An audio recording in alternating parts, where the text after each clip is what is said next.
Hi, welcome back. In this video, or course I should say, we're going to understand one of the most important concepts that every backend developer needs to understand: networking. Node.js was designed to build scalable network applications. So ideally you would use Node to create network applications. But what exactly is networking, and how you could use Node to create these networking applications? So these are some of the questions that we're going to answer, and we're going to learn a lot about networking in this video. So we have a ton to learn about, and most of the concepts that we'll learn in this video are actually transferable into any other backend technologies or languages out there, such as Go, Java, Python, and so forth. Now, here's the table of contents. It is also in the description box down below, with timestamps available, so you could just click on each one of them and go exactly to that section. Now, in short, in this video we're going to understand a ton amount of networking concepts, and also we're going to build two very low-level networking applications. We're going to build a chat app, and we're also going to build an uploader, along with some other tiny applications. We'll learn about the net module, the Dgram module, the DNS module, and we'll also use some other modules that are not related to networking, but we'll still use them to improve the UI of our applications. We're going to use the readline module, the process object, TTY, and path. But we only use them to, again, improve the UI, and they have nothing to do with networking. And also, everything that we're going to do in this video, all these applications that we're going to create, we're not going to install any npm packages whatsoever. We're just going to create them using Node.js by itself. Alright, now let me show you a quick demo of these two applications that we're going to build.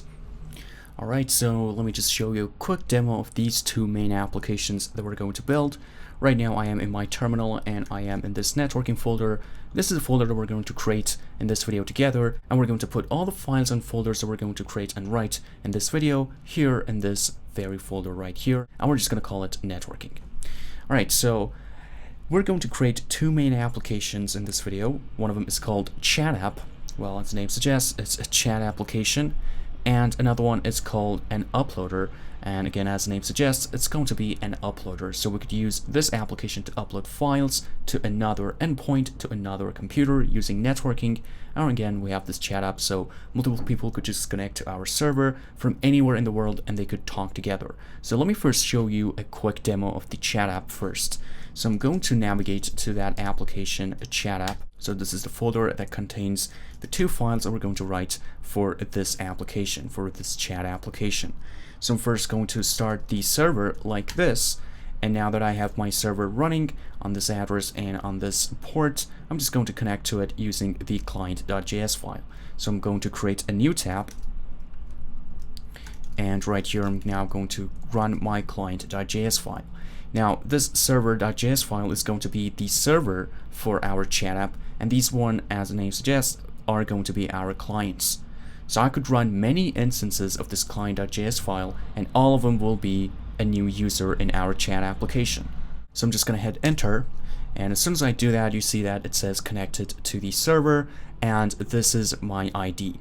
So because I just started my server and I am the first user who connects to the chat application, my ID is going to be 1, and I could just interact and put messages here. So I could say hey, and I could say I am the first user.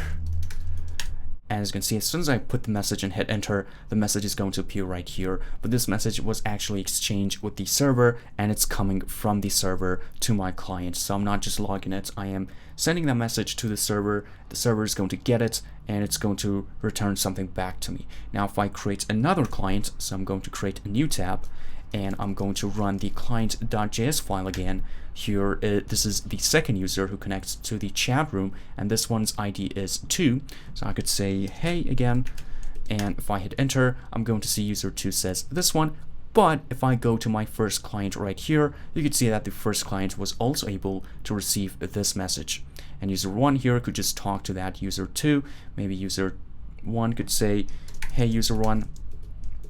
Actually, I should have said hey user2, but you get the idea. So let me try it again. So I say hey user2, and so user1 and user2 here. This user could maybe greet user1 and say maybe how's it going. Alright, so this is how our ultimate chat application will work, and the thing I really want you to know is that these instances, so I have opened 3 tabs on my local machine. One is for my server and 2 more for my clients, and I could create hundreds and millions of other clients just by creating new tabs and running node client.js. But the point is that these instances could be anywhere in the world. So that my server could be in one country, maybe in the United States, this client could be maybe in Europe, and this other client here could be maybe in Asia, and I could have another client who could be maybe in Australia, and another client who could be anywhere else in the world, maybe on an ocean or something. They could, as long as they all have access to the internet, they could all connect to this chat server and they could all talk together. Now we're going to learn a lot by creating this application, and we're going to build it using the net module. So we're going to just build this on top of TCP. Now keep in mind this is going to be really low level, but we're going to have a chance to learn about a ton amount of networking concepts. Alright, so now let me show you the demo of the second application that we're going to build. So I'm just going to close my third and my second tabs right here, and I'm going to exit out of my chat application server, and I'm going to go back to that networking folder, and right here I'm going to navigate to the second main application that we're going to create, which is called Uploader. So I'm just going to say cd uploader, and right here again we have 2 files. One is server.js and another one is client.js. We also have this storage. So what this application does is that using this client.js, we're going to grab a file from our hard drive and we're going to upload it to this server.js. And the server.js is going to grab that file from the client and put it in this storage folder, which right now is actually empty. So let me try to run this application. And again, just like before, each instance here, so each client.js or each server.js could be in anywhere in the world as long as they have access to the internet. So we could have one server.js maybe in Canada, and we could have a million other client.js files running maybe throughout the whole world, and they could all use this file to upload files to this very server right here. So let me first run the server. So I'm going to say node server.js, and now that I have my server running, I'm just going to use the client.js file and upload a file to this server. So I'm going to create a new tab, and I'm going to run my client.js file, but as the second argument, I could specify the path of the file that I want to upload to the server. So the path that I'm going to specify is going to be a 4K video that I recorded using my phone. So this file right now is located in my downloads folder right here. You can see here that the name is img_something. So this is a 4K video, so I'm going to upload this file over to my server. So I'm going to specify that path right here. So downloads and then /img, and this is the MP4 file. Now in this case it's called MOV because I recorded it using my phone, but this file could be anything. It could be an application, it could be a PDF file, a video file, it does not matter at all. So I'm just going to hit enter. It's going to upload the file, as you can see here, and also display the percentage. And once it's done, it's going to return a message and say the file was successfully uploaded. Now if I go back to my server, and actually if I just take a look at the storage right here, notice that previously was empty. But I'm just going to stop my server, go to the storage right here, and if I run the ls command, you can see that that file appeared right here. And I could just view it in my Finder like this. Now you can see that the file was saved right here in the storage folder. So this is in my networking folder, and then uploader, and then right here storage. And here in this storage folder, you could see that that video file that I just uploaded is now right here, and I could play it and it works just fine. And if you check the file size of this file and compare it to the file size that was I just airdropped from my phone to my laptop, they do match up, and it is exactly the same file that I recorded using my phone and I airdropped from my phone to my MacBook.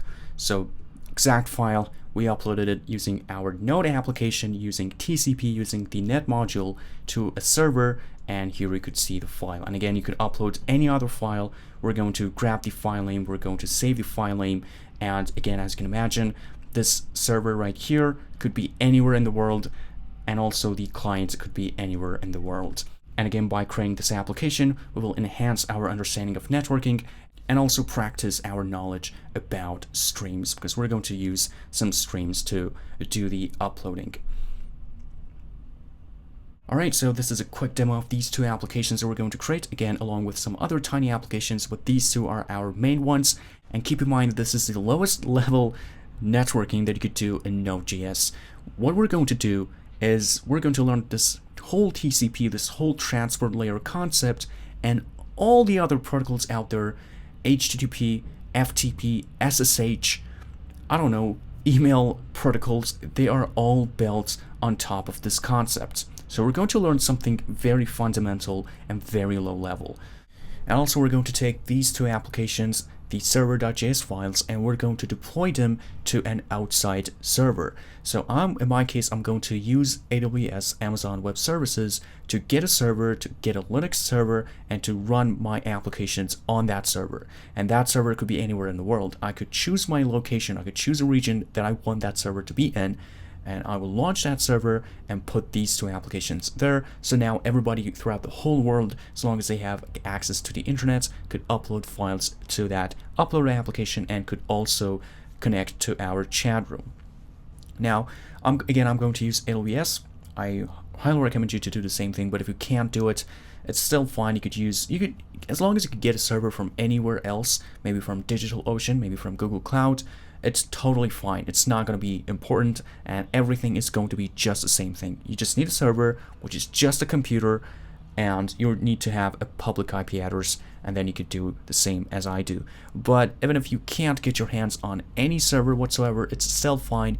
Just watch me do it and try to wrap your head around the whole picture. Alright, so I'm going to show you the simplest deployment possible, and you will have some sense about how this whole deployment thing really works and what really happens when you put your applications online. Alright. Now, before we get into Node and start writing some code and creating some network applications, let's first take a step away from Node for just a couple minutes and try to understand some computer science topics. And more specifically, I mean some networking topics, right? So we're going to first understand some networking concepts, because it's so important. We first have to understand these concepts before we get to use the net module and start creating network applications in Node. If we don't understand these concepts, it's really going to be hard, and I'm sure you're going to be confused a lot throughout the video, and also just by trying to create some applications. I mean, if you don't know the concepts, if you don't know how networks work, I mean, you could maybe go ahead and create an HTTP application that maybe creates an authentication or a login form or something like that, but you really don't know what's going on behind the scenes, right? So we're first going to understand these concepts, and if you feel comfortable with the networking concepts, if you have maybe taken a course about networking before, maybe in your college, university, or I don't know, online, wherever, or you have read some books about the topic, and please feel free to skip this portion and just jump right into the section that we're going to start writing code in Node.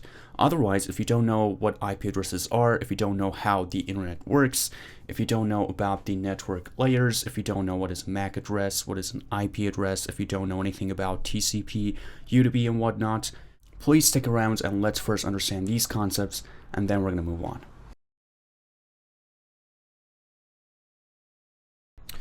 Alright, so let's first talk about what would you do maybe 20 years ago or 30 years ago if you wanted to share some amount of information between two computers.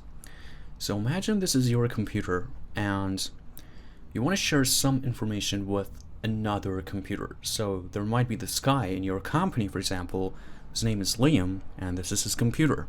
Now Liam could be in your company or maybe in your building, in your home, doesn't matter. The point is, we have two computers and now we want to share some amount of information between these two computers. So back in the old days when we didn't have technologies such as networking cables, switches, routers, IP addresses, networking cards, and don't worry if those terms don't make any sense to you, we're going to talk about them in just a second. But without those technologies invented, or maybe they were invented, but they're not as prevalent as they are right now. And I'm talking about maybe 20 years ago, or 30 years ago, not maybe 100 years ago or 50 years ago, just fairly recently actually. In those days, there was no connection between these two computers, right? There was no, network or anything to connect these two computers together. It was just a computer, it was just a CPU, a RAM, a storage, and that was pretty much it. There was no networking card, there was no networking cable connecting these two together. So there was no connection between these two computers or any other two computers in the world when these networking technologies were not invented. So what you would do if you wanted to share information was like this. You would have to use something physical, maybe a floppy disk. You might remember it. We don't use them right now. I mean, I've never seen them in like maybe 5-10 years. I mean, I don't remember, but I haven't seen them in like forever. But they were pretty prevalent maybe 20 years ago. So you would have to use one of these devices, maybe a floppy disk, a CD, a DVD, a flash disk, whatever.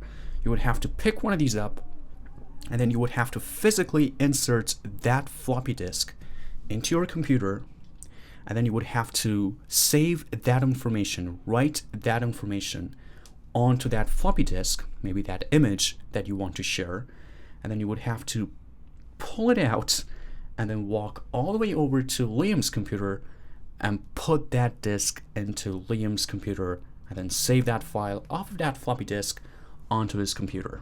So this is what you would have to do if you wanted to share information between two computers. So it could be an application, an image, PDF, piece of message. This is what you would have done back in the old days, maybe 20 years ago, 30 years ago.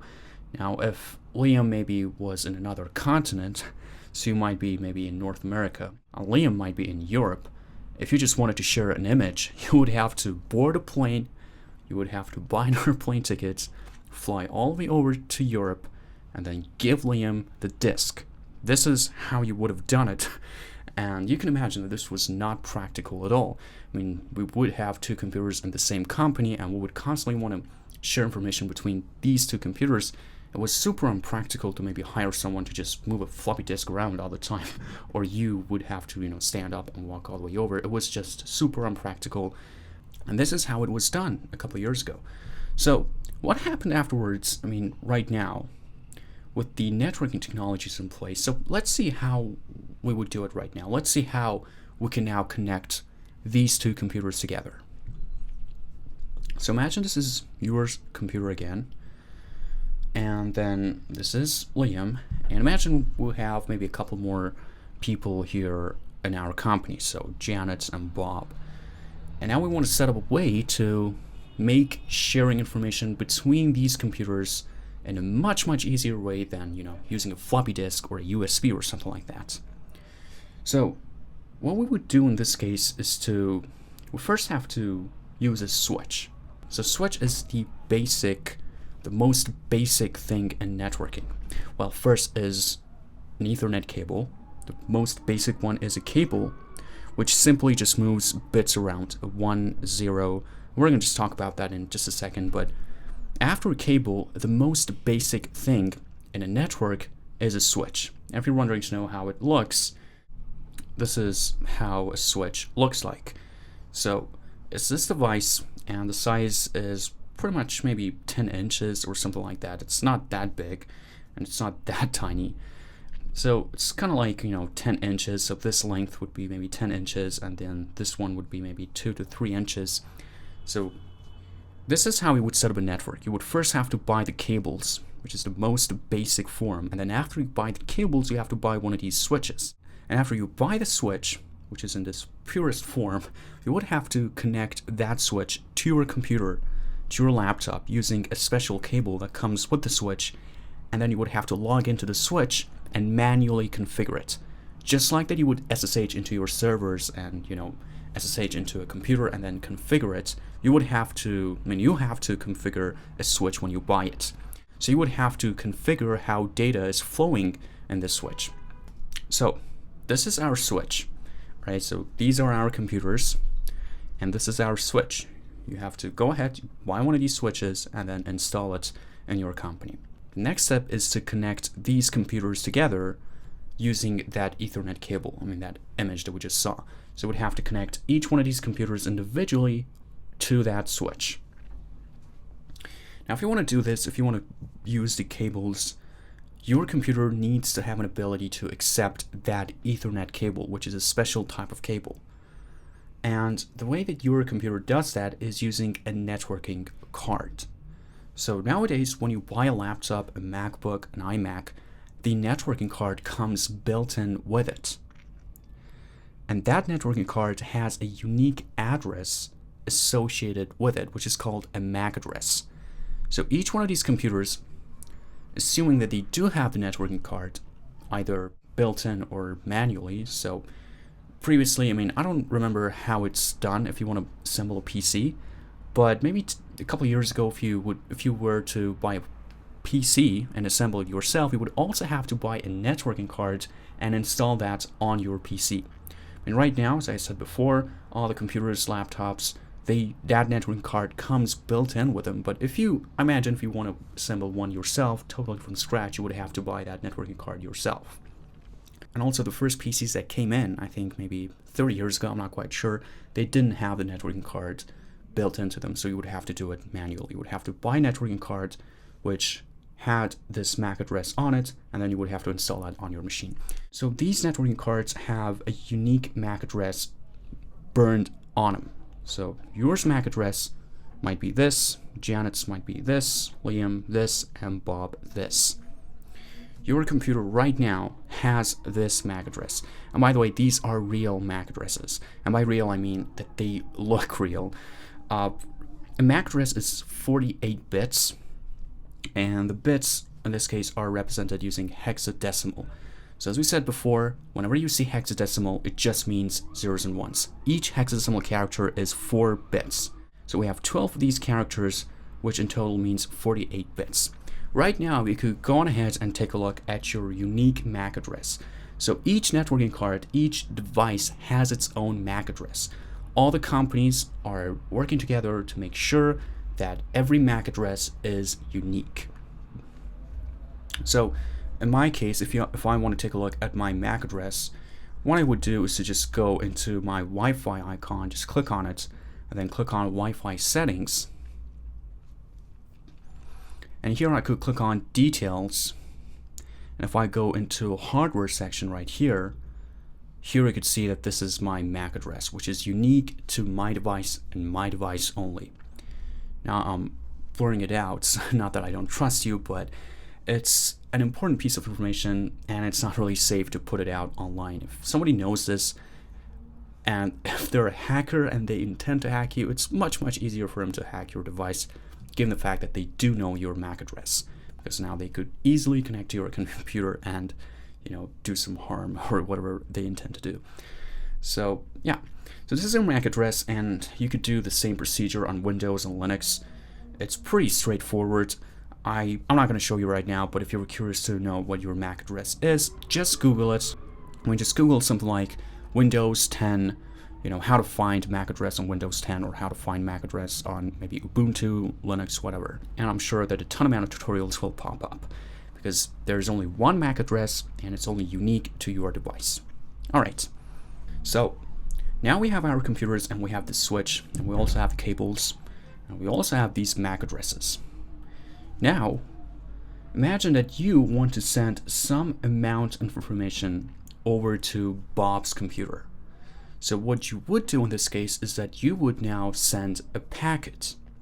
So a packet looks like this. Now, when we're talking about switches, we usually call them a frame, but don't worry too much about the terminology. We're just going to call them a packet. In just a second, I'm going to talk more about what is a packet and also what is a frame. But basically right now, let's just call it a piece of information, and then we're going to talk about it later. So if you want to send some amount of information, some amount of data over from your computer to maybe Bob's computer, you would have to send one of these packets over to the switch. And in this packet, you have to specify some important information. First of all, you have to specify the source.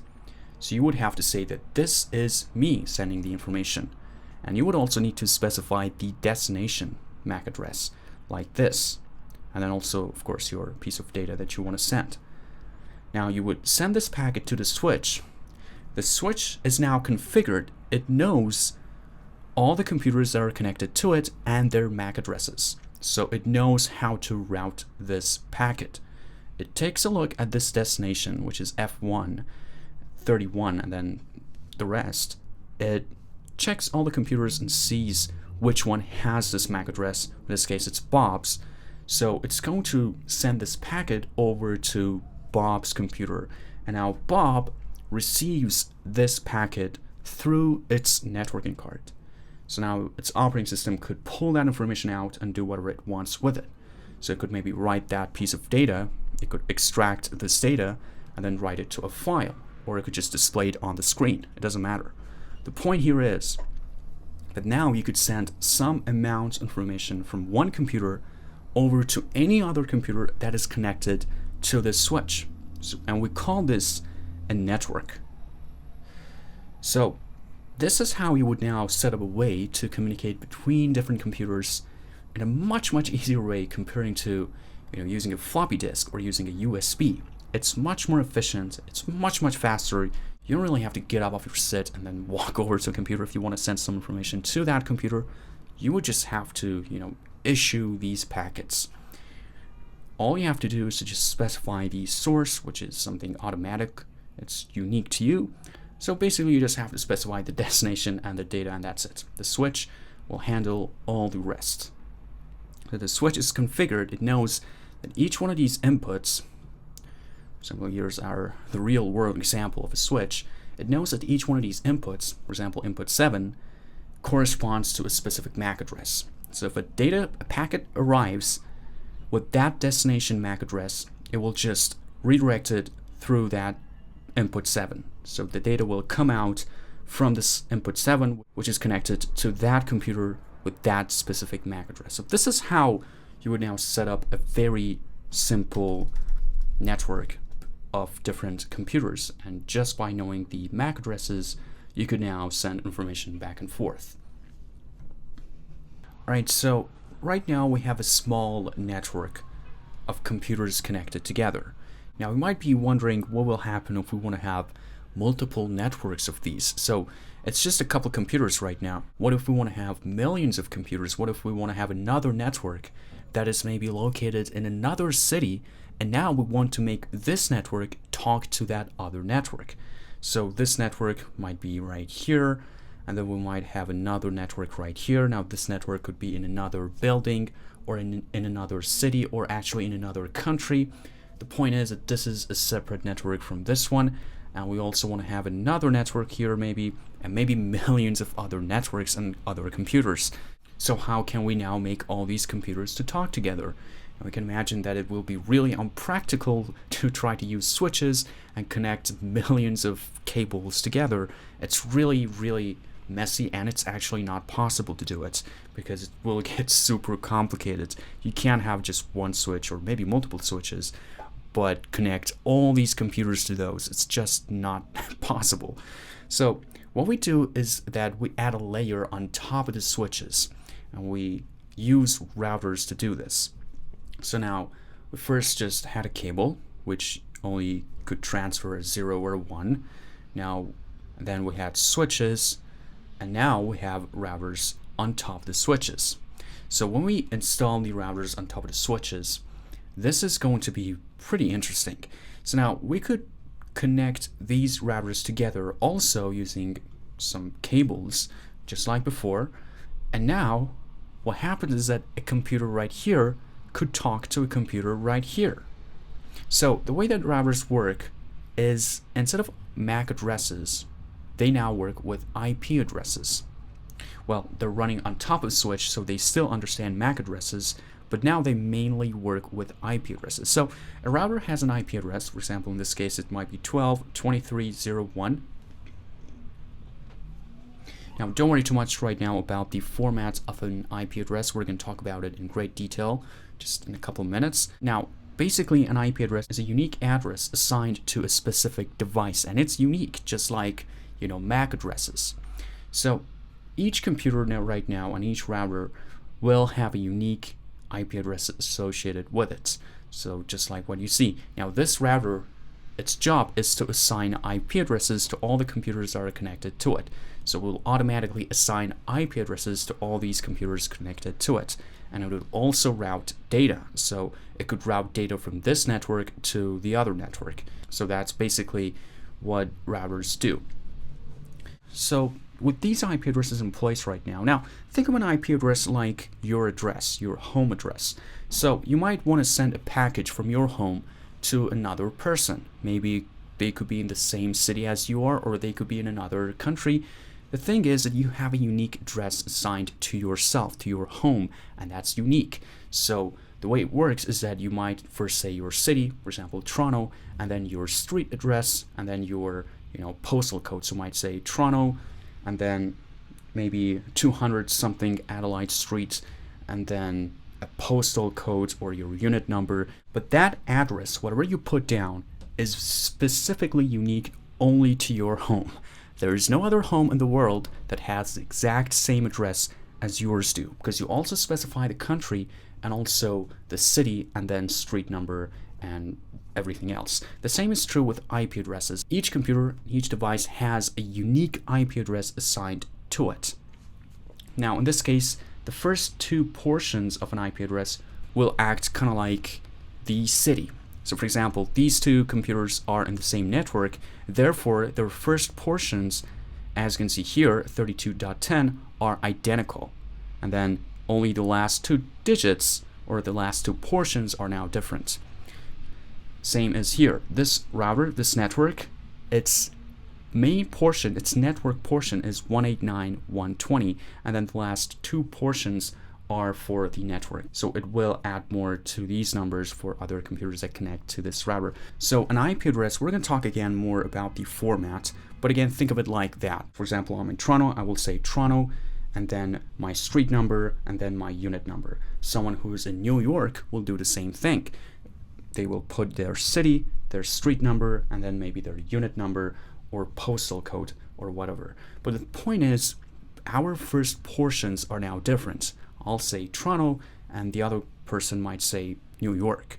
But if another person in the same city as I am puts down their address, their first portion will look the same, right? So I'm in Toronto, I'll say Toronto, and then my street number. Another person is in Toronto, and they will say Toronto and their street number.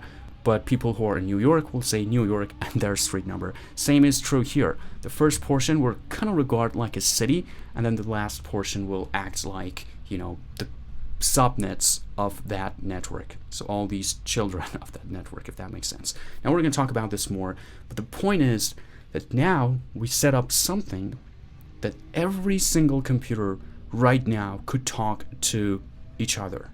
So this computer right here could now specify the IP address of this computer or maybe this computer, and they could now talk to each other. They could now send bits to each other.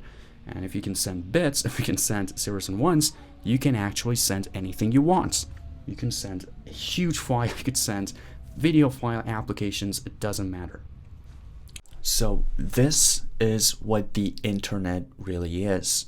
It's just so many computers, millions of computers, billions actually, that are connected together using cables, switches, and routers, and each one of them have their network card, so they could now connect to the network either using an Ethernet cable or maybe using Wi-Fi or even using cellular connection like 4G or 5G.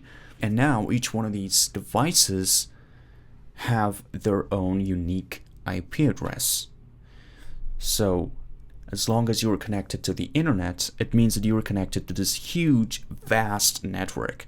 And you could now just specify an IP address of a computer, of a device, be it a server, be it a laptop, it doesn't matter, it could be anything. And when you specify that IP address, given the fact that, of course, that computer with that IP address is sending some information through that IP address, you could now talk to it, and that device, that endpoint, could now send you information. Pretty cool, huh? Well, actually, apart from the IP address, you also need to know the port, Because let's imagine this very computer right here, 321010. This computer could maybe send various informations on its different ports. So, for example, on port 3000, it might send a website. And maybe on port 6000, it might maybe send an image. Or maybe on port 22, it might be an SSH. So if this computer specifies this IP address, but also specifies the port, maybe port 22, it will get access to the whole computer, and it could now, get access to the whole disk, delete everything, or maybe just copy something, or do whatever that computer wants with this computer, because now this computer has access to this whole computer, given the fact, of course, that it could specify the IP address, the port, and also the password, and of course this computer should allow it. So in its network settings, it should allow that traffic that comes through that specific port should be, for my SSH. So you could see that how the internet right now works. Just many computers were again connected together. So if you right now pick up your phone, open up a chat application, and send a message to your friends maybe in Europe, and you might be, I don't know, maybe in Canada or United States, well, that message is traveling through these cables, these switches and routers to get across from United States to Europe. So there's a physical connection right now between you might be maybe in California, and your friend might be maybe in Paris. There's a physical connection between you two if you're talking together using internet, if you are FaceTiming each other, or if you are chatting together and you're sending messages across. There's a physical connection between you two. You might be saying, well, that really sounds bizarre. I mean, I'm in California, that person is in Europe. There's a vast ocean that separates us, so there's no physical connection, right? Well, the answer is no, wrong. There is actually a physical connection right now between you and that person in Europe if you are connected together. And I know it might not really make sense, but that's the fact. In fact, if you come to this website, New York Times, or actually many other websites, you could see how the whole world is connected together. And you could see the progress that it was made. So if I do a quick refresh, you can see internet cables in 1989. So it started from that year, and it just kept progressing and progressing, kept getting more developed, more advanced. And you can see that now it looks really crazy. So if right now I'm in Toronto and I am talking to someone maybe in Europe, the information that we're exchanging is literally traveling across the ocean using these crazy cables that go underneath the ocean. And if you scroll down, you might see some pictures of these crazy cables and some more information about how they were set up. So it's a cool and interesting article to read. If you want, just search it, just Google maybe people think something like this, or just search for, I don't know, world internet connection cables, and just maybe go to images. Maybe you should also add a map or something. Yep, no, we don't need to. You could see many other examples that show how the whole internet is connected, how the whole world is now connected. This is just the idea that we talked about, different routers and cables who are kilometers in length, maybe thousands of kilometers, who are now talking together. So now if you're maybe in Australia, you could just as easily talk to someone maybe in South America, because you are physically connected to that person. Now, you might be using wireless or 4G or 5G, but still it's the same concept. That is only in the short distance. So if I'm connected to Wi-Fi right now, I am connected to a router, and that router is connected to the whole internet. Well, when you go on ahead and you try to buy one of those routers, so imagine you first buy your computer, and that computer has no way of communicating with the outside world, so there is no internet in it. And this is your first computer, you've never bought internet from anyone else. So what would you do? I mean, how would you think you could now connect your computer, your laptop, to this huge, vast network so that you could just specify the IP address of one computer anywhere in the world, and be able to talk to them, be able to exchange information back and forth. Well, the way you could do this is that you should use some companies which are called ISPs, or Internet Service Providers, and these ISPs will actually give you internet. So their job, their sole purpose is to give you a way of connecting your devices to this huge, vast network. So that's basically what an ISP does. So when you first buy a mobile phone or maybe a laptop, it doesn't magically know how to connect to the internet, right? What you do is that you're going to go ahead and buy maybe a cellular plan or a phone plan or whatever, and then when you buy that, you will buy a SIM card and then insert it into your phone, or it might be an eSIM, it doesn't matter. But what happens is that you are buying something, a plan that will allow you to connect to this whole network, right? Same when you buy a router. So for your home, if you want to connect your home to the internet, so anybody who comes to your home could just, connect to your Wi-Fi, and now they magically have access to the whole internet. That is what you do. You buy a router. Now, when you usually buy a router, it's not a router per se. It's actually a router and a switch and maybe a wireless thing in it. So it's kind of like a one thing that has it all kind of thing. So, but you get the idea. That is how you get connected to the whole internet using ISPs. So you buy a router, you connect to their cables, and then their cables are somehow connected to this whole network, and boom, you are now connected to the whole internet.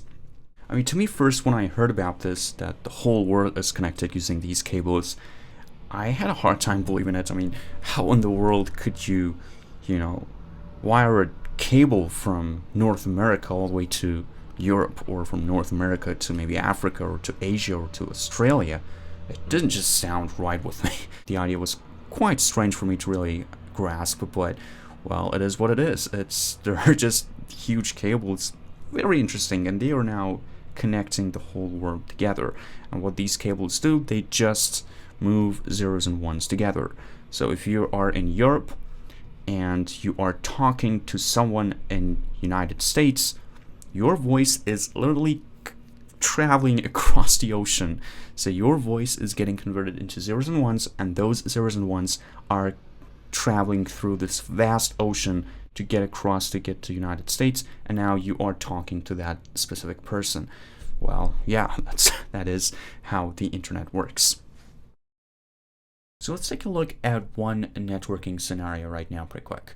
So let's say that I have my laptop right here, my MacBook, and I also have a router. So I bought a router and I installed it, and now this router could be connected to the internet, or it could not be connected to the internet. It doesn't matter. The point is that I have now my laptop and also the router.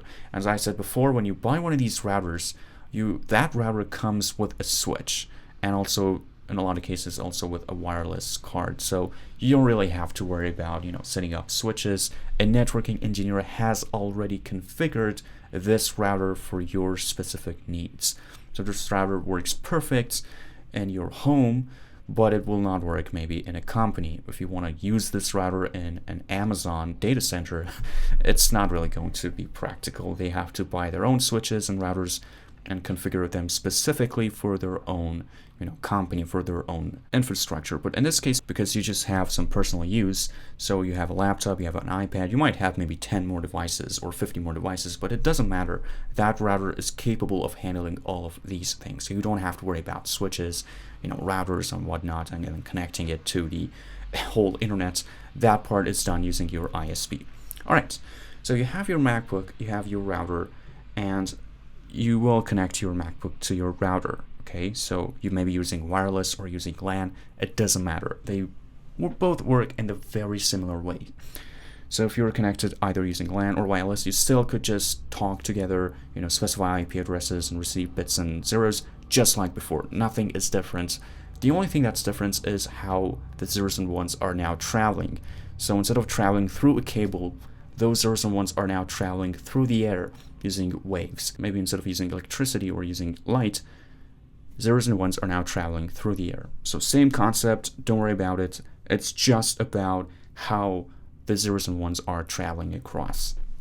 All right, so with your MacBook in place and your router in place, These are now connected together. And let's say that you also connect your iPad to this router. So right now you have two devices that are connected to this router. Now a router has an IP address for itself, which is again configured by default. That person, that company, whoever that designed and built this router configured this router to maybe have this very specific IP address. So a router also knows automatically, again by all those configurations, which are the jobs of a networking engineer and not a software engineer, is configured to automatically assign a new IP address to any device that connects to it. If I connect my iPad to this router, just connect to Wi-Fi. As soon as I connect, I'm going to have an IP address, and this IP address is assigned to me by that router. Now there are again some conventions for these IP addresses, which we're going to talk about some of them later, but also we have some specific IP addresses. For example, this IP address right here, 127.0.0.1. Now this is called a loop back address. So if my MacBook right now specifies this IP address, that traffic that it's sending through that IP address will get looped back to itself, just like this. Well, and it's a convention. This very IP address, 127.0.0.1, is associated with loopback. So all the routers, all the switches, all the devices know by convention that this is loopback. So when you send that information through this IP address, your router is not going to get that traffic and then, scratch its head around and wonder who in the world has this IP address, so how can I now route this? No, that's not going to happen. The information will not even get across to the router, and if it does, in some cases, the router will loop it back to that very device. So this IP address that I have is again called a loopback address, and also we also call it a local host. So when you have maybe set up a small web server, maybe using Node.js, Python, Java, what you've done was that you would run your application and then you would go to browser and then specify localhost colon and then your port number. That localhost just means this IP address. So if instead of localhost you put down this IP address, it's going to work just like before. A localhost is kind of like an alias for this IP address, kind of like a DNS. So when you specify apple.com, you are actually specifying an IP address behind the scene. And we're going to talk about DNSs in just a minute, but this is, for example, one example of one of these specific IP addresses. Now you might be wondering, because these two devices are now connected to this router, my iPad, well, technically it could just specify the IP address of this computer and, well, it could talk to it. Is that right? And the answer is yes. If, and there's a huge if, this computer is opening a port and sending some information across that port. So if my MacBook maybe opens up a port, maybe port 4090, and it specifically says that whoever sends a request to my machine, so whoever specifies my IP address and also my port, I'm going to send them maybe a specific image, or I'm going to give them access to my whole computer, or I'm going to maybe send an HTTP response back to them. So this device should specify exactly what should happen if somebody sends a request to itself on a specific port. So if my iPad now specifies this IP address and also this port, it's going to receive maybe an image. If it specifies another port, if my MacBook is also configured to send some information on that port, well, the iPad is going to receive it. If not, well, nothing will happen. If my MacBook is not accepting any connections whatsoever, so it's not sending any requests through any ports, my iPad will not do anything. If it puts down the IP address of this computer, nothing, and absolutely nothing will happen, right? So this is how this works. For example, a server, the reason that we call them a server is because they are configured in an exact way to say, all right, whoever sends a request to my IP address and to this port, I'm going to send them these set of information, right? That is why we call them a server. It's not a special machine. Right now, you could make your laptop into a server, and it doesn't have to be, it doesn't have to have some hardware, special hardware to be a server. You could just right now become a server. You could make your laptop a server, and then you could maybe buy a domain name and install it on your server. Well, not install it, actually using DNS servers and all that stuff that we're going to talk about in just a minute. But you could make any machine into a server as long as it is specifically specified what to do when a connection comes to my IP address, when a computer who is connected to the network specifies my IP address and a specific port, what I'm going to do in that case. If nothing is happening, well, then we don't call that device a server. All right, so let's see this in action. Let's see, right now I have my MacBook and also my iPad, and they're now connected to a router. Let's see what will happen if my iPad tries to specify the IP address of this machine. Well, as we said before, if two computers are on the same network, or they are maybe on the public network, so they are in the internet, and one of them specifies the IP address of the other machine, well, if the other machine is not sending any information whatsoever on a specific port, well, then nothing will happen. So if this is my MacBook right now, if my iPad just specifies its IP address, even though they are now connected to the same router, well, absolutely nothing will happen. But let's try to change it. Well, I've gone ahead and set up a very simple HTTP server. Feel free to do the same thing if you want, or just watch me do it. But if you can do it, I highly encourage you to do so. So just copy paste this code. I know it's not really going to make any sense to you. I mean, we haven't really talked about HTTP. We haven't talked about, these headers, the status code, but basically it means that we're sending some application JSON format. So we're sending this object, which is message equals hi there, back to the client, back to whoever sends an HTTP request to this port on my IP address. Now notice something right here. When I'm listening my servers, I'm kind of like firing up my server, I specified the port, and also as the second argument I specified the host. In other words, this second argument indicates on which interface on my machine I want to run my application on. So this IP address should look familiar to you. We just talked about it. This is the loop back address, or localhost. So if I just omit it, so if I don't specify anything for the second argument, it's going to be defaulted to that loop back address. So I'm going to just run this application. So I've created a folder on my desktop called demo, and I've created this file called app.js. And inside of this file, I've wrote this code. You could just copy paste this code. We also ran this in the setup video, so if you have access to that code, just copy paste it and run it. So if I run the application, so node app.js says that server running on port 4080. Now this means that my machine right now is sending some amount of information on this port on localhost, or on its loop back IP address. So I could just open up my browser and I could go to localhost 4080 and I'll get that message hi there. And I'm sure you have done this many times if you have used Node.js or any other backend technologies. You just open up a port and you go to localhost that. But also I could specify that IP address. So I could say that 127.0.0.1, and I'm gonna get back the exact same message.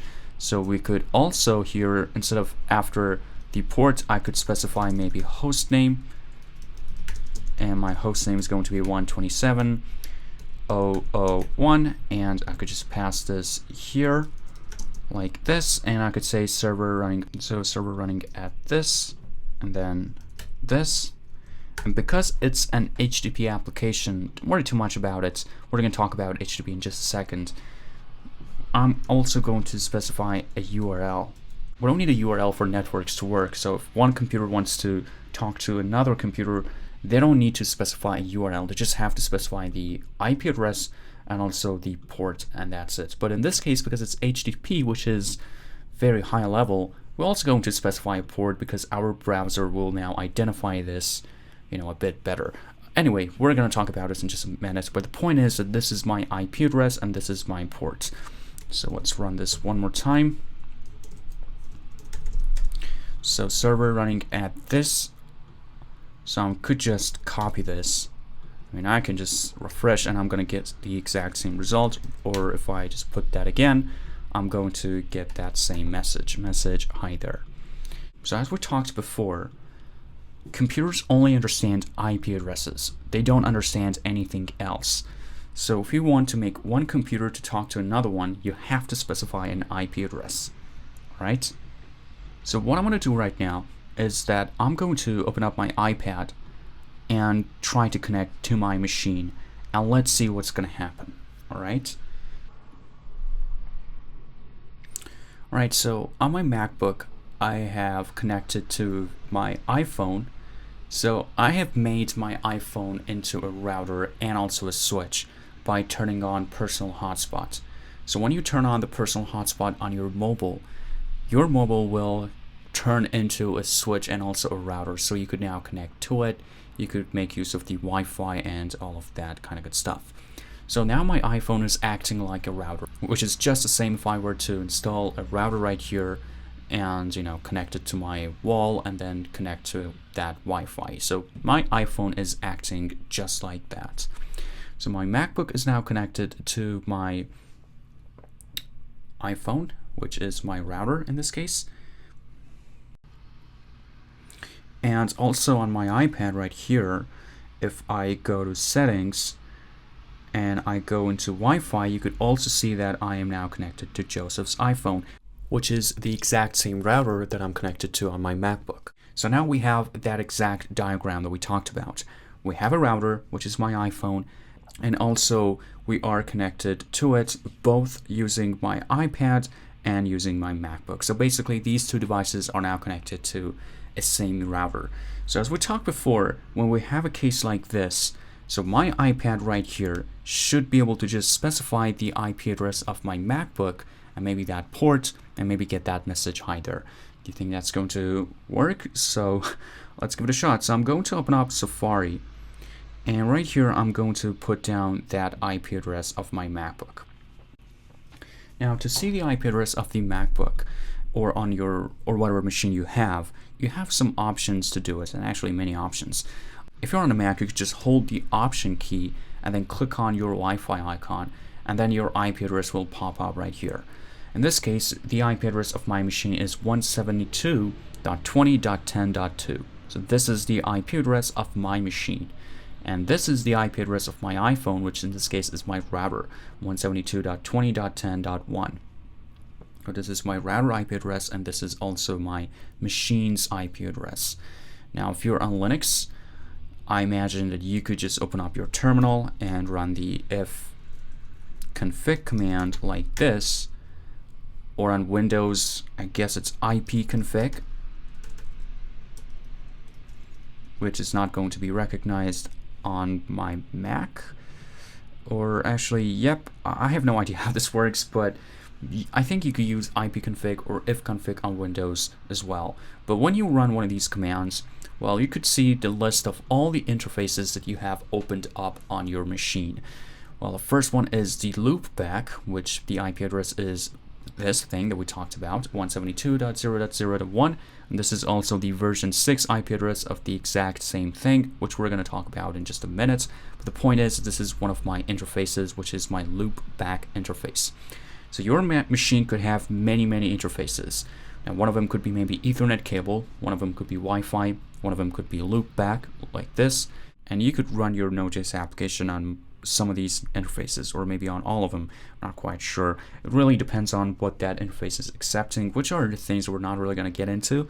But in this case, what we're looking for is, to be honest, I have no idea what some of these interfaces are, so I'm not really going to talk about them. I mean, I have some ideas, but not enough to explain what they do. But what we're looking for is our Wi-Fi interface, because that is how I am connected to my router, and that is also the same network that my iPad is connected to. So I need to find that IP address, which should be, the name is usually EN0 in my case. Yep, it's right here, and you can see that my version 4 IP address is this one, which is the exact same thing that we saw right here. If I option click on my Wi-Fi, you can see that my IP address is 172.20.10.2, which is also specified right here. So go on ahead, do this. If you're on Windows, maybe you could go to your networks and then see the IP address. Just Google how to find my IP address on machine. Now, don't try to find your public IP address. That's different, and we're going to talk about it in just a second. What I'm talking about is the IP address of your machine in that private network that you're in right now, which is this one in my case. All right, so this is my IP address. So let's see what will happen if I specify this. All right, so I am on my iPad again, and I'm going to just specify that IP address, 172.20.10.2, and then colon, nope, oh, sorry. Okay, let's try it again. Okay, 20.10.2, and then colon. Now the port was, let me check it. Yeah, 4080. And if I hit enter, well, actually nothing is happening. And you might be wondering why, because, well, it's supposed to work. I mean, as we talked about it before.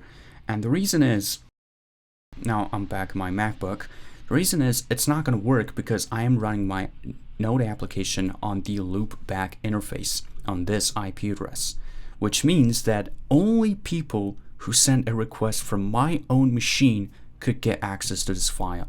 So if someone from the outside internet tries to access this IP address and this port, they're not going to be able to do it. This is my loopback address, and my node is running on this interface.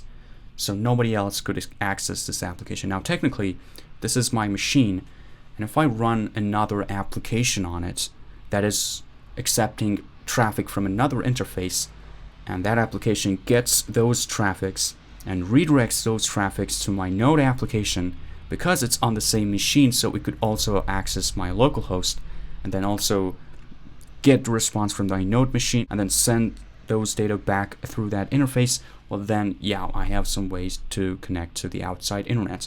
If you have heard about Nginx, which is a pretty popular application, when you try to deploy your applications online, your node application online, you most probably have used this Nginx, which you could also use as a reverse proxy, which is the exact same thing that we talked about. It will accept traffic through a public interface, to an interface that's on the network, and it could redirect those traffics to your any port number that you specify, and it doesn't matter if it's on localhost. But in this case, I mean, we're going to talk about Nginx when we're talking about deploying Node.js application. We're not going to talk about it right now. What we can do also in Node.js is to specify another interface. All right, so this is my very first interface that I used, my localhost, and notice if I change it to 0, it's not going to work.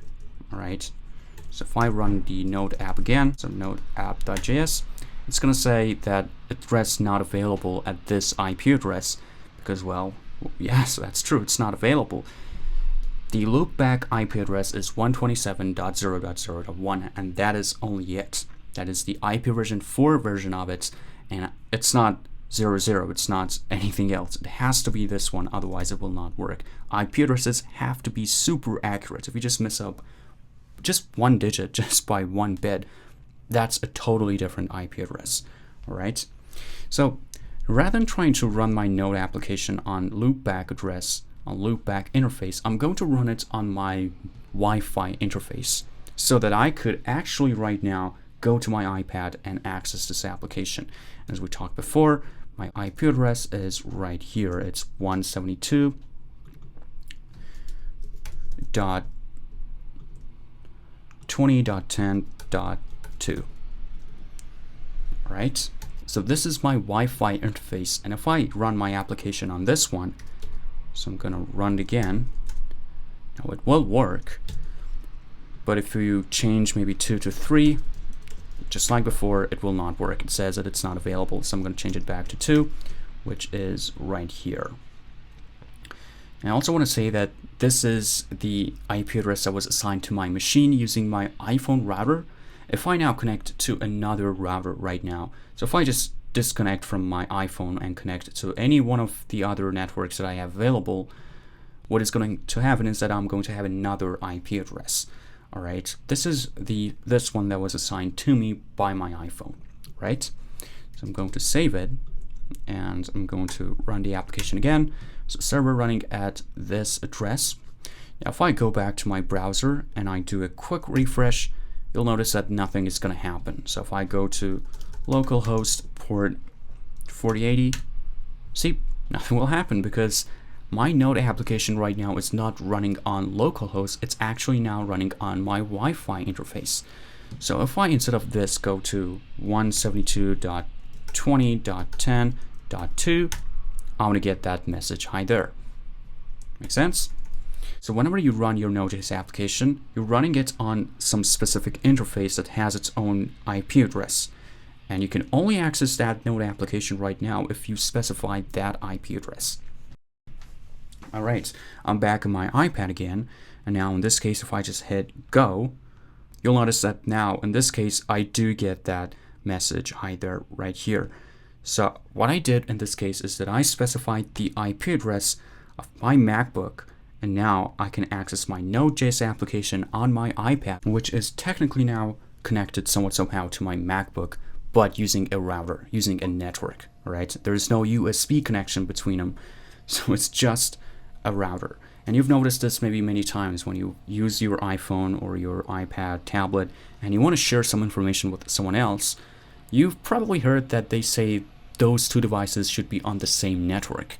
Well, this is what it means, because if they are on the same network, what they could do is that they could specify each other's IP addresses, and now they could send information back and forth.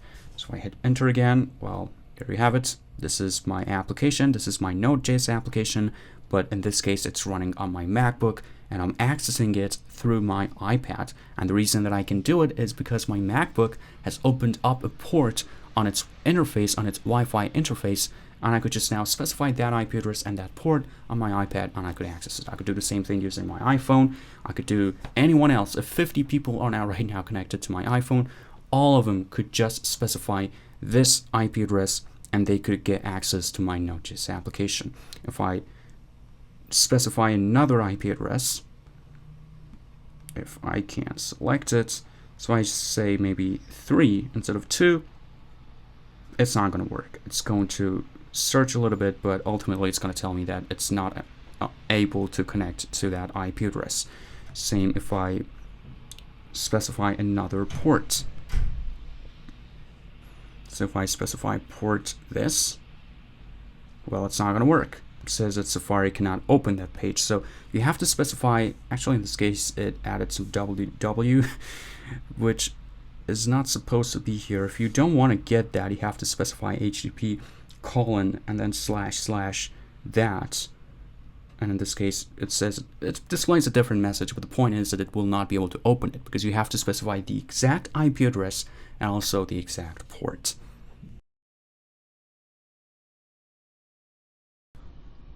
All right, now that you have some understanding about how networking works and how the internet works, let's now talk about networking layers. Now, we really didn't define what exactly is networking, and we also said that networking has these layers, like the physical layer, like those cables and then switches and whatnot, but we didn't really define networking layers and also what exactly networking is. Now, one definition that I can give about networking is that it's just a way of communication between computers. And the biggest network that we can think of right now is the internet, that all the computers are connected together and they could all talk together. Or we could have a smaller network, so you could right now set up a network in your own home, just like that I did right now with my MacBook and iPad. So I connected them to a router, and right now I have a private network for myself. You, whenever you are, you have no way to connect to my network. So that Node application that I have, you cannot connect to it unless you first connect to my network first. And the way that you can do it is to connect to my router. So this is what we mean by networking. Just a way of communication between computers. And this whole networking concept has some layers to it. So let's now talk about these layers. Now, the first layer, the most basic layer, is the physical layer. Now, here we're talking about cables. And the way that information is moved here is using bits. All right, so you have a cable like an Ethernet cable that comes with RJ45 connectors, and that's the most common form of a networking cable that you can buy right now, and you can use to connect your laptop to a router and so on. So this is the most basic layer of the whole networking concepts. Now on top of this layer, again, it just cares about zeros and ones and how to move them across. It has no idea about data. It has no idea what is an IP address, what is a MAC address, nothing. It just gets some zeros and ones and it moves them across. Now this is of course really useless on its own for us, because what can you do with those zeros and ones? I mean, you're just getting some zeros and ones. You have no idea where those are coming from, which machine is sending them, and also what that data is representing. So on top of the physical layer, we have something called a data link layer. Now this is where all the switches will come into play, and this part moves data in frames. So in data link, we have switches, and these switches will receive those zeros and ones, and they will combine them into this whole frame thing. So they will extract the MAC address, the data, the destination MAC address, the source MAC address, and they will create this kind of neat concept, neat thing called a frame. And then they will figure out which machine has that destination MAC address and send that frame across to that machine. And when it's sending it, again, it's sending it using the physical layer. So it sends those zeros and ones using the physical layer, using the cable. That machine will receive those zeros and ones, and the network card on that machine will transfer those into, again, a frame. Now, on top of the data link layer, we have the network layer. And this is where we have packets. Now, this is where routers will come into play and IP addresses. This is a very important part, because without this in place, we cannot have a concept like internet or huge networks, because, well, a switch could only handle so many. If you want to go crazy and have hundreds of computers, some of them might be in one building, another one in another building, another one in another city, you will have a lot of, routing to do, So that is where the network layer will come into play. And here it uses packets, and it also uses IP addresses. Now, on top of the network layer, because again, the network layer on itself is kind of useless. I mean, yeah, it's a very important part. I mean, you could get a packet and you could get some zeros and ones, and you will now know how to route it, right?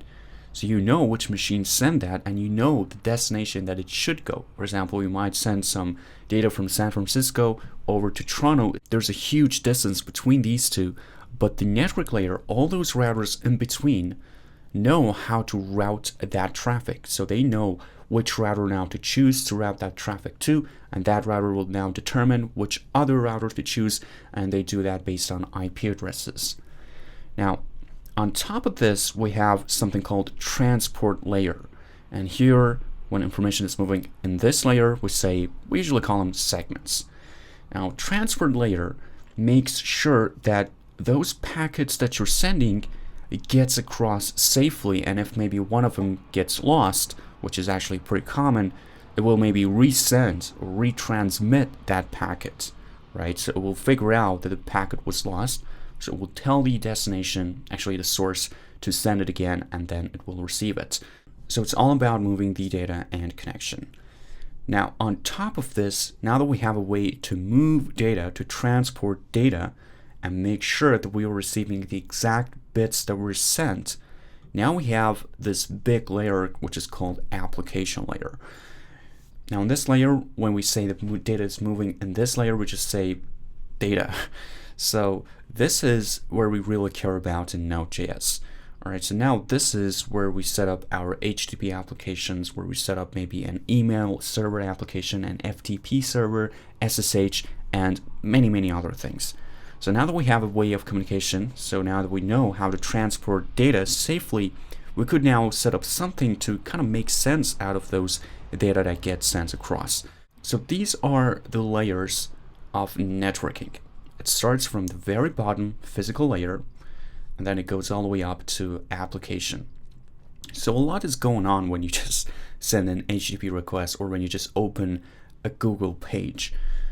And again, in each layer, we care about some specific things that we don't really care about in another layer. Now, there's something that links these layers together. For example, here in this layer, there's something that kind of links this to the network layer and so on and so forth. For example, in the transport layer, the port is specified, so that port is kind of linking this transport layer to this application layer.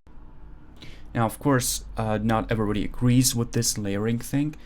I mean, we have some other definitions for these layerings, but the concept is pretty much the same.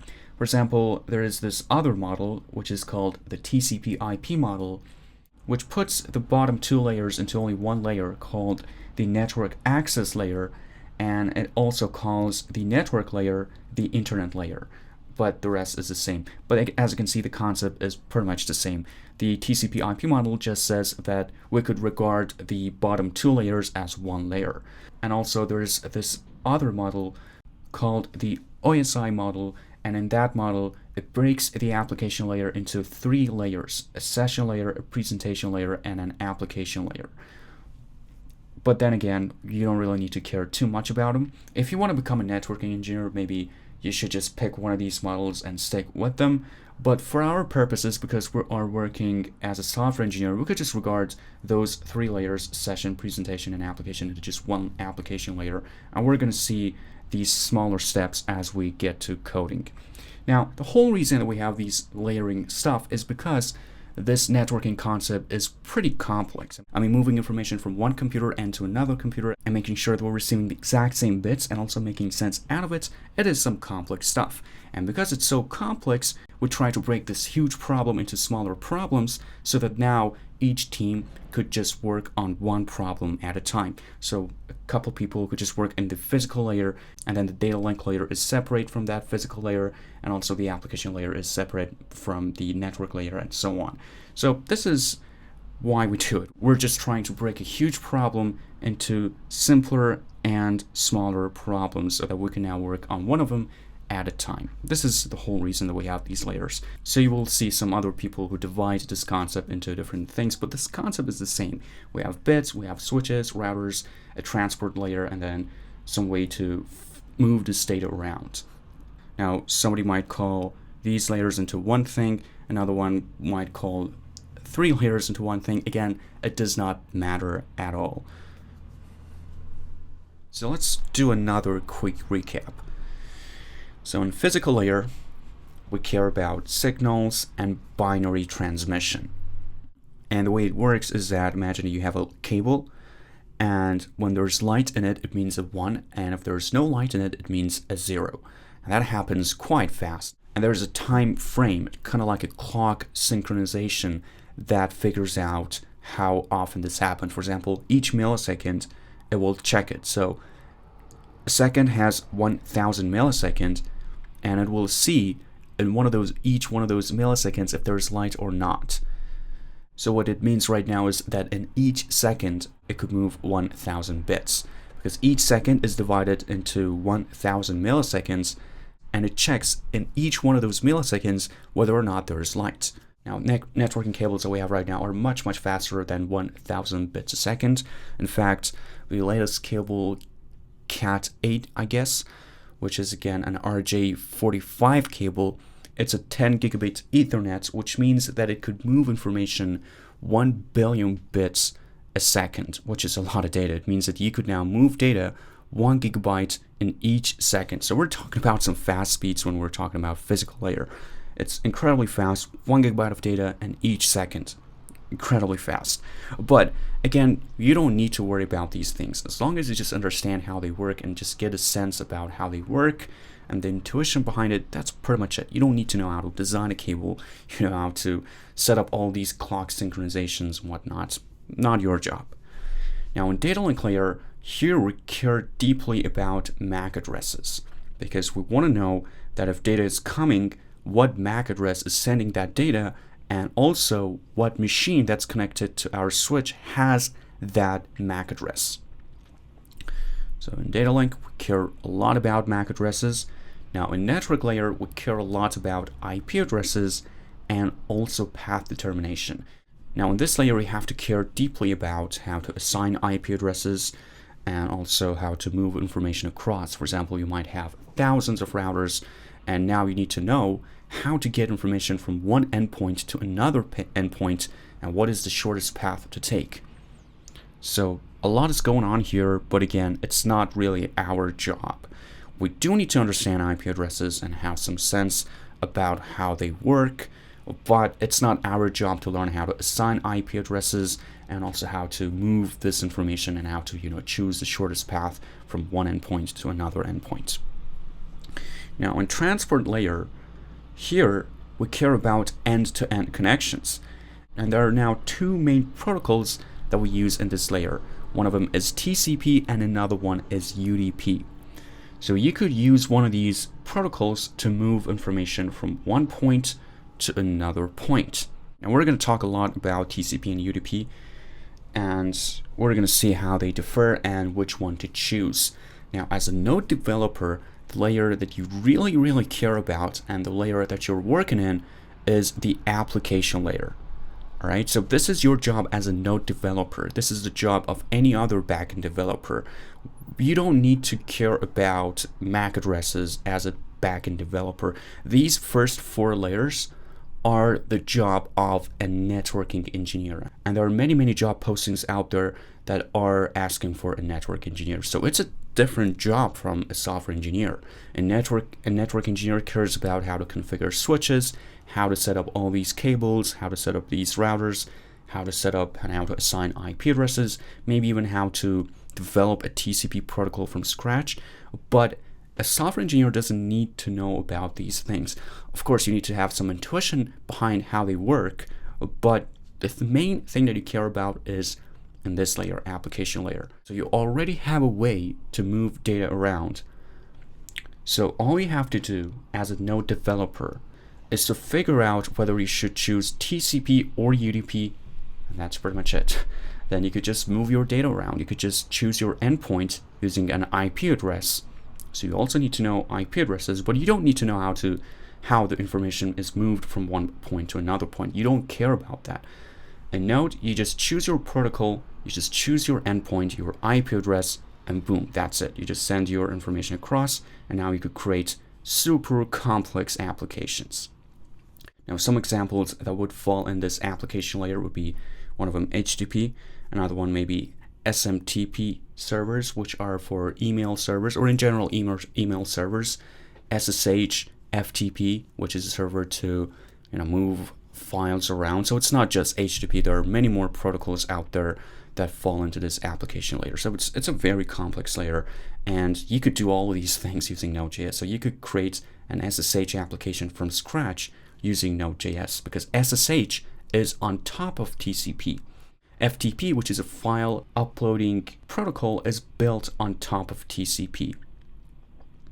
And also some other protocols all are built on top of UDP, which we're going to talk about later in this video. But this is what we really mean when we say networking. And Node.js is a networking application. Its main purpose is to develop networking applications. So now that we have a way to move data around using TCP and UDP, let's now do something with this data. Let's now specify exactly what we need and what we don't need and develop some functionalities on top of this whole thing that we have, which is pretty powerful.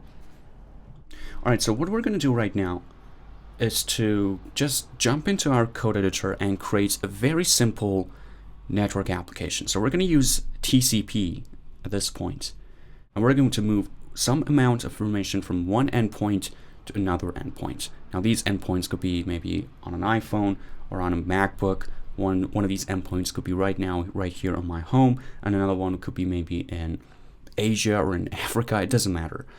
So we're going to use Node.js to just move some information across, and as we move along with this process, we're going to create more and more complex applications, and we're going to talk in more detail about TCP, UDP, and IP addresses. All right, so let's jump right in.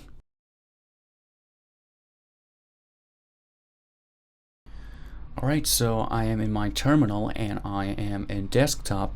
So what I'm going to do is to first create a folder, and in this folder we're going to write all the codes that we're going to write for this video. And I'm just going to call it maybe networking. So I'm going to cd into it, and here I'm going to create one file first, and I want to call it maybe simple server.js. Alright, and I'm just going to open up this folder in my code editor like this. And now in this simple server, we're going to set up a very simple TCP server. Now don't worry, I know you have no idea what is a TCP server, and you have no idea what is TCP and UDP, but just follow along right now, and we're going to talk in great detail about all the things that are happening behind the scenes. So I'm going to first include the net module. So const net equals require net, and using this net module in Node, you could create a TCP server, or you could send TCP requests. It's just here for us to help us with this whole TCP thing. So it's the lowest level that you can get in Node when you want to do networking. Now you might be saying, yeah, I've used some networking modules like DNS or maybe HTTP. So there are some other networking modules in Node, but all of these modules are actually built on top of the net module. So HTTP is one layer on top of the net module, because this module is the lowest level possible in Node. This is the lowest level networking that you can do in Node. You cannot go any lower than this in Node.js, but you could definitely go higher.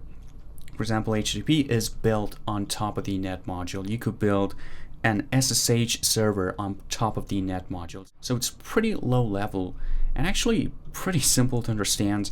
There isn't really a lot to it, but because it's so low level, it's also super powerful. So you could do a lot of things with this net module, and we're going to see some examples in just a bit. So now that I've included my net module, I'm going to create my server. So I'm going to say const server equals net.create server. So using this method, you could create a TCP server. Now this method accepts one parameter, a function, so a callback function, and the first argument of this callback function is socket. Again, we're going to talk in great detail about all of these. And now, before I use these sockets, I'm just going to fire up my server. So right at the bottom, I'm going to say server.listen, and here we have to first specify a port, because we were creating an application, and for each application, for each networking application, you need to have a port. Otherwise, the requests, the traffics that are coming to your computer, they have no idea where to get routed to. So every networking application that you create should have a port number. And in this case, I'm just going to specify maybe 3099. Again, it doesn't have to be this, but there's also a specific range about this port, but we're going to talk about them again later. And with this in place, now I have to specify my IP address where I want to run this Node.js application, and I'm just going to specify my loopback address. So 127.0.0.1. And once my server is running, this callback function is going to get called. And right here, I'm just going to log a simple message. So I'm going to say opened server on, and instead of just saying a port, I'm just going to pass server.address to it, like so. Oops. And this method will return some data about these servers. So let's just run it and see what we'll get. So I'm going to say node simple server, and when I run it, you can see that it says opened server on. First, it's going to give me the IP address that the server is listening on. In this case, it's my loopback address. It's going to give me the family type of the internet. So that third layer that we talked about, the networking layer or the internet layer, it could be either an IP version 4 or IP version 6. In this case, this is running on IP version 4, which is again something that we're going to talk about when we get to talk about IP addresses. And also it's going to return the port number that the server is now listening on. So now that I have my server running on this IP address and on this port, any other application right now could send a TCP request to this address. So any other TCP application out there, it could be in C++, Java, it could be anywhere in the world, as long as it is connected to the internet and I am also connected to the internet. What they can do is to specify my IP address and my port, and they're going to be able to send information to my application. Now, of course, this is a loopback address, but I'm talking about if we deploy this application and actually run it on another IP address, well, in that case, anyone in the internet could send us information. But now that we have our server running, so let's see how we could send some information to this server. So the socket is actually my connection. So if anybody connects to my application, this socket is going to kick in. So if anybody connects to it, I'm going to have a socket object, and if another one connects to it, I'm going to have another socket object. All right, so let's just use it first, and then I'm going to explain more. So this socket is actually a stream, and it is a duplex stream. So now that I have a connection, a TCP connection, what I can do is to both receive data and also send data. So now we could make use of those methods that we talked greatly about in the streams video, such as socket.onData or socket.write. Now, be careful, if you want to write, you have to take care of all those draining stuff. But right now, let's first focus on just receiving some information, and then we're going to focus on more complex stuff. Now, this method is just like before. There's nothing special to it. This data will get kicked in every time some amount of data gets available on this socket stream. And remember, in the callback, you also get the data, and it's a buffer. So what I'm going to do right now is to just log the buffer, and I'm also going to convert it into string because we're going to be able to make sense out of it in our terminal. So I'm going to say toString, and for the character encoding, I'm going to specify UTF-8. All right, so with this in place, we now have our very simple TCP server. And let's now create another file. And I'm just going to call it maybe simple sender. All right, now in this file, I'm going to create another TCP server, but in this case, I'm going to send some data into this application. All right, so I'm going to again include the net module, so constnet equals require net. Now that I have the net module in place, I'm going to create a socket. Now again, we're going to talk in great detail about what exactly is this socket, but I'm just going to create it in this case using this method called create a connection. So using this method, you could now create a connection with any TCP server out there. Now here I have to specify my addresses, of course, my host, and also the port. So it accepts an object, which you could specify two parameters. One is host, and here you have to specify the IP address, which I'm going to specify my loopback address. So 127.0.0.1, and this will now automatically know that it is IP version 4 and not IP version 6. And also I'm going to specify my port, which in this case it was 3099. Alright, as the second parameter, I could now specify a callback function like this. Alright, and here in the callback function, what I'm going to do is to just make use of this socket, which is again a duplex stream, so I could both receive information on the socket and also send information on the socket. And the way that you can now send information from the socket is to just call the write method. And again, we are now writing to a stream, so you do need to take care of all those draining stuff. But in this case, we're just going to do it once and with just very simple data, so we're not going to do it right now. So here I'm just going to say a simple message coming from a simple sender. And now this is pretty much it. Now, if we try to just run that simple sender right now, it's going to return an error because it's going to say cannot connect to this IP address and this port, because of course I haven't yet started my TCP server. So we first have to start our server and then try to connect to it. Now this might sound pretty self-explanatory, but it's going to be different when we get to the UDP section. So I'm just going to first of all run my server, and I'm just going to run it in my first tab. So I'm going to say node simple server like this. And now that it is running on this IP address and on this port, I'm now going to call my simple sender. And well, nothing is going to happen here, but if we now go to our server, you could see that we received that message, a simple message coming from simple sender. So this tab, this first tab, this is my simple server.js.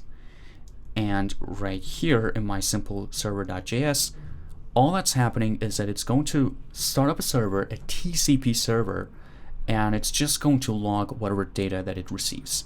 And in this case, we saw that we received that data, that piece of text that came from this application. Now, it doesn't have to be a string again. It's a buffer. It could be pretty much anything. So it could be anything. So I'm just going to maybe create a buffer, maybe const buff equals buffer.alloc,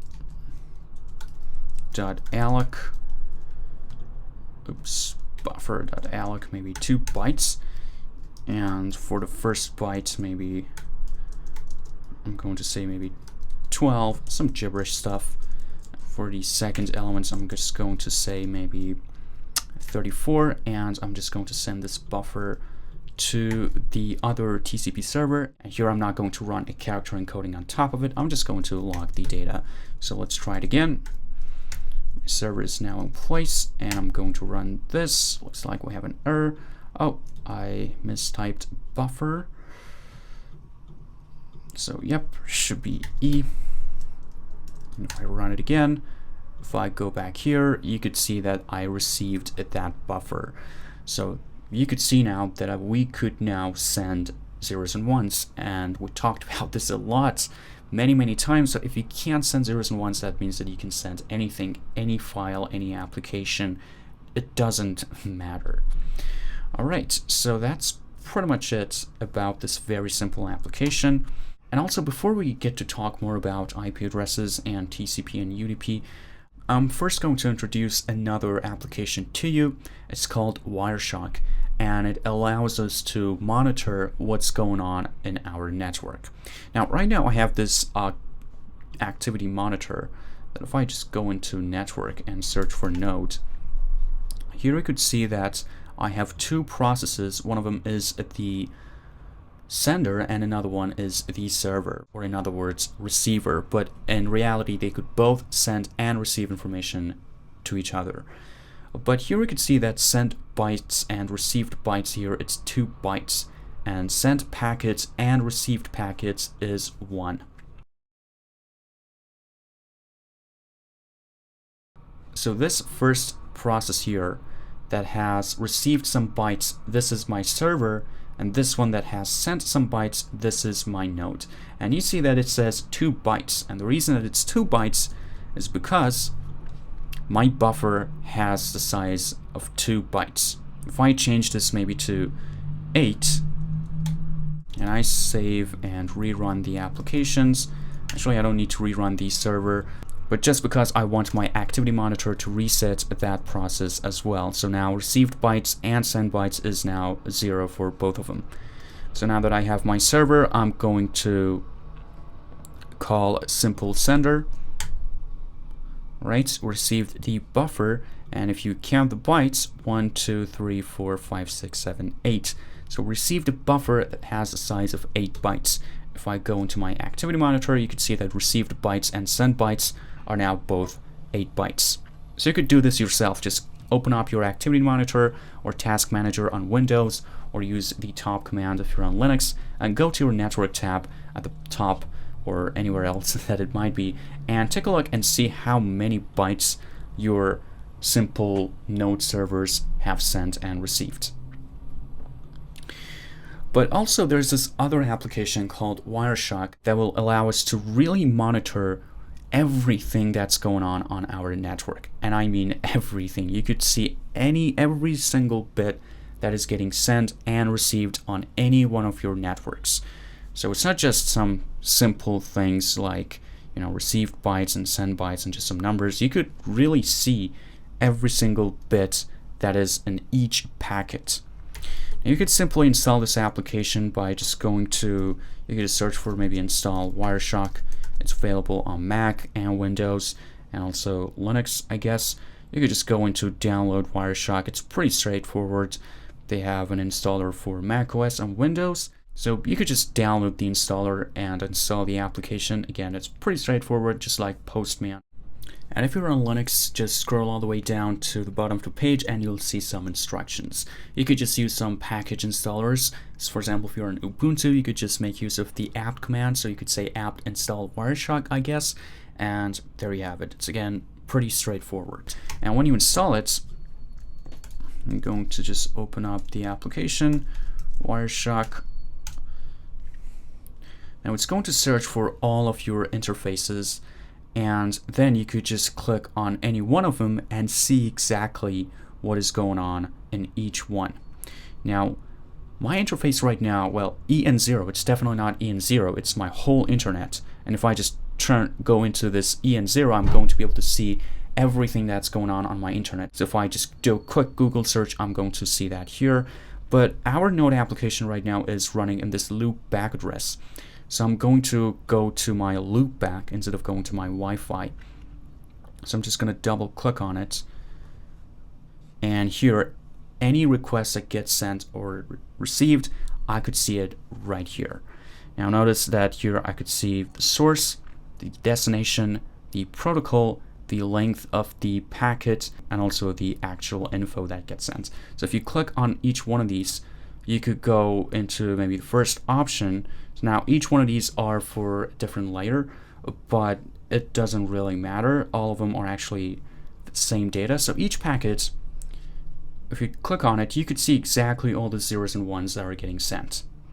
Now a lot is now going on in my loopback interface, so I guess I have to close some applications to really stop this from getting us more requests. But you know what, it doesn't really matter. I'm just going to keep this application open right now and send that packet again. So I'm going to run my server, and it looks like we have an error. Oh yeah, it's because I tried to run the sender, so I have to run the server first. So node simple server. Oops, should be node. All right, and here I'm going to run my sender, and I'm just going to go back to my Wireshark, and I'm just going to stop it because we no longer need to catch more packets. All right, now we don't really care about most of these things here. The things that we really care about are those that are actually for that node application. So everywhere that we see source and destination 127.0.0.1, these are the ones that we care about. And I'm not actually quite sure, so let me just do a quick double check. Yep, that sounds about right. And you can see the protocol here. Our protocol is TCP. So we also have some other protocols, UDP and MDNS. Now you might be saying, hey, you said we only have two protocols like TCP and UDP, but usually by protocol here in Wireshark, it also means the top layer. So if I send an HTTP request, even though it's on top of TCP, I'm still going to see HTTP here as the protocol. All right, so I'm just going to try to inspect that message. So if I just click here, you could see that data is 8 bytes. Now, I might be saying, all right, why in the world the length is 64 bytes, but data is, 8 bytes? And we also see in our activity monitor that the data was 8 bytes, right? The received, let me just see what exactly it was called. Yeah, received bytes and sent bytes 8, right? So why in the world is it here 64? And also, why do we have so many packets that are getting sent across and received across just for one simple request? Because we have a couple here, and I'm guessing that we have a couple here as well. Actually, the thing that you can do to really figure out if that request belongs to the application that you want. Unfortunately, I can't filter by process. That would be quite nice to have in Wireshark, but we can't do it. But you could just take a look at the source port and also destination port. And everywhere you see 3099 or whatever port you start your application, that is the part that we care about. So here you see source or destination, doesn't matter. If each one of them is 3099, that is the one that we care about here, again here, and other places. So all these four here at the top and also all of these ones are our node packets. All right, and we're going to inspect this a bit more later on. So now we can see that it's actually much more than 8 bytes. So if you just count all of these together, here we have 60 bytes. It's definitely more than just 200 bytes. So why did we just see 8 bytes? The reason is Wireshark is capturing every single thing that is going on, every single byte. Now, Activity Monitor is just showing us the data that got transferred. It's not showing us the headers. If you recall, we said that each packet that we send, or each frame, has some headers in it as well. And those headers usually specify, and actually in all the cases, they specify the source, the destination, the port, and some other data that we don't really talk about, but they are there. So these links that you see here are for those headers. So if you click on each one of them and you take a look here at the data, you could see, now if it's really confusing to you, just know that this whole text here, all these hexadecimal numbers, it means all the data that is now in that packet, all the data that got transferred, including the headers, including the actual data, including anything else that got transferred. So if a bit, if a 0 or a 1 gets transferred across the cable, it's going to show up here. And this portion here that you see some weird characters, it's just trying to run a character encoding on all the data, which of course means that we're not always going to see some understandable data here, because you can't really run these headers through a character encoding. They're meant to be used in other ways and not to be understood by a character encoding. So you're going to see a lot of gibberish here. If you send an actual text, you will see some understandable data here, but in reality, in a lot of cases, you will not really see anything that makes a lot of sense to you, unless you just send some pure text. So if you try to send an image, nothing is going to make sense. But if you do try to send some text, this will for sure make a ton amount of sense. And also this part, it's just trying to, make this data into an understandable, demonstratable thing. So by that I mean, it tries to break this down into all those layers. So here it says frame, the first layer, or maybe the first 2 layers. And then here Internet Protocol, which is our 3rd layer, and Transmission Control Protocol, or TCP. So Transmission Control Protocol just means TCP. TCP is just short for this one. And here's our 4th layer. So it's just trying to break this down into different layers so that it's easier for us to understand what's going on. So if we just open this up, you can see that source port is 3099, but if I highlight it, you could see that in my bits section, these 2 bits get highlighted, which means that these 2 bits, actually they're not 2 bits, they're more than 2 bits, so 1, 2, 4 characters, so each hexadecimal character is 4 bits, so 16 bits, all right? So 16 bits are here to represent my source port, and same for my destination port. 16 bits to specify my destination port, and so on and so forth. Some other that we're definitely not going to talk about all of them, and you don't really need to know all of them, but as you can see, there's some stuff going on here as well. So we do have more headers apart from the source and the destination headers, which are probably the most important one for you to understand. So a lot is going on here, and you could also take a look at the header some other stuff, and I really don't know all of these. I know some of them, but definitely not all of them, and you don't really need to know all of them. As long as you just understand the intuition behind it, that's pretty much it. Alright, so now let's try to answer those questions that we asked before. So why in the world we have multiple packets while we just sent one? And let's just try to understand some of these headers and also try to get a better sense about how TCP works.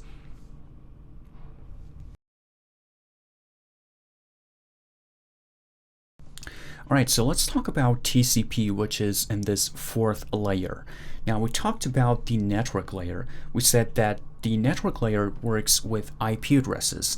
It gets a message, it breaks it down into different packets, and it moves it from point A to point B. And these 2 points could be anywhere in the world. One of them could be in your home, another one could be in another building. It doesn't matter. It just moves that information from point A to point B. But there are some problems with this approach. It's a pretty simple approach, and so many things could go wrong. What if a packet gets retransmitted? So we're going to have duplicate packets on the end machine. How can we figure that out? There's no way to figure that out if we're just moving the data using the third layer. What if some of the packets get lost, which is actually pretty common? Again, there's no way for us to figure that out. What if the point B actually just turns off? So we're sending information from point A to point B, and point B all of a sudden just goes out of the way. It just gets shut down. Maybe the power just runs out and it's now a dead device. There's no way now for point A to figure out that point B is now out of the way. It just keeps sending those packets. And also, what if we have data corruption? There's no way for us to figure that out. So there could be some things that happen in this long way, in this long range that data needs to travel. There could be some data corruption in place, and if that happens, if we're just in the third layer, there is no way for us to figure them out. That's the purpose of the fourth layer. It gets the data from point A to point B. It has no idea about IP addresses. It has no idea how data is transmitted. It just makes sure that data is received, and it will add some ports there to move the data to a specific application. Now, the name could be confusing. It says transport layer, but you have this thing in your mind that all the transportation is actually done in the network layer. Well, the answer is it's not. Transportation is not done in the network layer. It's done in all of the layers. So the physical layer is also doing the transport. The name transport layer is there because it will add some port numbers to the packets. So we'll add some port numbers, and now this layer could identify the application layer, so we will know which application needs to receive those data. All right, so that's why we have this fourth layer. Now, if it's still confusing, just bear with me. I'm sure the concepts will get more clear to you as we move forward. Now, in this fourth layer, we have 2 main protocols to move data around. One is TCP, and another one is UDP. Now, TCP, the main purpose of TCP is to make sure that the data that you're sending is received exactly as the way it is. So every single bit that you send, TCP will make sure that it's received, and also it's not really changed in any shape or form. So TCP makes sure that every single bit that you are intending to send is actually sent over. So it does some stuff behind the scenes to make sure that the data is received correctly. For example, if you want to send a password, you have to make sure that every single bit of that password is correct. Otherwise, if you miss a bit, there's no way for you to check that that password was correct, and you will get an incorrect password thing. So that's one of the ways that you have to use TCP. You have to make sure that every data, every bit that you are intending to send is actually get sent correctly. Now, UDP doesn't really care about that. You just send the message and that's it. There's no way for UDP to figure out that the packets are sent correctly. A packet could get lost, but no one cares. Now, UDP is really used in streaming stuff. For example, video streaming applications.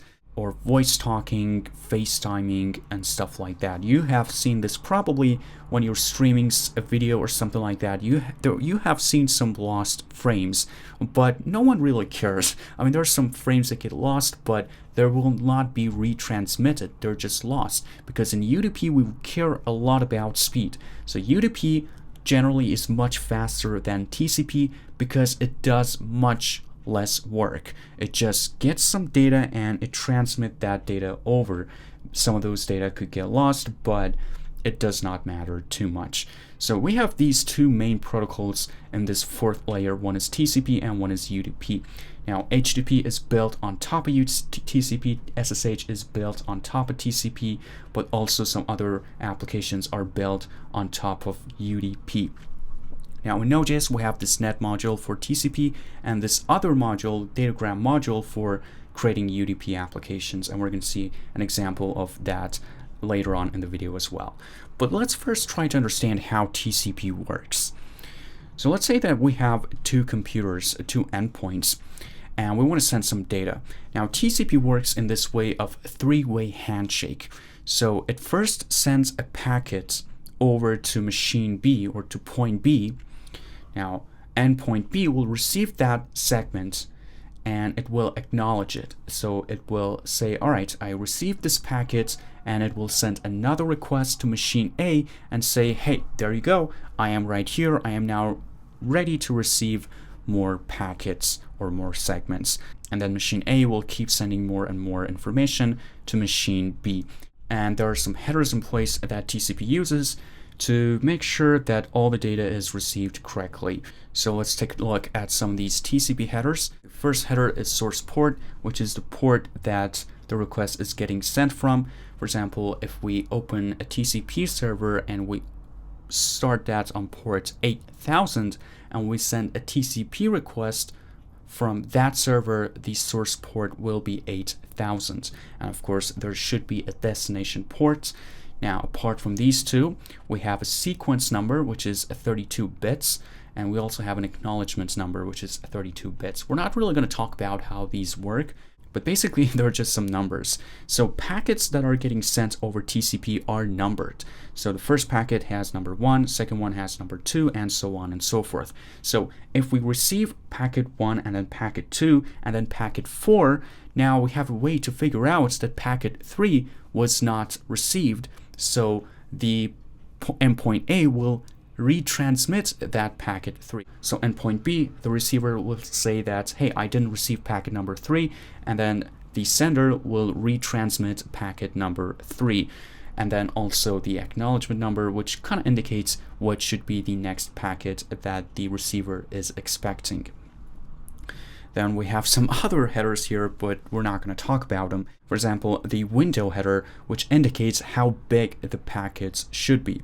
So at first, the packets are getting sent in very small chunks, but as time goes by, they're getting bigger and bigger, and then they will get to a specific point and they will be fixed at that point.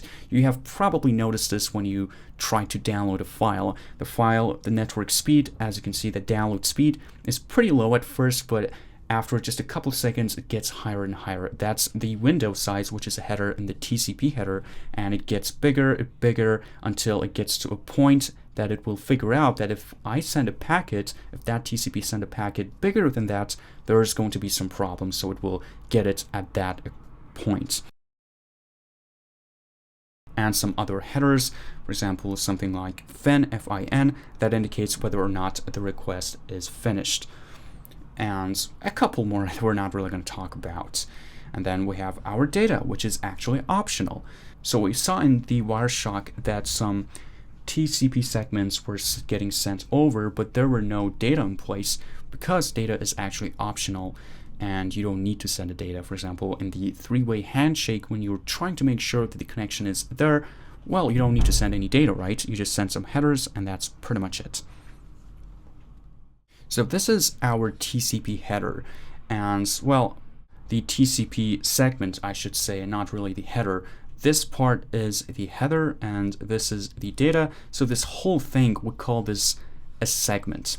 Now notice that there are no source IP address and destination IP address, and also no nothing to indicate the MAC addresses. And the reason is, if we go back to our layers, each layer will add its own headers to the frame. So application layer is just some amount of data. And you could optionally add some headers for your own use cases, but networking wise, we don't care. It's just some amount of data. TCP will add those headers that we talked about. UDP will add its own headers that we're going to talk about in just a second. Now, the network layer will also add its own headers, and those headers are the source IP address, the destination IP address, or maybe just a couple more, but pretty low, nothing really as crazy as TCP. And then the data link layer will add its own headers, the source MAC address and stuff like that. So as you can see, we get some amount of information from this layer, and then we keep adding some data to it, and then we send that whole frame thing over the network. All right, so now let's talk about UDP headers or UDP segments as a whole. Now, a UDP header has a source port, just like before. It also has a destination port, and it has a segment length, which indicates how big the segment itself is. So along with all these headers and the data, that is going to be the segment length, and the size is 16 bits. Now, this segment length, it does not include other kind of headers like source IP address and destination IP address. It's just the segment. As we said before, segments, when we're talking about moving data in the fourth layer, in the transport layer, the data is called segment. And in a segment, there's nothing called an IP address or a MAC address. And we also have our data and something called checksum. Now, checksum is just something to indicate whether or not the data is corrupted. So checksum kind of checks all the binary data, all those zeros and ones, and it does some kind of simple calculations. For example, it adds all of them together and it will come up with a number, and it will send that number in the checksum header, which is again 16 bits, and the receiver will receive the data. It will do its own calculations on the zeros and ones, and it will end up with a number, and it will check that number with this checksum number, and if they do match up, it means that the data was not corrupted. So this is just a little header here to make sure that the data is actually not corrupted. And we also have this header in TCP. I didn't show it in TCP. I kind of included that in the other section, but we also do have this checksum header in TCP, and also the length. So in that other section, here in this other, we have something called checksum, and we also have something called length, and some flags, and window size, and so on and so forth. But not that many, not as crazy as you might expect.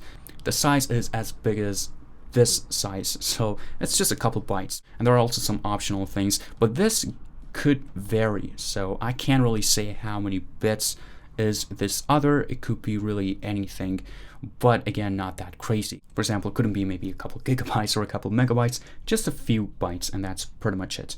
But UDP, the size of a UDP header is fixed at 64 bits or 8 bytes. So a UDP header is always 8 bytes, and then you have your data in place. All right, so this is pretty much it about the fourth layer. Now, in the fourth layer, transport layer, we said port numbers are connecting this layer to the application layer. So port numbers are very important in this layer. So you have to specify a port. Now you might be saying, all right, what kind of port can I specify, and what are the ranges and what are the limitations? And the answer is, if you want to find that answer, just search for INI port numbers, and it's called IANA port numbers, and the first link that pops up, just click on it, and here you could see some information about what kind of port number you could specify. So here you could see the well-known ports. I'm assuming that you might know the SSH port, which is port 2020 right here for SSH, and some other well-known ports like 80, which is for HTTP. But if you scroll all the way up, you could see that port ranges right here are these. Now, the port range really depends on your operating system, but in general, ports starting from 0 all the way up to 1023 are for system ports. If you want to open a port that is in this range on your operating system, you have to run that application as sudo, as root. And user ports are in this range, and we also have some dynamic or private ports in this range. So I could say the range is from 0 all the way up to this number, 65,535. So as long as your application is in this range, you are pretty safe. But also try to stay away from system ports. So when you're creating a Node application, just try to go higher than 1023. I mean, you technically could assign something in this range, but that is not really advisable. Again, here you could see the list of all the well-known ports. Again, whatever application that you have used, network application, just search it, and you could see the port for that application. Now, something that you notice here is that we have some duplicate ports, and you might be wondering what in the heck is that. For example, for port number 2, why do we have 2? Well, the answer is one of them is for TCP and another one is for UDP. So technically you can create 2 applications on a single port. So you could have a Node application that is running on TCP on port 8000, and you could also have another application on port 8000, which is a UDP application, but you cannot have the same thing twice. For example, if you run your application, a TCP application on port 8000, you cannot create and open another Node application on the same port if that's TCP. So that's also something to keep in mind.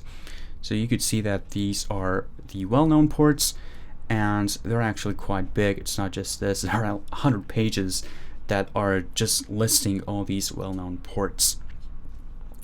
But you don't really have to really care too much about this. So as long as your Node application's port is higher than this port, 1000, you should be good to go. And if there is another application that's using the same port, you will receive an error that port number is already in use. So let me just show you a quick example in Node. Now I'm just going to go back to that HTTP application. So I'm going to go over to my demo folder, and right here I have that app.js file. I'm just going to open this up in my code editor. Right, this Node application is going to listen on port 8000 right now, and it's going to listen on my local host. So this is the IP address of localhost, but right now we're focusing on this port. So notice right now is again on port 8000, but I could also try other ports. I could maybe try port 8001, and pretty much any port that is in that range. But again, keep in mind that the best thing you can do is to stick with that user port range that we just talked about. So technically you can even go lower than ports 10,023. So I could maybe go for port number 4 or something like that. But it's not really advisable because these are system ports and you could end up with having some conflicts. For example, port 2020 is for your SSH port. This is a port that is used to make you connected to your server. So if you buy a server or you rent one, so you get something from AWS or DigitalOcean and you try to connect to it, you will use SSH. And if you occupy that port, maybe using your Node application, you're going to run into some issues. Now, I'm going to maybe run it on port 4. And I'm just going to run the application. Now, if you try to do this, you might run into an error that says that this is a system port and you're not allowed to use it. Now, in my case, I'm not going to get this error because I once ran my application using the sudo command. So I said sudo node and then app.js, and apparently right now it allows me to open ports even in that range. But for your case, you might get an error that says that you cannot open up your Node application on this port, but technically it's possible and you can do it. Now I can just go into maybe localhost port 4 and get that message hi there. So port 4 works perfectly fine, even though you should try to stay away from it. Or maybe I could go for port number 2, which might sound strange to you, but I totally get it. It does look for sure strange to start your application on localhost port 2 because again we're using system ports, which is something that not a lot of people are using and it's not really recommended. But what I really mean by system ports, for example, port 80 is for the HTTP port. So if I just run my Node application on that port, now if I don't specify anything as a port, it's going to be default to port 80. So right now I could just say localhost and get my message, or I could just specify that IP address 0.0.1, and without needing to specify any port whatsoever, I'm going to be able to access my application, because right now it's running on port 80, and port 80 is the default port for the HTTP. So if you are in this range of 0 to 60, maybe, what was number, 65,000, so I'm just going to copy this port. So as long as you're in this range, you're going to be pretty okay, even though you might run into some issues. To be super okay, just stick with these user ports, which is specified right here. User ports 10,000 to that. So I could even technically specify this port here, and it's going to run just fine. Now my application is running on port 65,000 something, so I could go into that port and everything works fine. But if I just try to go maybe one higher than that, right now I'm going to receive an error, and it's going to say that port is out of range and the range should be between 0 and 65,536. And also keep in mind that you can have multiple applications listening on the same port as long as they use different transport protocols. For example, you could have one application listening on port 8000, and that application maybe is using transport protocol TCP, so transmission control protocol, and you might have another application listening on the same port, but that application is using UDP. And you might even have another application listening on that exact same port, but this one might use another protocol that is just not TCP or UDP. Now, I said that these two are the two main ones, but they're not the only ones. There are also some other protocols out there, but in general, when we were talking about internet and backend developments, in maybe 99% of the time, we only use TCP and UDP, but we also have some other protocols which you really don't need to care too much about them. For example, one of them is SCTP, and I hope I am spelling it correctly. If you go back to ina.org website here, it lists some of these protocols: TCP, UDP, DCCP, and SCTP. Yep, SCTP. Alright, so this is another protocol that you can use, and there are also some others, but the most common ones are these two. For example, HTTP is just built on top of the TCP, and the new version of HTTP, HTTP 3, I guess, is also using UDP to some extent. I'm not quite sure, but I'll look into it. We'll talk in much greater detail about HTTP in the next video. Next video is all about HTTP, and we'll talk in great detail about all these different protocols of HTTP and what they do. But as of now, HTTP version 1 and 2 are built on top of TCP. HTTP version 3, I'm not quite sure, but I'll look into it and we'll discuss it in the next video.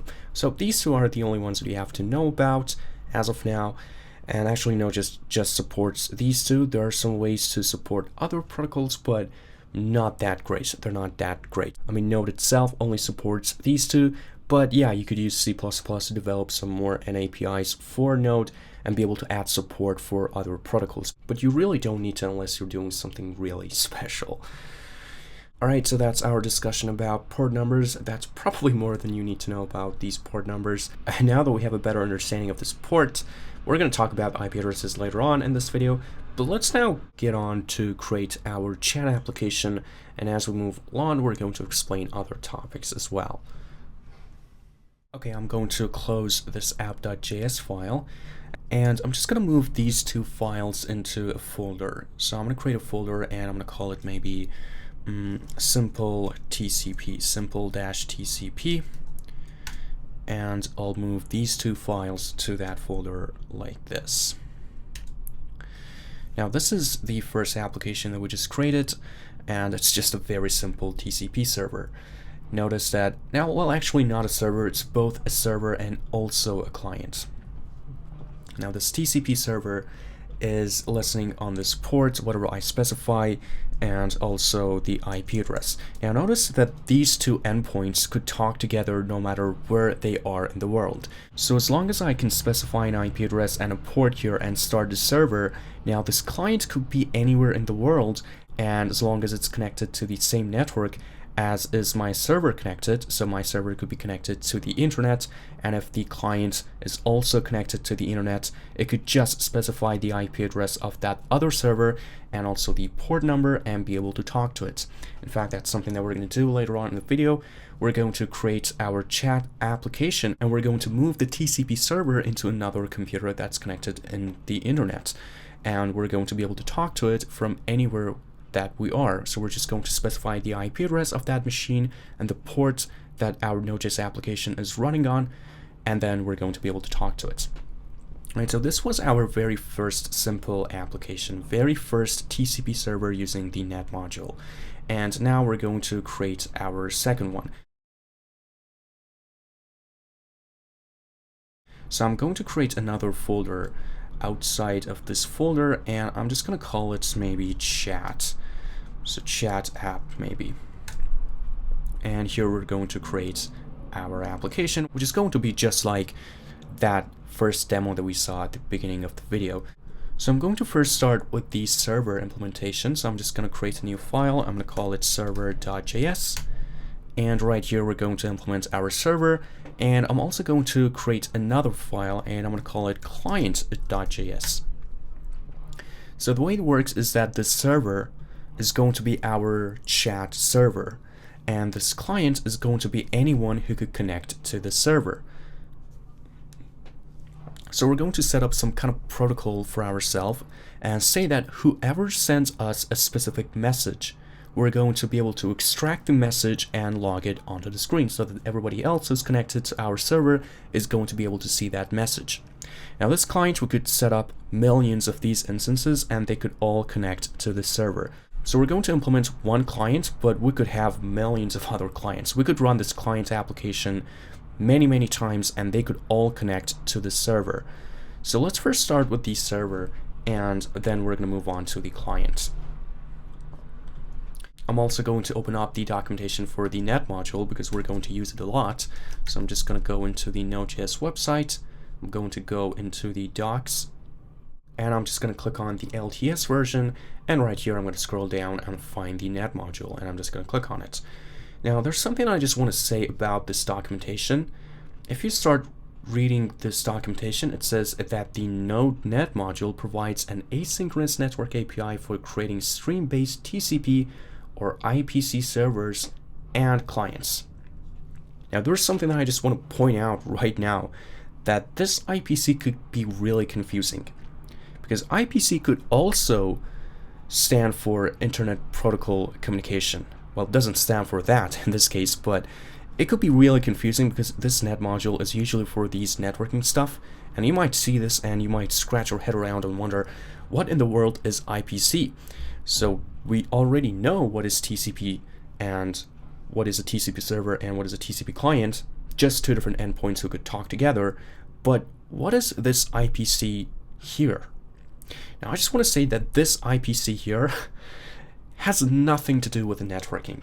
And by networking, I mean all those stuff that we talked about, all those layers, IP addresses, port numbers, and whatnot. This is a totally different thing. This IPC here stands for inter-process communication, and it is something that's done in your operating system and in your operating system only to make a way for different processes to talk together and to communicate with each other. Now the reason that they're both in the same module in Node, well, actually kind of makes sense because, well, this net module is all about communication. It could be communicating from this endpoint to another endpoint, which could be a TCP connection, or it could talk to another process. Now this IPC is a very important concept. We're not really going to learn about it in this video. We're going to learn about it in another video where we talk about child processes and stuff like that. The reason that it's so important is because you need to have a way of your node process to talk to other processes. So if I open up my activity monitor, you could see that I have around 400 processes running on my machine. Well, right now it got reduced down to 380, but there are a lot of processes, and my node process, if I just run node app.js, it's going to be only one process. And if I start a database application, it's going to be another process. Now it's very important for these processes, for some of them actually, to talk together, and that's what they're doing. In fact, if I just search for Google, I could see that I have lots of Google processes opened up on my machine. One of them is Google Chrome, another one is the renders, and these do have a way of communication between together. So there are some ways in your operating system you make use of to make one process to talk to another process. And we're going to talk about all of that stuff later on in the course and not right now. But it's very important because imagine you have your Node application and you might want to have a database. Now you need to have a way to make these two processes communicate together so they could send and exchange information. Or there could be a video editing application, so you are maybe using Node.js to grab a file from a client, from a user, and then you want to do some editings on it. And for that, you might want to use another process. So there needs to be a way for these two processes to talk together. And one way that you can do it in Node is using IPC. And it's pretty good actually that you could just learn this net module using TCP, and you're just learning one thing, but you're also learning another thing, a completely different thing.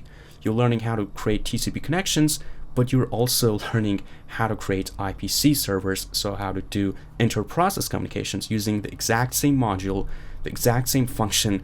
The only thing that's different is when you're creating the server, when you want to create an IPC connection or IPC server, instead of specifying an IP address and a port, you just specify a file. So you just specify a path.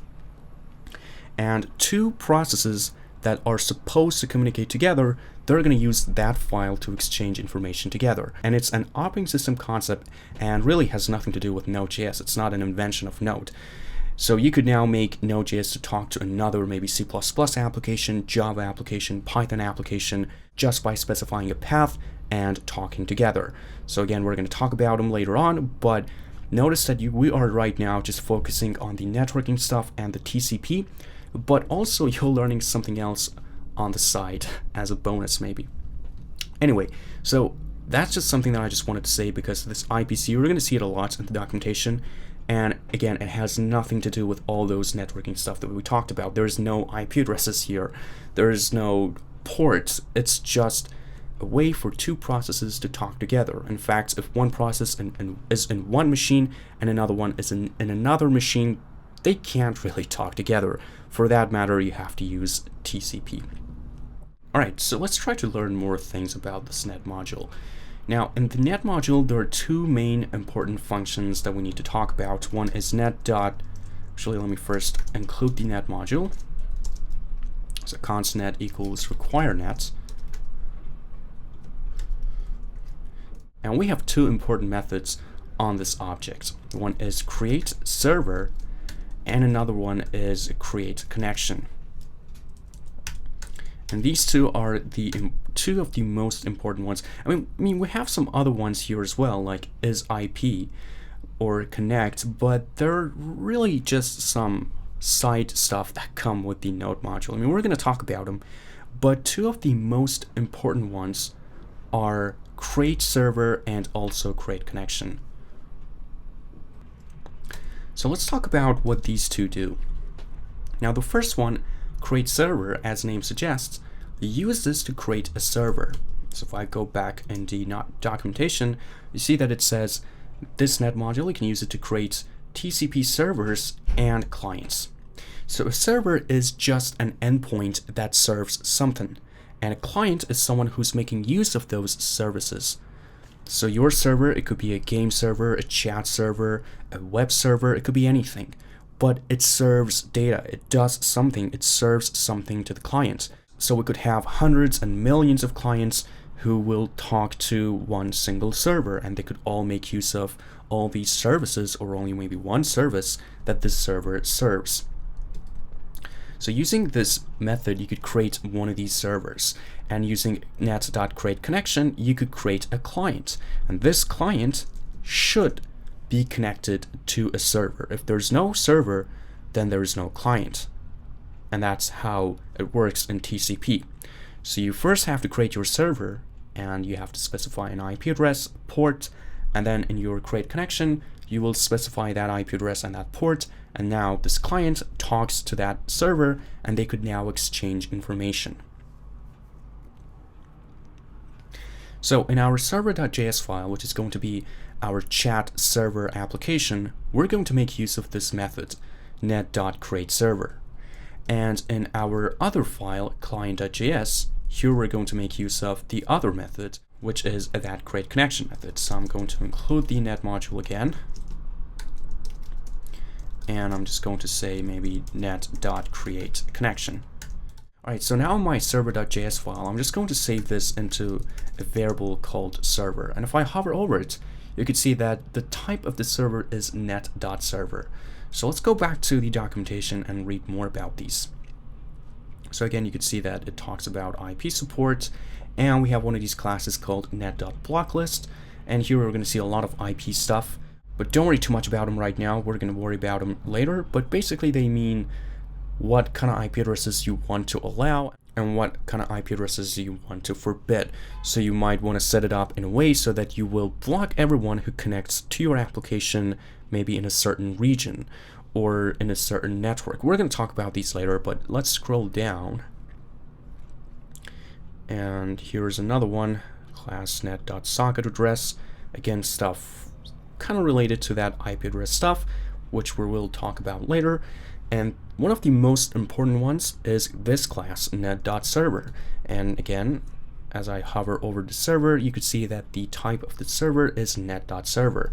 So now that we have this object, we can now set up our server, and we could now specify how our server should react and how it could function and what are some of the things that this server should do. So here you could see how to fire up your server, and also this server is an event emitter object. So now we have access to some of the events. We have access to the close event, which is going to be emitted when the server closes.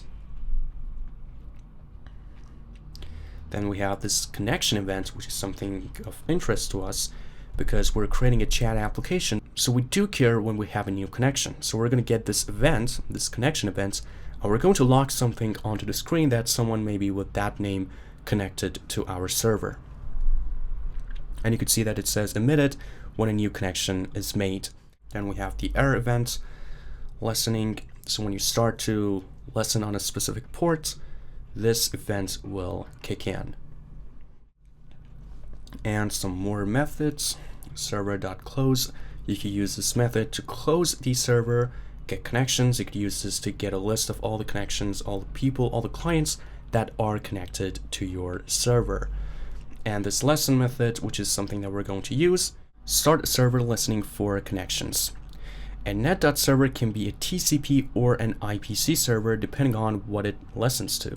So if you specify an IP address and a port, it's going to be a TCP server, and if you just specify a path, it's going to be an IPC server. Again, you can see the list here. If you just specify ports and then maybe host, this is a TCP server, and if you just specify a path, this is going to be an IPC server. So let's right now you make use of that connection event and also fire up our server and also create a client that connects to that server. And if anytime someone connects to our server, we're just going to log something onto the screen and say that somebody connected to our server. So let's just do that. All right, so I'm first going to make this server to listen on a specific port. So I'm going to say server.listen, and I'm first going to specify a port, and for the port, let's just choose 3008. Feel free to choose whatever port you want. As long as it's in that user port range, you're good to go. And for my IP address, I'm going to specify that loopback address for now, but later on when we deploy this application, we're going to specify something else. So right now I'm just going to specify the loopback address, and in the callback function, I'm just going to log and say opened server on server.address.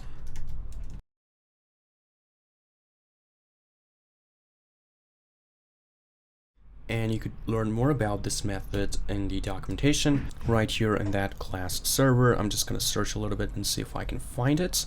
And here it is. So if you go back to this class net.server, if you just scroll down a little bit after the events descriptions, you could see this method server.address, which returns the address, the family, and the port of that server that is listening.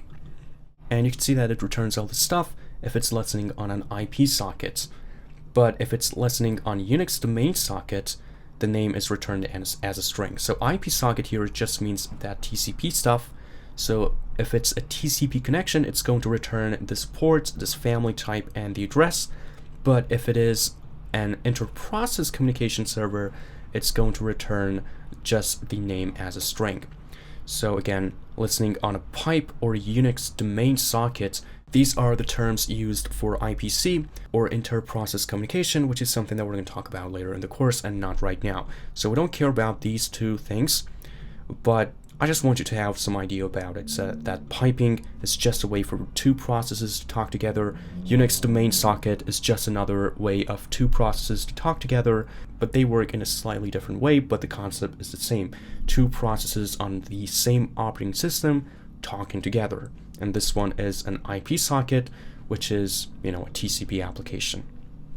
All right, so if I go back, this server, again, I want you to know this server type is net.server, and you could see all the functions, all the events that we have available on this object right here in the documentation. So server.close, server.getConnections, server.listen, which is something that we just used. But now let's make use of that event, that connection event. So I'm going to say server.on connection. And again, if you have watched my video about event emitters, you should now understand how this works. So if this event happens, we're going to call this callback function, and this callback function accepts one parameter, which is a socket. And this is the next thing that we need to talk about. Now, if I again hover over this socket, you could see that this one is another class, net.socket. Now, this is also another very important thing to understand about the net module. So, three very important stuff to understand about the net module.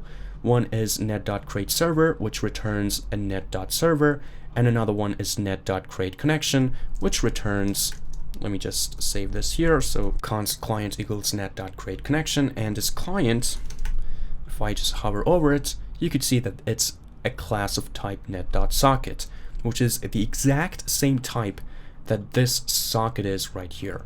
So what does socket mean? Basically, socket just means your endpoint. So now you could read information from the socket, and you could also now send information to the socket. So if I just say socket.write like this, and this socket is actually stream, same for this one. Their types are identical, so whatever we can do here, we can also do it right here with this client. So whatever I write to the socket, because it's my endpoint, remember we said that in TCP we have two endpoints, right? So endpoint maybe A, and maybe endpoint maybe B. And this B could send information to this A, and also this A could send information to this B. They are duplex, so they could both read from something and they could also write to something. So these two endpoints could now talk together, and in the Node.js net module we call these endpoints socket. Actually, this is a computer science topic, so when you have two endpoints, two networking endpoints that are talking together, we call them a socket. So that's why we have that name.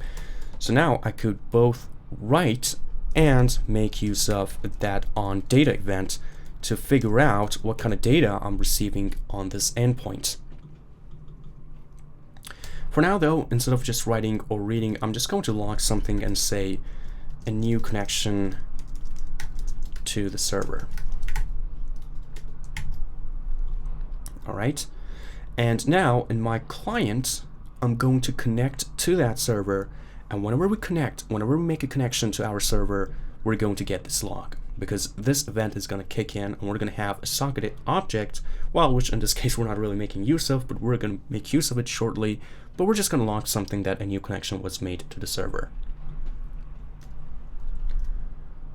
Now here in my client file, I'm going to specify the IP address and also the ports of my server. So now I could connect this client to that server. So let's just do that. So I'm going to specify an object here. Again, you could read more about what you can do here in the documentation. So you could just go to the Node.js documentation. I guess it was all the way at the end of the documentation, so let me just try to find it. You could do a search for create a connection. Yep, it's all the way at the end. But you could see that it's actually pretty straightforward. You just specify the IP address, the port, and that's pretty much it. And if it's an IPC connector, you have to specify a path instead of a port. Now I could both use this syntax and also this syntax, but I'm just going to use this syntax. So I'm going to pass an option, so as an object, and in that object I'm going to specify my host and also my IP address, but I could also specify them as two different arguments. It doesn't matter. So I'm going to say maybe host, and I'm going to specify my loop back address, which is 127.0.0.1.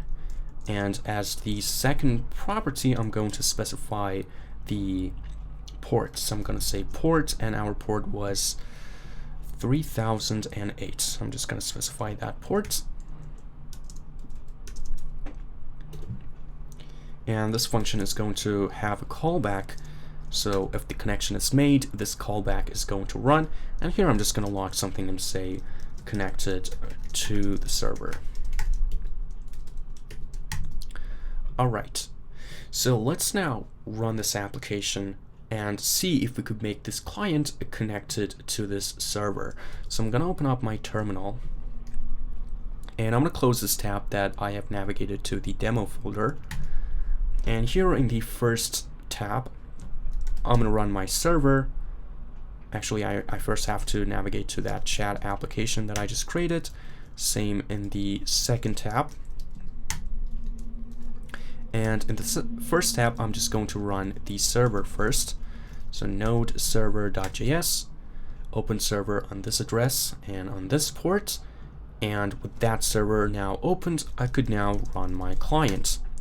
And it says connected to the server, and in the first tab I see that a new connection to the server.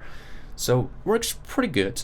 And I just want to point out something, that if you try to run your client app without running your server, you're going to run into an issue. And this is how TCP works.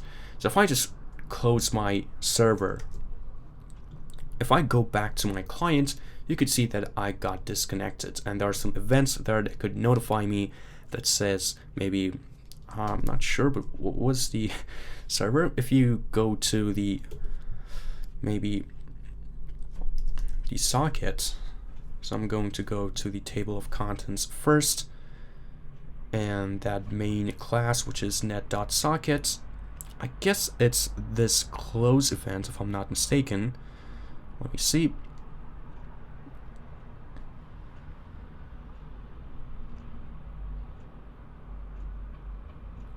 So it's probably this close, or I'm guessing end. But you know what, let's try both of them and see what we're gonna get. I'm not quite sure about this one, but we could just give it a shot. So in both of them, we're going to set up two different listeners. So one maybe close, and I'm just gonna log maybe closed, super simple, and another listener which is called, what was the name? End, yeah, .end. And here I'm going to just log ended. And let's do the same thing and see which one we're gonna get. So here I'm gonna run my server, and here I'm gonna run my client. And if I just disconnect and shut down my server, if I go back here, well, both of them are gonna get called. And the reason is because this client is actually a stream. And we talked greatly about streams in the previous video. So this close event is going to kick in when this stream is closed, and this end is also going to kick in when the same thing kind of happens. But well, what you should use in this case is this end event, because this close, you could just close your client and move on. But this end is kind of better to use. So I'm going to log maybe connection was ended. Again, this could also happen when you just end the client, but you know what, let's just keep it there, and this way we could get notified when the server just somehow just goes down. All right. Now that we have a connection made from the client to the server, let's also take a look at our Wireshark and see what we're getting there. So I'm going to open up my Wireshark. And before I start listening on my loopback, I'm just going to close that server right here. Well, actually, I have already closed both of them. So I'm just gonna start listening on my loopback. I'm just gonna make sure that I don't have many applications running in the background. So I'm gonna close as many as I possibly can, those that I don't really need. All right, I think we're pretty good. So I'm just going to double click on loopback. And well, it looks like, yeah, we're not getting a lot of packets, which is a good point for us. Now I'm going to start my server first, so node server, and if I go back, nothing is happening. No TCP packet has been sent so far. And well, we have a couple here, but again, they have nothing to do with our node application. And now I'm going to run the client, and if I go back to Wireshark, and I'm just going to stop capturing. I mean, I could just let it keep going, but nothing will now happen because, well, our node app is not really sending anything to the server, so that's pretty much it. So we've captured all the data that we needed for the TCP connection. So I could now stop listening for more packets, and let's see what happened when we just made that connection. So you could see that one TCP packet, or segment I should say, was sent from this port to this port. All right, so now you might be saying, what is this 56,000 port? And if you recall, in that INA website, it indicated that ports that are in this range are dynamic or private ports. So these are the ports that could be allocated on the fly. So when you create an application and you don't specify a port or something, or if it's just a client, well, it still needs a port, but you don't really have to care too much about it because the operating system will automatically assign something to that. And these are just short-lived. So this port could just go out of the way as soon as I just close my client and nothing really will happen. But my server port is static. It's just there and it's not going to change. All right, so this is the first packet that was sent from the client to the server. And you could just take a look at the port numbers to figure that out. This is my source port and this is my destination port, and the destination port is 3008, which is the port that our server is listening on. Now the second one is now made from my server back to the client. Third one is from the client to the server, and the fourth one is now from my server back to the client again. Now notice that nowhere here we have any amount of data. So we didn't send any data whatsoever. All that happened here was kind of like that three-way handshake thing that we talked about. So now my client sent something to the server, and my server is now acknowledged it. So if you take a look here, the sequence number is now 0, but now my server sent something and the acknowledgement number is now 1. And it will send another packet, so now our sequence number is now 1, which that packet is now acknowledged. And then we also have another packet. So all of these are made to just make sure that the connection is now stable and we have this connection in place. So my client sent something to the server and the server sent something back to the client. So now we have a connection. Now these two endpoints are sure that there's something between them and they could now safely exchange information. And something else that you could take a look at is this window size that we talked about, which indicates how big the packets could be. And at first the window size is 65,000, but then it increased to 400,000. So it kind of checks how reliable the connection is and how big the packets could be, and it got to this point, 400 bytes. And you could see that the length is 0, because I'm assuming that this is the length of the data, yeah, which is supposed to be 0.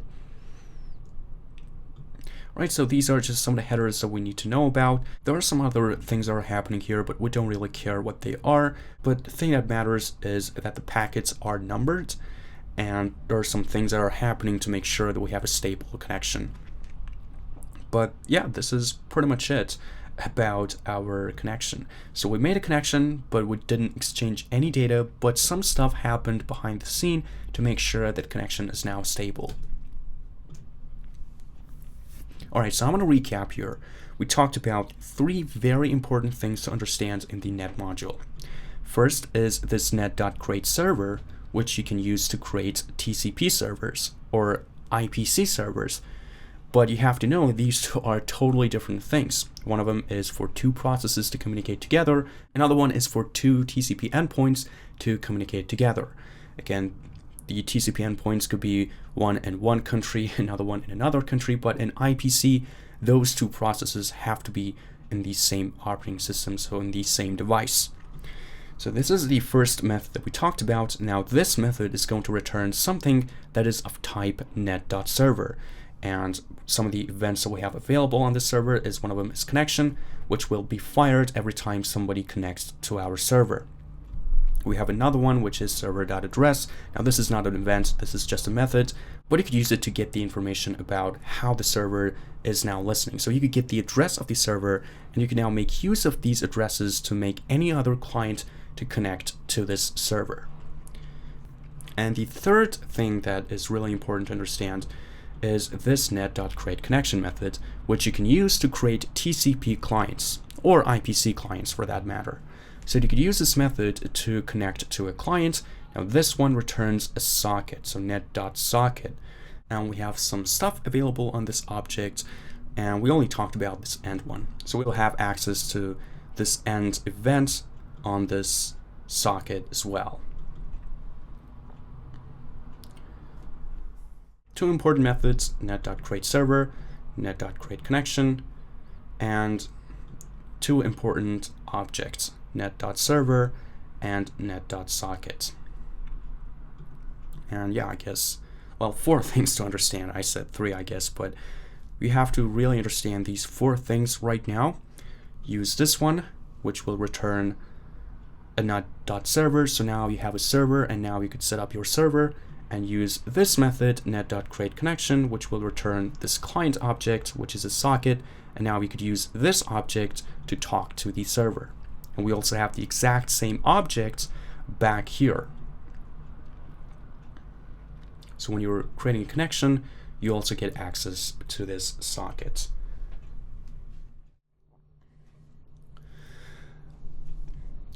Alrighty, so now that we've established a connection between a client and the server, now notice that I could actually run this client multiple times. So if I go into my terminal, I have a connection right now, and let me also rerun my Wireshark. So I'm just going to click on this little return icon, and actually I have to start it again, I guess. Let me see. So continue without saving. Alright, so now we're capturing all the packets that travel through the loopback interface of my machine. And we're actually capturing all the frames. So if anything just moves in my switch, my network card, we're going to capture it. And if you click on each one of the packets, they are actually a frame. So you could see all the way until the bottom layer. Okay, so let me just try to run my application multiple times. So I'm going to disconnect my client and my server. Notice that some messages were exchanged just after I closed them. So now there's an indication. The server or the client could now tell the server that, hey, I'm done, I am closed. But let's run them again. So I'm going to run the server. Notice nothing is happening until I run the client, and as soon as I run the client, we're going to get some packets here in Wireshark, and these 4 packets are the ones that were exchanged between these 2 as soon as I try to establish a connection. But let me try to run the client one more time. So I could say node client, And now I have two clients, and if I go to my server, you could see that I get a new message, a new connection to the server. And if I just go into my Wireshark, you could see that 4 more packets were sent, but this time it's from another client. So if you take a look at the port numbers, here we have the source port 56,893, but right here, this port is 92. So the last 2 digits here for the first client. So the port number of the first client is this number, 56892, and the port number for the second client is 56893. Yeah, this is it. I wish I could just select these two. Let me try it. Yeah, we can. So you could see that this port number is 92, the last 2 digits, and this one's port number, this client's port number is 93, and they're both talking to the same server, so the destination port for both of them is 3008. So I could run as many clients as I want. I could create another one, and I could just say node client.js, another client, and I could just keep doing it for as long as I want. And as long as my server has capacity for new connections, it's going to just accept them all. And when it gets to a point where it no longer could accept connections, maybe its memory is filled or something like that, we're going to receive an error. And we could also drop some of the connections from the server as well. But if I go back to my Wireshark, I see that I now have a new client, and this one's port number is 96. So 56896. And you could see that any new client that gets connected to my server will be assigned a new port number by the operating system. Alright, so that's one more thing that I just wanted to point out. And I'm just going to close all my clients but the first one. Alright, so now I have my client here in my second tab and my server in the first tab. And I'm just going to close both of them. So right now, let's try to grab a message from the client. So let's first ask the client what kind of message you want to send, and grab this content, grab the message, and send it over to the server, and just log it here in the console. So from the server, we're going to receive that message, and we're going to log it. So let's see how we can do this. Now, the way that I'm going to ask some amount of stuff from the console, so now we need to have a way to interact with the console. And for that matter, I'm going to use the read line module. And with that read line module, we could ask a question in the console. So we could say, hey, message, or something like this, or enter a message. And then the user could just put some strings, and we could grab this and save it to a variable in our console. Now, you probably only used console.log for your interactions with the console, but there are much more things that you can do with the console.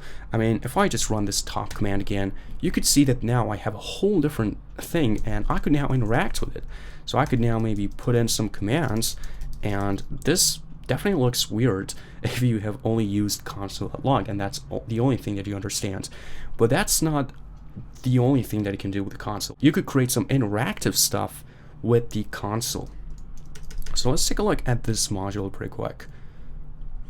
Okay, the name of the module is readLine. We're not really going to get too crazy about it. I'm just going to say how you could use this module to, read something from the console. It's not that complicated. You could read the whole documentation in just a couple of minutes. But the function that we need to use, now here, if you just read the documentation, the first line, it says that the readLine module provides a way for reading data from a readable stream, one line at a time.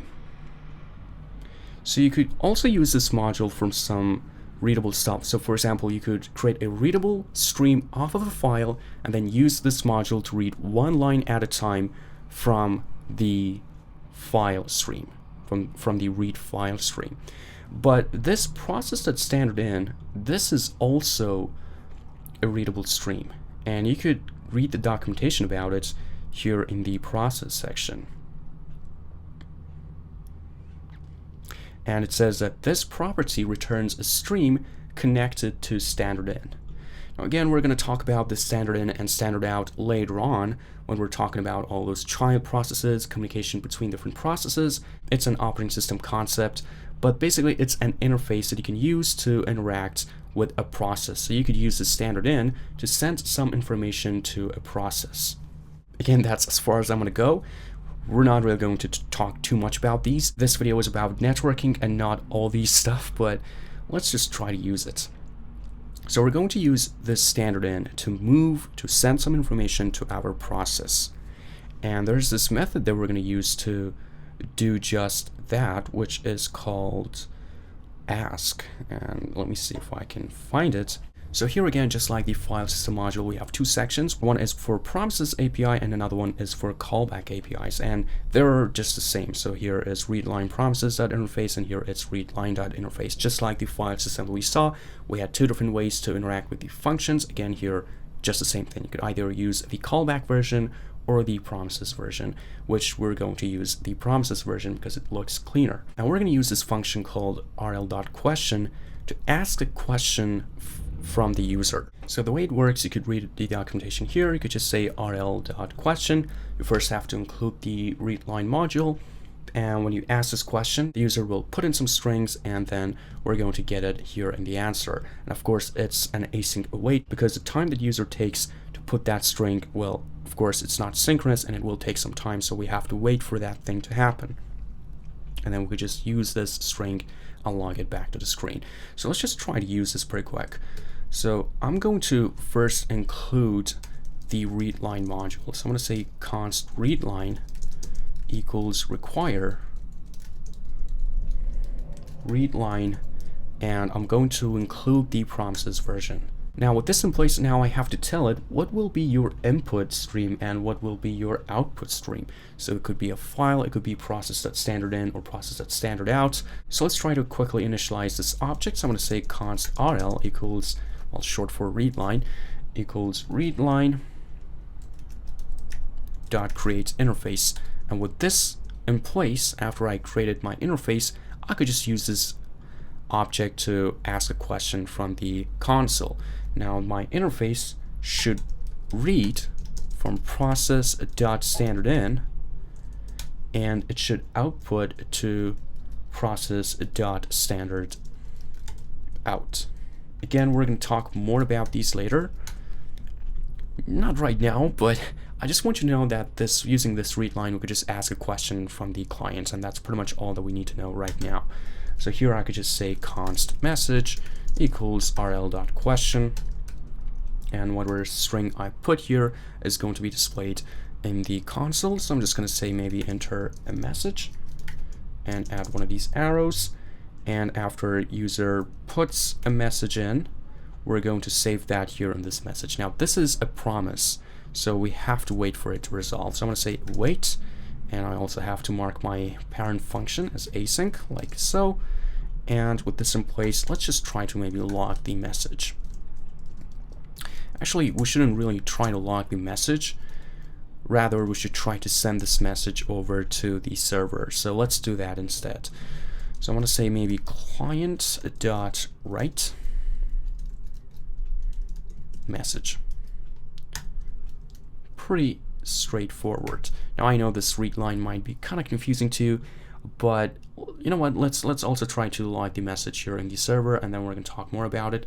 So here in my socket, what I'm going to do is just say socket.onData, and keep in mind that this socket object is the same type as here the client. So just to make things easier to understand, I'm going to change the name of my client maybe to socket to make it more consistent, because this is a net.socket and this is also a net.socket, so they're both the same object basically.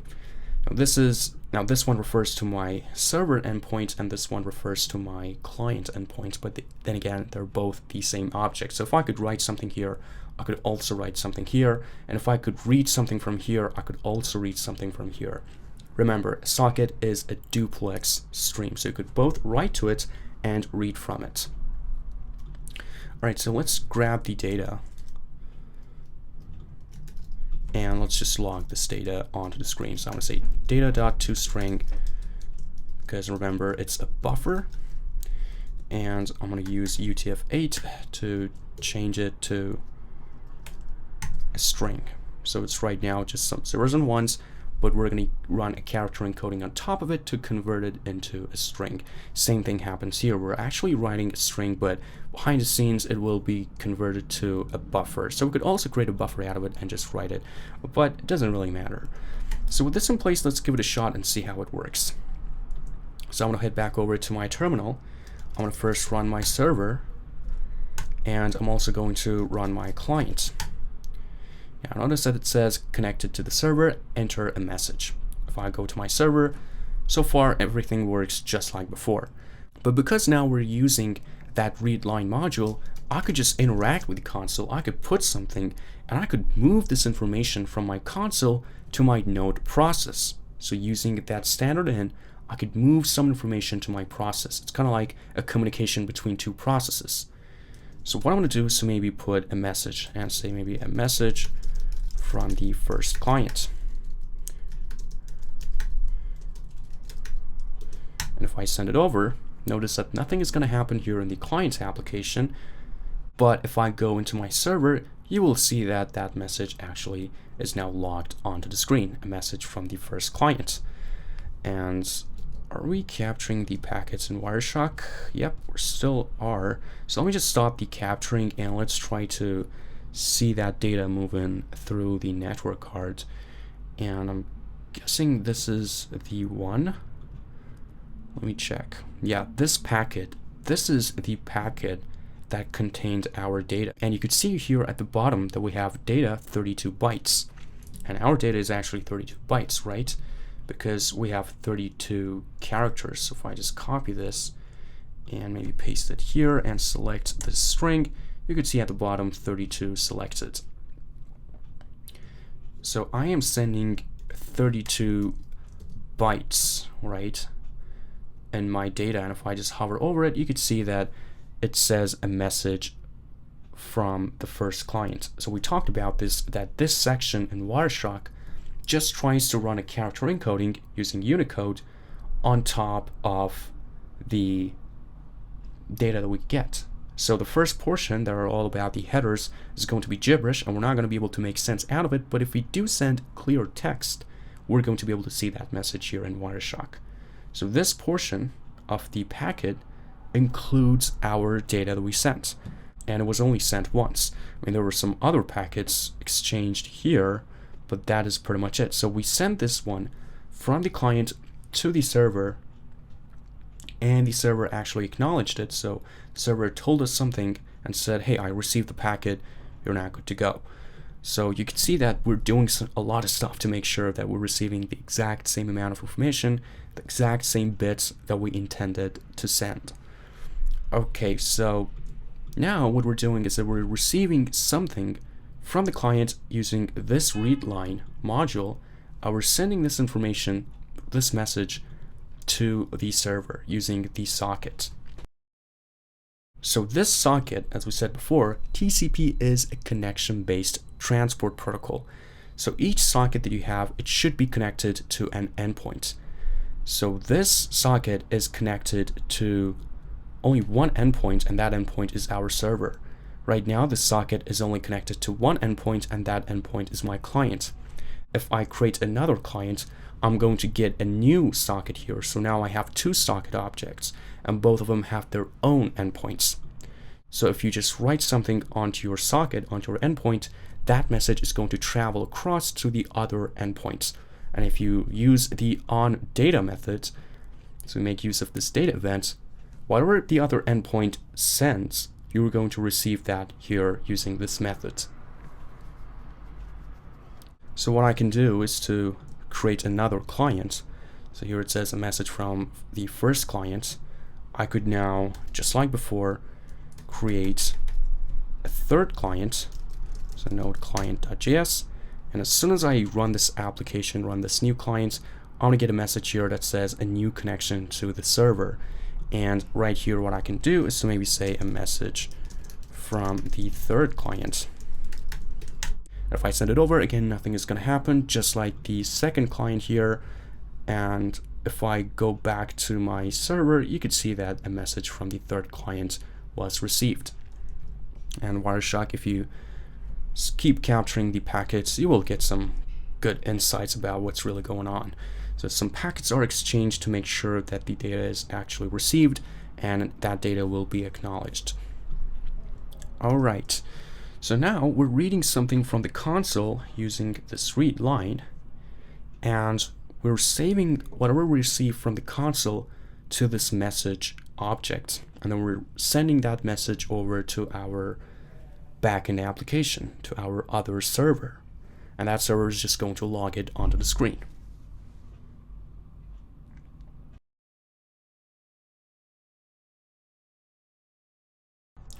So now let's try to, instead of logging the messages on our server, which is pretty useless because we're having a chat room, so if anybody sends a message, we want it to be in a way so that everybody else who's connected to that chat room is going to be able to see that message.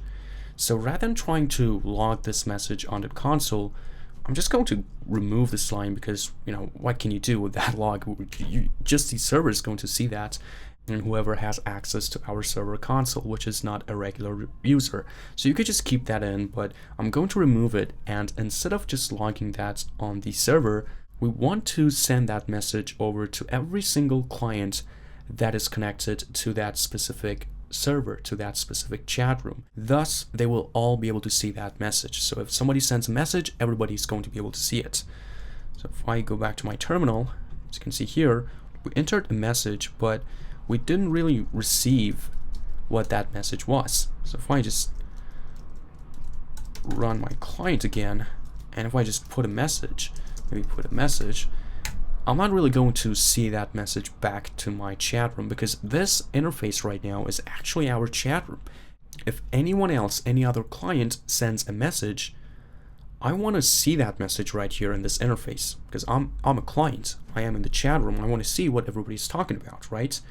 So rather than trying to log it, which is something that we were doing, let's send that message back to the socket and then log it. So I could say socket.write. Now keep in mind, we said this a couple of times, socket is a duplex stream, so you could read and at the same time you could write to it. So I could say socket.write data, right? And back in my client.js file, what I'm going to do is to add a data event on this socket. So I could say socket.onData. I'm going to receive the data here in this callback function, and I'm just going to log that data. So data.toString. If I can type using UTF-8. Okay, so now we're writing the message from our client endpoint to the server, and when we receive a message from the server, we're going to receive it in this data event, and we're just going to log it onto the screen. So let's give it a shot and see what will happen in this case. So I'm going to run my server first. Notice now we're no longer logging anything here, but we are trying to log something in the client interfaces. So if I just run my client and I send a message, so I say hi there and hit enter, I want to be able to see that message back to me. So I first send this message to the server. Notice that nothing is really happening here except this a new connection to the server. But after I send this message, well, what I'm not doing is that I'm not grabbing this and then logging it. I am receiving this hi there back from the server, and then I am logging it. So if I create a new client, so I say new client.js, I say a message from the third. If I hit enter, I'm going to see that message here. But what do you think will happen if we go to the second tab, if we check our second client? Do you think that we're going to get that log there as well? Let's check it. So if I go into my second tab, well, unfortunately, we're not receiving that message here. Now let's try to see why that's not happening. I mean, we are sending this message from the third client to our server. The server is receiving that information and it's actually sending that information back to the client. And we're receiving that message here in this .on method. So .on data, this data and this callback, we will receive that message that we just sent in this socket.write. But why do you think that only one of them receives that information and not all of them? Now, let's recall what we said before about a socket. A socket is an endpoint, so endpoint A, for example, and it has a connection. So this endpoint A is connected to endpoint B and only B. So you could only have one endpoint, right? TCP is a connection-based transport protocol. So each endpoint corresponds to another endpoint, and these two endpoints could exchange information back and forth. So this socket right here in my server, this only has one and only one destination. So only another socket is talking to it and not all of them. So what do you think we can do to make it in a way so that everybody receives a message that whoever sends that message? Now, if you think about it, every time somebody connects to our application, this connection event is going to kick in and this callback function is going to run. So for each new client, we're going to have a separate socket, and each socket only corresponds to that particular client. So if 100 clients connect to our application, we're going to have 100 of these socket objects. So something that we can do is to save these sockets to a variable.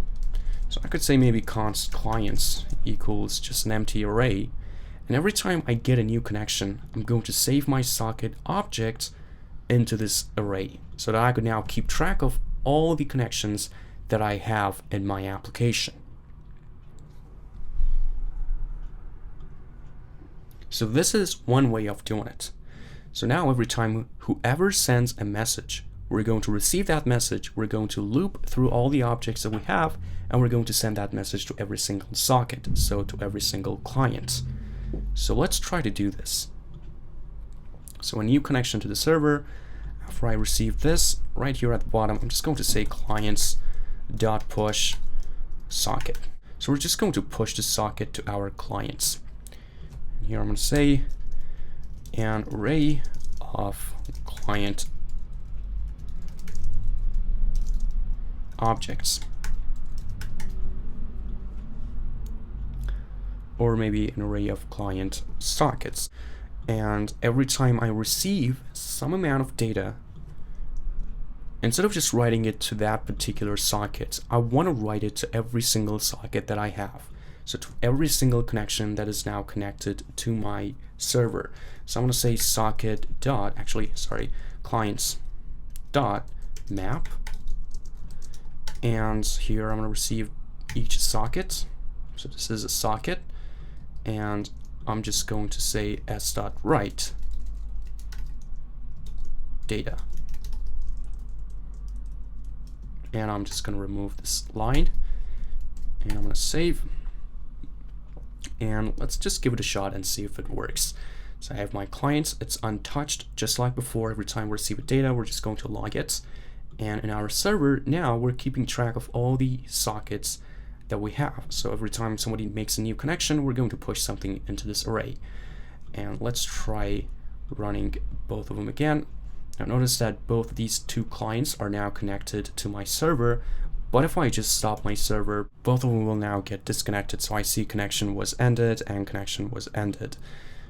So I'm going to run my server, node server.js. I'm going to run my first client, and I'm also going to run my third client, so node client.js again. So now we have two clients connected to the same server. Here's our chat server, and it says a new connection to the server twice. So we have two of these logs. And let me now try to send a message from one of them back to these servers. I'm going to say just a message, and I'm going to send it over. Well, we get a log here, and well, we also get a log here in our second terminal. I notice it really looks weird and ugly right now. What we need to do instead is to clear this line first and then log this message at the top of that line. So that way it looks much cleaner comparing to what we have right now. But the point is, right now, we send a message from one client to the server, and then we're looping through the list of all of our sockets, and we're sending that message to every single connection that is connected to our server. So if I send a message right here, I'm not quite sure if this read line is going to work in this case, but if I just say maybe test, let's try it. Well, yeah, looks like it worked. So I said test in the second client, but I also received that message in the third client. So basically right now we have a chat room. I know it looks super weird and super ugly and nothing really makes sense here, but the point is a lot of new people can now connect to it. So I could create a new tab. I could say again node client.js, and now we have another person who's connected to our server. Now this one could send a new message, so message from the new guy maybe, and if this guy sends this message, everybody else who's connected to this server is going to receive that message. So my second client received that message, and also my first client received that message as well. And my server is doing all the work behind the scene. Notice that now we have 3 connections connected to our server. So 3 clients now connected to our server. And you could just take a look at Wireshark. If I try to run it again, and if we do all this stuff again, so I'm gonna run this, say A here, run it here in my third terminal, and say B here, and then run my third server again, and maybe say C here. If you go to Wireshark, you could see that we've got some TCP connections here, actually a lot of connections, because what happens is that we're sending that packet over to all of these clients, and we're getting an acknowledgement for every single packet that we sent. So we're going to see some packets here, and well, yeah, this is pretty much it. You could take a deeper look at these, so you could try to investigate what happens in each one of them, and hopefully you could get some important insights out of them. Alright, now the point is, now I guess I mess it up. How can I revert it back to the way it was before? Let me try to restart it. And let me send a packet. So I'll make a new connection. And I just send maybe A. And where's that data? It's right here, A. But for just one single packet, we actually notice that we have 2 packets that have that data. So this is one of them. It is sending that to connection 32, excuse me, client 32, and we have another one right here, and our server is now sending it to client number 30. And I guess we should have another one. Yep, client number 29.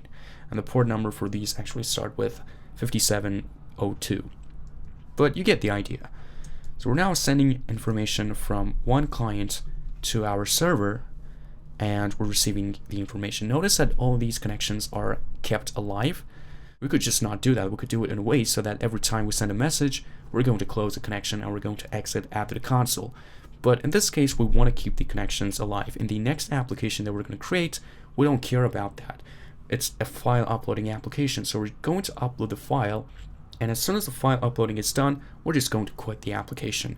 But in this case, because it's a chat application, we want to keep the connections alive as long as the users are connected. So a user could choose to exit out of this chat room by hitting Control-C, or we could maybe add in something so every time they type in exit, we could close the connection and kick this user out. But right now what we're doing is that we're keeping all the connections alive, and if any one of them just sends a packet, we're going to receive that. We're going to send that from our server to every single client that is connected to our server. Okay. Let's now try to make this console look much prettier, because right now it looks really awful. And if I just connect back to it and just send a message, although I'm going to receive that message, it really doesn't make a ton amount of sense. It looks like as if I just logged that message. And for the other clients, it's also pretty confusing. So I'm just going to clear all of my consoles. So the second tab, third one, and the fourth one. And I'm going to just close my server here as well. And what I'm going to do right now is to set something here so that every time we receive a message, clear this line out and then display that message and then ask a question again. So that's something that we can do. And to do that, we need to do some interactions with the console. We need to do some stuff with this process.standardout. So this process.standardout really is referring to all the stuff that my application logs onto the screen. Now, we're not really going to talk too much about them in this video. We will shortly in the next upcoming videos. But as of now, I'm just going to create some functions. But I'm not really going to explain much what they do, although we'll try to get a sense about them, but we're not really going to dive too deep into them. Alright, so the first thing that we need to do is that in this socket.onData, actually, you know what? Let me first try to move this enter message into its whole new function, and every time a user puts a message in, we're going to clear the console out, log the message that's coming from the server, and then ask the message again. So we need to somehow move this functionality into its own function, so that we have a function called maybe ask, and every time we call that function, we will ask the user enter a message. So I'm going to create the function right here. So I'm going to say const ask equals function. And I'm going to move my message here. So I have to mark the function as async. And then I'm just going to immediately call this ask function once after I declared it. And also I need to move this right to that ask, because every time we ask a question and every time we get the message, we also want to write that to our socket so that our endpoint, which in this case is our chat application server, is going to receive that message. So with this in place, now that we have a function that asks a question, notice that nothing is really different right now. So I could start my server, I could start a client, it asks me a question, enter a message. I'm just going to say a message, hit enter, I get that log on my screen, but this message is actually coming from my server, and everything is just working as expected, just like before. But what I'm going to do in this case is that after I ask a message, and then I receive the message from the console, what I need to do is to remove, instead of just logging this, I am going to clear this line out. Alright, so I'm going to remove this message, enter message, and then this arrow, and then whatever the user put. We need to clear this line out and put this message, log this message in that cleared line. So we need to clear a line, and then we need to log that message in that line that we just cleared. So let's see how we can do it. We could make use of some of the stuff that Node.js gives us, and we could just play around with this process.standardout. We have two methods on this object that are of interest to us. One of them is called process.standardout.moveCursor, and another one is called process.standardout.clearLine. And let me explain pretty quick what they do. So I'm going to create two functions, and I'm going to maybe call one of them so const moveCursor, or let's start with clearLine first. So I'm going to say const clearLine. It's a function, and the reason that I'm actually creating a function is because I want to make these two functions into a promised thing, right? Because we do have access to this process.standardout, not standard error, standardout.clearLine, and this is actually a callback function. So it accepts a direction. It could be either 1, 0, or -1, and whatever direction you specify here, it's going to do its stuff and execute a callback once it's done, because it's asynchronous. And if you want to see the documentation about this function, you could go to this module, TTY, Just going to open it in a new tab, and here we could see that function. Now this TTY just means terminal, so text-based terminal, and it's a module that will help us create better interactive console applications. Again, something like that top command that we saw and many other console applications out there. Because console is much more than just logging something onto the screen. You could, move your cursor around, you could clear some lines, you could display a message in a specific line and keep changing that. So you could do a ton of stuff with the console, and this TTY module could help us with some of those things. So the function is clear line. Now it says write stream dot clear line, and you could read the documentation and it will tell you what it does in more detail, but you usually run it on process.standardout or process.standarderror or process.standardin, which are again the stuff that we're going to talk about later in the course.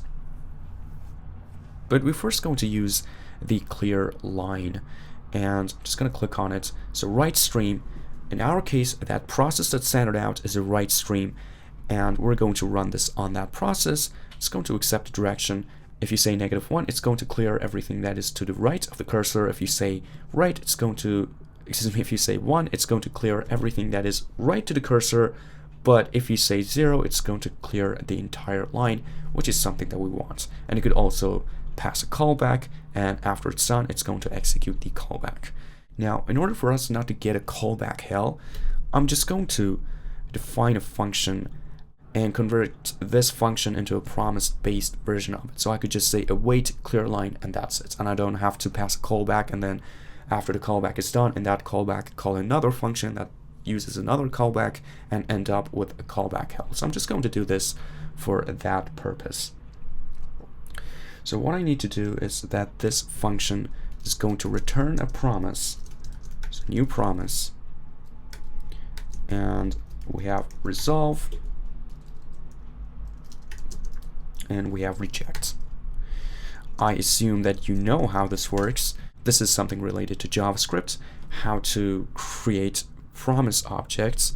So if you don't know this, go ahead and learn about it. Search for how to create a promise object in JavaScript, and this new promise object is a whole thing of its own. Really, it's not that complicated. So you just return this new promise, and you have a resolve and you have a reject, and you call your callback function right here. So you do your stuff here, and if everything is just fine, if this callback function runs, it means that that line was cleared. Either I passed a -1, 1, or just 0. So at this point, I'm just going to call resolve.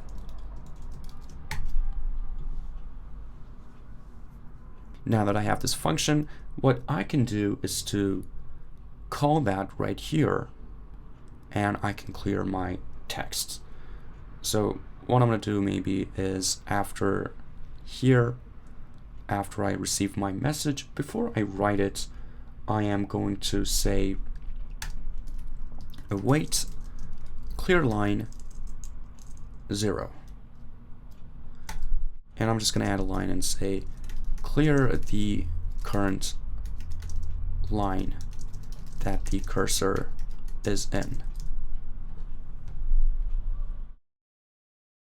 Okay, so this is going to clear that line for us. But notice that after we enter a message and we hit enter, we're going to go to the next line. So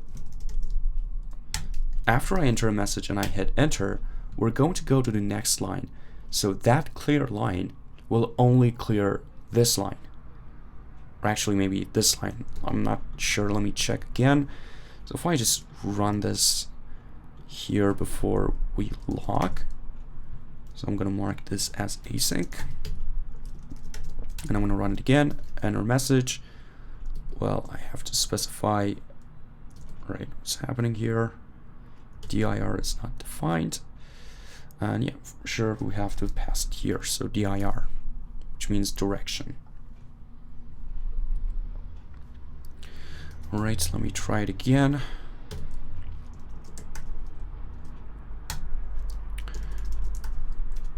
Okay, so I enter a message, and yeah, it really isn't doing anything because we first have to move the cursor up, and then after we move the cursor up to this line, we have to clear that line. So instead of just logging anything, we want to move our cursor up, and when we move a cursor up, we want to clear that line that cursor is in right now. And the way that we can move our cursor around is using another method just like this one, and that method is called move cursor. So let's implement that function just like here. Now we're going to have these functions, and the reason that we're going to have these functions is, again, just because I want to convert a callback version of something into a promise version of that thing. So I'm going to create my second function, which is called move cursor. And here it accepts two directions, dx and dy. So like this. And I'm just going to use the exact same syntax as before. So I'm going to say return new promise. Then we have resolve, we have reject. And here I'm going to say process.standardout dot move cursor. And here we have to specify that dx and dy. And it accepts a callback. And in the callback, I'm just going to call resolve, like so. And I'm just going to make use of this here. So I'm first have to say wait, move cursor. Now, I don't really need to move my cursor in the x direction, which is the horizontal line. I only need to move it vertically up a little bit. So I'm going to say 1 for the x direction, and in the vertical direction, which is this direction that my mouse is moving right now, so from top to bottom, I need to move it -1. So I need to move my cursor 1 line up. And I'm just going to say here, move the cursor 1 line up. Okay, so after we enter a message, we're going to move our cursor up and we're going to clear that line. And let's just not log anything in our data, and let's try it and see how this works. So I want to enter a message, and as soon as I hit enter, notice that that line is now cleared. So I'm going to run this again. Because when I enter a message here, what happens when I hit enter, I'm going to go to the next line, which is right here. But using that move cursor, I'm moving a line up. So I move my cursor right here to this line. So I make my cursor to point to this line, and using the clear line method, I will clear this whole line. So as soon as I hit enter, it's like as if nothing happened, because I move my cursor up and then clear that line. So that's really what happens here. And after we do that, we could just go on ahead and log the message. So if I run it, I just move a message, just say hi, I hit enter, I get that hi there, but I also cleared my enter message. So I need to get that prompt back here to the console, and the way that I can do it is to simply just call ask right here. After I receive a data, I'm going to remove all that stuff, I'm going to log it, and after I log it, I'm just going to call that ask function that I just created right here. But also what I'm going to do is to again call that clear line, and before I call it, I'm also going to move my cursor up. So move cursor 0, -1. I'm also going to log an empty line. So just simply console log and nothing else. And then I'm going to ask. So call this function again. Well, actually, no, it's not going to work because the scope of this function is inside of this block, and I don't have access to this ask outside of this block. So what I can do is to just move this socket data, doesn't matter, over to this scope. So I'm just going to paste that right here, and I'm going to save, and let's now give it a shot. So I'm going to open up my terminal.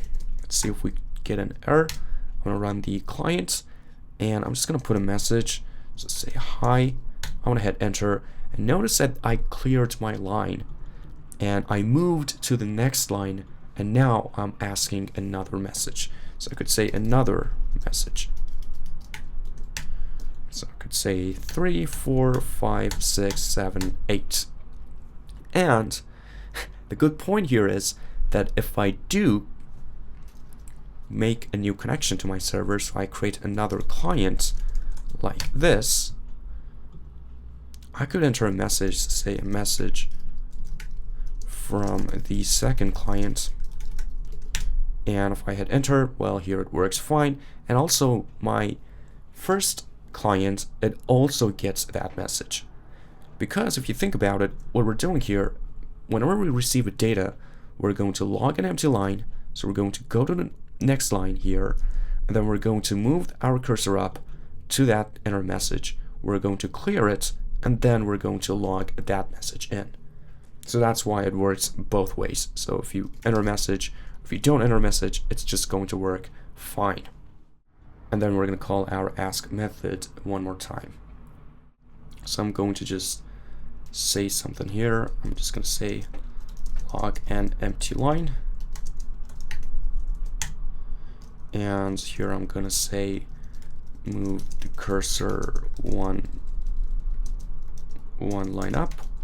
And here I'm going to say clear that line that cursor just moved into.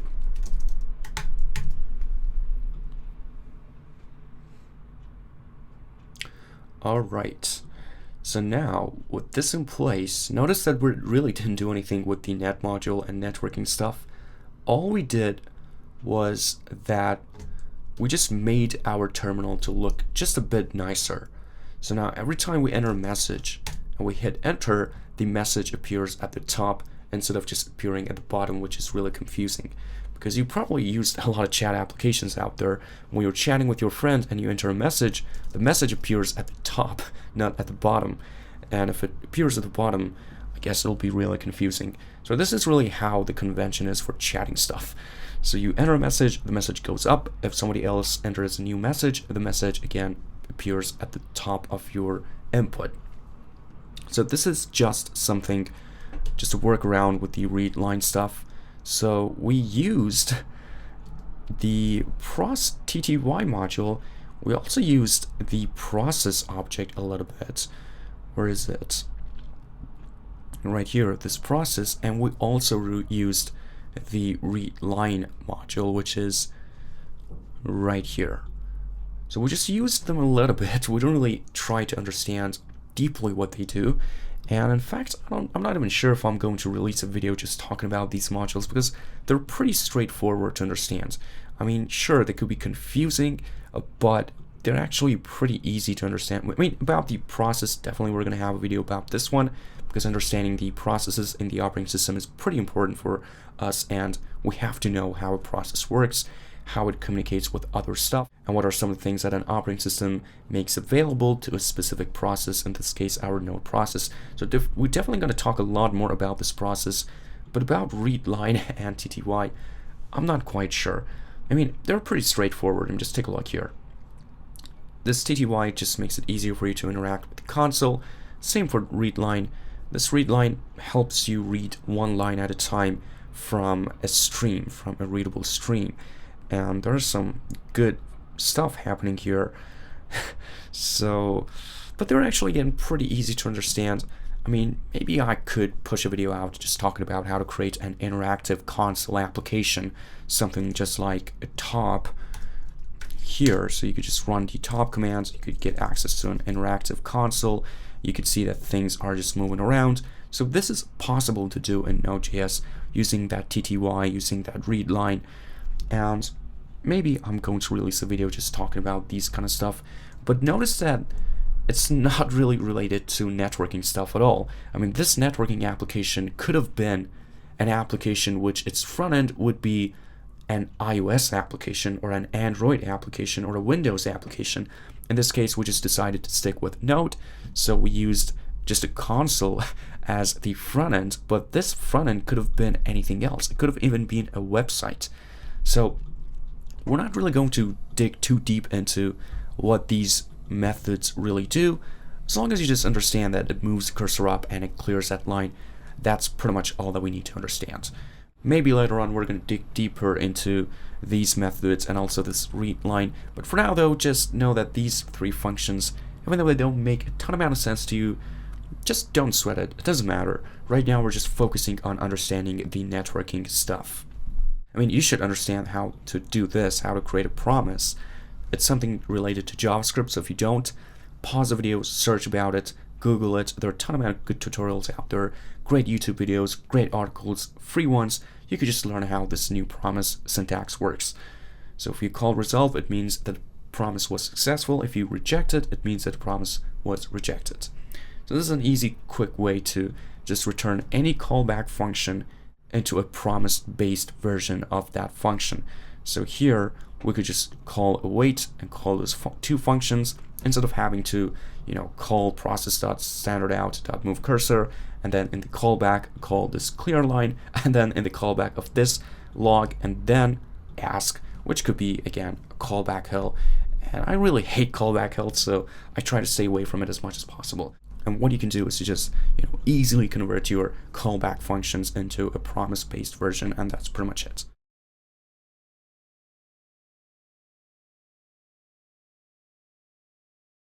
Alrighty, so now we have a pretty good interface to help us just put a message in and then get a result back at the top of our input. Now we could even take this a step further, because right now we're definitely putting some messages and we're receiving some messages, and everybody could connect to this client app. Excuse me, first I have to run it. So everybody could just connect to this client app. They could just put some message and everybody will see those messages. The problem is right now that we have no idea who actually sent those messages. So we have this 59 message here, but who in the world sent that? I mean, we could have 100 people connected to this chat room and 100 people could keep sending messages, but we have no idea who sent one of these messages. What if you just want to refer to one of them? I mean, you don't know what the name of that user is, right? So that's something that we can do right now to make something to be able to identify who our users are. So if somebody sends something maybe inappropriate, we could just kick him out. We could just say user with the ID maybe 25, you are banned from the chat room, so just get out. Or we could just have something to be able to identify users. So when somebody connects, we're going to assign them an ID, and when they disconnect, we're going to display to everybody that user with the ID 50 left the chat room or something like that. So that's definitely something that we can do, which could be pretty nice and make that our application something that will actually make sense, because right now many people could just send messages and we have no way to identify who sent those messages. So let's try to tackle this problem right now. And what we're going to do here is actually going to help us understand better how HTTP, FTP, and other application protocols really work, because they also have their own ways of figuring out who sent a particular request. Okay, so we could have the same thing, right? We could set up our own protocol and we could identify whoever sent what, right? So that's something that we're going to tackle right now. First, try to assign an ID to every single client that gets connected to our server. So the way that we can do it is to maybe start from a random generated number or something like that, and then add one to each number for each client. Or we could just basically just start from 0 and then add 1 for each client and assign that number for that client. So one way that we can do it is to maybe use the length of this array. So if somebody connects to our server, I'm going to get the length of this array and add 1 to it and assign them that number. So whenever we have a new connection, I'm going to create something called maybe client ID. Like this, and the number that we're going to start with is going to be 1, and then we're going to increase it depending upon the length of the array. So I'm just going to say maybe client.length and +1, because I want the first user to have the ID 1 and not actually 0. So it would be better to say, because we're going to show something like user with the ID something left the chat, and it's kind of weird to say user with the ID 0 left. It will be better to say user with the ID 1 left. And now that we have the ID in place, right here, when we are pushing the socket in that array, Instead of just pushing the socket, let's also push the ID. So I'm going to say push an object, which its first property is going to be ID, and the ID is going to be client ID, that variable that we just defined. And I'm also going to convert it to string because it's a number, and let's just say strings. And for the second property, I'm just going to name it socket, which is going to be socket. Or I could just use ES6 and omit the second portion and just say socket, which will automatically get converted into socket. Okay. So now that we're saving the IDs of all the connections, what I'm going to do is to somehow send this ID back to the client, back to the socket, so that the client could save that ID and include that ID with every single message that they send, so that we could now identify who sent those messages. So let's try to do that. Well, I'm just going to move this line here and move my log at the top. And after I save my ID here in this variable, I'm just going to send that ID back to the client as well, so that the client now could save that ID somewhere and include that with every single message that they sent. I'm just going to say maybe socket.write, and let's try to come up with a new format, because remember, every time I write to my socket, my client is going to grab the data right here in this .data event, and it's just going to log it to the screen. Now, I don't want this to happen. I want something else to happen for some specific messages. So I want to somehow define how this data could be. So this data could be either the ID that the server is assigning me, or it could be just a message that's coming from someone. So we could maybe run a switch or some if statements on this data, depending upon how many types of messages we want to send back to the client, and for each one of them handle the data separately. So something that I can do is to, first of all, just say that every time I write this, so I'll say socket.write, and I'll first include this ID dash header, and then after this one, I'm going to include the client ID like this. So now every time I send this, it means that we assigned an ID for a client, and now we are sending that ID back to the client. So remember, this information is going to become available on that .data event. So right here we could run a check and say, if we have this header ID dash, we're going to extract this part and save this part in a variable to indicate that this is going to be our ID. So I'm going to define a variable right here at the top before I create my socket, and I'm just going to call it letID. And I'm not going to assign anything to this just yet. We're going to save something in it right here in this data event if we receive that ID dash message. So I'm going to run an if statement, and in my else, I'm going to log the message. So I'm going to say here for this if statement, when we are getting the ID, and here I'm going to say when we are getting a message. Now this message could be from the same client or it could be from any other client. We don't care. So I'm just going to move all this logic into this else statement, or actually maybe up until this point when we log the data, because we're going to ask nonetheless after each message that we receive. So I'm going to move this up right here. And let's just indicate this is for the whole block and not this line, like so. And alright, so in the if statements, I'm going to first convert this data into string and subtract the first 3 characters, or maybe the first 2 characters. And if the first 2 characters are ID, that means that this message that we're receiving from the server is going to include our ID. So let's do this. So I'm going to say data.toString first. And so now I have my data, but in a string format. I'm going to call the substring method on it, and using this substring, I could include a start and also an end. And it's going to extract that portion of the string out and give that to me. So I'm going to extract from the very beginning, from the first character up until the second character. So I'm going to say 2. Now this means that grab me the first and the second character, and all I'm going to do right now is to do a check. So say if this is equal to ID, what I'm going to do right now is to extract the ID and then save that ID in this variable.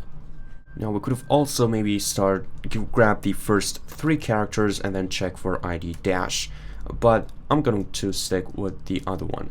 But again, it doesn't matter. So what I'm going to do is to extract that ID. So I'm going to say ID equals data.toString again, UTF-8, and I'm going to you call the substring method on it again, so substring. But this time around, I'm just going to specify a start, and then it's going to grab everything from that start up until the end. So I'm just going to put 3, and this now means that grab everything. So everything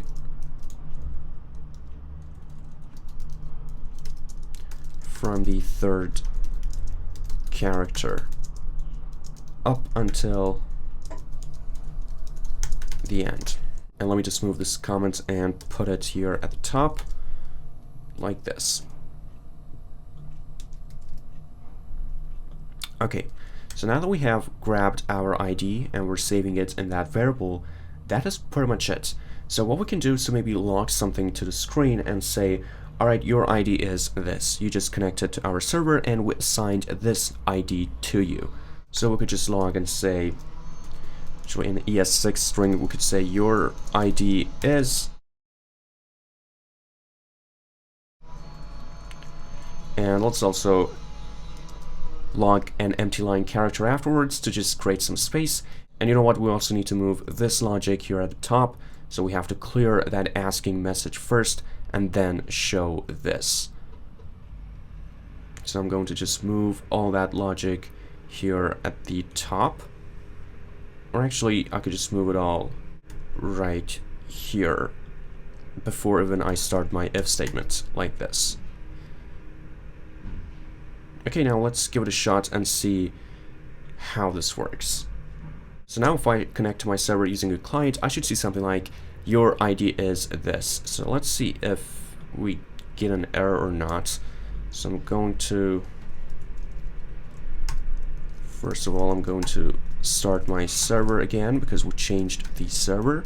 So node server.js, and here in the client, I'm going to run my client, and well, it works good. So connected to the server, your ID is 1. And if I connect using another client, so node client, here our ID is 2. Perfect. So in the first client, we have the ID of 1, and in the second client, we have the ID of 2. And what we can do right now is before we send a message, or actually in every single message that we send, we want to include that ID with that message as well, so that our server has some way to identify who sent those messages. So now, all that we need to do is to just include this ID with every single message that we send to the server. So right here in this ask function as a header, I'm just going to include that ID. So before I write my message, I'm going to first convert this into an ES6 string, and right here I'm first going to include the ID following a dash, and then maybe add a tag line to indicate that whatever comes afterwards is going to be our message. So maybe I'm going to say message, and this message is now going to be our actual message, like this. So now in our server, we could extract the ID and also the message easily just by using some of those string methods that we have available. And this message here, this tag or this header, whatever you want to call it, will distinguish between our message and our ID so that we could now easily extract these two things. So we should be pretty much done in the client, and this is all we need to do here. And now I'm going to save this file, head back to my server.js file, and here whenever we get a data, instead of just writing the data, let's write something customized. So in our data buffer here, we will extract the ID and the message. We will combine them in kind of a good format, something that will make sense, and send that message back to the client instead of just sending whatever comes from the client. And also notice that if you try to run this right now, you're going to run into an error because we're just writing these S's are no longer sockets and they're now clients because we're pushing an object. So if you just want to write, you have to do something like this. So clients.map maybe client, and then client.socket.write data. But instead of just writing our data, let's write something in a pretty nice format. So here I'm going to first of all extract my ID. So I'm going to say const ID equals data.toString utf8 dot substring, and now we're going to first extract everything that we have from the first character up until the first dash index character, because remember in our client we're sending this one, so we could grab everything from the start up until this dash, and that will be our ID, and our ID is always a number. So let's do this. And now I have to grab the index of that dash, and I can just say data.toString.index of dash. But because I'm going to rerun this code, let's first convert the data. So I'm going to say data string equals this. So we don't have to type this every single time. And here I'm just going to paste that in. So const ID equals data string.substring 0. So I'm going to grab from the first character up until the index of that dash. So data string dot index of dash, like this. So now this is going to return the ID of that message. And with the ID in place, let's also grab the message. So const message equals data string dot substring. And for the message, we need to start to get the index of this point and add something to it. So add maybe 9 characters to it. So we're going to grab the index of this tag. We're going to add 9 to it. So whatever we get is going to be this point right here. So we're just going to grab everything from this point up until the end. So let's do this. So I want to say data string dot index of that tag, so dash message, and I'm going to add 9 to it because the length of this tag is 9 characters. So if I just highlight it, here it says 9 selected. So I'm just going to add 9 to it, and with this in place, now we have our message and we also have our ID. So what we can do, instead of just writing a straight buffer, something that comes from the client, we're going to write something a bit nicer. So I'm going to remove this, I'm going to create an ES6 string, I'm going to add one of these arrows and say user, and then just include the ID like this, maybe add a colon, and then add the message. So now with this in place, rather than just sending whatever the client sends, we're also indicating the ID of whoever sent that message. So let's now save and give it a shot and see if it works well. So I'm going to head over to my terminal, and I'm going to run my server first, and now I'm going to run my client. Alright, I'm going to now send a message and just say hi, and when I hit enter, you can see that it says user 1 said hi. Pretty cool, right? Now in my server, well, nothing is happening here, but if I try to connect another client to the server, now this one's ID is 2, so I say maybe hi there. I hit enter, and it says user 2 said hi there, but if I go to my first client, it says user 2 said hi there. So it's now indicating the ownership of the messages. So it's saying that this message was sent using the user 1, this message was sent by user 2, and so on and so forth. So if I send another one, this is ID 1. If I connect maybe a third client to my application, and this one's ID is 3, so I just say, hey everyone, this is ID 3, and if I go to my first client, you can see that user 3 said, hey everyone. Perfect.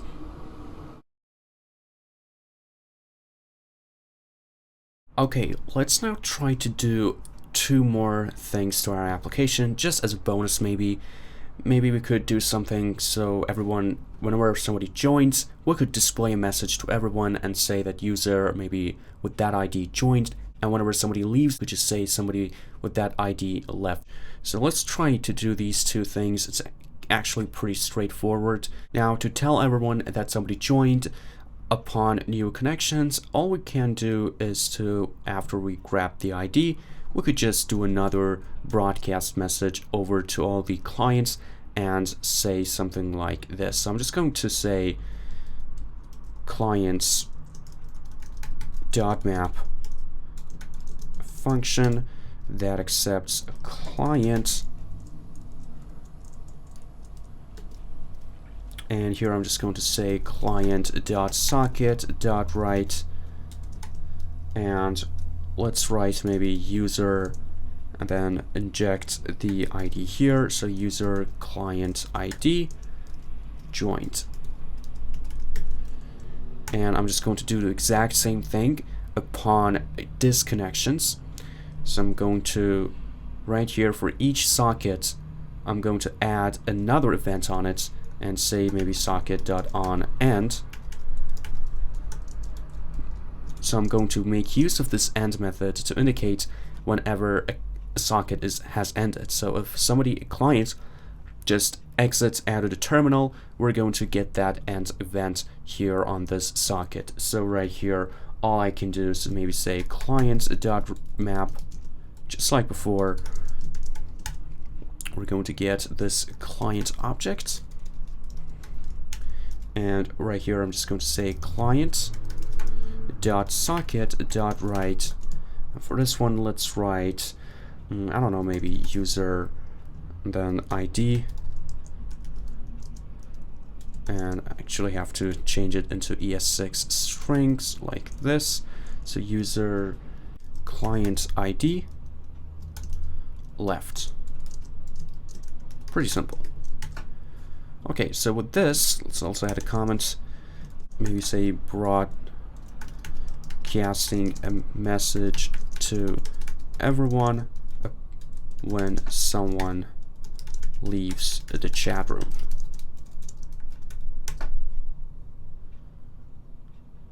And I'm also going to just paste that comment here and say broadcasting a message to everyone when somebody enters the chat room. All right, so let's try this.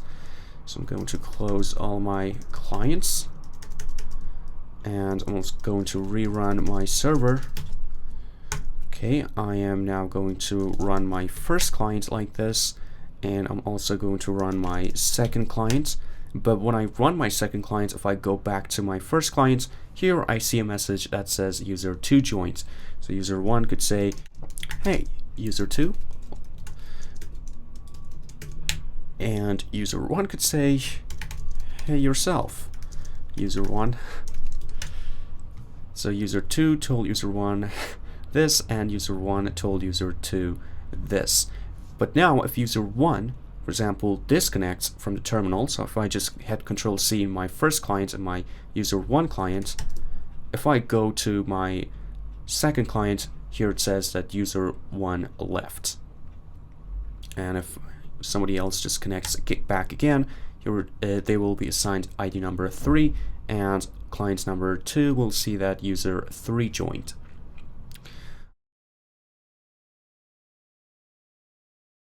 Alright, so that was just something as an added bonus, and you could just imagine that you could just keep improving this application over and over again.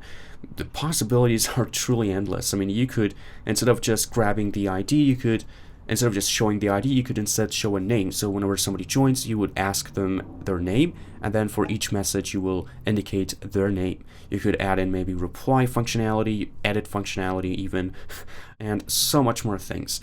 You could create something as complex as Facebook Messenger or Instagram DM messages. It's all up to you, because it's now you have this TCP with you, so you have access to a whole lot of things. You could now exchange information between 2 endpoints, and you have full control over every single bit that you send. So you could just keep on adding more headers and indicating different things and keep improving this application. Now notice that this application is really not good for production. Now the first thing that I could say, well, let me just show you something. If I run my Wireshark, and I'm just going to start my Wireshark on my loop back address, and I'm getting a lot of packets. I guess I have to close some of my applications, but actually the packets are, I have no idea where these packets are coming from. So let me just close my maybe Spotify, and what else do I have? Maybe close, no, not Google Chrome, I need it, but maybe my Notes app. What is going on? Yeah, I'm getting a lot of applications. I mean, the ports, you could see that the ports are not really anything that is of our Node applications. There's actually a command that you can run in your terminal that will indicate all the port numbers that you have open. So maybe we could troubleshoot and see what these applications are.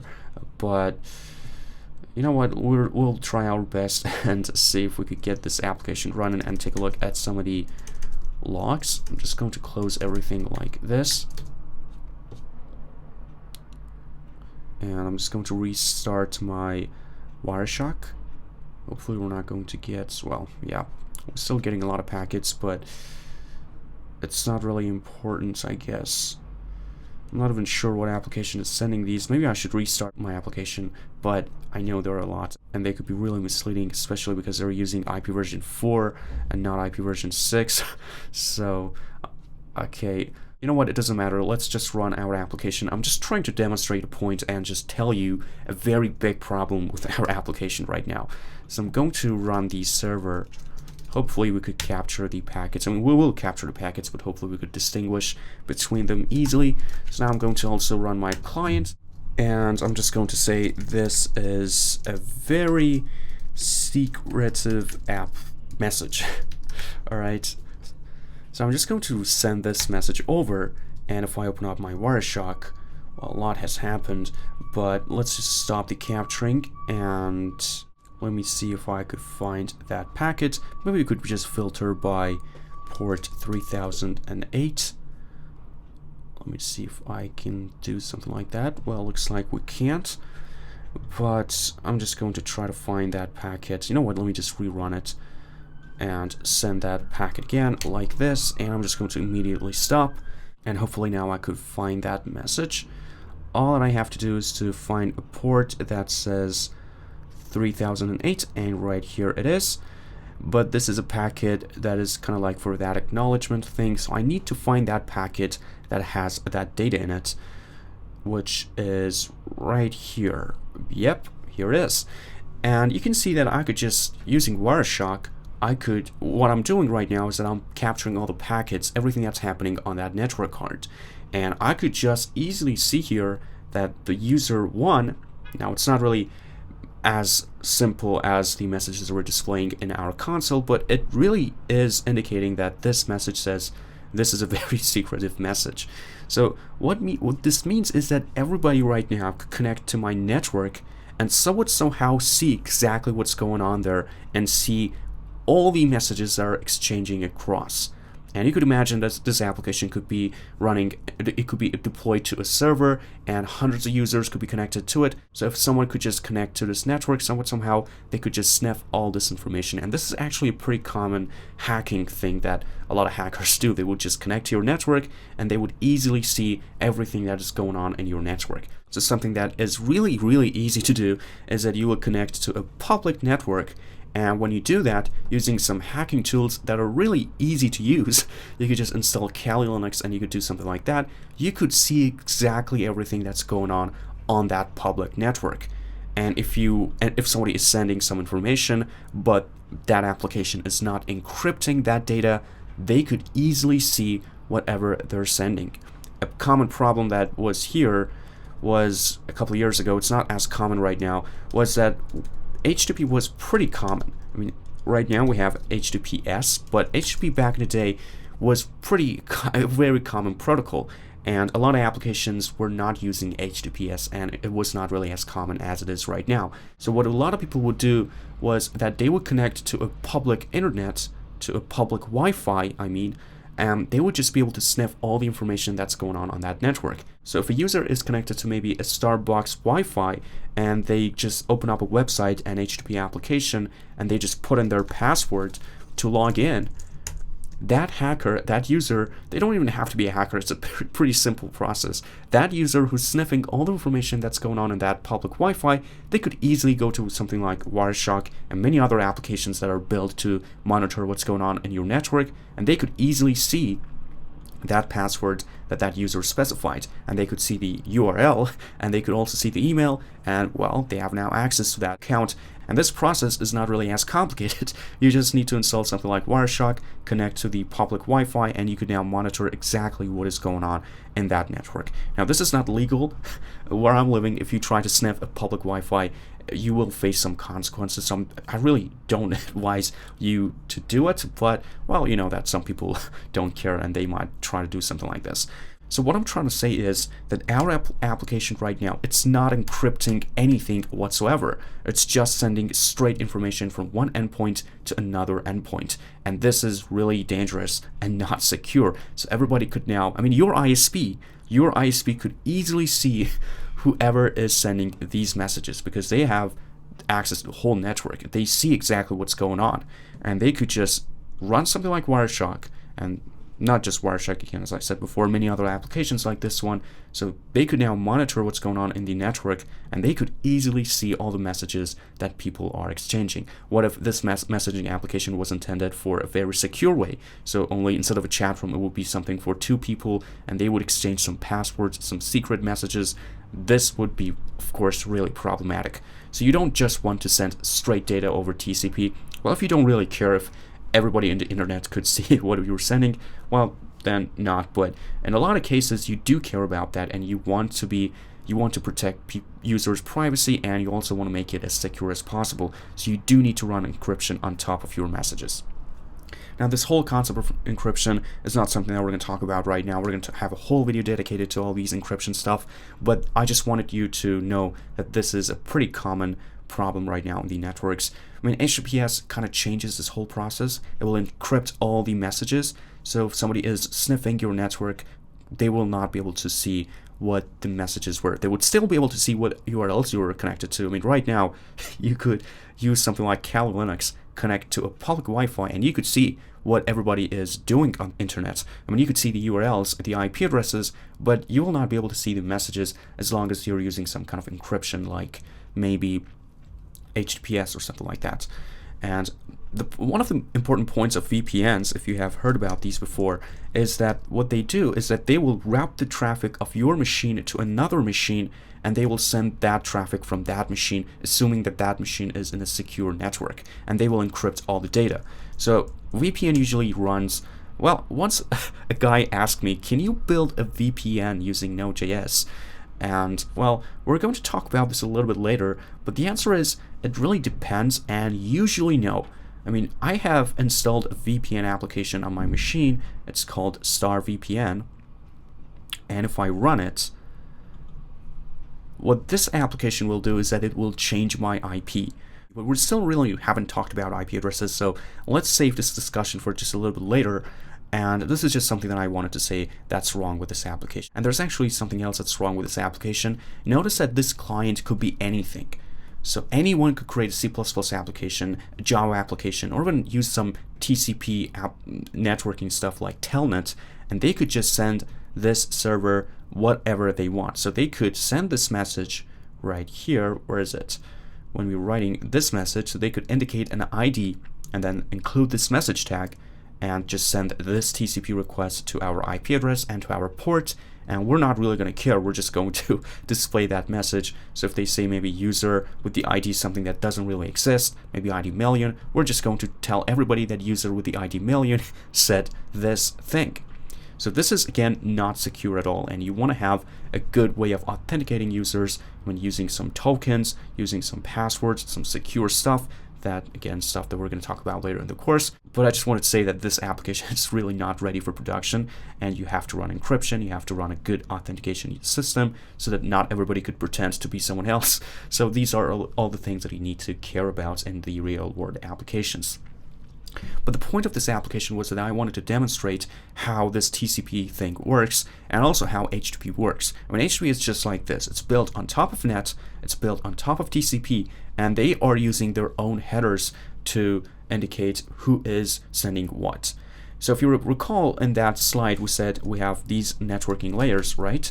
And these layers, we said that the last layer, and I mean the topmost layer, is called the application layer. But this application layer in some other models like OSI model is broken down into 3 separate layers. One is again called application, another one is called presentation, and another one is also called session. So some models break this top layer into 3 separate layers. One is application, one is presentation, and one is session. And presentation just means how you want to present the data, like these headers, like an encryption, and session, I'm not quite sure, but I think session means how you want to identify who is sending what. I'm guessing that's what it means, but we will talk more about this in the HTTP video. But this is another way of representing that top layer. Now we're doing all of this here. We are somehow presenting our data in this format. Well, we're not encrypting, but we should. And we also have some kind of a session in place so that we're indicating who is sending what. And the application just refers to this topmost layer. So this could be a package of its own, and we could just move all these logic in a package, maybe call it our own protocol, maybe our protocol, maybe something like HTTP, and include that package, and using that just exchange information back and forth. And using that package, we'll just need to specify the message and don't really care about these headers at all. Don't care about assigning IDs, and all of that stuff will be done behind the scene. So we're just working in the one layer at the top. We don't have to care about the headers too much. We don't have to care about making new sockets, and all of this will be done using the other layer, and we just care about the data. So this is also another analogy, another model, but as you can see, it's just exact same concept, right? You're exchanging information and you want to figure out who's sending what, and you want to present that data in a different way so that you could identify maybe this portion is the name, this portion is the token. This could really get crazy, super crazy, something like extremely complex applications like Facebook, maybe Google, like Netflix, they're all built on this logic. Okay, so I'm going to do something else right now. Our application, again, it works pretty good, even though it's not secure at all, but it does work. Let me now try to deploy this application. You could do this with me as long as you have access to a server. It could be in AWS or it could be maybe in DigitalOcean. As long as you have a server, you could just follow along and do this. It's actually not that difficult. It's really easy. All that we're going to do is that we're going to run our server right now, server.js. Instead of on our local machine, we're going to run it on a server, and we're going to get a public IP address, and we're going to use that public IP address for our clients to connect to that. So everyone could just connect to our server. We could just give this a copy of this client.js file to everyone. They could just run this application and connect to that server and be able to talk together. And this doesn't really have to be in Node.js, again, as I said before. As long as everyone just follows this protocol of sending an ID first and then message, everybody could just send information to this server. They could be, again, any other application. It could be C++ application, a Java application. As long as they follow this protocol, we're good to go. And we could actually do some checkings in our server as well and say that if anybody is not following that protocol, not sending this message tag or not sending an ID first, we're just going to kick them out and we're just going to return an error and say bad request. This is not how you are supposed to send us messages. So we could do that as well, and it's actually something that pretty much all the protocols out there are doing. HTTP is doing this, FTP is doing this, email servers, all of them. So that's also something else that we can do to make this more real world and more production ready. But let's right now focus on deploying our application to a public server, and let's see how we could get this to work.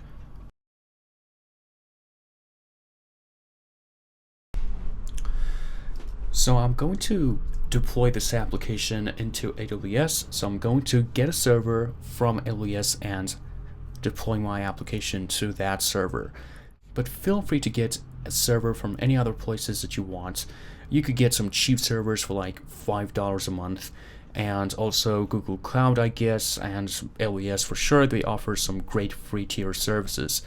AWS offers this free tier, so if you get an AWS account, you're going to get a server for 1 year for free, and a basic server that has only 1 core of CPU and 1 GB of RAM, I guess.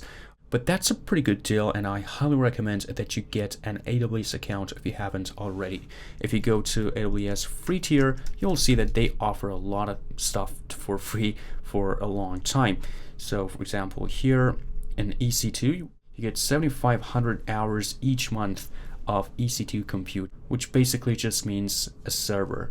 And you get 5 GB of free storage, and you get some database services for free again, and so many other things. I mean, if you could just scroll down here, 6 pages of free stuff that you'll get, actually more than 6. I'm not sure how many pages do we have here. Well, 10, 13. Wow, that's a bit more than I expected. But yeah, you do get a lot of services for free. For some of them are just a free tier for about maybe 1 month. Some of them are for life.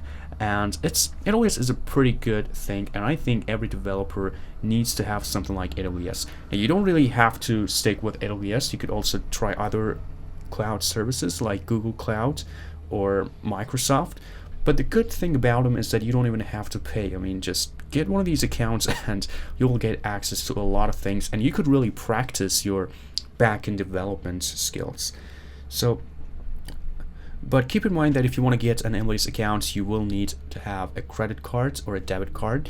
So if you have a card, it could also be a prepaid card, I'm not sure, but just try to create one for yourself and see if they accept your info and your credit card information and all of that stuff. If they do, that's perfect. And if they don't, I don't know, maybe try to find something else or try to find a workaround.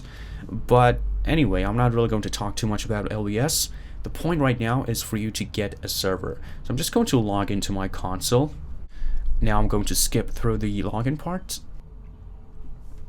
Alright, I am now all logged in. And what I'm going to do is to go into the services section, and here you could see all these services that AWS offers. Some database services, some stuff related to computing, again, just like a service. Well, I have to say that probably the most important thing that they offer is this EC2, because using this one you could launch instances and you could launch computers, and with that in place you could pretty much do anything. But there are also some other stuff that will help you with this whole process, but again, we will not talk about them. AWS could be its whole new course, and actually it is its whole new course. There are a ton amount of courses that are offering tutorials on AWS, and pretty long ones. I mean, 20 hours, 30 hours. So to learn how to use all these services, it will definitely take some time. And there are actually AWS certifications out there. So there's a certification that will say that you are certified to use all these services, because there's so much and you could mess a lot of things up, and you could really cost your company a lot of money if you don't know how to use these services. But for now, we're just focusing on something really simple. So I'm going to go into EC2. Now, an EC2 instance just means a server. Right now, I have just one simple server running that is just for some simple applications that I have. But now I'm going to create a new server, and in that server that I'm going to create, I'm going to deploy that Node.js application. Now, notice that my region is right now set to Ohio, which is closest to where I am right now. But if I just change my region, for example, I go into California, I'm not going to see that instance there anymore, because they are divided by regions. So services that you are going to use in AWS are actually separated by region. So you could have some instances here in California, some more maybe in Seoul, some more maybe in Singapore, some in Sydney, some in central Canada, some in maybe Europe, and well, all of them could be separated. Now you could kind of make a way for them to talk together using all these networking stuff and some other ways, but well, that's something to just keep in mind. So I'm just going to create this server in Ohio. And just by the way, all these region things that we have, one of the main reasons that we have all these region stuff going on around is because it's best to serve your users in a location that's closest to them. For example, if you're just serving people in Germany, it's much better to set up all your resources here in Europe, Frankfurt, than trying to do that maybe in United States. Or if you're maybe in Singapore, it'll be much better to choose this region as opposed to maybe Europe or any other region. Now you might be saying, what if my users are spread out throughout the whole world? Well, the answer is there are some services you can use here in AWS that will automatically route your users to the closest server that is to them. Because you saw that crazy picture at the beginning of this video, the whole cables. So if you're serving someone from a very far location, there is going to be a big latency, and it's better to serve them in a location that is as close as possible to them. And you can use some services to figure that out automatically. For example, if your users are spread out throughout the whole world, you could set some things up like, Route 53, I guess, and load balancing, some things like that. And you could make sure that your users are served in the closest location possible. All right, so I'm just going to launch an instance. I'm just going to click on this orange button here, launch instances. For the name, I'm just going to choose maybe node-server, super simple. And for the operating system, I'm just going to choose Amazon Linux, but you could choose any other operating system that you want. You could choose Windows, Mac OS, Ubuntu, which is again just Linux. You could choose Red Hat, which is again just Linux, and a couple more. And actually you could just browse a lot more. There's some marketplace stuff out there, so just any user could set up with their own version of their operating system, and they could just put it online, and you could choose them as well. But right now I'm just going to choose Amazon Linux because it's really optimized for Amazon instances. And by the way, if I haven't said it already, AWS is from Amazon, and it's short for Amazon Web Services. So it is this whole thing that's dedicated to, offering services to create web servers and to create network applications and all of that kind of good stuff. But it is from Amazon, that same company that sells all these other products. And well, this is their operating system, Amazon Linux. And now here we could choose your instance type.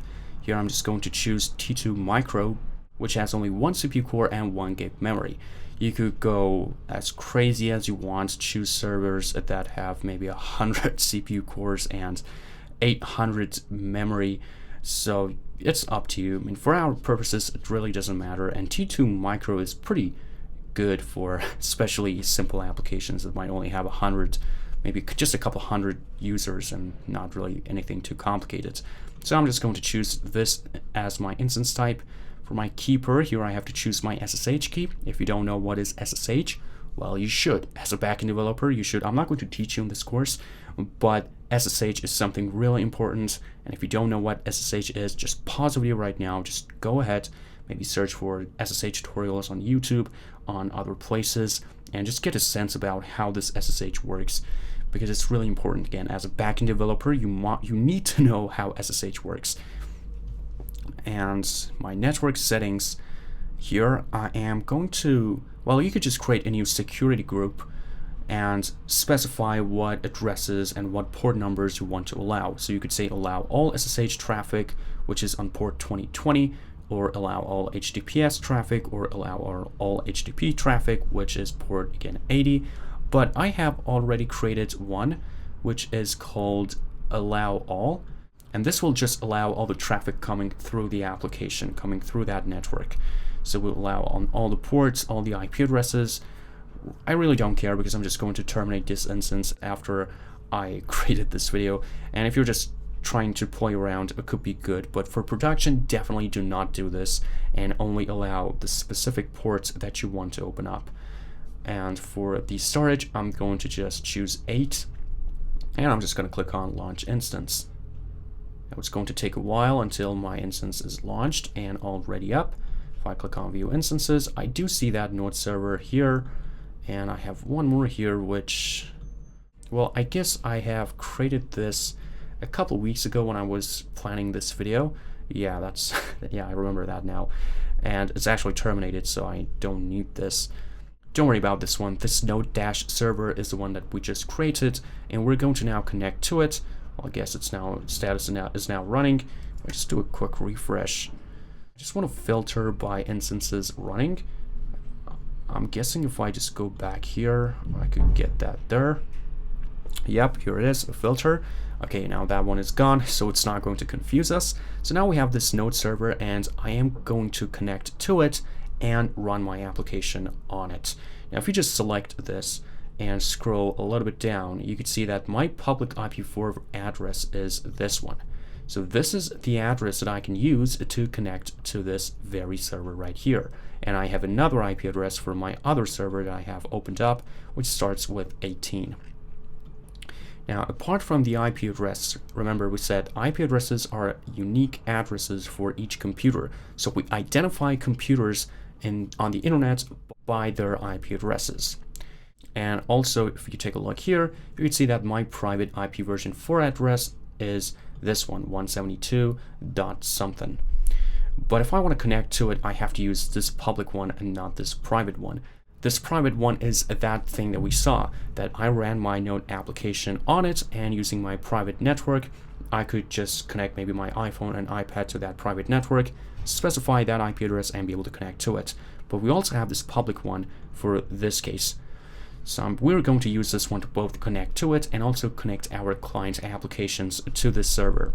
If you're running your server on any other platform like DigitalOcean, Google Cloud, Microsoft Cloud, I guess, or just any other thing, you will get an IP address. There's no way that you're not going to get an IP address. If you don't, it means that that is really not a server. Whatever you got, it's not a server. So you need to get an IP address. So let's now try to connect to it using SSH.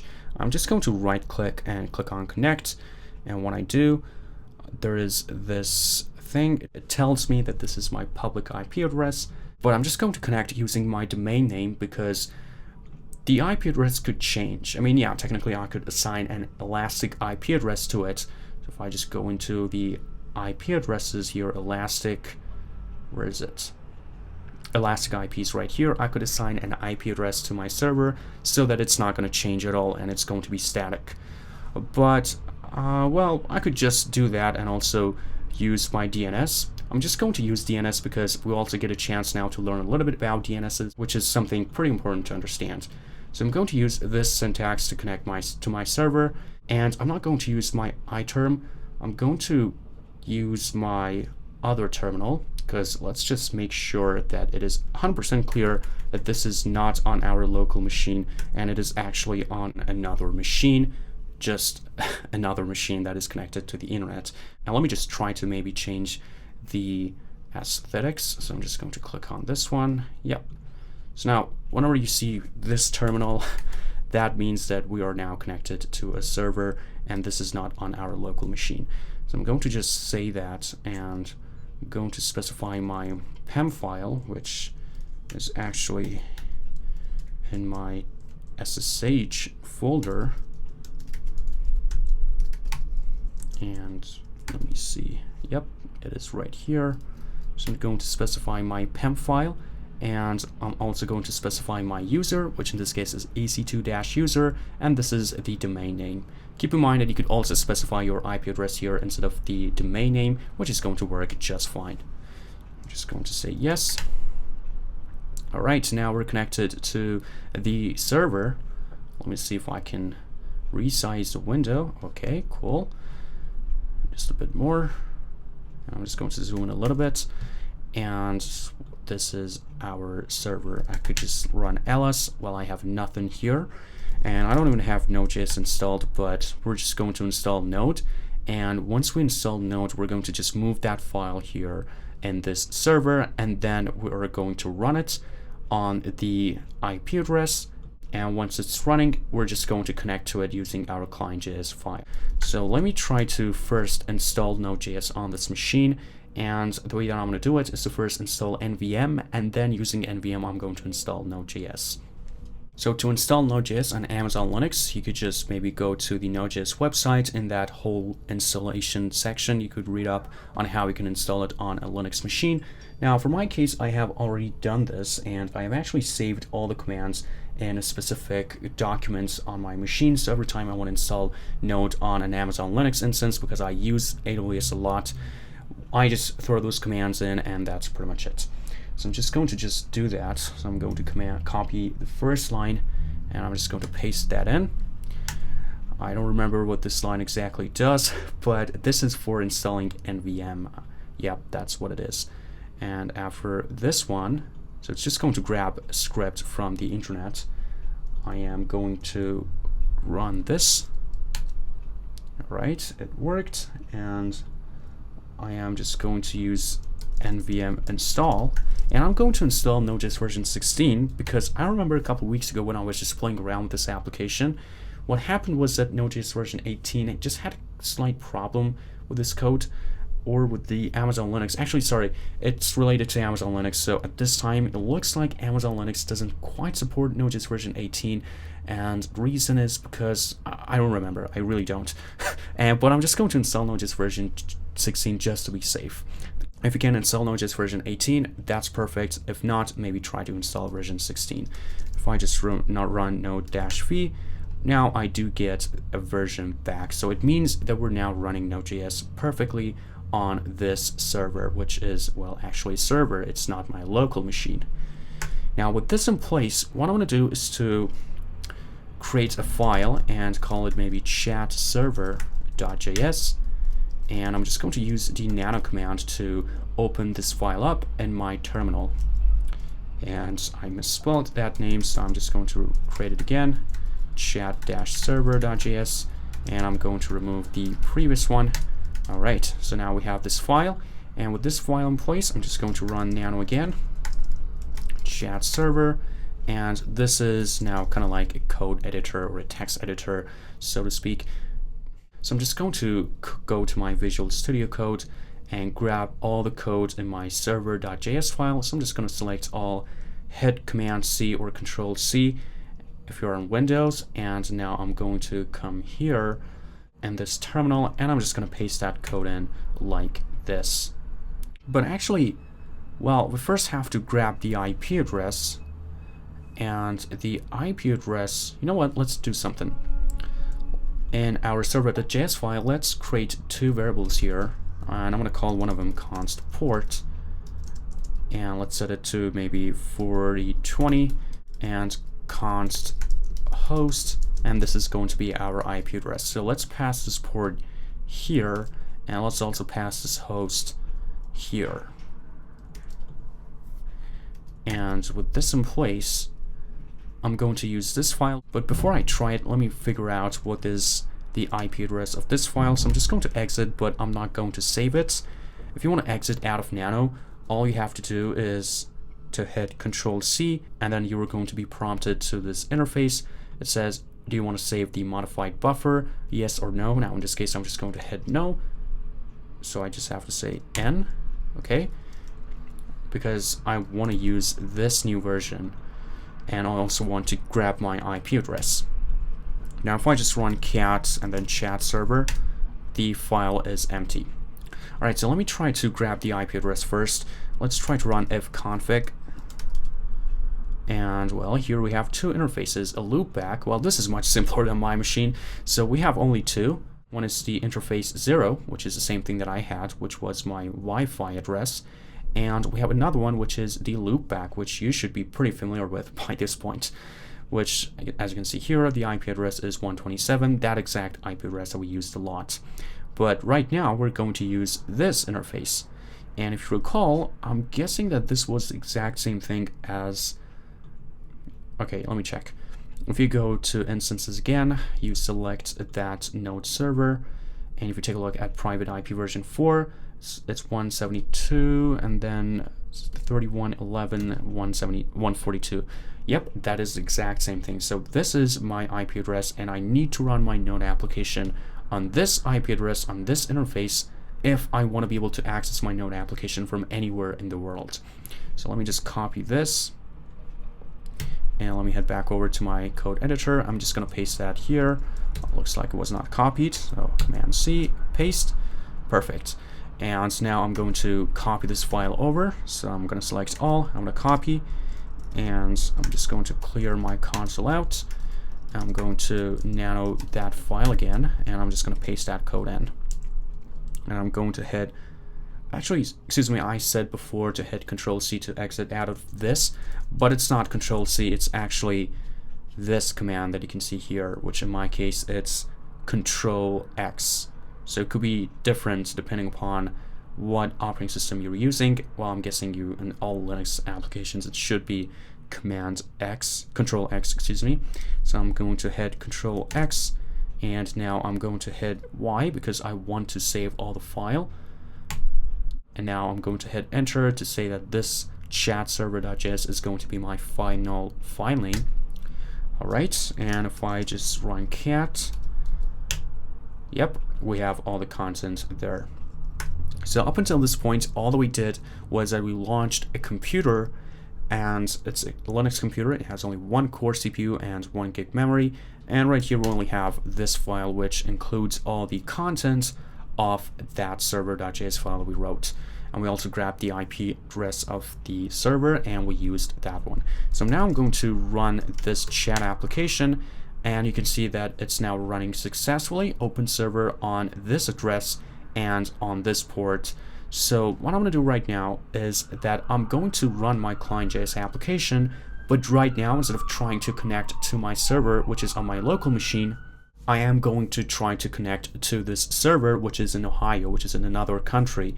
I'm right now in Canada, and this server is in the United States, but it doesn't matter. It could be in anywhere else in the world. Okay, so I'm going to go over to the client.js file, and right here, let's also do the same thing here. So let's just copy paste these 2 lines and just paste them here, port and host, but these 2 now indicate to what we want to connect to.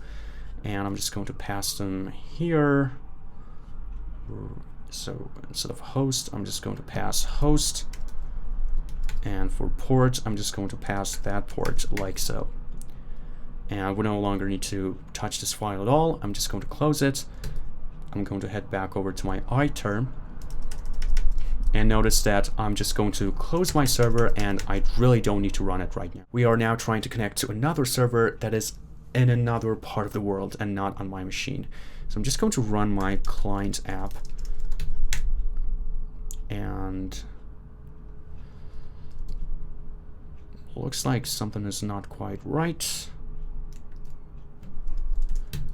All right, let me check. Yep, we had an error event and I'm not quite sure why. Looks like it cannot connect to that server. Oh, the reason is we are trying to connect to the private IP address, and of course it's not going to work. Instead of this, we should connect to the public IP address. I apologize. And we shouldn't really try to connect it to this private because it says private. It's only a private network that is in AWS. Nobody else could connect to it that is outside of AWS. So I'm going to use this public IP version 4 instead of that one. Okay, so I'm in the client.js file. I'm just going to paste that IP address here. And now let's try to run the client application again. And as you can see here, we are now connected to the server. Let's just send a message. Maybe, are you getting this?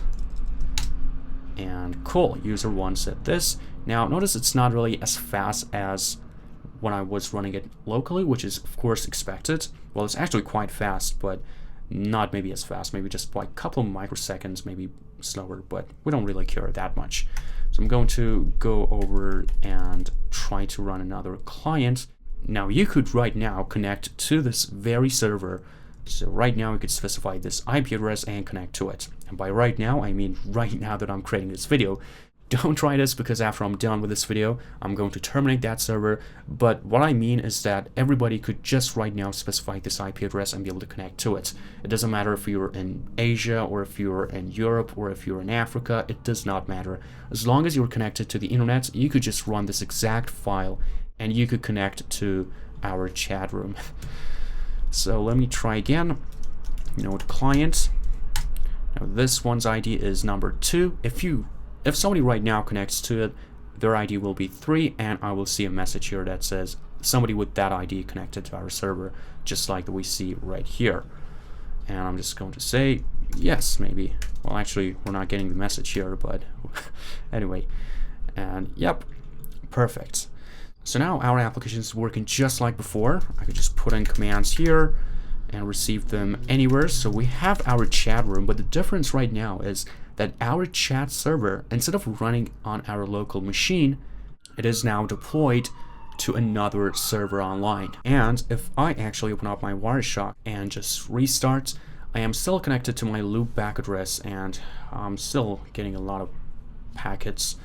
in my loopback, which is really unfortunate, but it doesn't matter again. If I just send a couple of connections just like this, so I'm just going to send a couple of messages, and if I go back to my Wireshark, I'm not going to capture any of those packets right here, okay? Because this Wireshark right now is capturing all the traffic in my loopback. If I do want to capture those traffics, I have to close this first.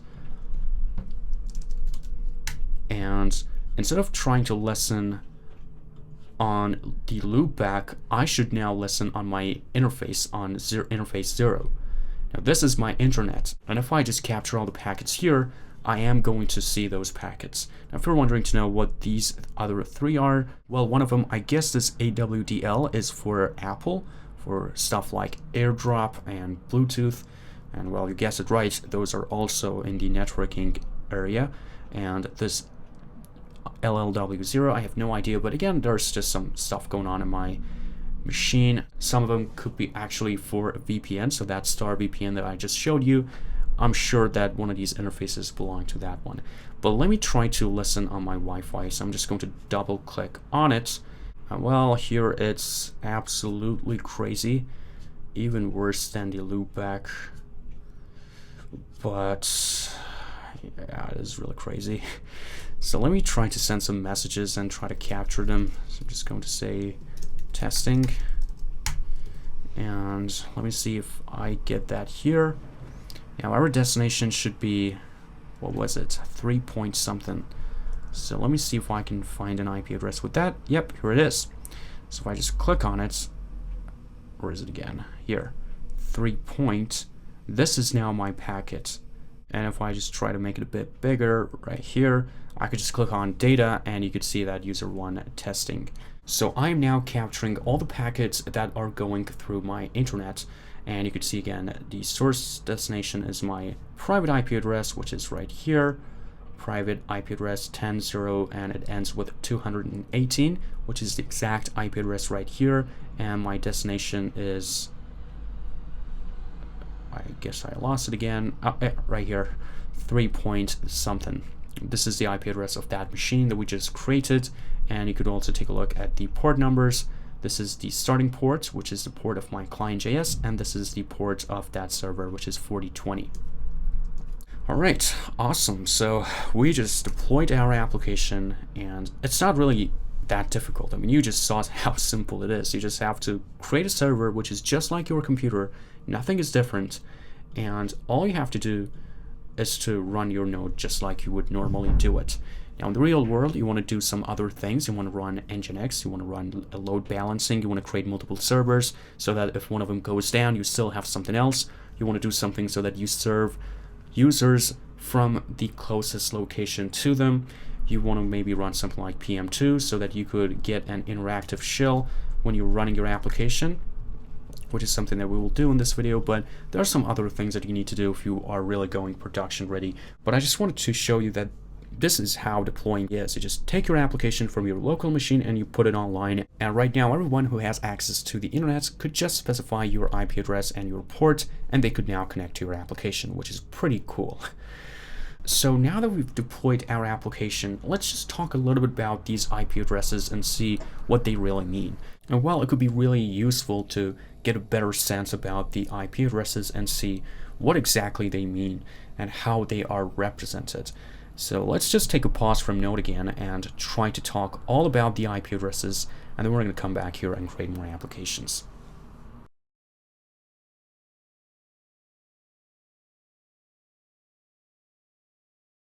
Alright, so let's try to get a better sense about IP addresses and just IP in general.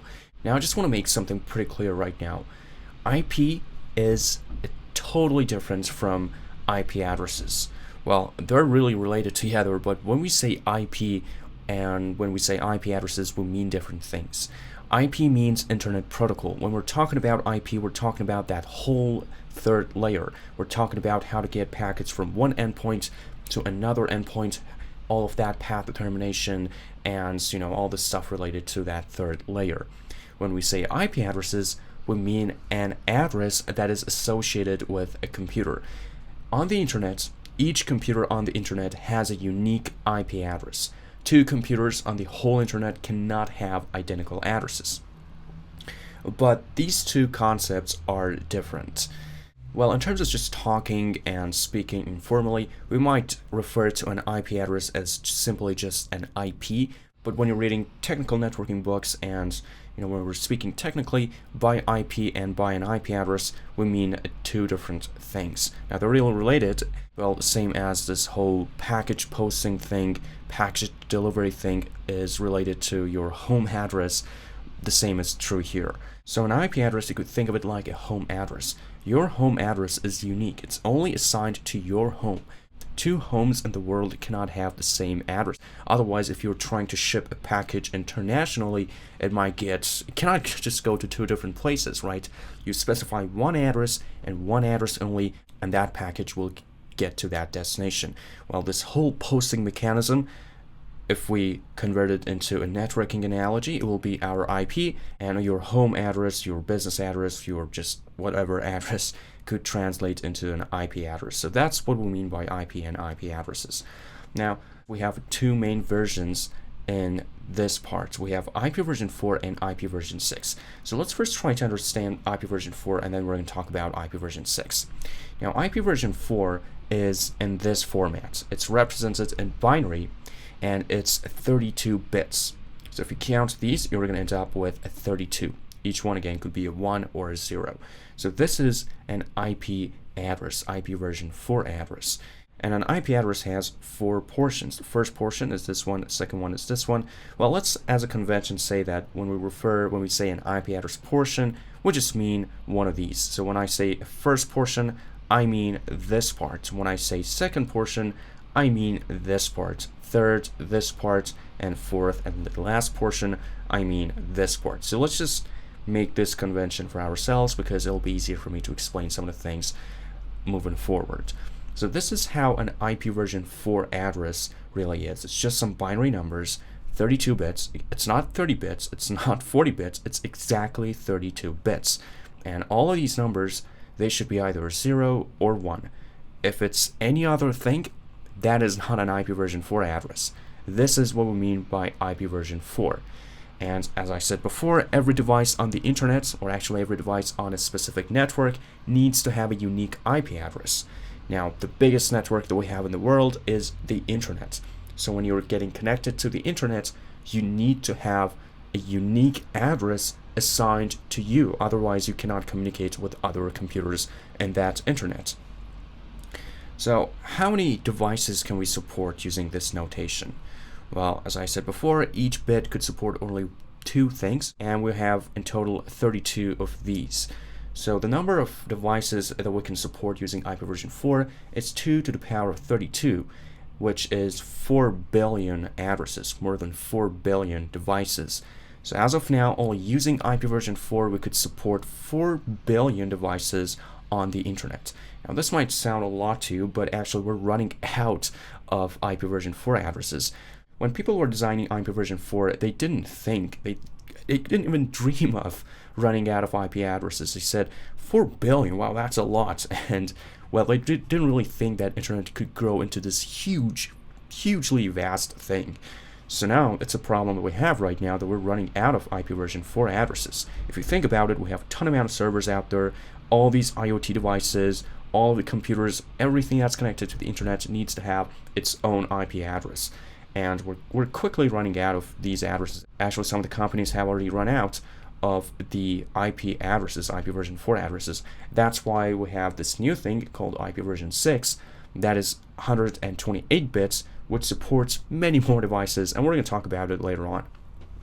But the reason that we have IP version 6 is because we have run out of IP version 4 addresses, so now we have this new thing that we can use to, support many more devices. So let's just right now focus on this IP version 4, and then we're going to talk more about IP version 6. A lot of concepts are just the same. I mean, the stuff that we're going to learn about is the same thing in IP version 6. It just has more bits, okay? So this is what we mean by an IP version 4, but let's try to do an example. So on my code editor, I'm just trying to demonstrate a point. So I'm just going to put maybe the first portion like this. So let's put this one for our first portion, and for our second portion, let's just put 0, 1, 0, 1, 0, 1, and that's 8 bits.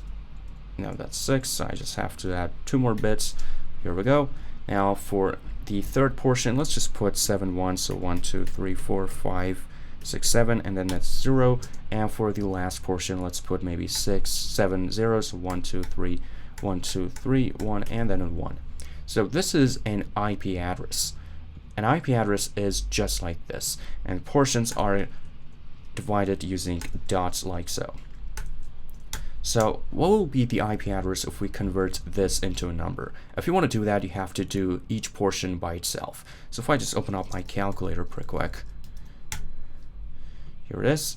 Let's try to convert this IP address to an IP address that we usually see. Now IP version 4 is usually displayed to humans as a decimal number, not as hexadecimal, just as decimal. So let's work ourselves through this. So for the first portion, the first 4 bits are zeros, and the next 4 ones are all ones. So I'm just going to choose all ones here, like this, and the equivalent of this number in decimal is 15. So I'm just going to put 15 here, and then a dot. Now for the second portion, we have 1 0, so 1 0, and then 1 0, and then 1 0, and then 2 ones like this. And this number, its equivalence is 171, so I'm just going to put that here as well. And for the third portion, we have all ones except the last bit, which is actually a 0. So like this, and the number that I'm going to end up with is 254, so I'm just going to put that here as well. And the last one is just 1. Because, well, let's take a look here. If you just set everything to 0 and just the first bit to 1, the number is 1. So this is the IP address that corresponds to this actual IP address. And when you're seeing your IP version 4 address, you're going to see this rather than actually this. But networks only understand this, okay? Now you might be saying, what's the range of all the IP addresses? Well, the first one is actually when you set it all to 0, like this. So this is the lowest IP address possible, and the biggest address possible is when you set it all to ones like this.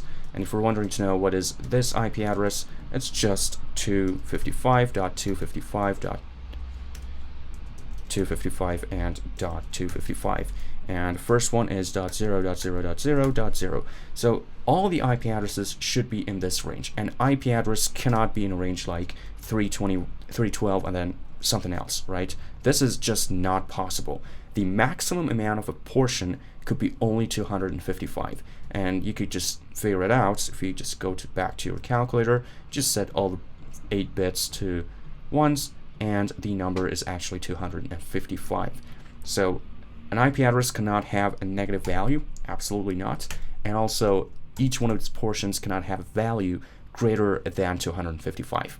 And again, we only have 4 portions. It's exactly 32 bits. Every single IP address, IP version 4 address, is exactly 32 bits. So this is just how IP version 4 addresses are actually structured. Now, an IP address has 2 important parts to it.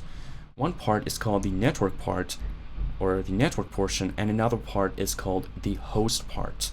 And it's also another thing that we have to understand. So let's see. So an IP version 4 address, let's say that we have this IP address. So this is our IP address. Now I said that there's something else that comes with an IP address, and that is its subnet mask. And a subnet mask, what it indicates is that it will indicate which of these bits are for the network portion and which of these bits are for the host portion. Okay, so you could say that maybe the first 8 bits could be for the network, and then the rest could be for the host, or the first 16 bits, or something like that. And the way that we write the subnet mask is like this.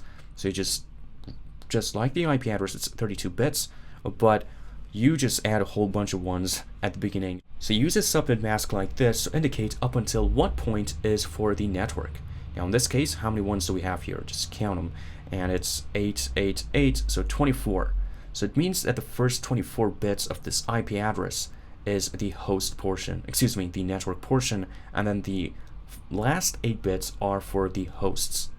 Okay, And the subnet mask should be like this, just some ones and then zeros. You cannot have a 0 here in the middle, okay? It will not work. You should have ones like this. So you could have maybe 4 ones and then all 0, 8 ones and then all 0, 12 ones and then all 0, but you cannot have maybe 1 1 and then 0 and then some more ones, okay? It has to be like this. And there's this notation that we use for an IP version 4 with this subnet. Now, if you just plug all these numbers in your calculator, just like that we did before, you're going to end up with this IP address. And the way that we write the subnet mask in decimal is just like this. So you say slash after your IP address, and then you indicate a number. And it just means how many ones we have at the starting of our subnet mask. Okay, that's just all that it means. So this could be in a range of 0 up until 32. You cannot maybe have a subnet mask of 33, right? It's just not possible. You cannot have a negative number. It has to be in this range. And this 24 again means that the first 24 bits are for the network. So this portion, again, the first 24 bits, or the first 3 portions, are for the network. And then the last portion, the last 8 bits, are for the hosts. So this means that, well, routers only route traffic by network addresses, okay? They don't really understand anything about hosts when it comes to routing from one network to another network. The host is always set to 0 when routers are routing traffic from one network to another network. So internet consists of many, many networks, right? Small networks. And all these networks, all of them have a router, and these routers route traffic from one network to another network. And each network has its own network portion.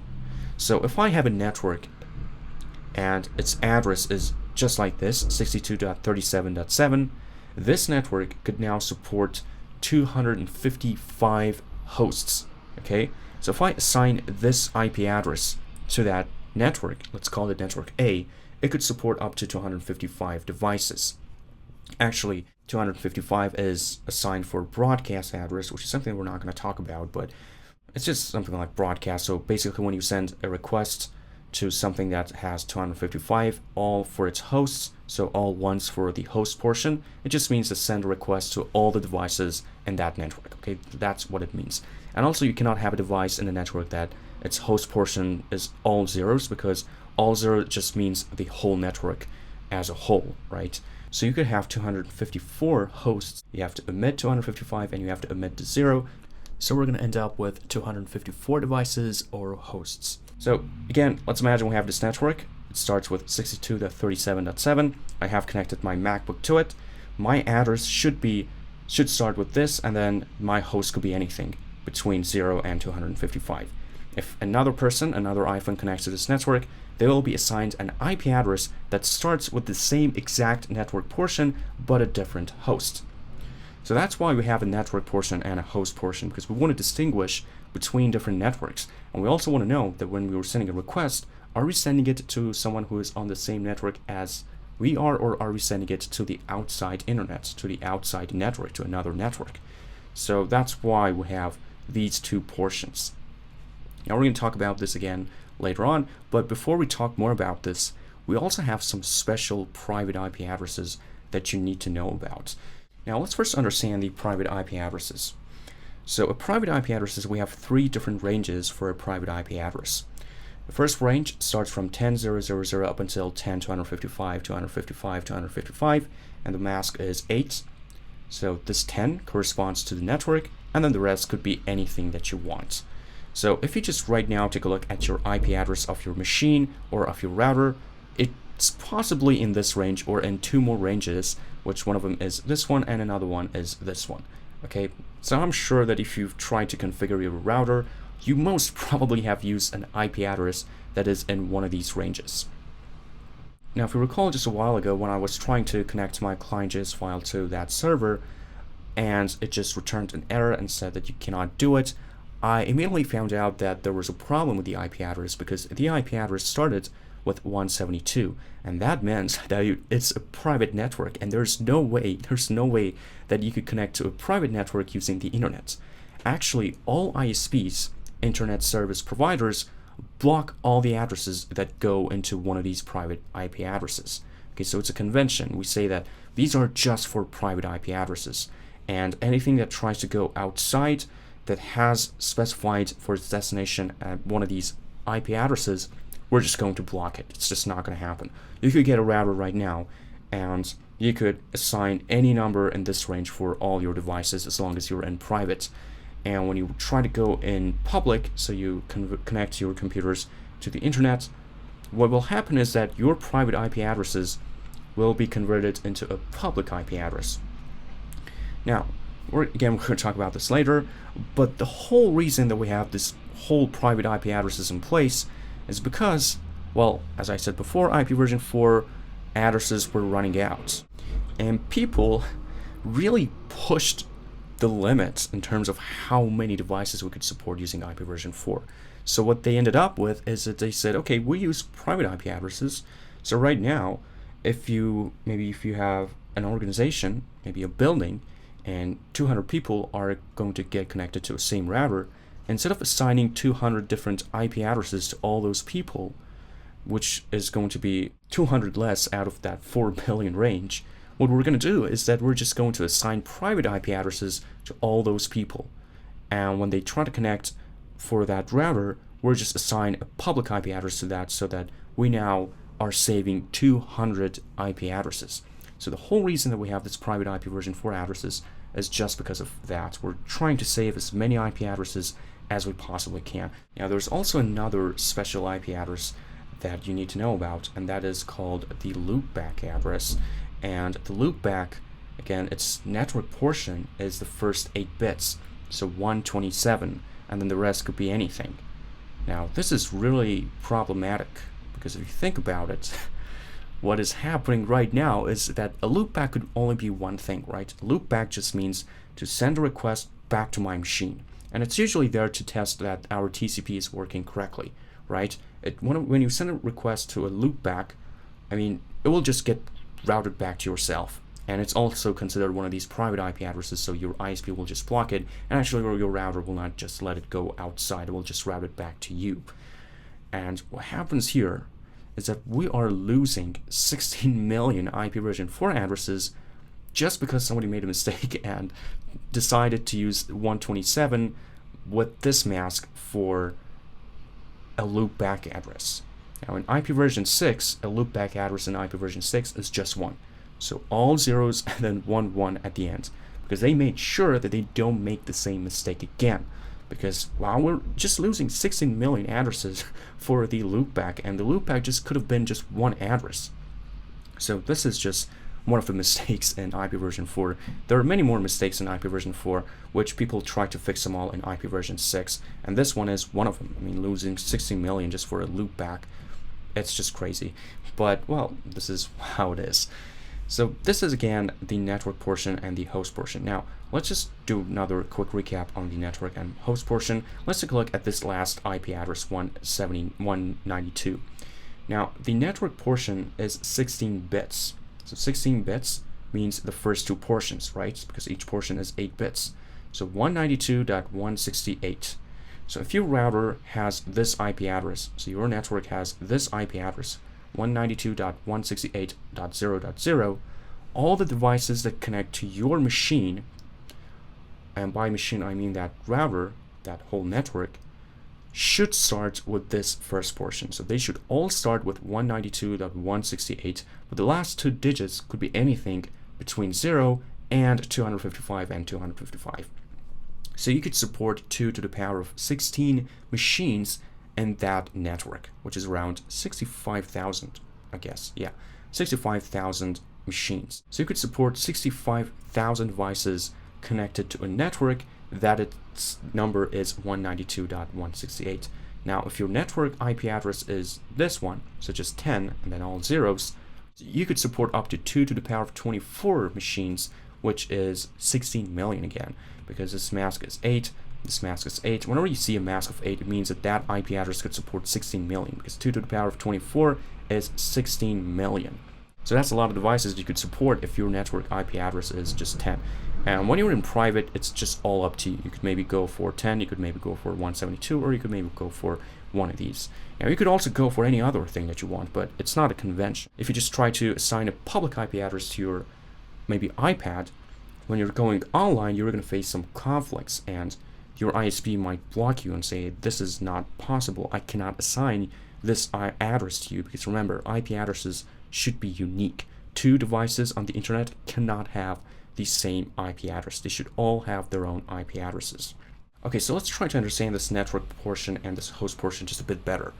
So imagine I have this network. So I have two different networks. And by the way, when you see this notation, just a circle that has some arrows around it, that usually just means a router. So a router just means it routes traffic in, these two arrows, and it routes traffic out, these two arrows. So imagine we have these two networks. So this is my first network, and this is my second network. And also note that this network IP address is 12.43. Network mask is 16, which means that the first 16 bits are for the network. The first 16 bits is the first two portions of 12.43 is the network. And if any device connects to this router, their IP address should start with 12.43, and then the last two portions could be anything between, again, 0 up until 255. And then we have another network right here. So let's say that this device wants to send a packet with this destination address, so 12.43.100.12. Now what happens is, because the device will check the network portion, and it will see that the network portion is the same as its network portion. So it doesn't have to route the packet to another network, right? It means that that device that it's looking for is on the same network. So what's going to happen is that it's going to send a request to all the devices connected to this router, and figure out a device that has an IP address and what is its MAC address. And then it will just send that packet directly to that machine, like so. And this will happen because they're on the same network. Their network portion is the same. Okay, so we don't have to bother with the router too much. The router is not going to check all the other routers connected to it and see, okay, who has this IP address? No one, okay, let me check myself and see who is connected to me. No, we don't go through all that hassle. The only thing that we're going to do is that we will immediately know that that device is on the same network, so we'll just route that in using all those switches and MAC addresses. But what if now this device wants to send a packet with the destination of 1241.0.5? What will happen in this case? Now note that this IP address is actually this one, so it's outside of the network. Now what will happen in this case, the packet will get routed to the router will see it, will say that, okay, the network portion is different from my network portion. I start with 12.43, but that packet, that destination, that IP address starts with 12.41, which means that it is on a different network. So I have to now check my table, and all these routers have all these tables of all the network portions. And they will know that, okay, this network portion is that router, so I have to route it to that portion. They don't really have too much ideas about what the host portions are. They just take a look at that network portion, and depending upon what that network portion is, they will route that packet to different locations. All that path determination stuff, all of that happens in this layer. So we'll go through the router gateway. It will check and see, okay, the network portion is 12.41, and I have this network right here, and its IP address is 12.41, right? So I don't care how many devices are connected to that router. What I want to do is that I will now route this packet to that router and let that router figure out how to route it to one of its hosts, right? So we'll just send that packet over to that router. Now the router will get it. It will say, okay, this is on the same network as I am, so I'm not going to route it to another router. This means that one of my hosts should now get this packet. Now I will check the host portion, which is 0.5. It will again send a request to all the machines, figure out all their IP addresses, and then figure out all the MAC addresses, and it will say who the IP address .0.5, and it will say, okay, which device has this IP address, and then when this device will respond and say, okay, I have my host portion is 0.5, and then the router will say, okay, so what is your MAC address? And then the machine will respond its MAC address back to the router, and then the router using the switch will now route that packet to that machine. And this is how the whole internet works. Now notice that your MAC address will not get outside of your router. Your MAC address is just for your network. It's just for your whole network. It could be a private network or a public network, but that is where your MAC address is, and it will not just get outside.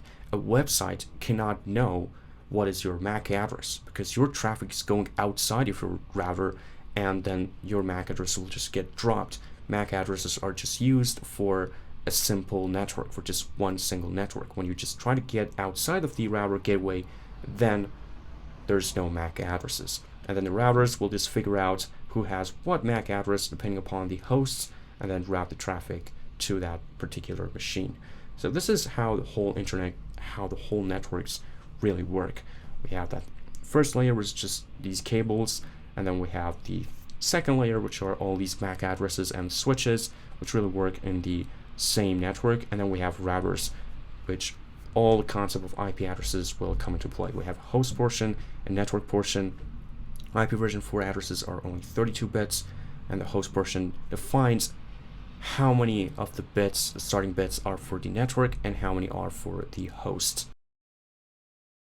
Now let me just show you a couple of things about the IP addresses. So I'm back in my AWS console. If I just select that node server, you can see that my public IP version 4 address is this one, and my private IP version 4 address is this one. And 172, we talked about it, it's in that private range, so it means that it's private. You cannot connect to it. There's no way, there's no shape or form that you could connect to this private IP version 4 address using the internet. All ISPs block private IP addresses. You could only connect to the public IP version 4 address, which is unique to this device only. Now, two devices could have the same private IP version 4 address.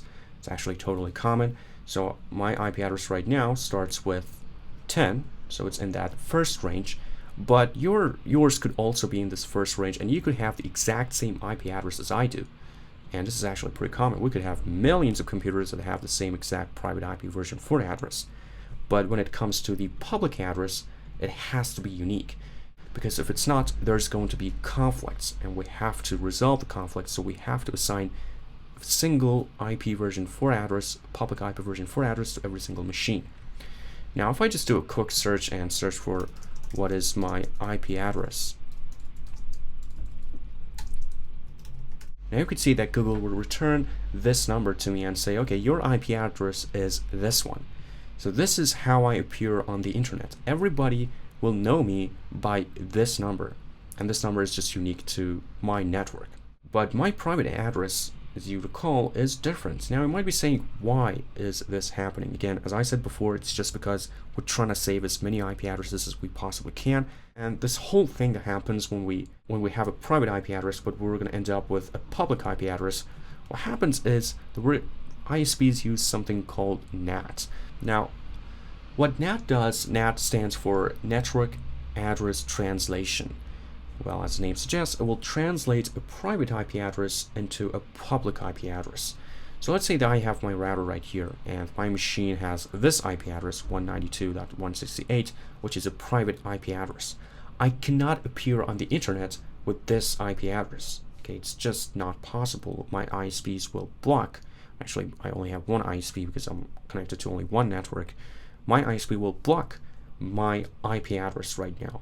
But what they do is that they will run a NAT application on top of your router, and this NAT will translate your IP address into a public IP address. So now you could appear on the internet with a public IP address.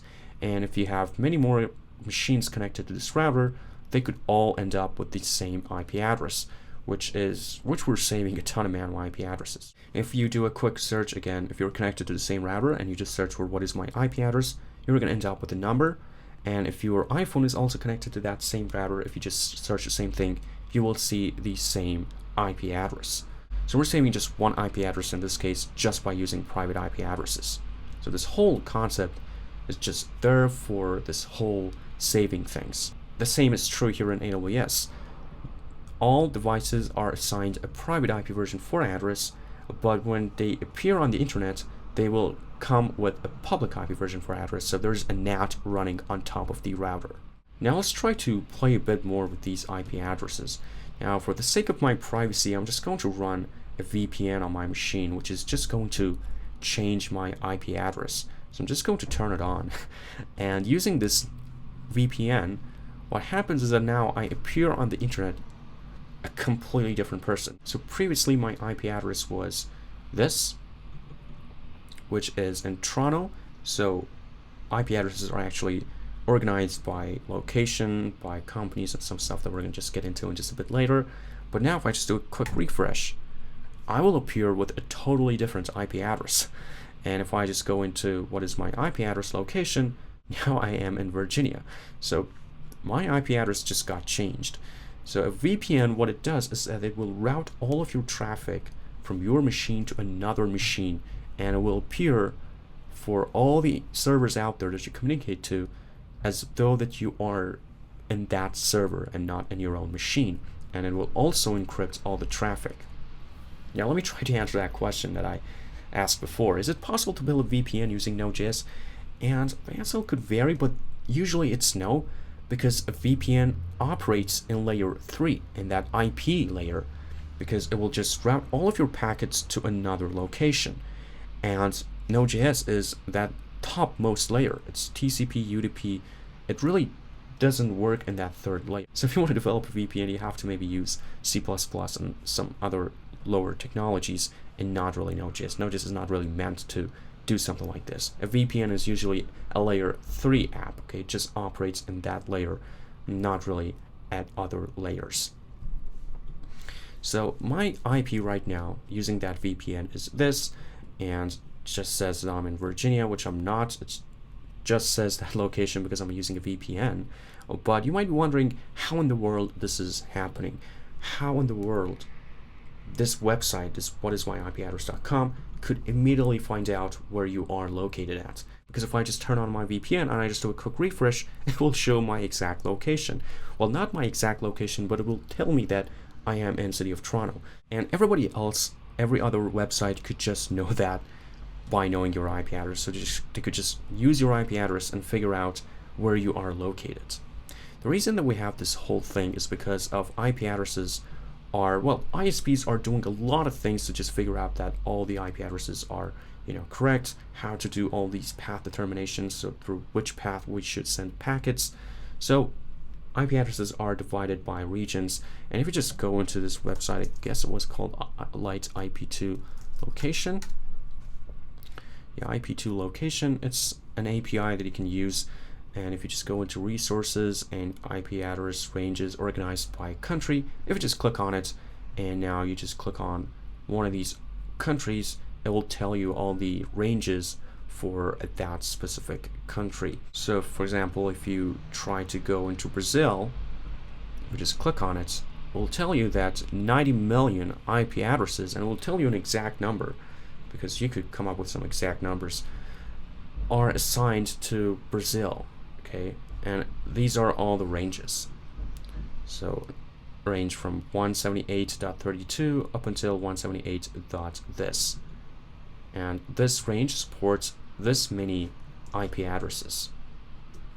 And then we have many more ranges. So if you appear on the internet and you're in one of these ranges, that website will know that you're actually in Brazil. And you could actually get more crazy. You could get this broken down into smaller portions. So you could go into Brazil and see what range corresponds to what region. So you could say, okay, this portion is maybe for the capital of the country, and so on and so forth. And you could see that you could just click on one of these countries and see all the IP addresses that were assigned to that country. Maybe Korea, they have like, how many IP addresses? Why is it so low? I don't know, maybe it's North Korea, but it should be more. Yeah, this Korea is actually South Korea. So this one has 100 million IP addresses, which you could imagine is a lot. And well, most IP addresses, of course, are for United States, and they have like around 1 billion IP addresses assigned to them, which is a ton amount. And you can see the ranges here. So if you appear being in one of these ranges, that means that you're in the United States. If you take a look here, my IP address started with 51. If I just do a quick search for 51 IP addresses that start with 51, because it's going to be a hassle, but let me see. Okay, I finally found it. So I'm probably in one of these ranges. So 51 was again 51.81. So I'm probably in this range if I could find it. Maybe, no, not this range, but well, I'm not really going to talk too much about it, but what was it again? 51.81. 51. Yeah, here. So this is where I am right now using that VPN. So it starts with 51 and then 80 up until 82. So I am in that range, and you can see that that website figured out that I'm in this country, United States, just by knowing my IP address, which is in this range. And it also figured out my region and my city. So IP addresses are also now divided to different cities. So you could know somebody's IP address and you could just figure out in which city and which country they are located in just by looking at their IP addresses. That's something magic. It's not that you're going to trace their packets and then figure out where they're exactly. No, it doesn't work like that. It's just we have a couple of ranges, and all these are defined by ISPs and this INAA, which again is something pretty standard for Internet Assigned Numbers Authority, which is something that is kind of like a standard for all these numbers that we assign to know, okay, which one gets what IP address and stuff like that. And again, these numbers are bound to change, so they could change from time to time, but this is usually how it is. And there's also another thing. If you search for a list of assigned IP version for addresses, this Wikipedia website is going to pop up and says list of assigned IP version for address blocks. And when the internet was starting out, well, they decided to assign each IP address to a specific company.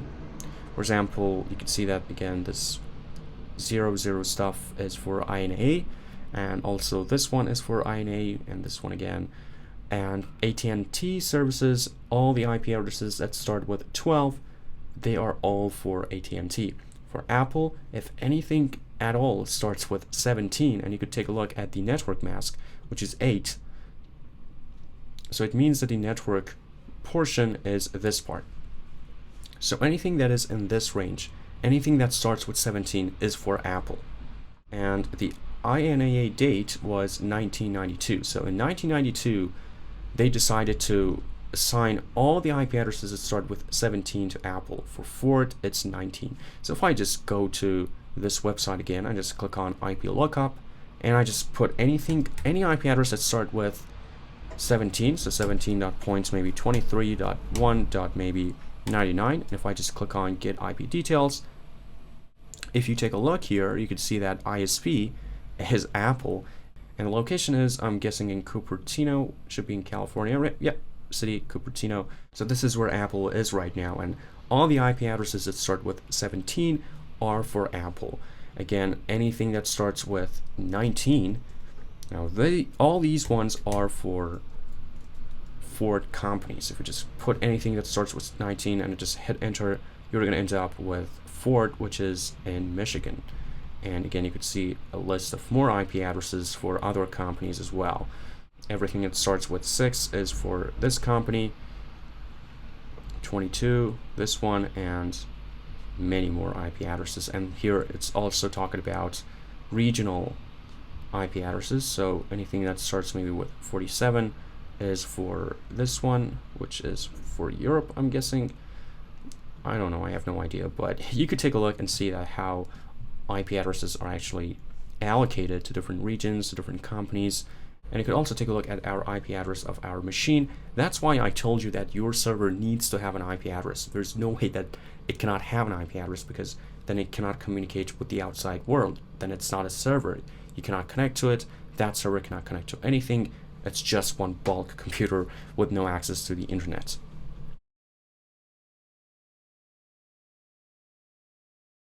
Now, as I said before,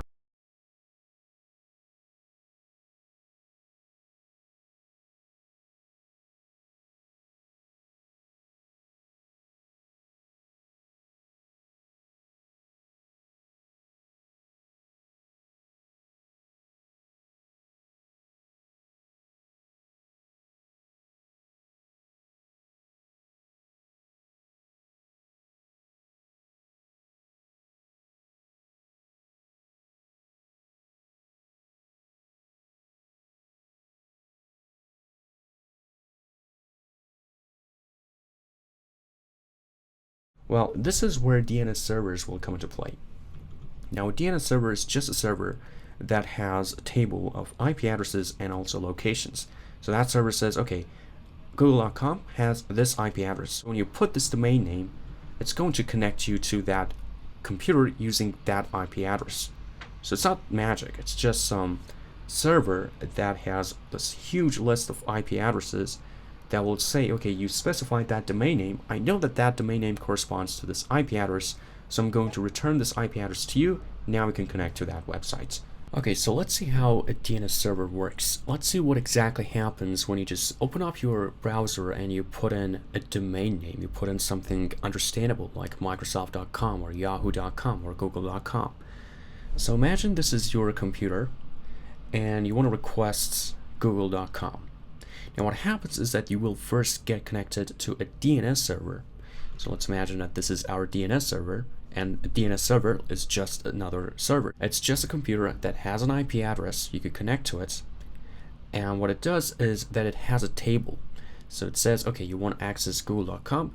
The IP address for Google.com is this, so I want to give you the address. So your computer will connect to a DNS server first. It's always kind of connected using your ISP and using your router. And again, this DNS has a table. So it says, okay, Google.com has this IP address, example.com has this, and many, many other records, pretty much all of them. So when you just Y domain name, you add in your A records, your CN records, and whatnot, your domain name will be added to these DNS servers. So now a DNS server knows that, hey, this is your website, it is for this server, and this is the IP address.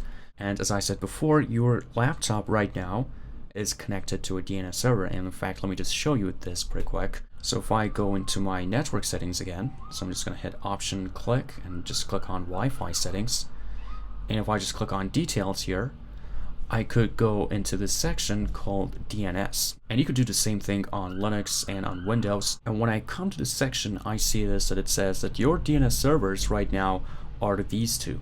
So my laptop, using my router and using my ISP, they have automatically connected me into these DNS servers, so that when I open up my browser and I just put in a domain name, I will see something, and I won't get something that DNS is not working right now, or you're not connected to a DNS or something like that.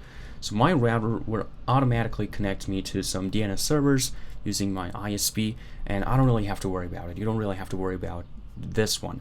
You will always be connected to a DNS server as long as you are connected to the internet. And I could change this. I could maybe connect to another DNS server. I could even create my own DNS server and connect to that one, so that I could maybe define that if I want to go into Node.js.com, instead of redirecting me to Node.js servers, redirect me to my own website.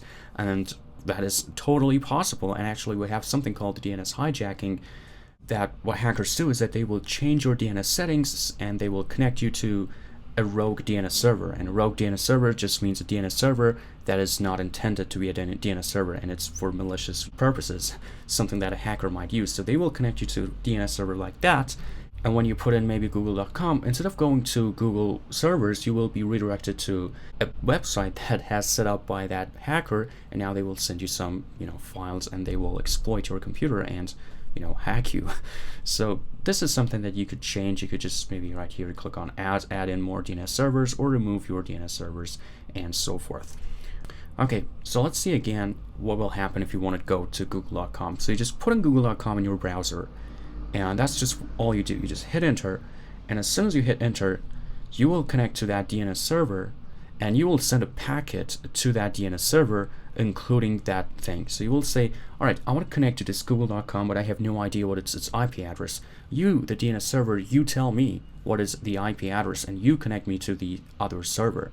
And again, as I said before, you send a request, a TCP request. DNS is a protocol built on top of TCP, and actually you can build a DNS server just using Node.js. It's built on TCP and sometimes using UDP, but you have access to both in Node, so it's pretty straightforward to build a DNS server from scratch using Node. It's totally possible. It's built on TCP, stuff that we talked about, and also UDP. We're going to talk about UDP just a bit later, but it's totally possible to build a DNS server using Node.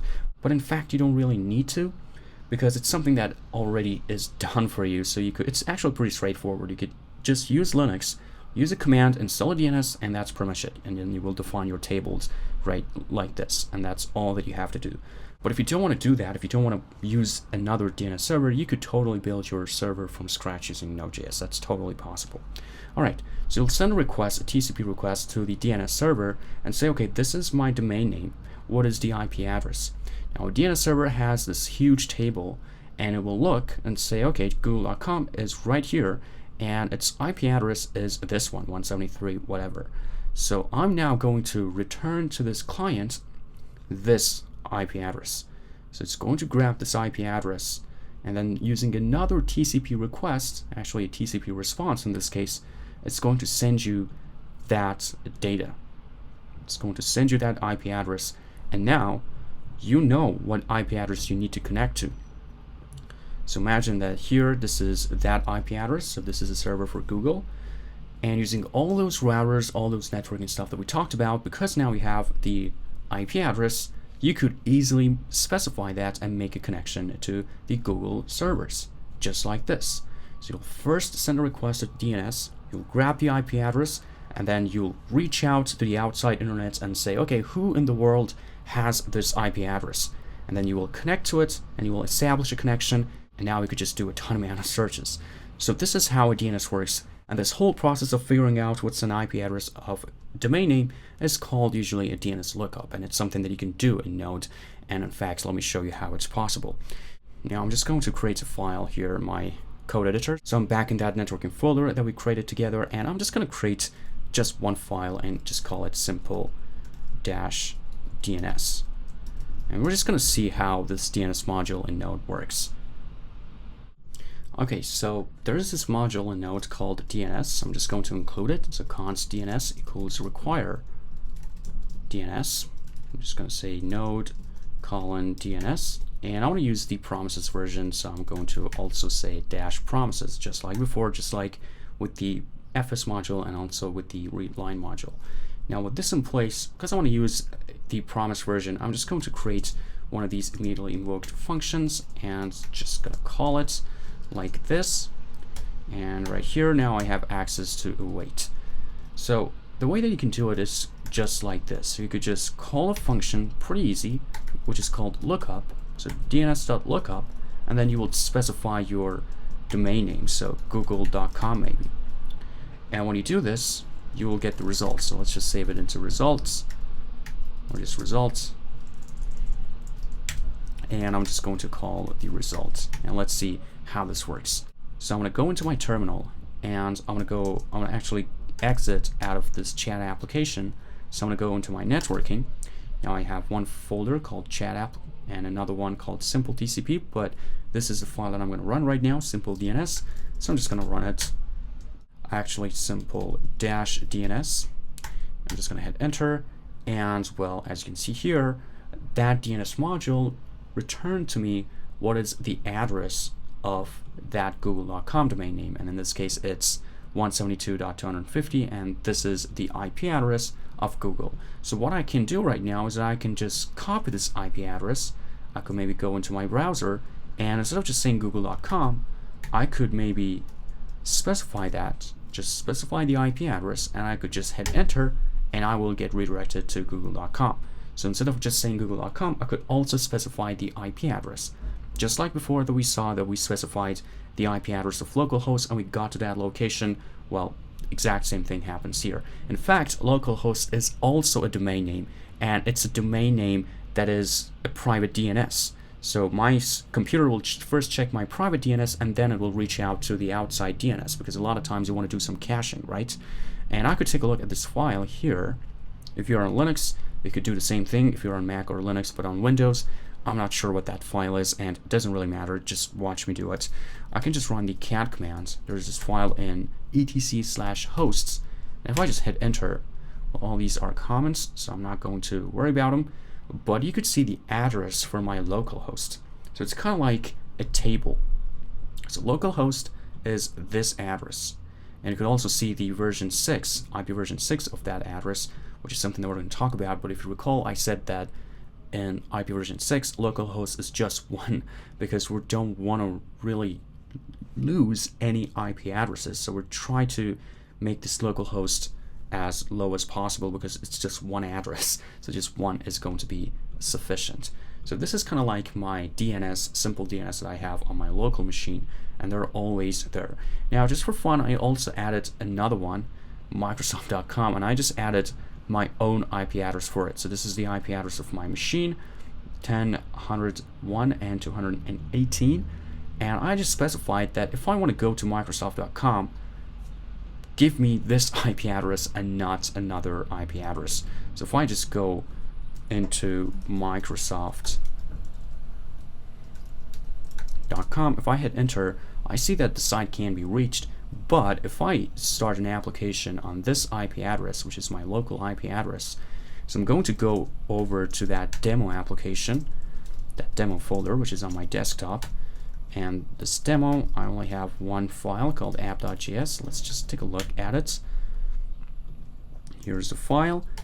And what I'm going to do right now is to specify my IP address here and maybe change the port to port 80, because I want to just specify the domain name and just get straight to this and don't have to specify a port number.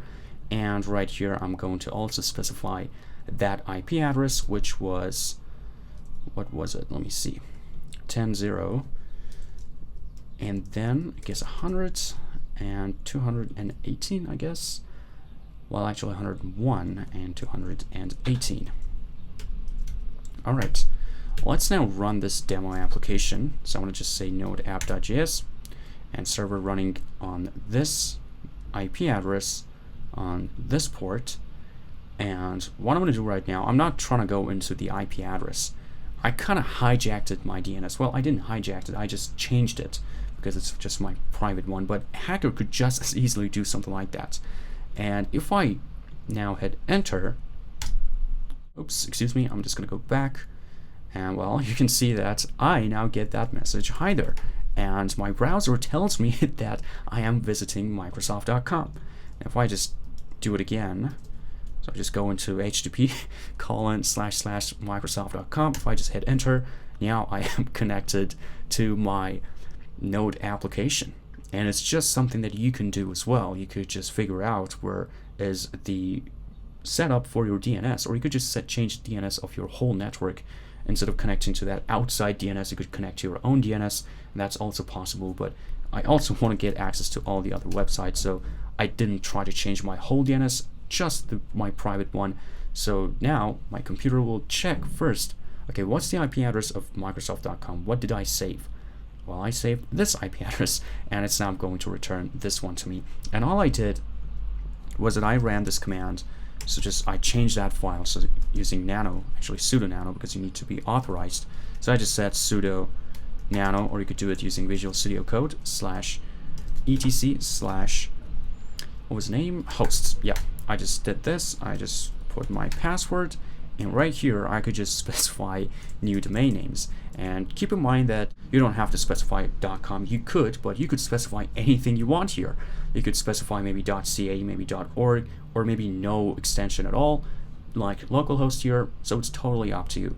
But you could add in more stuff here. Maybe I could add in this IP address for maybe apple.com, maybe another one for, I don't know, maybe for Node.js.com, and so on and so forth.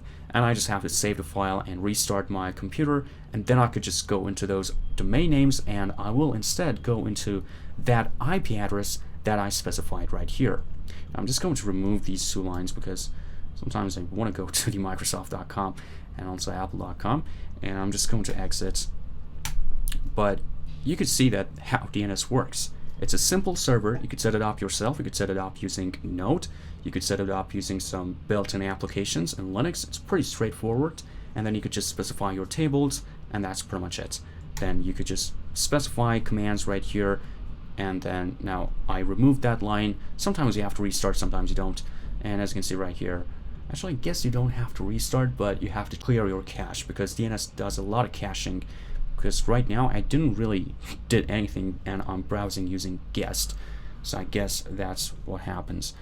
And yeah, this is something that you can do. You could just add in more and more DNSs, and you could, as I said before, a lot of hackers actually try to exploit this. They will try to change your DNS settings so that you will go maybe to a well-known website, something that you quite frequently visit, and instead you will get redirected to something malicious. All right, so that's our discussion about DNSs. Now, if you recall, I said that my instance also has a DNS in place. And if you take a look here, my private public DNS is this. And my IP address in this case is this. It could change. Just gonna do a quick refresh. Yeah. All right, so my IP address could easily change. Unless I specify a static IP address and I assign it to the server, it could just change. And also in some cases, a website, a single domain name could have multiple IP addresses. So depending upon what you specify, you could maybe go to different IP addresses. So it could be much better to use your public DNS instead of using your IP address. I mean, if you only have one server, it's totally fine. You could just stick with the public IP version 4. But sometimes you want to set up load balancing, you want to have multiple servers with multiple IP addresses, so in that case it'll be much better to use the DNS instead of just having multiple servers and multiple IP addresses. These are the stuff that we're going to talk about greatly in the deployment section, not right now, but something to keep in mind. Now, DNSs could also be used for that shortest path that I talked about. So using a DNS, you could figure out where you could get the IP address of the client, as I said before. Now, when you're establishing a connection between a Google server and your computer, you could see Google server's IP address, saying that they could also see your IP address. Okay, so they could just as easily see your source IP. So right now, using that TCP application that we just created, using that net module, that socket object. So I'm just going to show it to you here in our chat application server. This socket, there's some functions that you can call on it so that you could get the source IP address and also the source port, and you could make some decisions off of that IP address. For example, you could figure out what the location of that user is. So maybe they could be in Sydney, or they could be in New York, or they could be in Toronto. So you could find the city, and it's actually quite accurate. You could use those tables and you could find out where that user is located at. And now you could serve them using a close server to that location. Okay, so you know, for example, that that user right now is maybe in Michigan, and you have maybe 20 servers throughout the whole world, and you're going to serve them using that server that's closest to Michigan. So that's something that you can also do using the IP addresses. So you could get access to a ton amount of power using just these IP addresses, and also DNS. As I said before, DNS servers are also used for this serve as close as possible to the users kind of thing. So they will get the DNS, they will get your IP address, source IP, they will figure out where you are, and then they will connect you to the server that is closest to that location. And that's something you can do also in Node. You could just run a function. I forgot what the function was called, but I think it was, if we take a look here, socket.remote address, I'm guessing. Yeah, I think it was this one. Remote IP address. Yeah, this was probably it, or another one, but I'm sure that there's something here. Okay, so just search the documentation a little bit and you're going to find that out. So you just call that function, and then you could get access to the socket source information, source ports, what IP address you're using, IP version 4 or IP version 6. Here we could see an example of IP version 4 and another example of IP version 6, and you could do this back and forth. Because if you can do it here on this socket, you could also do it in the client. So you could figure out, again, what is the host and what is the port. Now, in this case, you are already specifying that, so it's going to give you something that you already know. But in the other way around, if you do it in the server, you will know the IP address of that client. So now you know where that client is located. So now maybe if you were creating a DNS application, you could now make them connected to this closest server to that location. So this DNS lookup could be pretty useful. And actually, again, a lot of modules in Node are using this DNS lookup. For example, the net module itself is using that DNS lookup. So here, I could also, as my host, I could specify a DNS. But what will happen is that the net module behind the scenes will convert it into an IP address using DNS lookup, and then it will connect me to that server. So let's just do this pretty quick. I could just copy this, and I could paste it right here. And let me try to connect to my server again. So I'm just going to right click on connect. Now, by the way, if you have some troubles connecting to your server, make sure, first of all, you have the PIM file, and you also have to make sure that the PIM file has the right permissions. So it needs to be executable. You have to use the chmod 400 command. So once you first download your PIM file, you just have to run this command in your terminal, specify that PIM file, and then connect using this. Okay, because that needs to have the right permission to be able to connect to it. So let me just try to connect to it, okay? So I'm going to copy this. I'm going to go back to my server. I'm just going to paste that in. And I'm going to specify my PIM file.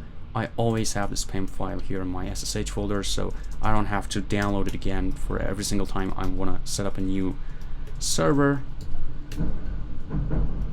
Come on, SSH, and then this PIM file. I'm just going to hit enter, and I'm just going to connect to my server.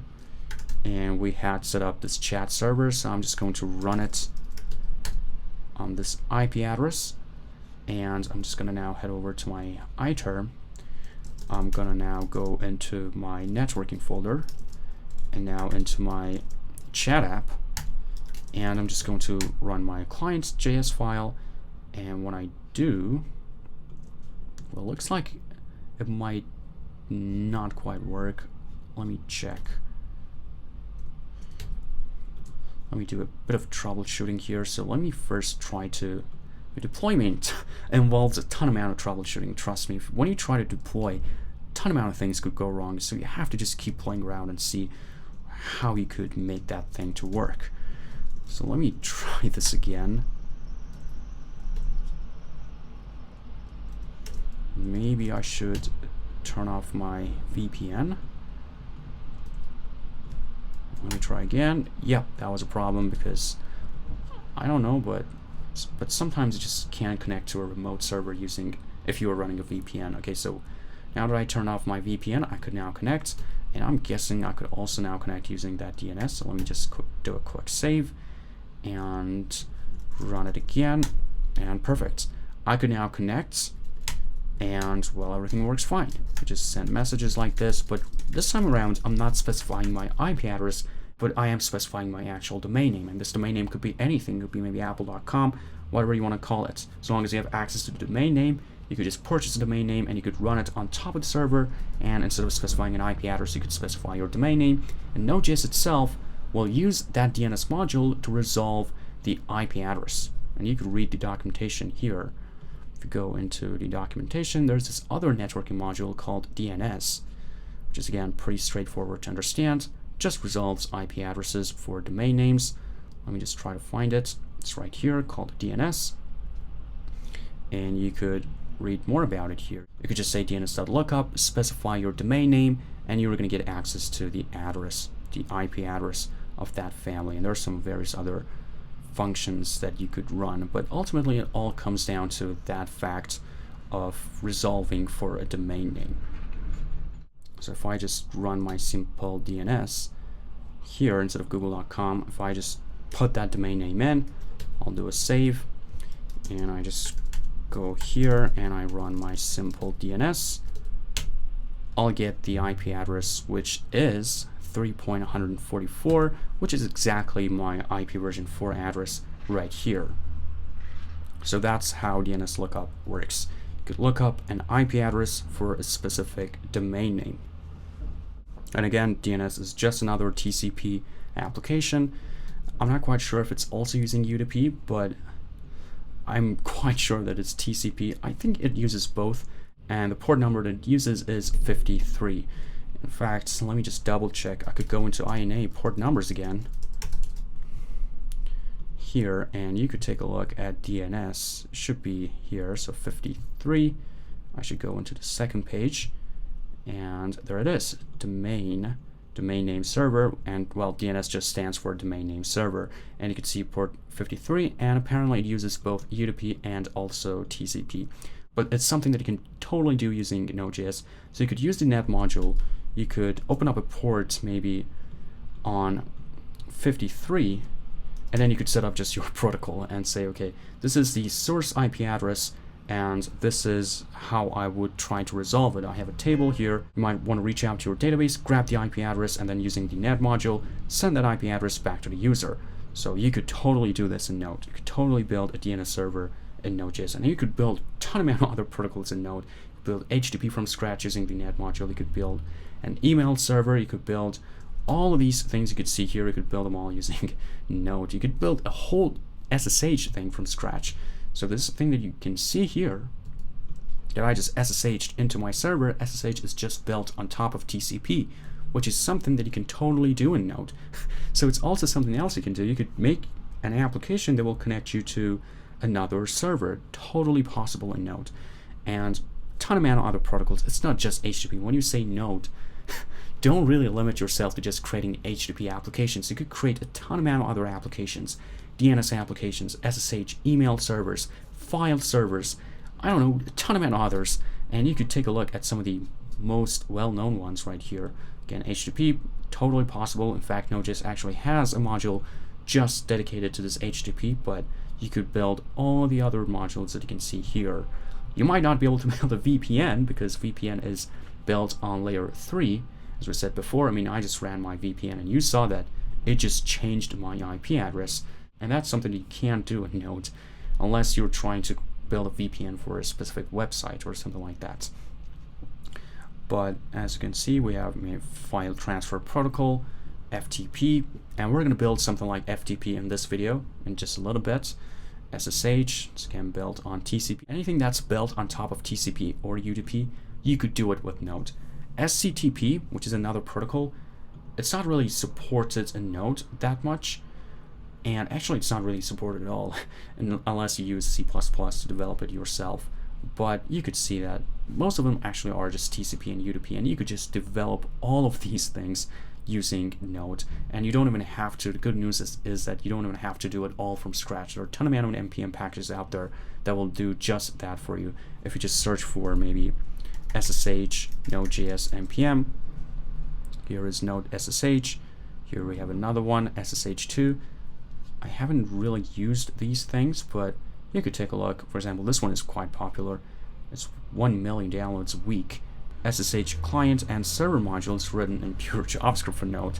Pretty cool. So you could just do SSH stuff using Node, and I guarantee you that if you take a look at the dependencies, you're going to see the net module there.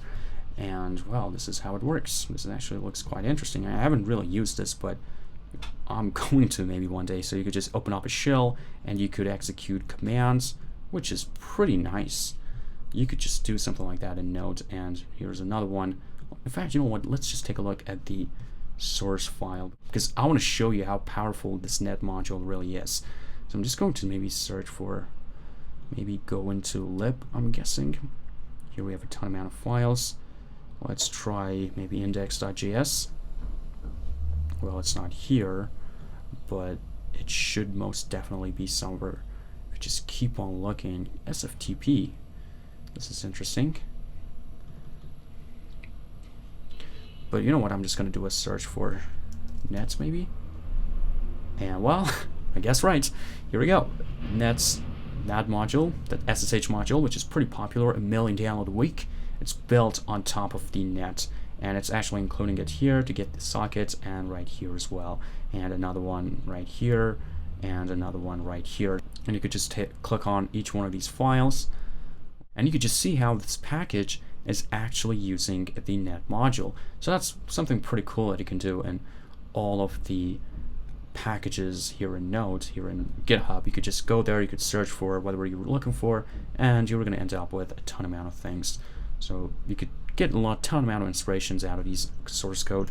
Let's just search for nets. It's right here. It's the socket, and you could search for it and see, you know, initializing a new socket here, and then some comments, some strings. But you could see that here, net.socket again. The point is, a ton amount of packages out there are built on top of the net module. It's pretty powerful. And you could also search the same thing for maybe DNS, for FTP, and a ton amount more, all built in Node.js, all totally possible. And HTTP is just one of them. Okay, HTTP is just one of these protocols. You could do a whole bunch more instead of just HTTP. And here, if you take a look at the source code, again, I'm quite sure that you're going to end up with a lot of net module. Let's try this one. Well, here it's a socket here, that FTP, which is a file uploading application. It's also using the nets. It's only using the socket, but It doesn't matter. So a ton amount of power at your fingertips right now. If you know how to create network applications using Net, you could literally create anything that you could possibly imagine, because now you have a way to communicate between two computers, and you have a very secure way using TCP to send packets over and receive packets from that machine. So you could just send data and be completely sure that the data is going to be received in a fast way, in a secure way. You could just do a ton amount of encryption, and well, with that in place, you have a huge amount of power right now. You could do anything that you could possibly imagine.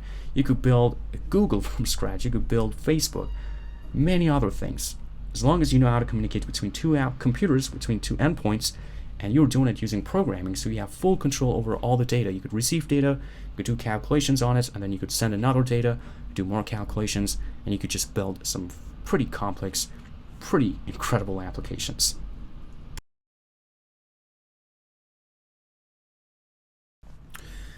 Alright, let's now try to understand one last networking concept, and that is IP version 6, Internet Protocol version 6. Now this is a new addition to our previous protocol, which is IP version 4. Now IP version 4 is still widely used, and one of the main reasons that we have IP version 6 is because IP version 4 addresses have already run out. We said before that we can support up to 4 billion and something IP version 4 addresses, but that number actually has run out, and we no longer could allocate an IP version 4 address to every single device that's connected to the internet. There are tons of different articles out there that are talking about that we have already run out of the IP version 4 addresses. Some companies have already run out, and we need a new way to support new devices, and that's why IP version 6 was introduced. Now I just want to say this right now, that when we were talking about IP version 6 versus IP version 4, in those networking layers that we talked about, that we have this physical layer and then data link and then network layer, the e-transport and then the application, whether we're using IP version 4 or IP version 6, the only layer that changes is this layer 3, which is our Internet Protocol layer, this third layer. So if you are working in the application layer, it does not matter whether you're using IP version 4 or IP version 6. And I mean in terms of how you code your application, how you design your application. All that's going to matter for you is that instead of now specifying an IP version 4 address, you're now going to specify an IP version 6 address, and that's all that you have to care about. The networking engineers, the people who are designing a TCP, for example, a TCP from scratch, they do need to know now that they need to build that TCP on top of IP version 6, not on IP version 4. But all that stuff is something that you don't need to care about at all. All that you're going to care about is the addresses, whether you're specifying IP version 4 or IP version 6. So in this third layer, we only have two protocols, IP version 4 or IP version 6.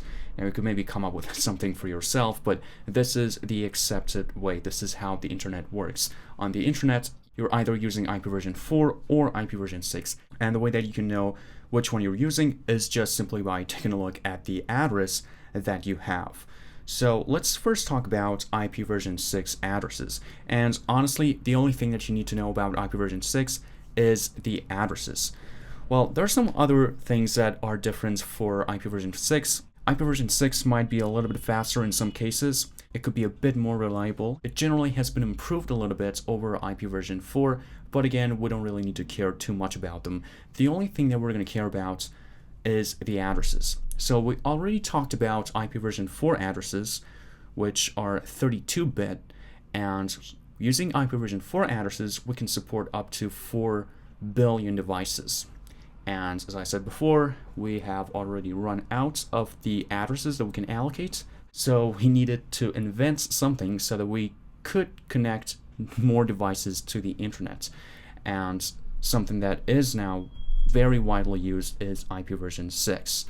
And let's now try to understand IP version 6 addresses. So an IP version 6 address is 128 bits. Again, IP version 4, they are 32 bits. But IP version 6 addresses, they are 128 bits. So this would be one example of an IP version 6 address.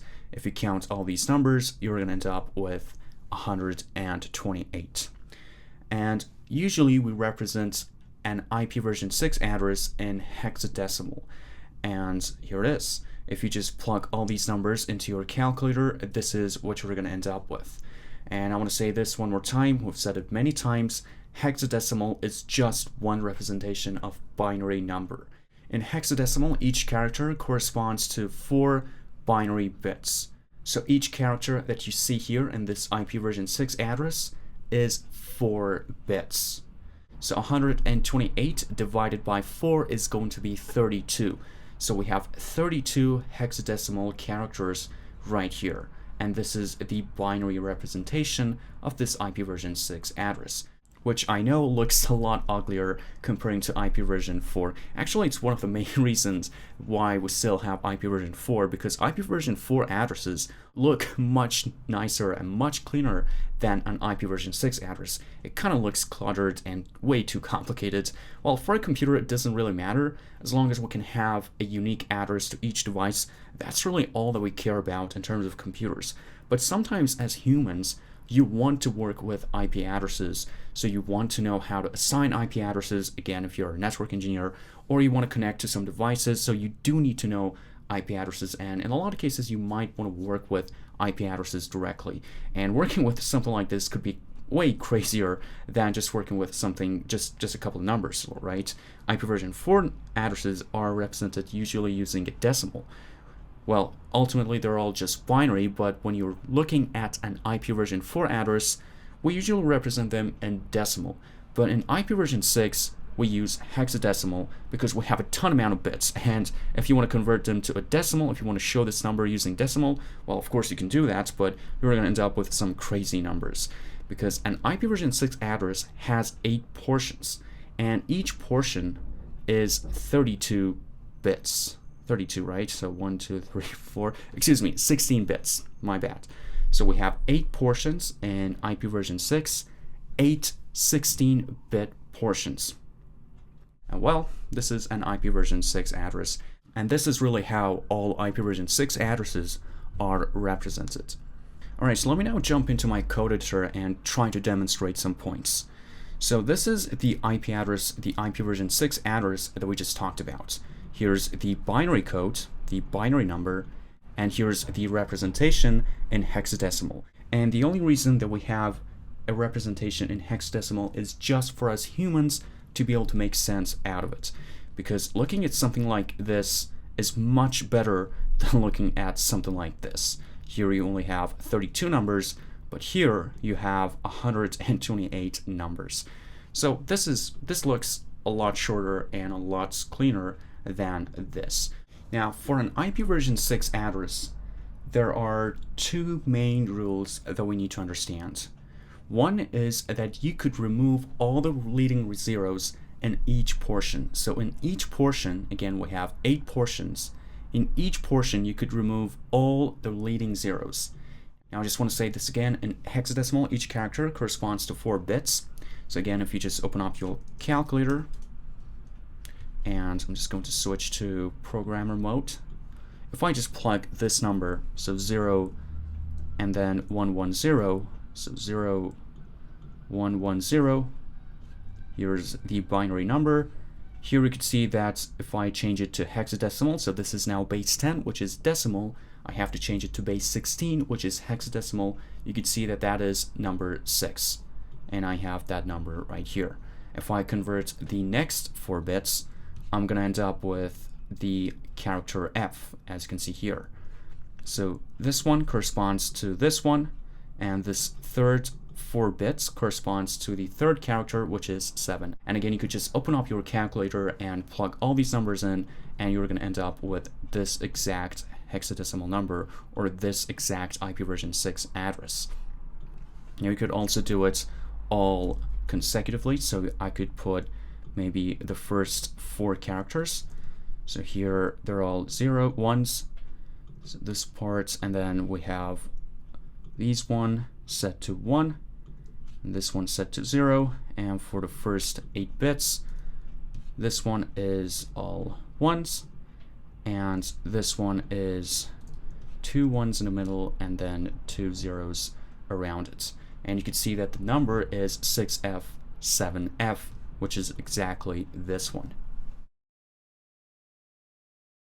So if you don't remember how to convert from a decimal to a hexadecimal, it doesn't really matter as long as you know how to use a programming calculator. That's all that you need to know. The point is that you need to understand that all IP addresses, whether version 4 or version 6, they're all just some binary numbers. Now again, let me try to talk about those two rules that I just said before. In each portion, you could remove all the leading zeros. So here in this portion, in this maybe 8th portion, so let's call this one the first portion, the second one, and here this is going to be our 8th portion. Here we have two leading zeros, so I could just remove them, and I will still end up with the exact same IP version 6 address.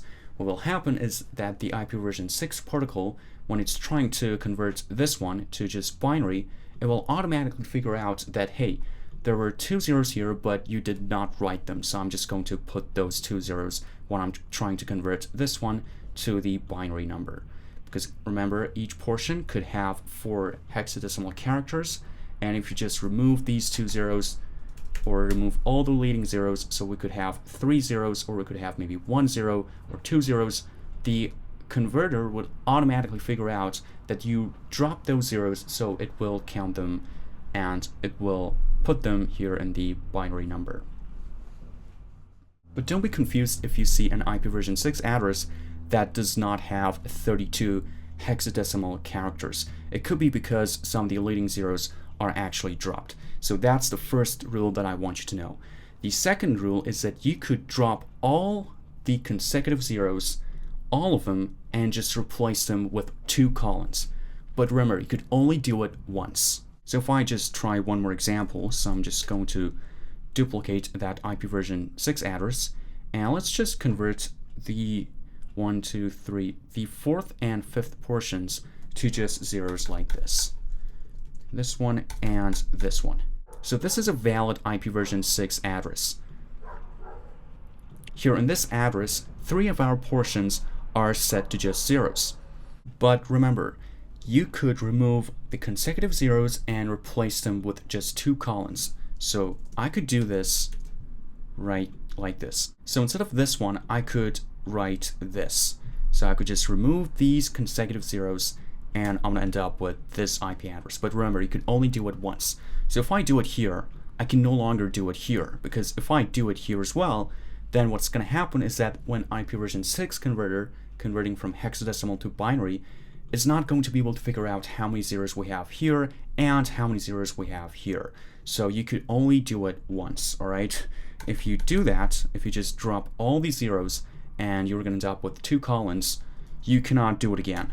But what you can do is to just remove all the leading zeros, so you could just put 1 0. Now the converter will now know, okay, so for this portion you only have 1 0, so it means that all the bits in that portion should be 0, like this. So those two were the 2 main important rules that you need to understand about IP version 6 addresses. Now I also want to say that IP version 6 addresses are not case sensitive, so this IP address is the same as this one. So it doesn't matter if you put maybe uppercase F or lowercase f, it's just going to be the same thing, because in hexadecimal, the capital F or maybe the lowercase f, they both mean the number 15. So if I just put F here, it just means 15. Okay, in decimal it just means 15. And it doesn't matter if you put lowercase or uppercase f, it's just the same number. And if you understand hexadecimal numbers, I think that should be pretty intuitive to you that in IP version 6 addresses, it does not matter if you use capitalized letters or lowercase letters, it's just the same thing. Now there's also one special IP version 6 address that I want to talk about, and that is the loopback address. Now in IP version 6, the loopback address is just 1 Okay, so I'm just going to copy this IP version 6 address, and I'm just going to change them all to zeros, because the loopback address is just 1, and like this, and I'm just going to change the end one to 1. So now this is our loopback address in IP version 6. Okay, remember in IP version 4, our loopback address was 127.0.0.1, but here our loopback is just 11. So if you want to show this, actually using those two rules that we just talked about, we could now condense this number down to something much smaller. Remember, the second rule that we talked about was that you could just drop all the consecutive zeros and just put 2 colons. So what I can do is to just remove all these zeros from this point up until this point and just put 2 colons. Now this one is exactly identical to this one. Now I could do it in many other different ways. So you could also represent the IP version 6 loopback address maybe like this, or maybe like this, or like this, or maybe you just want to replace the first 2 portions with 2 colons like this. So this is also another valid IP version 6 loopback address, but ultimately it all comes down to the fact that all these are equal to this binary number, because remember, computers only understand binaries. We don't care how we are representing our IP version 6 addresses for us humans. What matters is how computers understand them, and for computers, well, they only understand this number. So let me just quickly change them all to just zeros. Probably going to take a while, but actually I could just copy paste this whole line here and just change the first bit to just 1. Now this is the loopback IP version 6 address, but in binary number. And all these IP version 6 addresses we just talked about, well, actually there are just 1 IP address. All these 3 are equal to this one. So ultimately all of these will be converted into this binary number. So it doesn't matter how many zeros you want to show. All that matters is that the routers are going to see this number, and this is how they're going to route the traffic. And this is all that you need to know about IP version 6 addresses. And I don't know if I said this or not, but well, because we have 128 bits now, so 128 bits for IP version 6 and 32 bits for IP version 4. Now in IP version 4, we have 2 to the power of 32 addresses, and 2 to the power of 32 is roughly around 4 billion. In IP version 6, we have 2 to the power of 128 addresses, which is a number that I can't even say because it's so huge. You could just do a quick Google search here and maybe search for 2 to the power of 128, or actually even better, you could search for, well, you could see that the number is very huge, plus 38. So it means that you have to multiply this number by 10 to the power of 38. But you know what? Let's try to search for how many IP version 6 addresses. Okay, something very simple, but I'm hoping we could see the number, and you could see that it's 340 trillion IP addresses, not 1 trillion, not 2 trillion, triple trillions. Now if I just open one of these pages up just to be able to take a look at that exact number, well, here we could see the exact number. Well, this is not the exact version because it's definitely not all zeros here, but well, you get the idea. Well, here it is, the more precise version, and this is how many IP version 6 addresses we have. Now, just to give you some perspective, number of IP version 4 addresses are 4 billion. So this is million and this is 1 billion. So if we just round it up to something, now it's going to be a huge round, but you could imagine that IP version 4 addresses are something around this number. Now this is 30 billion, but we have 4 billion IP version 4 addresses. But you could see here that the number of IP version 6 addresses is much bigger than the number of IP version 4 addresses. Each digit that you add is going to be 10 times more. So here, 10 times more, 100 times more, 1,000 times more, 10,000 times more, and you could just keep going and going. So a huge number of IP addresses, which means that now we could support a large, very large number of devices in using IP version 6. And in fact, You remember that we talked about that my IP version 4 address, if I just do a quick option click on my Wi-Fi, now this is my IP address, this is my private IP address. But if I just do a quick search, Google search, and search for what is my IP address, what I'm going to see is an IP address that's different from this one.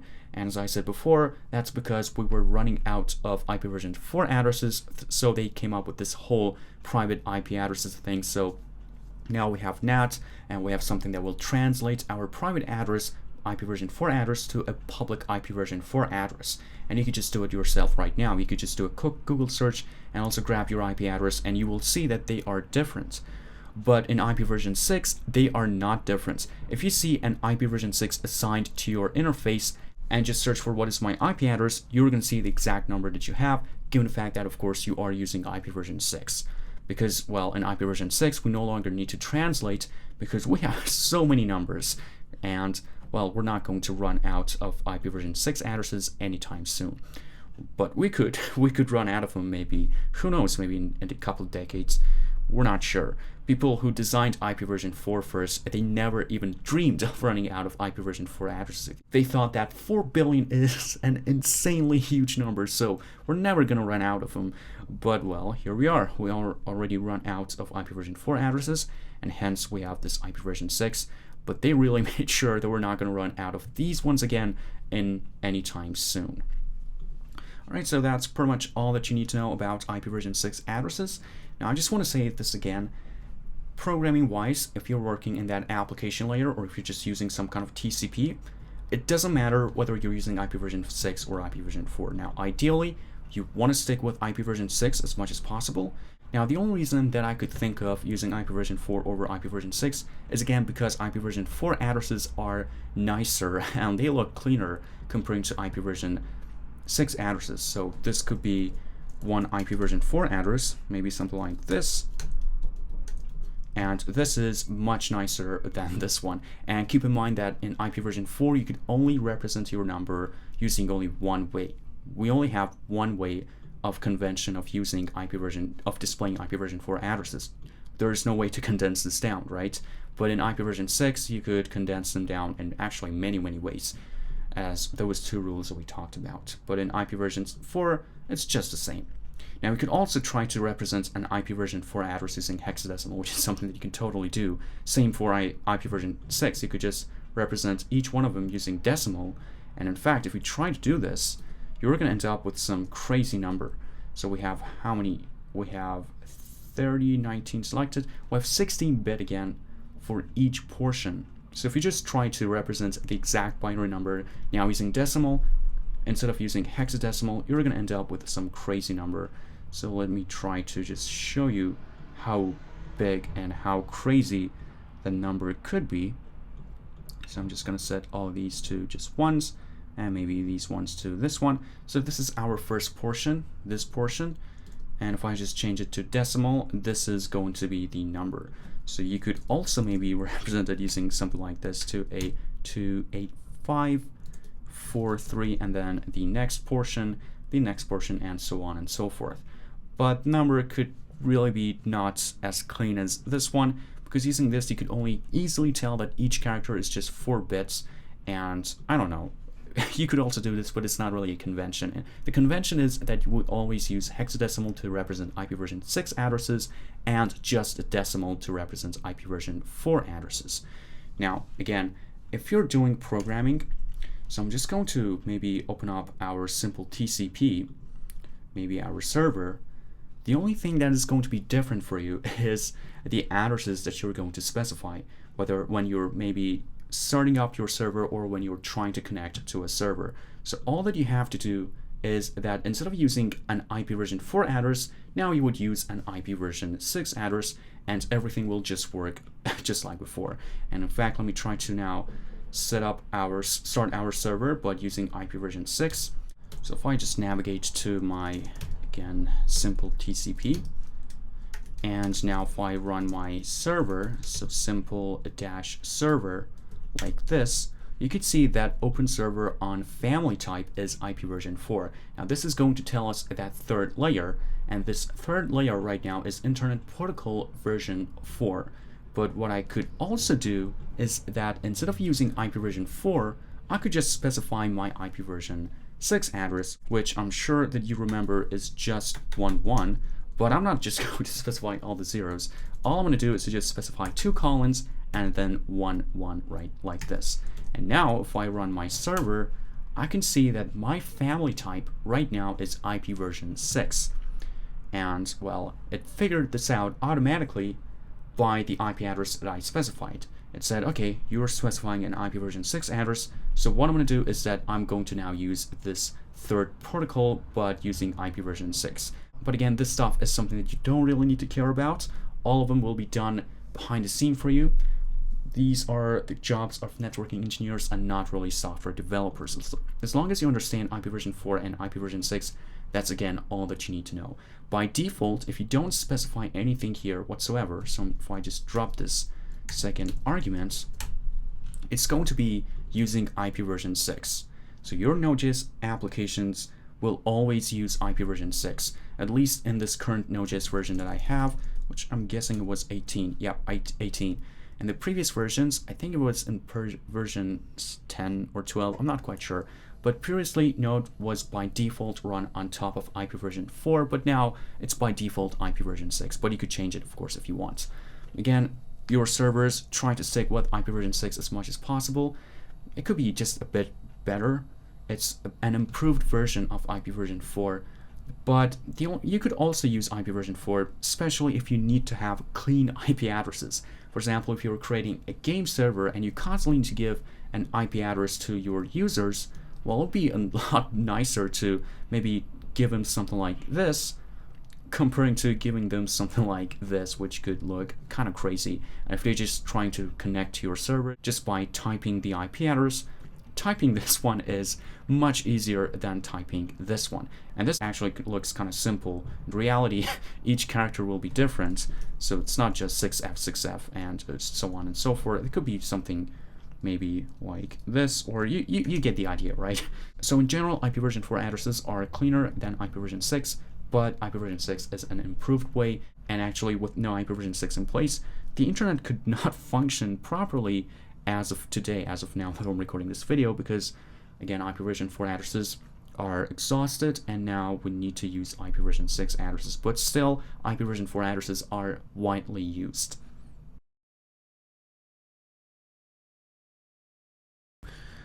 Alright, now we're going to create one more TCP application using Node, and we're going to create an uploader application. And then once we're done with this application, we're going to just play around with the UDP module just a little bit and try to understand UDP more, and then we're going to wrap this video up.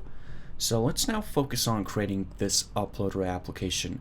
Now in this application, we're not really trying to learn anything new, rather we're trying to use what we've already learned and practice our current knowledge. So we're going to use the net module, we're going to use the FS module, and we're also going to use streams and also buffers a little bit to create this application. Okay, so let's get started. I'm going to close all these files, and I'm just going to create a new folder on my networking folder, in this main folder that we're coding in, and I'm just going to call it, not in chat app, but here in root, I'm going to call it simply uploader. And in this folder, I'm going to create one file, and I'm going to call it server.js.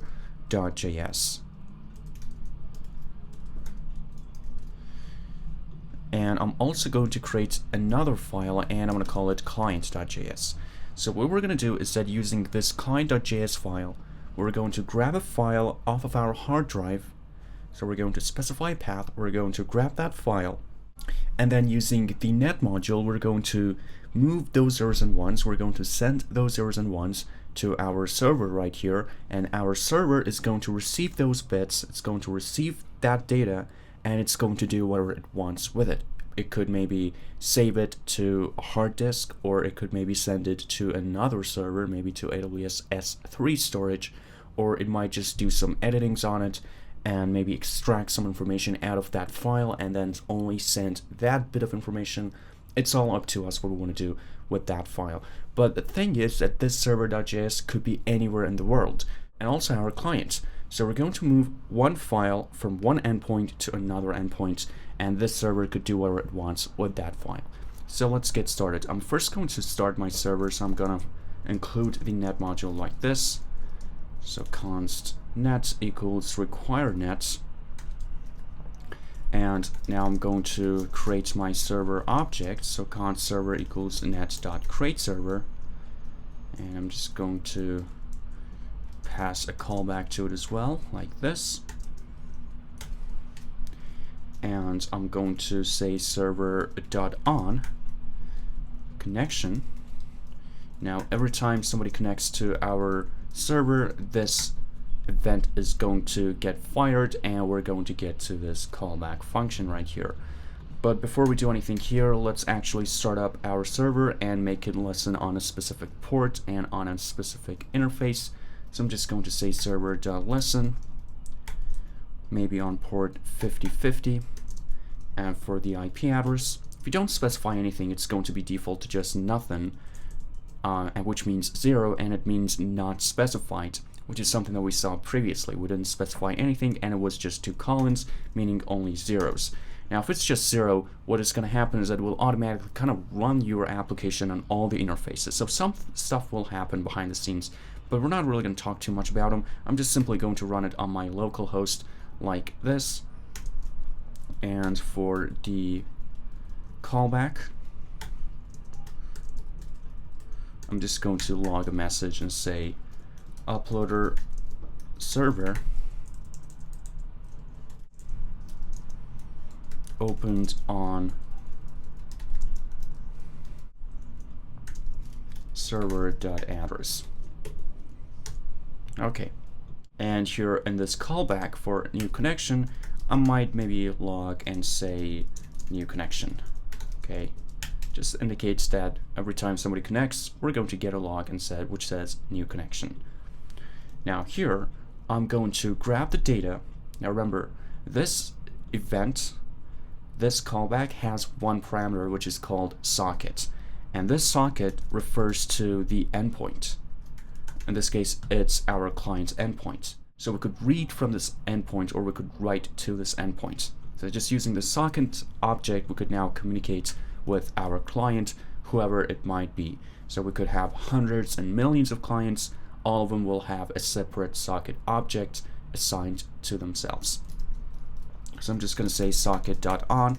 Remember how you would read information from your client. It's using this data event, which is going to have a callback, and this callback only has one parameter, which is data, which is a buffer. And because our client.js file is going to send a file, this data is now going to be the binary data, the buffer that is actually a file. So what I'm going to do is that I'm just going to save this data, which is a buffer which corresponds to a file. So a buffer that holds the contents of a file, and I'm just going to save it somewhere on my disk. So I'm going to first actually include the FS module here at top. You should remember the video that we talked about FS module. We talked greatly about it, so you should feel pretty comfortable using this module.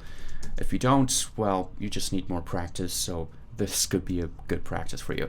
So I'm just going to include the FS module like this. So const fs equals require fs, actually just node fs maybe, and then the promises version. And right here, I'm just going to create my file handle first. So const file handle equals await, and I'm going to use the async await. So I'm just going to mark this function as async. And I'm going to say const file handle equals await fs.open. Now here I have to specify a path. So whatever I specify here is actually going to be the final destination that the file is going to get saved. Now let's actually create another folder here in the uploader application, and I'm just going to call it storage. Meaning that all the files that we're going to grab from a client, we're going to save them all here in this storage. Okay, so I'm just going to say fs.open, maybe in ES6, actually it doesn't matter right now, so I'm just going to say storage / now here I have to specify a file name, Now we could either grab the file name from the client and then specify it here in a variable. So we could grab it from the socket first, we could grab the file name and then we could save that. Or we could just generate something for ourselves. So we could generate a random name and then use that name here. Or for now though, I'm just going to put something static and maybe say test.txt or something. Now later on, we're going to grab this file name along with this extension from the client and then put it here. But for now, let's just first focus on just getting a file uploaded, and that's pretty much it. That's all that we care about at this stage. So here, I'm going to specify the flag as W, meaning that we're going to write to this file handle. We're not going to read, obviously, because we need to save the file first. So we just have to write to that file. So we're going to open it, and then once the file is opened, all I'm going to do is that I'm going to create a new object, and I'm going to call it file stream. So I'm going to have to create a stream off of this file handle. Remember, this data is a buffer, and this socket is actually a stream.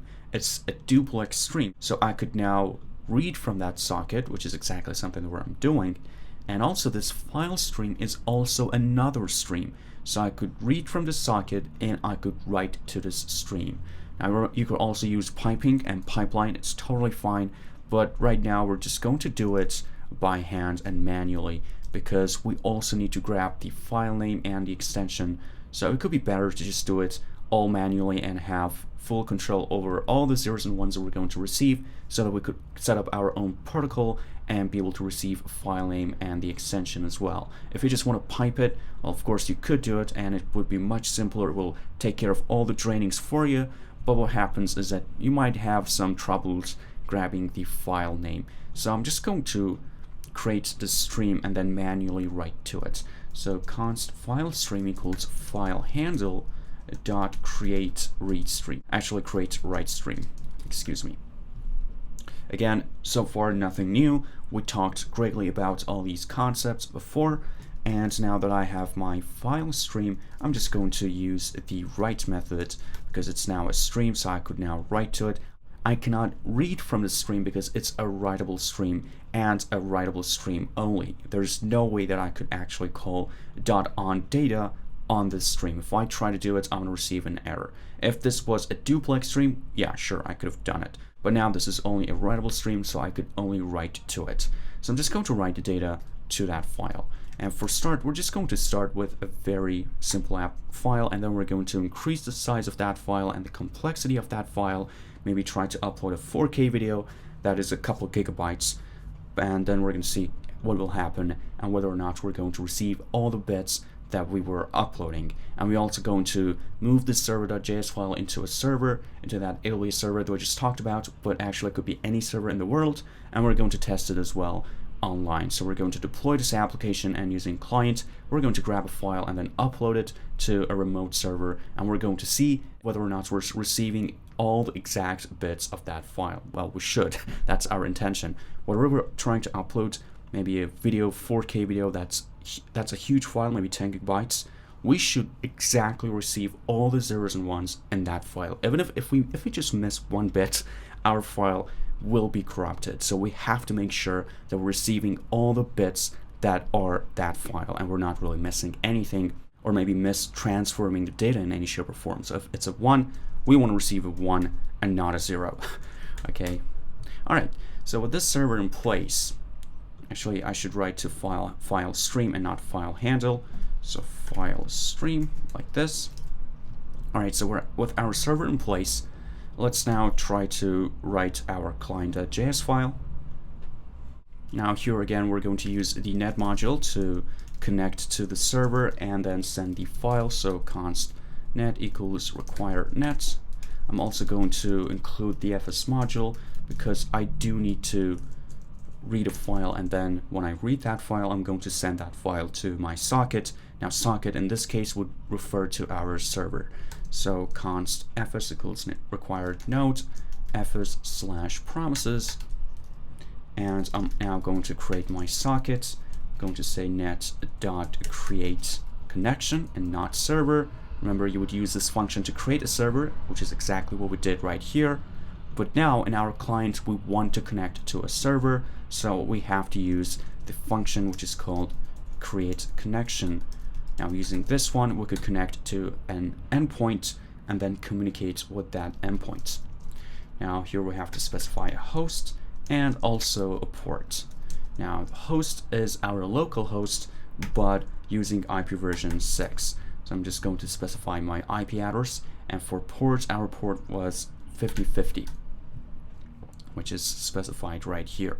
So I'm just going to connect to my server first, and with this in place, we're going to have a callback function, and here in this callback function, we could just communicate with this socket object. So let's first try to read a file and then send that file over to this very socket object right here, which is again pointing to my server. So I'm going to say const file path first, and my file path, I'm just going to create a file here, and maybe I'm just going to call it text.txt, and here I'm going to put this is a file to be uploaded to our Node server. Just going to save it and close this file. So I need to read this file first, so I'm going to specify that path, which is going to be text.txt. Pretty straightforward. And with this file path in place, I'm going to create a file handle out of it. So I'm going to say const file handle or file read handle, it doesn't matter, equals maybe await. So I just have to mark my parent function as async like this. So const file handle equals await fs.open file path, and then with the file path in place, I'm just going to specify my flag to be actually read, which means we're going to read from this file. This is our source file. We don't need to write to it whatsoever. We just want to read from it all the contents, and we're going to send it all to our socket using the write method. Now with this in place, I'm going to create my file stream object. So I'm going to say file handle dot create read stream, because we're going to read from it. And with that in place, we're actually going to read the content. So I'm going to say file stream dot on data. Remember, the callback has one argument, which is the data, which is a buffer. And here what I'm going to do is to just say socket dot write data. Again, pretty straightforward. And here I'm just going to say reading from the source file, and maybe here I'm going to say writing to our destination file, which means that we're actually saving whatever file that we were intending to upload from this client.js file. Alright, so at this point, let's just give it a shot and see if we could upload the file successfully, and if we could get that file here in the storage. Remember, we're saving it as the name with the name test.txt, but the file that we're trying to upload is called text.txt, but we're trying to save a file with the name test.txt, but it does not matter because the content should be exactly the same thing. Now, let me try to run both my client, well actually first my server, and then my client file, and see if we can get this file uploaded. So I'm going to go back to my networking folder. I am now going to navigate to my uploader folder, and right here I'm first going to start my server.js.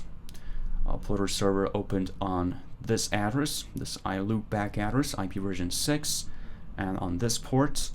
Now I'm going to actually create a new tab, open a new tab, and right here I'm going to run my client.js file. So I'm just going to say node to client.js, and I'm just going to hit enter. Well, I see here new connection to the server, but you can see that our connection is still opened. But let me go back to my code editor and take a look at our storage folder, and as you can see here, we've got that file here successfully. Now it's saved with the name test.txt. Although the name is different, the content is exactly the same, and you can verify it by taking a look at the exact number of bits that we have. Here's for test, and here's for the text.txt. So I'm just going to get info for both of them. And if you take a look here at the size, you could see that both of them, they are both 4 kilobytes on disk, or 49 bytes. So 49 bytes, you can multiply it by 8, and that's exactly how many bits you have. And this verifies that our file is exactly the same file. We're not even missing 1 bit. And right now, you could go on ahead and actually deploy this application. And by that, all you have to do is just copy paste this code to your server and then run your application from your server. Now your server has a public assigned IP address. Now that IP address could be IP version 4 or IP version 6. Whatever it is, it doesn't matter. Just grab that IP address, put it right here, and then run your application. And what will happen is that you're going to grab a file and then put it on your server, whatever you specify here in this path. Pretty cool, right? Well, actually, what I've noticed is that my connection is still opened, even though I successfully uploaded the file, and now I actually expect my application to just quit. Because this client.js file, its sole purpose is to just grab a file, upload it, and once it's done, just quit. Alright, so let's try to do this. Now also, remember that every time you are creating a new file handle, you have to close it. Because our server is going to be a consistent application. It's always going to be open. And for each new connection, for each new upload, we're going to create a new file handle. So you could imagine that we could end up with hundreds and millions of file handle objects, and it's a really bad practice, and we're going to have some memory leaks and some memory issues if we just keep opening new file handles without actually closing them. So to do that, let's try to close this file once our upload is done, and let's also try to close our connection, because we don't want to keep it alive. We just want to close connection once the upload is done. So here in the server, in the on connection, I'm going to use that other event that I have available, which is called .on. The event is called end, and here is just one callback function with no arguments. And here I'm just going to log something and say connection ended, and I'm going to close my file handle like this. So file handle dot close console. So file handle dot close. Now we need to somehow indicate that this has ended, because if I run it right now, if I run my server and if I also run my client, there's no way to indicate that the socket is now done, right? So one way that we can do it is that in our client.js file, we could use the end event on the file stream, and which is going to get fired when we're done reading the file. And when it's the case, we're going to send that event, that end event, over to our server to indicate that, hey, we're now done. We're at all the file, and I uploaded all the file, I sent all the file to the socket, to your endpoint, and now I'm done. So let's try to do this. So here I'm going to add another event here on this file stream, and this one's going to have the name .on actually end. Remember, this event will get fired when we're done reading the file, because this is a readable stream. So when we reach the end here, this event is going to kick in. I'm just going to say log the file was successfully uploaded. And I'm just going to say socket.end to indicate that our connection is now done. So let's try it one more time. Here I'm going to run the server, and here I'm going to run it. And you can see that I immediately get this log that the file was successfully uploaded, and now my connection has ended, and my client.js file is no longer alive, because I intended to kill the connection once the uploading is done. And here actually we have an error, and it says file handle is not defined. Well, I guess it's a scoping issue. Yeah, that should be it. Because here we are defining our file handle here in this block, and we're trying to close it in another block. Now these are two different scopes, and variables here have no access whatsoever to the variables right here in this scope of this function. We have two separate functions. So what I can do is to maybe define that right here So I'm just going to say maybe let file handle and maybe file stream here at top, and I'm just going to remove these two const keywords, and well, it should now work as expected. So let's just give it a shot. So I'm going to run my server again, node server.js, and my client again, node client.js. I'm just going to run it. The file was successfully uploaded, and here in the logs you can see that new connection and then connection ended, because as soon as we uploaded the file, we actually want our connection to be ended. And this is exactly how HTTP works. When you send a request, so you might send a request, you might want to request some JSON data from the server, and once you grab the JSON data, you actually want to kill the connection. You don't want the connection to be alive, right? Once you're done, you're done. You want to kill the connection, and maybe you want to send another HTTP request at another time. So you might log in, you might send one HTTP request to actually log the user in, and the user might want to maybe go to their profile and then create a post. And then when they try to create a post, for that post creation, you might want to send another HTTP request, and you also want that HTTP request to end. Now, this is exactly what we're doing here, right? We are uploading a file, and then we're done. When the file is uploaded, we no longer need to do anything else. Now, if we are creating a chat application, either directly using the net module or maybe using the HTTP module, in that case, we do want to keep the connection open, right? Or for some notification stuff, or some real-time application stuff, maybe a game application, we do want to keep the connection open, right? Because we constantly want to communicate back and forth between two sockets. But in a typical HTTP request, or in our case, we don't want to keep the connection open, right? We just want to end it as soon as we're done with that particular request. Okay, so let's just give it one more shot, because we are rewriting the file. So I'm just going to make sure that it works totally okay at this point. So our server is running, we don't have to restart, but I'm going to run my client again. The file was successfully uploaded, and if I now go back here, well, you can see that we have the file here in the storage folder again. So no issues so far whatsoever. But remember, when you are trying to write to a stream, you always have to take care of the draining. We are writing two times here. First, we're writing from the client to the socket, and then we're writing again from the socket. So here we're reading from the socket here, and then we're writing to our stream. So we're writing to two streams, and we're actually reading from two streams, which means that draining is a huge important issue that we have to take care of right now. Because if no draining is in place, we will quickly run into huge amounts of memory issues. What if the client wants to upload a file that's maybe 10 gigabytes or a terabyte? We will for sure have some problems.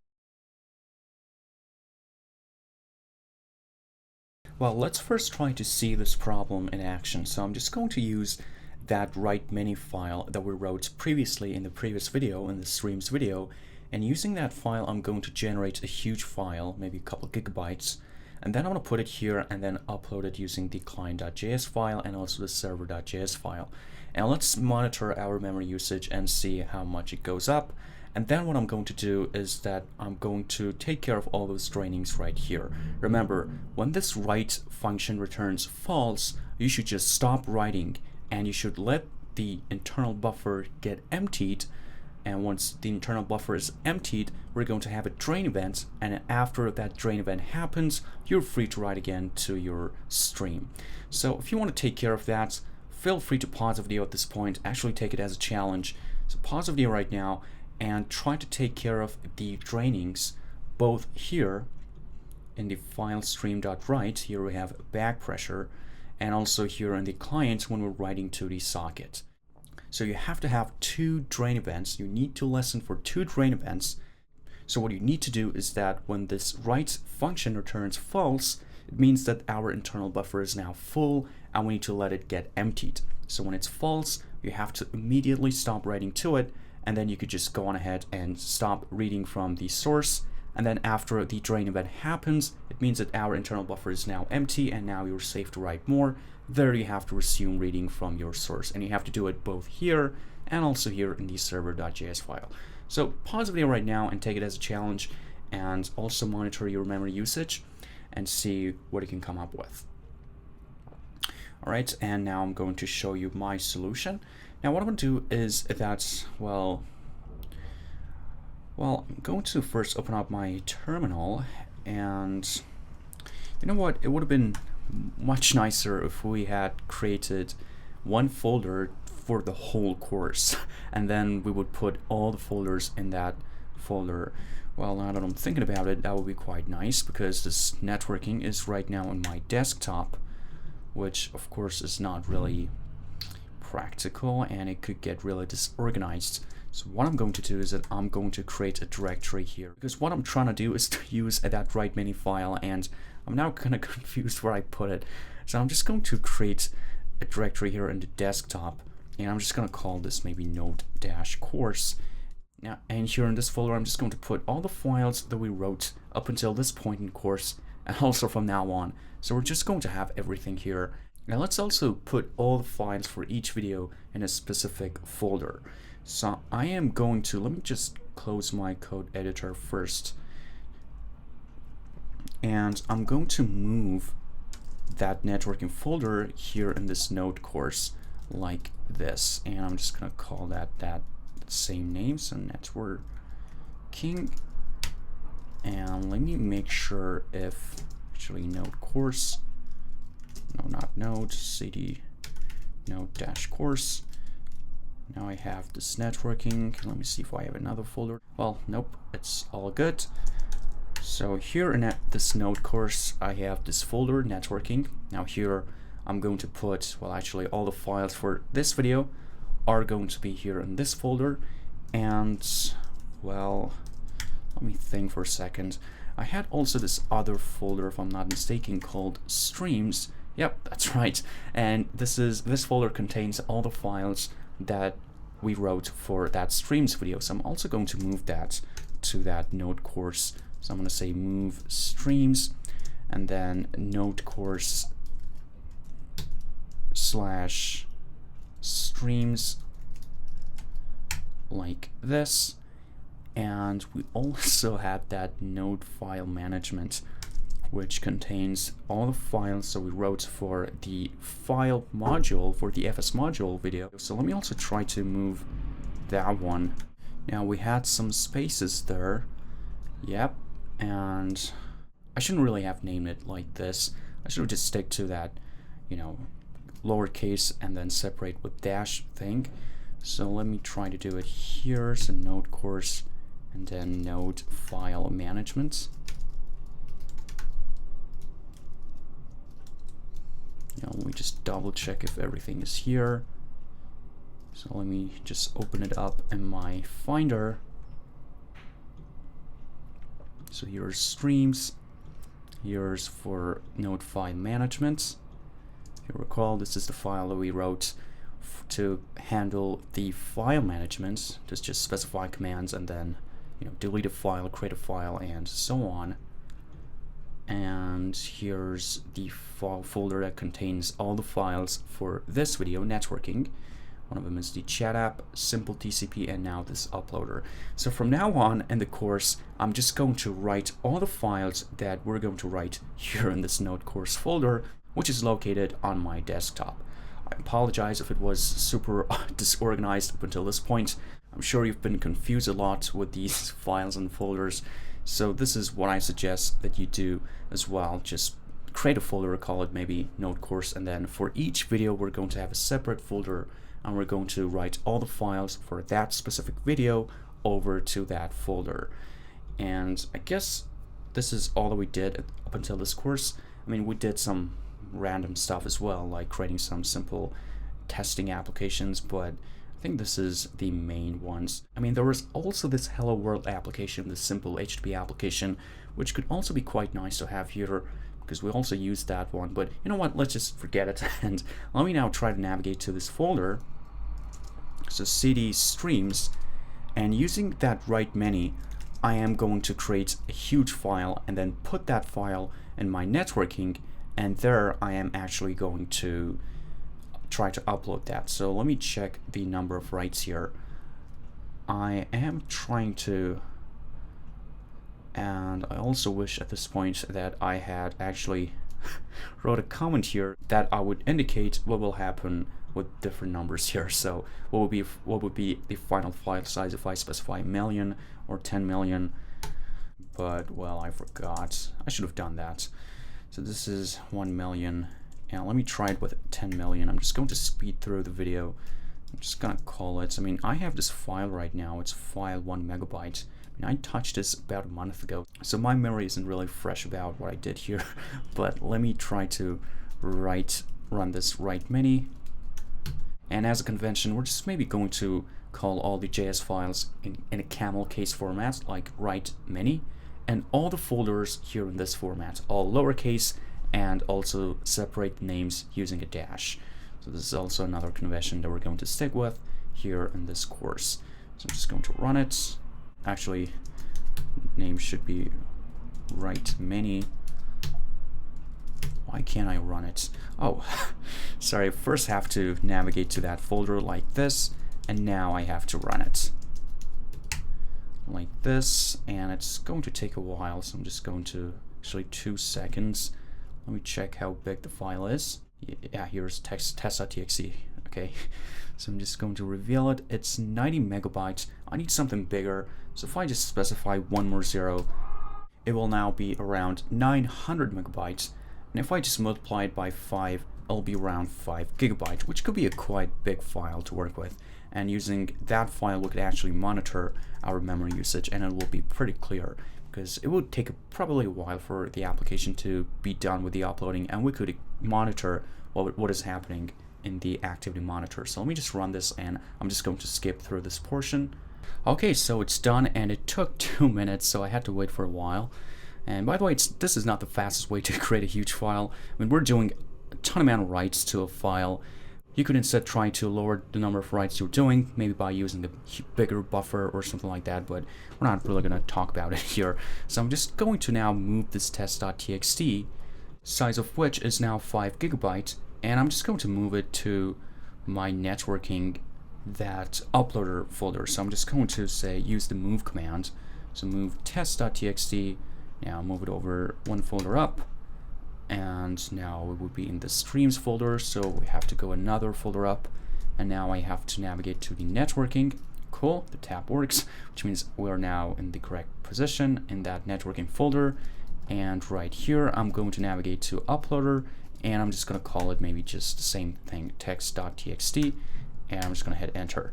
And now I no longer have it here, but if I now go here, so I'm just going to use the cd command, so cd, and paste that command in, that path. I'm just going to hit enter, and now I have that test.txt here. Let me take a look at it in my Finder. And we actually have 2 files. Let's delete text.txt, and let me rename it to text.txt here, so that we don't have to change our client.js file name right here. And actually now I have to open up that networking in my uploader. Looks like we have it here, which is pretty cool. So I'm just going to open it up, and let me minimize my streams. And well, here we have it, text.txt, and this is a quite big file, 5 gigabytes. And let's try to upload this file, and while it's doing its job, let's try to take a look at activity monitor and see what is happening. We should for sure have some memory issues, because we're doing a huge amount of number of writes, but we're not taking care of the drainings. So I'm going to move to the uploader. Again, I apologize that it got quite confusing at this point. And here I'm going to allocate one tab to the server.js, and I'm going to allocate another tab to the client.js. Again, all that I did was that I just used that file to generate this huge file and just put it right here in the uploader. And also I just moved all the files for this course to a specific folder called Node course. I should have talked about it in the setup video. Again, I apologize. So I'm just going to first run my server, and here I'm going to run my client, but before I run it, I'm going to open up my activity monitor, and I'm just going to filter by node, and we only have one process, which is our server file, and now I'm just going to hit enter here and closely monitor what's happening in my activity monitor. Let me also change my frequency to maybe 1 second. I think I did it already. Yeah, it's very often 1 second. So I'm just going to run the client and let's see what will happen here. Something's not quite right. Yeah, this is definitely not right. I mean, I should be able to run node client.js. What is happening here? Yeah, okay, looks like it was a glitch. And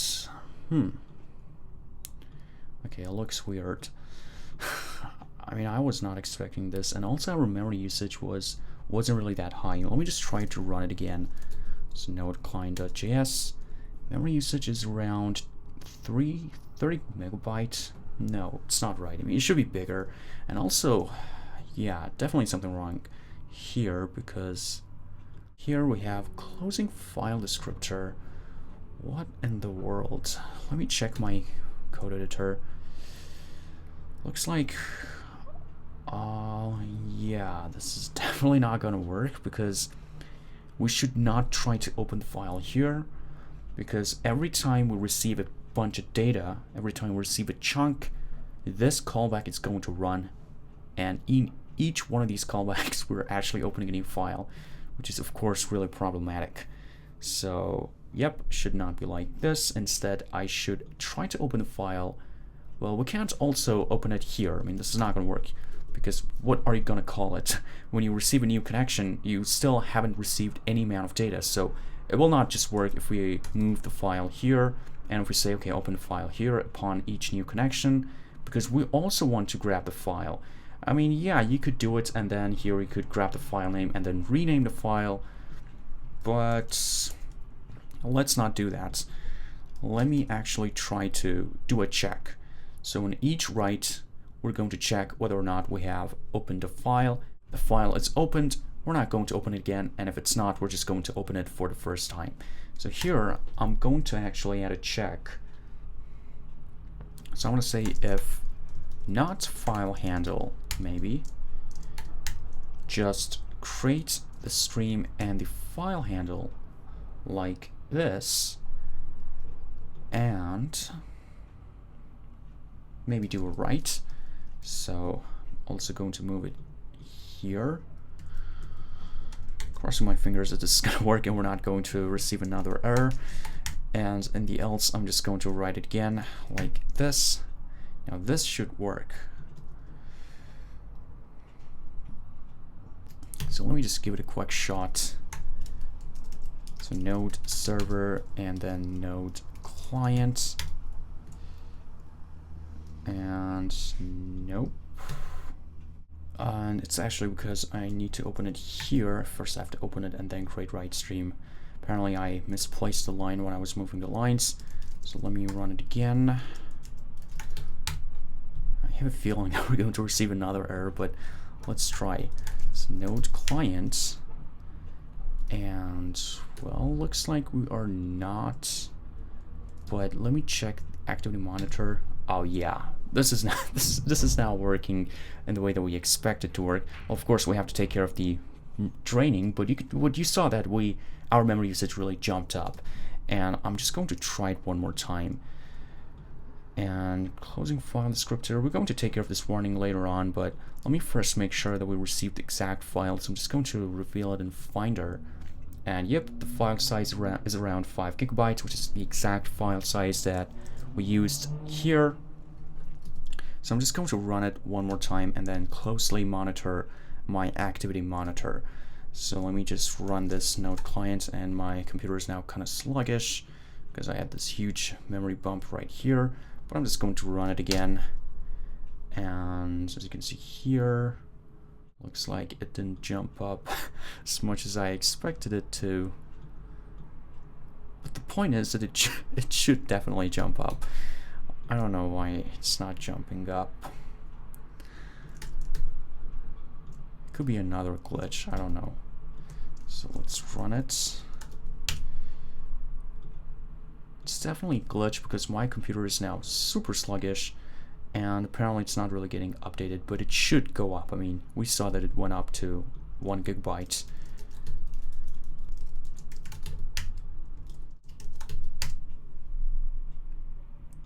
Okay, there we go. I had to also restart my server, but you could see that it jumped up to 2 gigabytes, which is insane.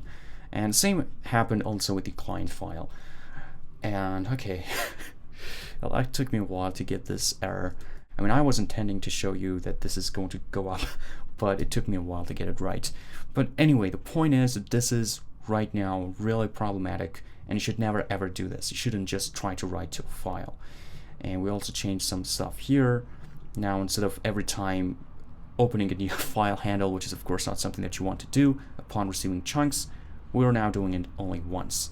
So in the first chunk that we're going to receive, we're just going to define our file handle and open the file, and then that's it. We're not going to do it again. In the next function calls, we already have this file handle, which is saved right here, so we're not going to do this check, and we're just going to write.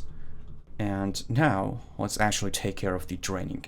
Well, what I'm going to do is let's first try to take care of the draining here. We're not really going to take care of it here. I mean, maybe we should, because we're only doing it once here, but this else is going to run many times. So I'm just going to wrap it in an if statement and say if it returns false, we're going to stop reading from the socket like this. So socket.pause. All right. And now I'm going to maybe define my drain here in this if statement. It doesn't really matter where we specify what will happen in the drain, so let's just do it here. So socket.onDrain. Remember, this event will kick in after our internal buffer is emptied, and now we are safe to write again to the stream. So here, all that I'm going to do is to just resume reading from the socket. So socket.resume. And if you don't know what this resume and read pause functions are, I mean, we talked about them in the streams video, but I really don't expect you to remember them. I mean, you shouldn't really remember them because, well, it's just some trivial information, and this is something that you can always find out by just taking a look at the documentation.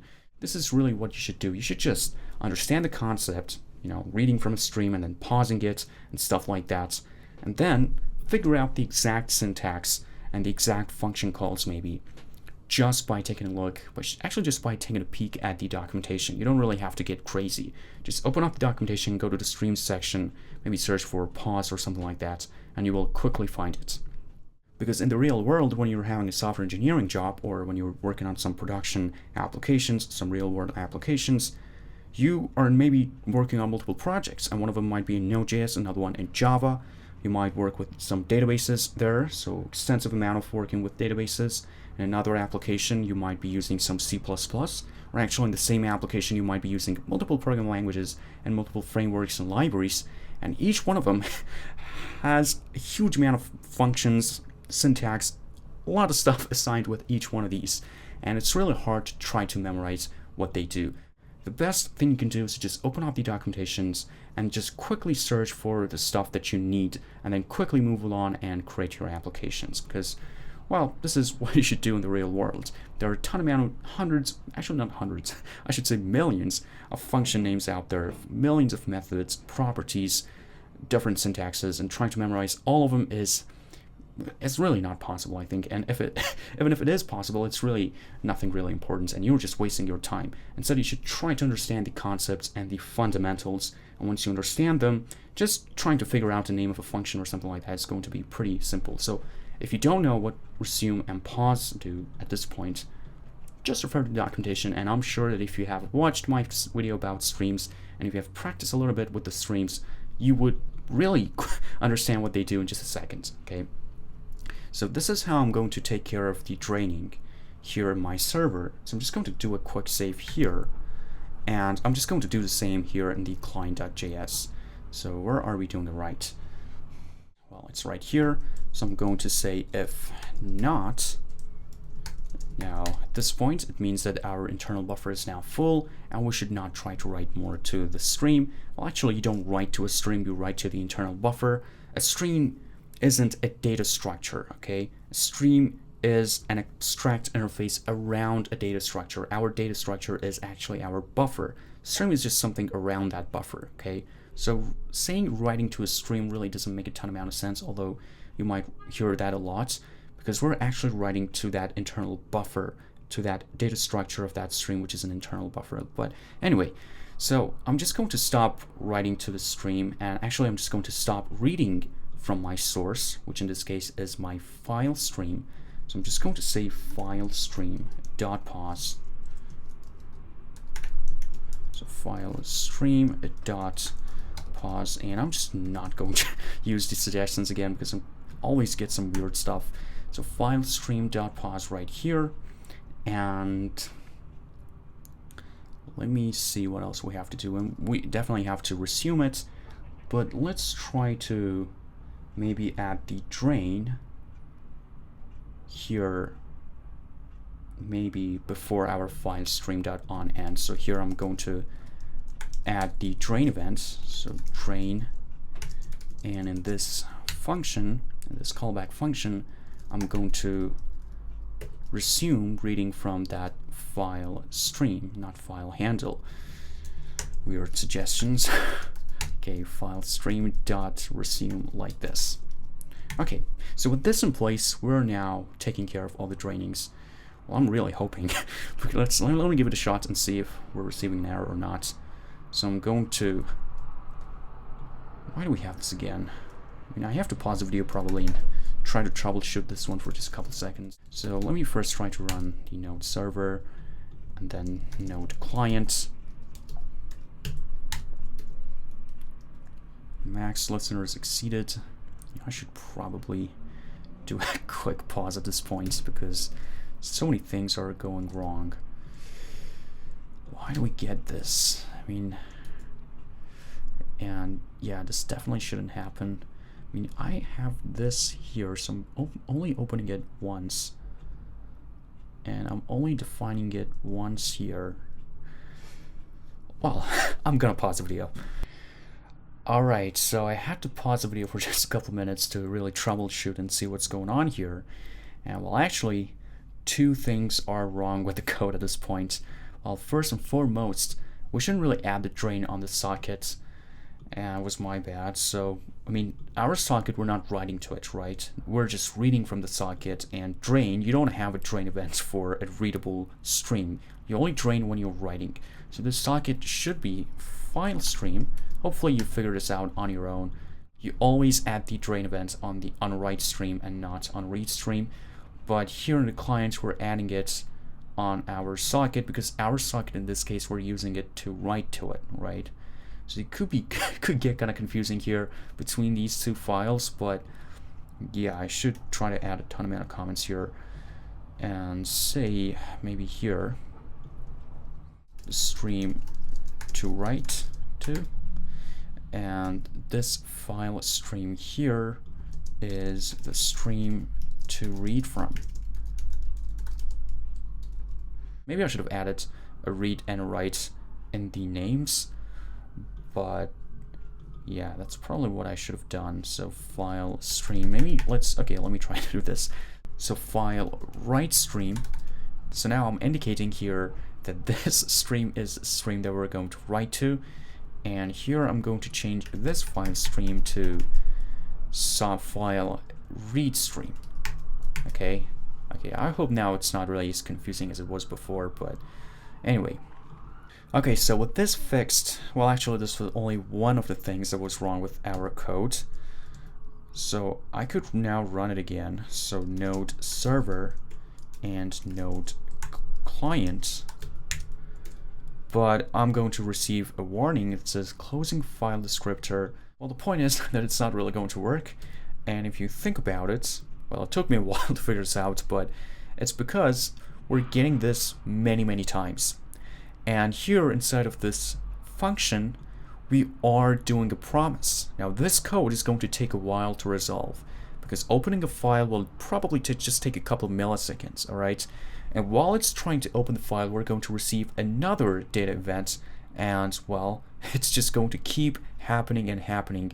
And because in those upcoming calls, we still haven't really defined this file handle, we're going to run into some issues.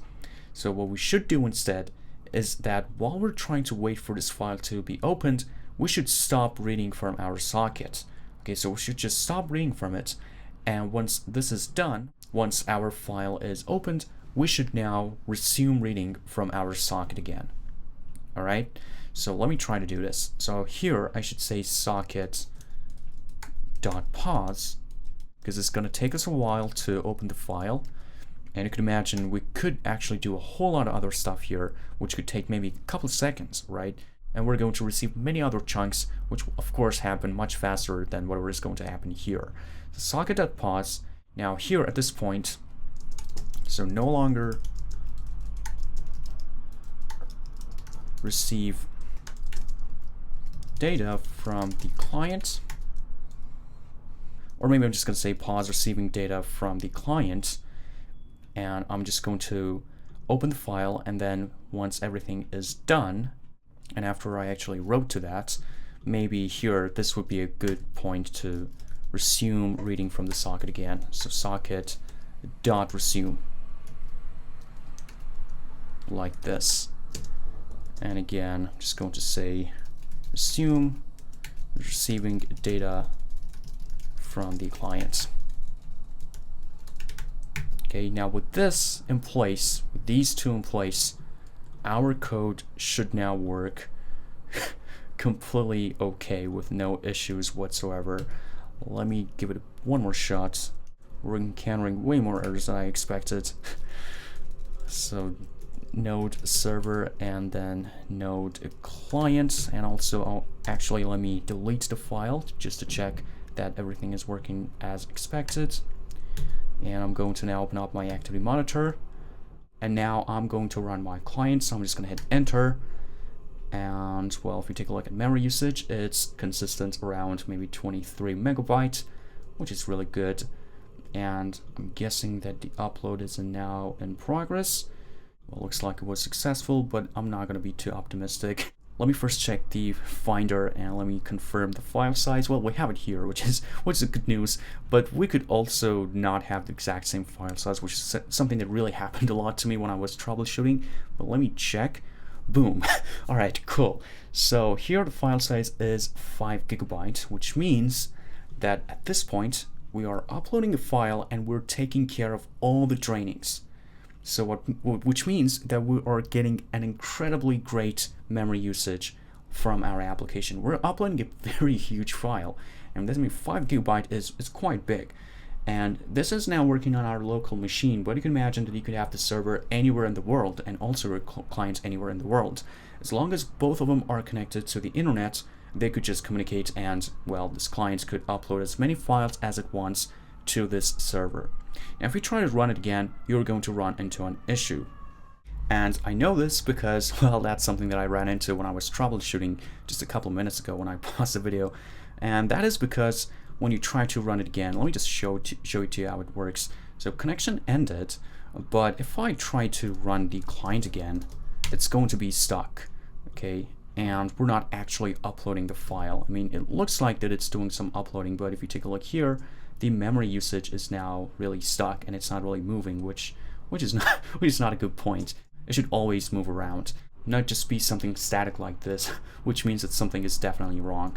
And what is wrong with the code at this point is that, well, when we're done with the socket, we shouldn't just keep the socket open, right? Because we're closing these sockets, and remember, each socket has an endpoint, right? This socket, its endpoint is this client.js file, which was actually killed, because here in the socket, we're ending the socket. And this end method here will trigger this end method here. So we're going to get that end event here, which indicates that our client is now done, but we should kill this socket as well.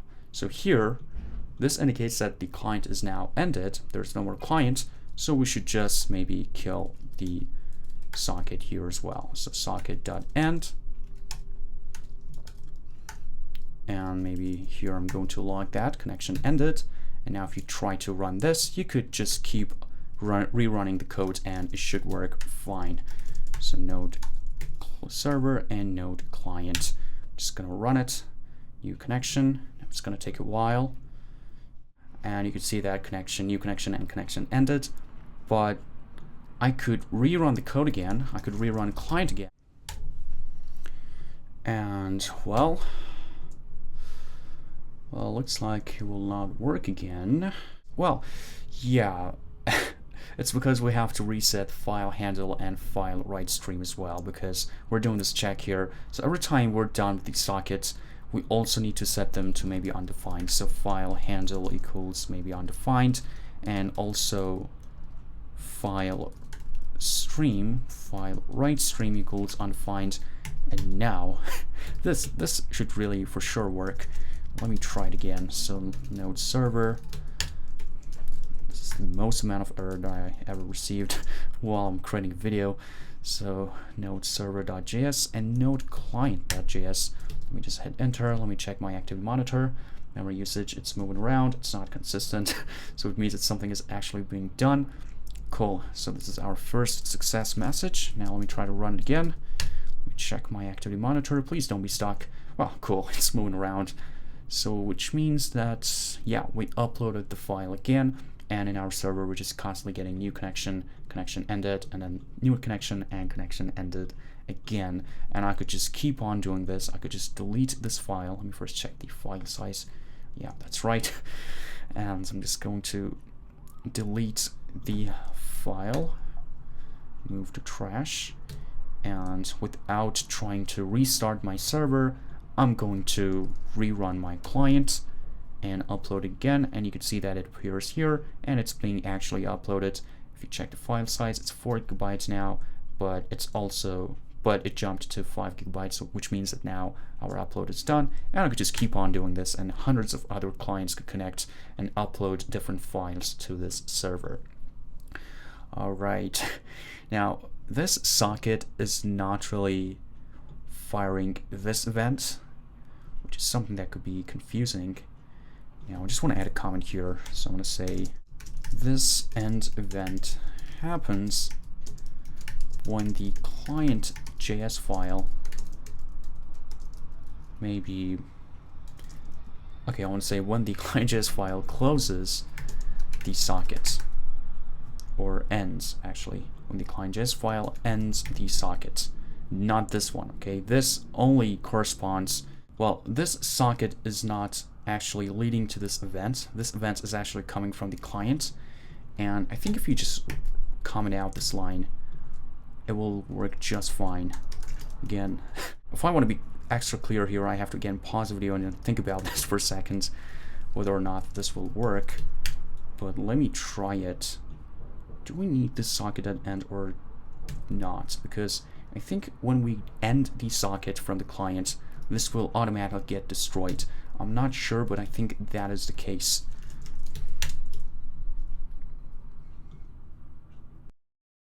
Okay, so I had to pause again and then try to troubleshoot. Well, looks like that we don't need this here because, well, I added these two logs, socket.readable ended, and it looks like if you do it, you're going to get true for both of them, which means that at this point, remember in the socket, we're only dealing with the readable side at this point. We don't really care about the writable side, even though it's a duplex, so it also has a writable stream in it. But as you can see here, we're just using the readable side to just read and then maybe pause and resume. And well, if you do it here, readable ended, it indicates whether or not the stream was ended. And both of them are true, which means that this line here has no effect whatsoever. So I could just remove it, and this really means that that socket.end method that we're actually calling right here is ending both of the sockets. One is here and another one is here. So yeah, we don't need that. The reason that we were getting that memory usage stuck at some number was because we needed to actually set these file handle and file write stream to undefined or maybe null, and in that case we're going to again get to that if statement once more. So yeah, this could sometimes get confusing, maybe working with so many streams. Well, there are not actually so many streams here in this application, it's just 4, but because they're really similar in a lot of cases, it really confuses me a lot. Especially when you're trying to talk and teach and code at the same time. It could get really hard sometimes. But well, our application right now works pretty good. I mean, we're handling all the trainings. We have full control over what we're reading and what we're sending and what we're receiving. So what we're going to do now, as a bonus, we're going to add 2 more features to this application. One is going to be dynamically specifying our file name here in the client.js. Because remember, here we're just putting something static for the file name. Now, what if the user wants to upload maybe an image file, or maybe an application, or a video file? Well, we're just saving it as .txt extension, which is for text. We want to make this dynamic, so that whatever user specifies, maybe in another command, so user maybe could say something like this. So node client.js, and then they could maybe specify a name, something like video.mp4, for example, or I don't know, maybe picture.png or something like this. And whatever the user specifies right here, we're going to grab this one, or maybe it could be a path. So maybe they could specify a path maybe from desktop and then /picture or something like this. We're going to grab that file. We're going to supply this argument. So we're going to just grab this argument and put it right here in our file path. And we are also going to send this file path. Actually, we're just going to extract the file name and not the file path. And we're going to send that file name over to our socket. And in our socket, we're going to grab the file name. So we're going to set up some kind of a protocol, just like that we did with the chat application. So we're going to add some kind of dividers and maybe specify that, hey, before this divider, we're going to indicate the file type, or maybe the file size, or some other info related to that file. And then we're just going to grab that and do some stuff with it. In this case, we're going to open the file with that data that we just received, and then we're going to write to it. So this is one bonus feature that we're going to add to this application. And another one is going to be that when we are running our client, we also want to see how much of the file has been uploaded. For example, if you are uploading a huge file, and if your application is now deployed, it will take probably a couple of minutes for that file to be uploaded. And it will be quite nice to see exactly how much of that file has been uploaded. So you could see file uploaded maybe 20% and then 21% or maybe 30%, and that number just keeps going higher and higher. And when it reaches 100%, we will be done, and we're just going to kill the application and everything is just going to be like before. So let's try to tackle these 2 bonus features, and let's add these 2 bonus features to our application.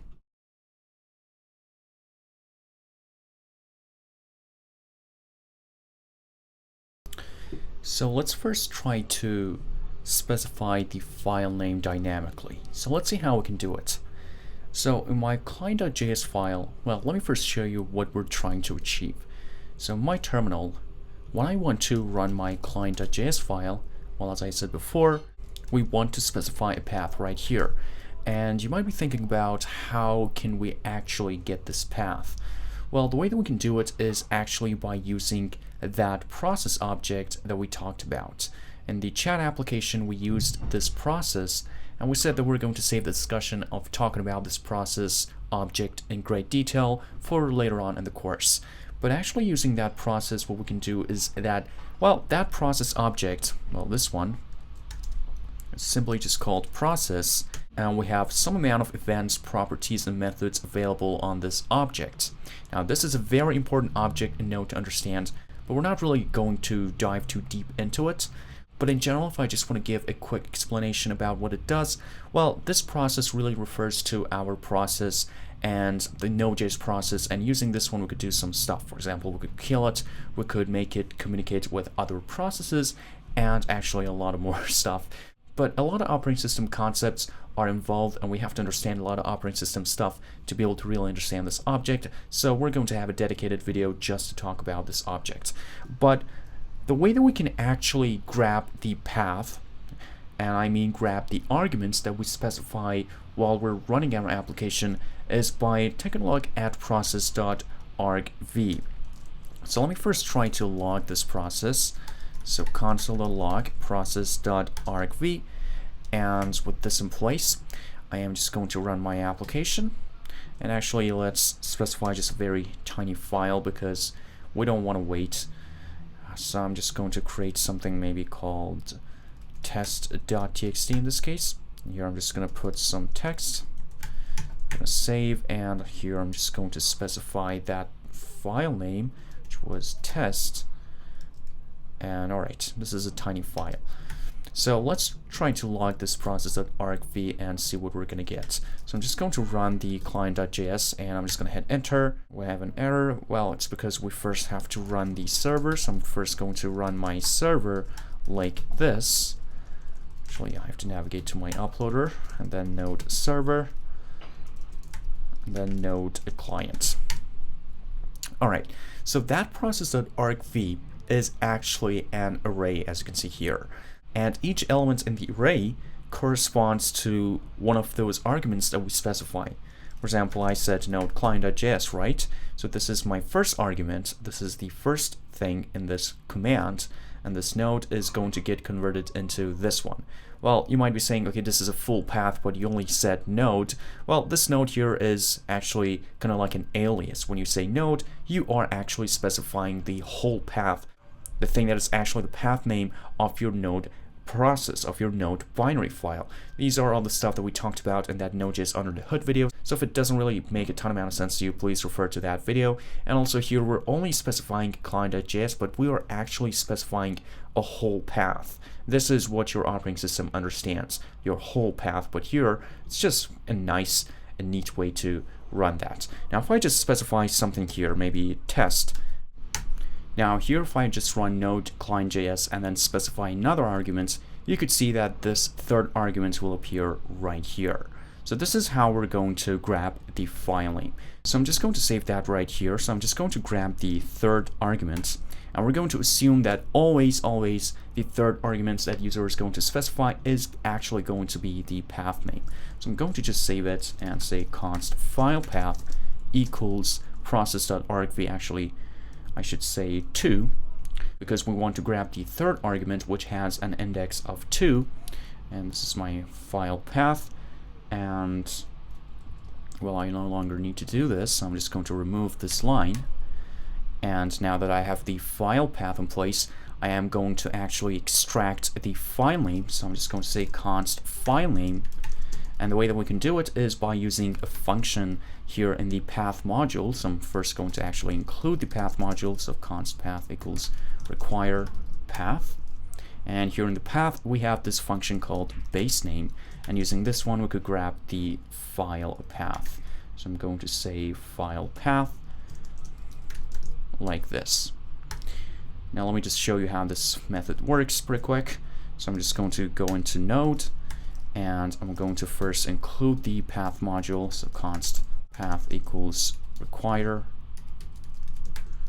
path.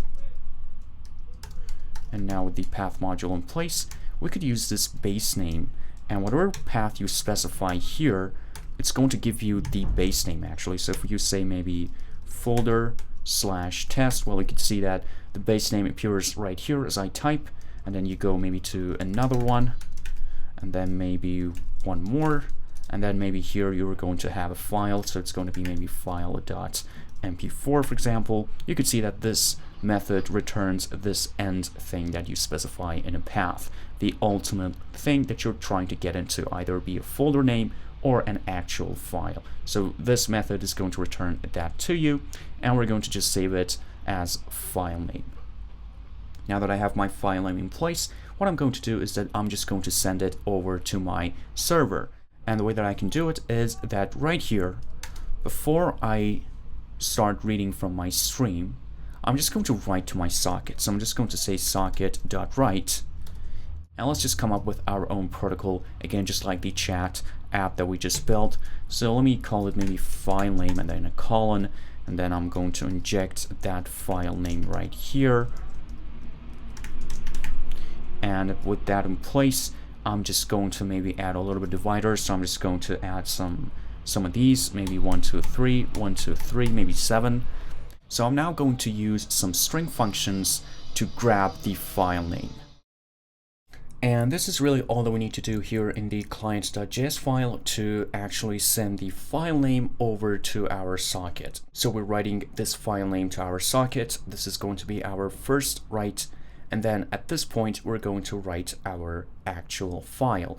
So when I say writing to our socket, I just mean actually sending the data to the server. When you're writing to the socket object, you're just sending that amount of data over to the server. So we're pretty much done here. Let's now go over to the server.js file and try to extract this variable right here.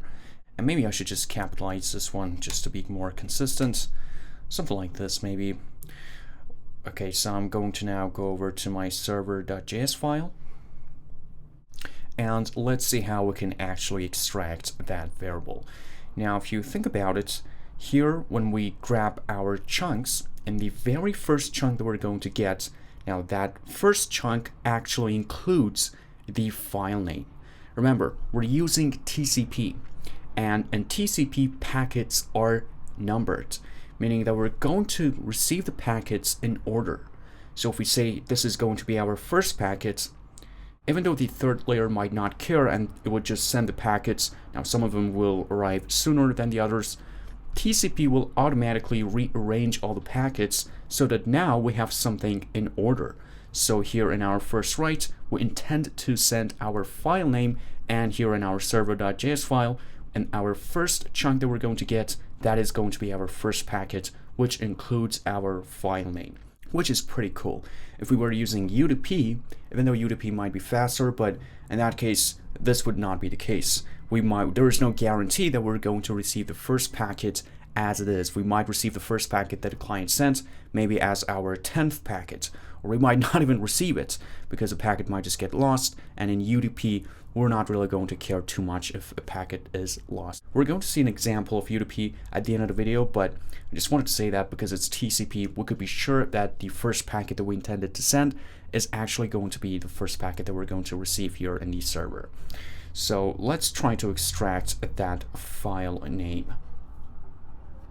So maybe here will be a good place after we paused the socket and we received our first chunk, and also before we open the file, because at this point, when we get to this point, we want to know what the file name should be. So let's try this. Now, what I'm going to do is that in the first chunk, now remember, the first chunk and the first portion of the chunk, so the first very bit of the chunk, we're going to have this character F, and then this whole name, file name, following a colon, following a space, and then our actual file name. So what we could do is to start grabbing the content from this point up until our divider. And how many characters we have here, I'm just going to select this part, and you can see here my Visual Studio Code says that 10 selected, which 10 means actually 10 characters. And in our buffer, because we're using UTF-8, we are representing each character using 8 bits or 1 byte. In our buffer, also each element of our buffer holds 8 bits or 1 byte. So we could just discard the first 10 bits of the buffer and start to grab this one from this position 10, up until the index of this divider. And let me just try to do this. So I'm going to say maybe first I'm going to grab the index of divider. So index of divider equals data.index of, and here I could just specify a string. So the divider was 7 dashes, so 1, 2, 3, 1, 2, 3, 1, and with the index of divider in place. Remember, this data is buffer, but you could actually run this on a buffer. We'll automatically convert it using UTF-8 and extract that portion for you. And with that in place, I'm now going to grab the file name. So const file name equals data.subarray. We used this method before. Using this one, you could actually extract a portion of a buffer. So that's what we're going to do. And you could see when I hover over it, here's the definition. If it doesn't go away, it says buffer.subarray, and then you specify a starting position and then an ending position, and then it's going to give you that portion of the buffer. So let's try this. So we're going to start grabbing from the 10th position because we don't want to grab this part. We just want to start from this part, and then after that we're going to specify our ending position to be index of divider, because we want to start grabbing from this point up until our divider, and we don't really want to get our divider whatsoever. So with this in place, I now have to, well, also run the toString function on it because it's going to return a buffer, and I actually want to get my file name. So I'm just going to run the toString function on it, and the UTF-8 character, the UTF-8 encoding. So I'm going to convert that buffer into a string using this UTF-8, and with my file name in place, this is pretty much all that we need to do. I just have to now specify this file name right here. So I'm going to remove this static file name, and I'm just going to inject that variable right here like so. And we should be pretty much done at this point. Well, this is something that you can do and you could really build on it. So after a file name, maybe you want to send a whole bunch of other tags. Maybe if you're trying to upload an image and you intend your server to crop and resize that image, you could maybe also specify an X variable, a Y variable, a width variable, and so on and so forth. So this could not be the best approach we're doing here, just statically specifying 10. It would be better to just like, you know, grab the index of file name or something like that, and then do some stuff on it. It all comes down to how you want to handle your buffer and have some string methods. But we're not really going to get too crazy with it. If you want to build something as complex as HTTP, well, you should, because this is exactly what HTTP is doing. It's built on top of TCP. It's just like this, but they're doing their own calculations, their own substringing, and their own grabbing a portion out of a buffer and stuff like that, which is actually more complex than this one. But this will give you an idea of how HTTP, FTP, SSH, and all the other protocols out there that are built on top of TCP really work. Okay, so let's give it a shot and see if we could get a file uploaded, but in this case now actually specifying our own file name here in the client. And we have an error here, file handle.close. Apparently I should do some more troubleshooting again. It says cannot read properties of undefined, reading close. So apparently sometimes our file handle will be undefined, and I just have to think about it. Maybe if we add an if statement here to only close it if we don't have the file handle, maybe that will solve the issue. So let's just add it here just in case.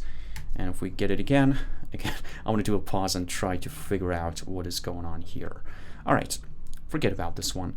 Let's just focus on trying to grab the file name. So I'm going to start my server in my first tab. So node server.js. And here are my clients. I'm going to specify node client.js, but as my third argument, I'm going to specify my file path. Now let's try to grab something from my Finder. And let me see what we could use. Let me change the name of this one, test.txt.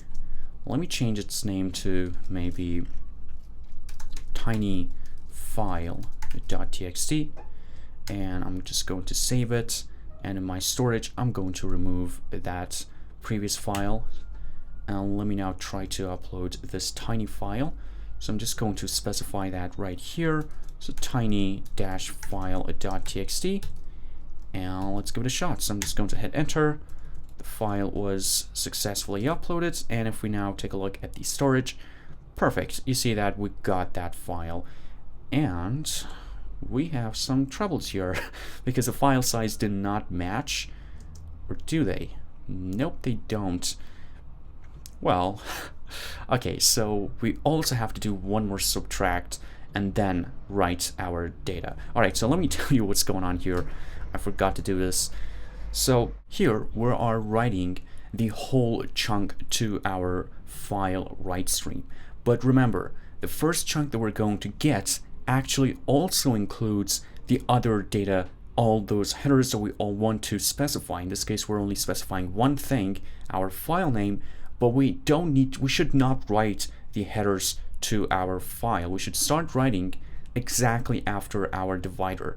So we should get the index of this endpoint here, and right after this point, right after this position, our actual file will start, and we should start writing to our file stream here in the server, grabbing data from this position up until the end, whatever it might be.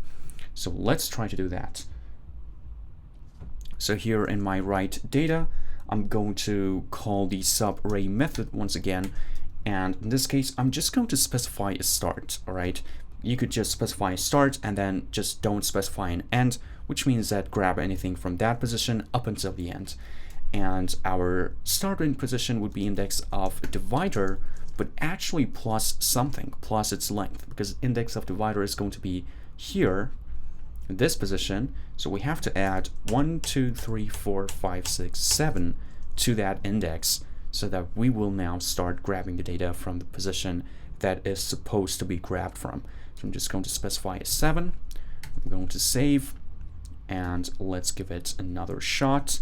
I'm going to restart my server, and I'm going to go over to my Finder. I'm just going to delete this file from my storage, and now I'm going to run the exact same command again. Was successful, and now we actually get the exact same file. And if you open this up, it just says some text, and the original file that we were intending to send was the exact same thing, some text. And you can just verify that by taking a look at the file sizes, and you could see that in both cases, both of them are 9 bytes. Awesome. Now we could try this with much bigger files. Let's try it with this text.txt and try it again. So I'm just going to run that again, so node client.js, but in this case I'm going to specify text.txt, which is my huge file, 5 GB. And I'm just going to hit enter. It's going to take a while, of course, maybe just a couple of seconds.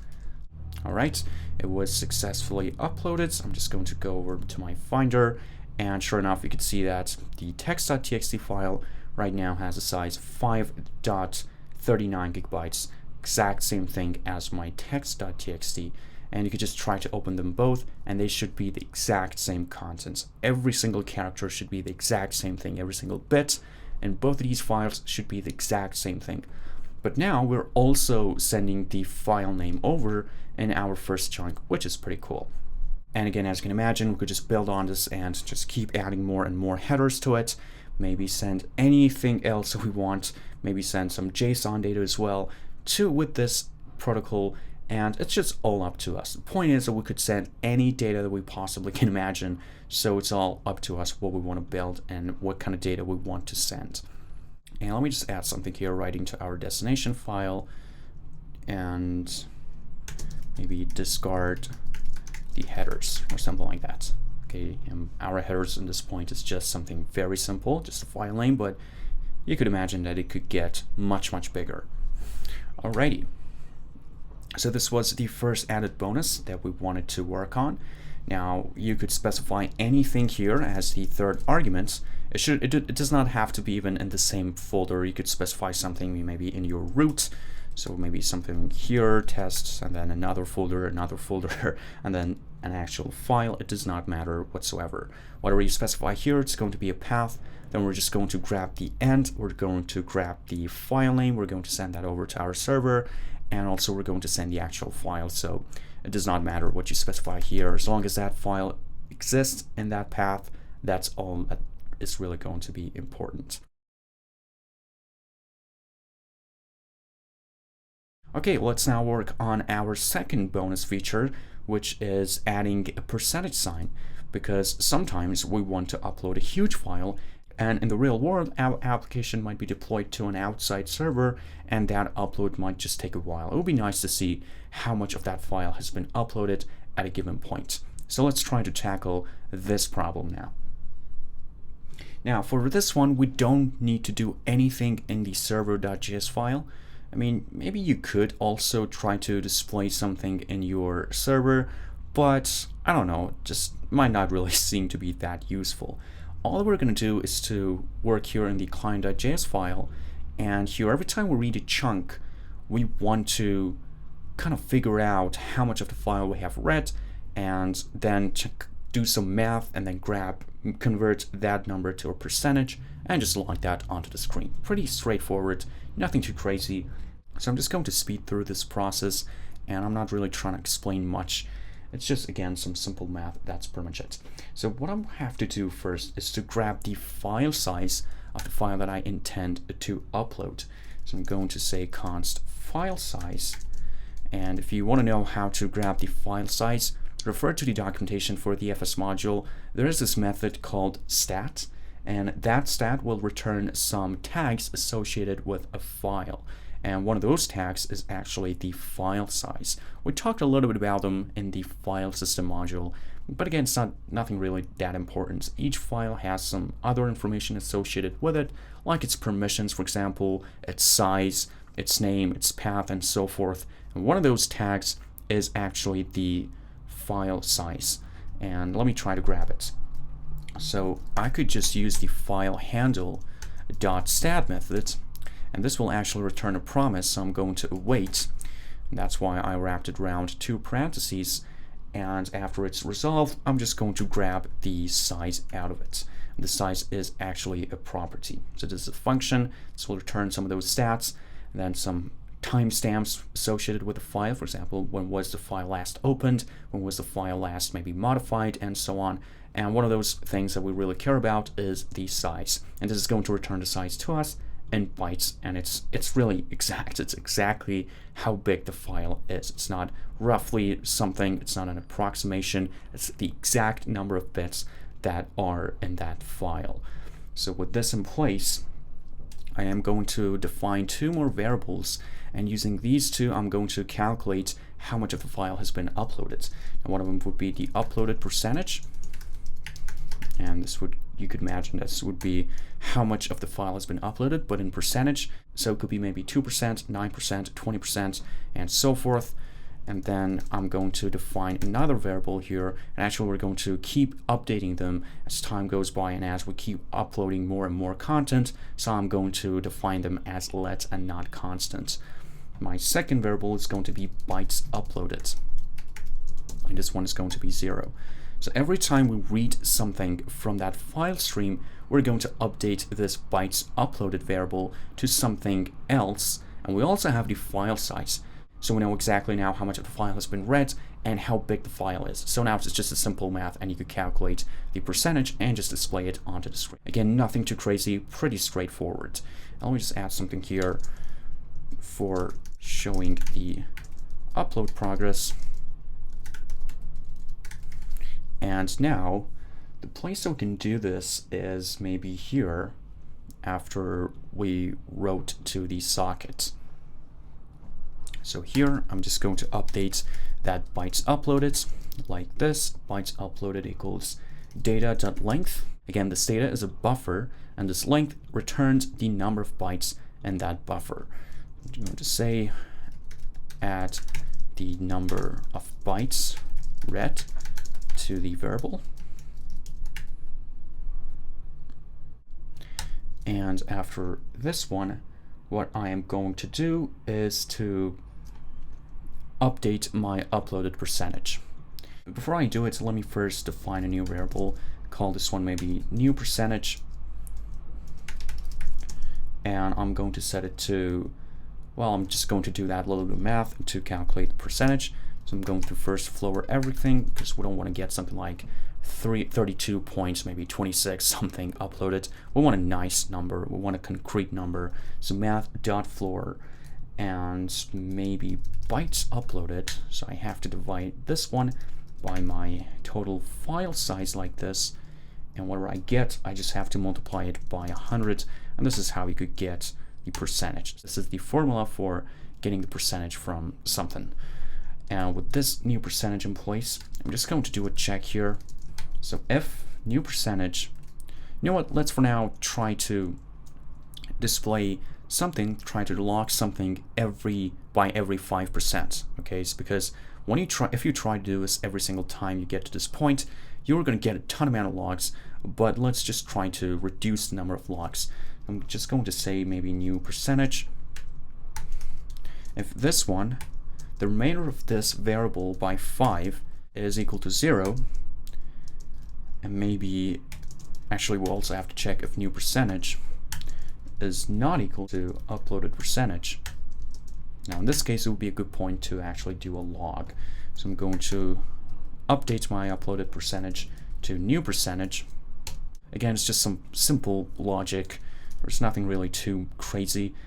I mean, yeah, it might take some time to wrap your head around it, but you might want to pause the video and just play around a little bit.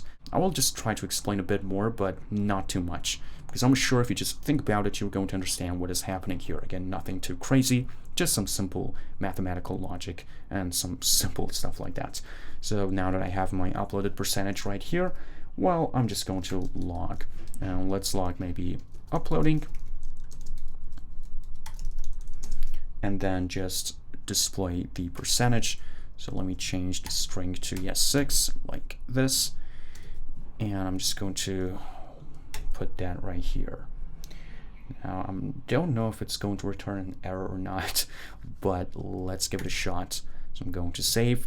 Well, we don't have to do anything in our server, so I'm not really going to restart it. All that I'm going to do is that I'm going to run my Node client.js, but maybe let's try it with the tiny file first. I'm just going to hit enter, uploading 100. So let me also add a percentage sign here to make it more clear. And let's also try it with the big file. So node client.js text.txt.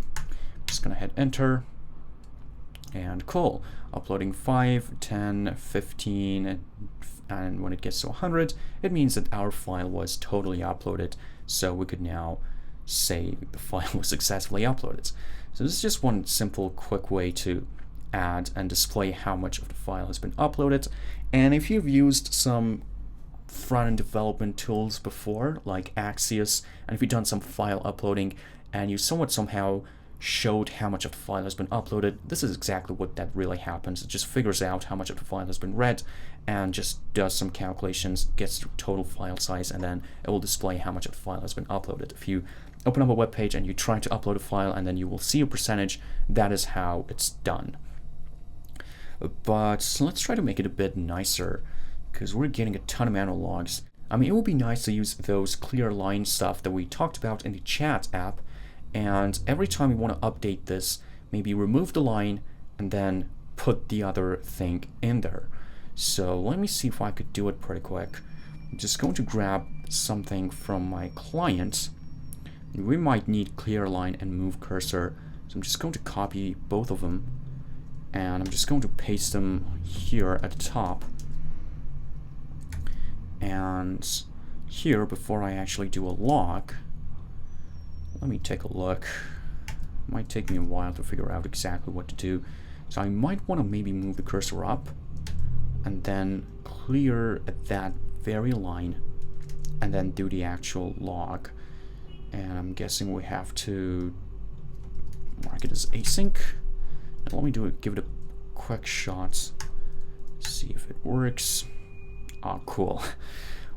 Okay, but it actually also removed my other log. But while it works, maybe we don't need to move cursor. Let me give it another shot. Nope, we do. But what if I do it like this? Let me try. No, definitely not. So, well, again, I don't really want to pause the video for something like this, but if you want, you could do it. I mean, you could play around with this, and now with that in place, we actually might not really need this. So instead of 5, maybe, let me try to remove this first condition and see what we're going to get. Now, this is a bit nicer, right? Now we could see exactly how much of the file has been uploaded. Now this will be a lot more useful to us when we actually deploy our application, because right now we're in just our local machine. So this is pretty fast and actually kind of consistent. But when you move it to the outside world, this might sometimes get stuck at a specific percentage. Your internet speed might just go up or go down a little bit, or it might just get disconnected for a while. So that would be a better place to do it. But I still don't feel good about this one. What if I move the cursor just a little bit up? Maybe this was our DX direction. If I just specify 0, sometimes you just have to play around like this. No. Yeah, this would probably take me a while to just play around with these variables for just a little while and then figure out what will happen. And well, if we add a lock here, it's not going to work. But, well, I think if I just move it here at the top, it will now work. So I'm just going to move that log, that empty line log, maybe right here. It doesn't really matter, because all that I want to do is to not actually remove my command. So let me try it, and cool, now it works. So I just wanted to keep this and just keep updating this line, and well, it works now pretty good. But yeah, it does look weird to just have an empty log here. Maybe let's try to move it here before we actually log anything. So just something here should be the same. Yeah, it doesn't matter. And I'm just going to maybe add a log to get a nice log for the percentage, or maybe just for the progress percentage. Okay, perfect. So this is our second bonus feature that I wanted to add to the application. If these are confusing to you, clear line and move cursor, well, they are to me. You might just want to remove them. Again, it doesn't really have anything to do with TCP. It's just something that I just wanted to show you, that you have a huge amount of flexibility with your applications, especially when you just combine streams, you know, TCP and some other modules. I mean, you could now make your application as complex as it could possibly get. All right. Well, I just also noticed something else when I was coding the app, and here in the server, the problem right now is that if many different clients try to connect to our application and upload a file, we have defined these two variables to be global, and which means that if two different clients, let's imagine two different clients, try to connect to our server, we're going to run this callback function twice. So now both of these clients are trying to update this variable right here. So I should move it here in this callback, because each function will have its own execution context, and each function will have its own variables, and the variables in this function are going to be different from the variables in another function. So if I just call a separate function twice, that I'm going to have two different execution contexts, so two different environments for the variables. So now they're going to be separated. Now let me just try it one more time. Every time we just change a thing, you have to rerun your app and make sure that it's working fine. I'm just going to run it, text.txt, and it looks like it works absolutely okay and perfect. Let me also try to upload another thing here. I mean, we've been trying to upload a text, but what if we try to upload an image? So let's go ahead and quickly grab something from the internet.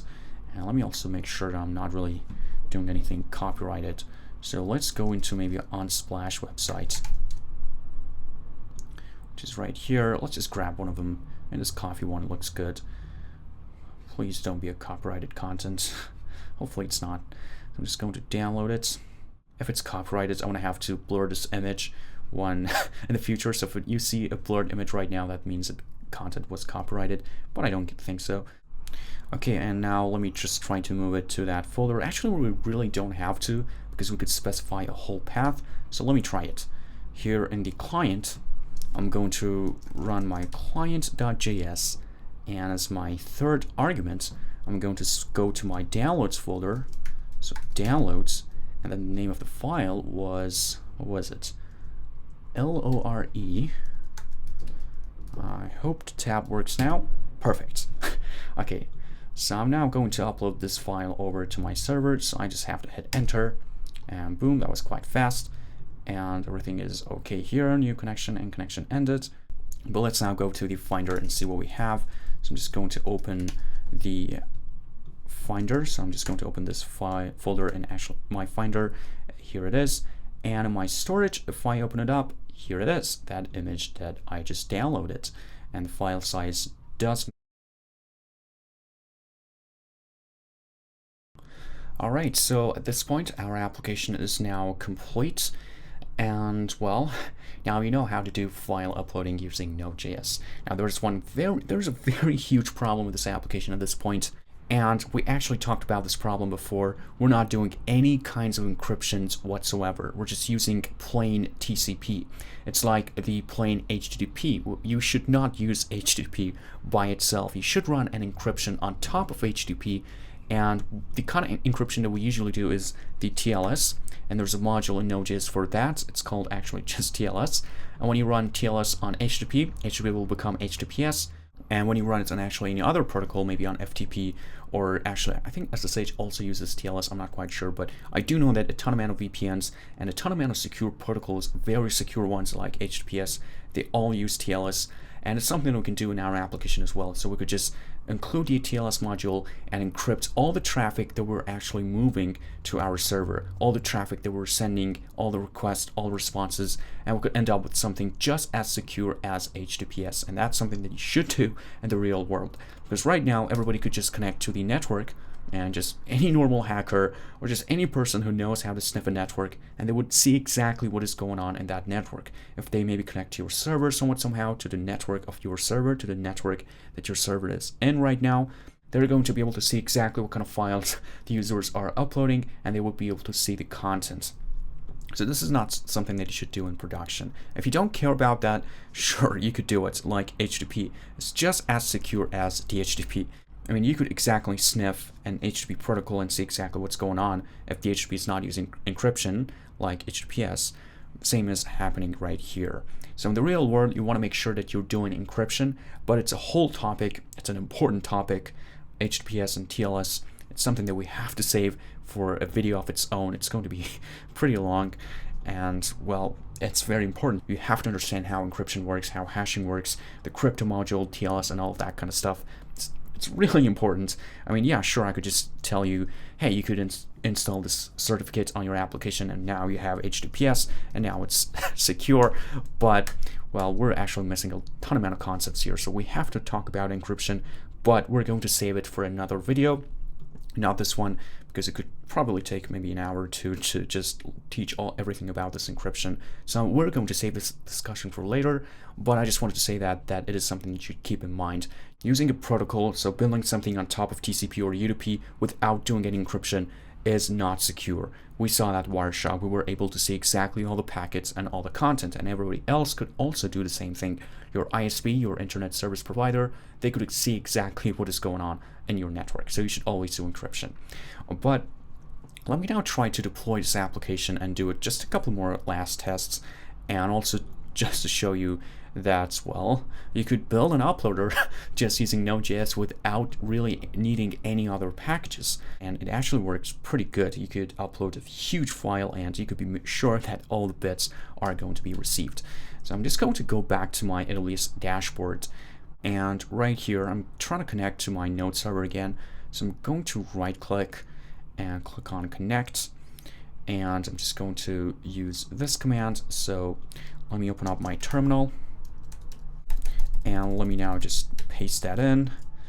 But for my SSH, I have to specify my own PEM file, which is going to be here, my SSH folder. And then, was it this? Yep, that was it. Just going to hit enter. And I am now connected to my server. We have that chat server right here. And what I'm going to do right now is to create another file and put the content of that server.js here in that one. Or I could maybe create a new folder. It would be better to just create different folders for different applications if you want to run multiple applications on your server. For sure, that's much better to just put all your files here in root. But it doesn't matter, it's a simple application, so that's what I want to do. But actually, I'm first going to grab my IP address here. Maybe IP version 4, so I'm just going to copy it, and in my code editor I'm just going to paste it right here. I'm just going to grab all the content, and I'm going to create a new file. Let's call it maybe uploader.js. Okay, and I'm just going to paste the content here.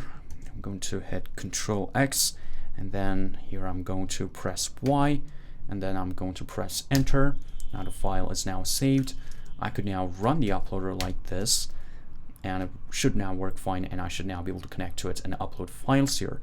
But before I do it, let me also create another directory called storage, because remember, we were using that folder. So I'm just going to create it, and now we have our chat server, we have our storage folder, and here we have our uploader. Now, I could run both my chat server and uploader at the same time here in this same server, and that's something that you can do. That's totally fine. And if you want to do it, you have to use PM2, which I don't have it installed right now, but it's a Node.js module, so we could simply install it by running npm install -g PM2. So I'm just going to install this module. It's just going to take a while. Okay, with that installed, now we have PM2 right here. So I'm going to run PM2 start uploader. Okay, now our Node.js application is running in the background and we have an interactive shell right here. I'm also going to maybe run my chat server like so. Command not found. Oh, I should say PM2 start. So PM2 start chat server. Now we have two different Node.js applications running on the same machine, and this is something you can do on your local machine. Just install PM2 and run two different applications. PM2 is a must if you want to deploy your Node.js applications, because this is pretty useful. If you want to deploy your node, you want to run your node and at the same time be able to interact with your server. Maybe you want to do some other configurations. So I want to have this right here. I could also monitor CPU usage, memory usage, all of which you could actually do using that process object, stuff that we're going to talk about later on. And now with these two in place, let's run our client.js file and let's upload something here in the storage. If I just do a quick ls, there's nothing in the storage, but here my client, let's try to upload something to it. Okay, so let's see. I'm first going to specify my IP address. Now the port is going to be that 5050, but let me grab the IP address of my machine. I have to go to my Google Chrome, and here's the IP address. I could either use DNS or IP address. I'm going to just use DNS in this case. I'm just going to copy this, paste it here. You could also use, remember, if you use a domain name, what will happen, well, I said using DNS, but actually I should say using domain name. What will happen is that Node.js will use the DNS module and automatically look this up, will find the IP address, and then it will replace it right here. So I'm just going to save this, and let's first try it with a simple file. What kind of files we have? This text.txt, this tiny file, just some text, just to make sure that it works fine. So I'm going to go over to my iterm in my second tab. Here I'm going to say node client.js and tiny file.txt. Gonna hit enter. File was successfully uploaded. Now I'm going to head over to my server, which is right here. I'm going to run ls, and well, here's the file. And I could take a look at the contents. And well, it looks weird because it's just some text. We should have added an empty line character afterwards because, well, the point is that's the exact same file and we're getting the content correctly. I believe there was this command called ls-a, I think ls-l, that would display the file sizes as well. And here's the size of that file. It's 9 here right before the date. This is now how big my file is in bytes, and you can see it's 9, which is exactly the same thing that I have right here. If you take a look here at the tinytext.txt file, tinyfile.txt, excuse me, it's 9 bytes, and it's also 9 bytes right here. Okay, now let's actually try to upload a bigger file, and actually something that's more real world. So when I was just walking back home, I just pulled out my phone and recorded a 4K video file. There's nothing special about it. I just wanted to make sure that I don't have to worry about copyright and stuff like that. So it's just a 4K video file, and the point is that it's a quite huge file. It's around 8 minutes, and it's 4K, so the file size should be quite large. And as you can see here, the file size is 1 GB. And I'm going to now try to upload this file. It's a video file, and we're going to confirm that everything is just working fine. Again, just a stupid video. You know, I had my fingers right there, so don't worry about it. The point is, again, we want to make sure that we're exactly getting the exact same content that we were uploading. So we shouldn't really get any dropped frames. Our audio should work with no problems whatsoever. Everything should just be the same. And when we check the file size, it should also be exactly the same thing. So let's try this. I'm going to go over to my terminal, and right here I'm going to try to upload that file over to my server. And because it's 1 GB, it's probably going to take a while because it's now, our application is now live, And I'm just going to kill my server here. I mean, this is my local machine now. We're not really using this server right now. We are now uploading it over to our server, which is right here. So right now I have that tinyfile.txt, but let's try to upload that image. Now the image file is now my downloads. I just airdropped it from my phone over to my MacBook. Yeah, that's right here. So /downloads. The name was img something. And well, let's hit enter and see what will happen. Now we'll definitely take some time.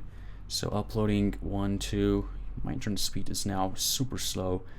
I should probably switch to something else. But well, you know what? I'm just going to take a pause and skip through this portion.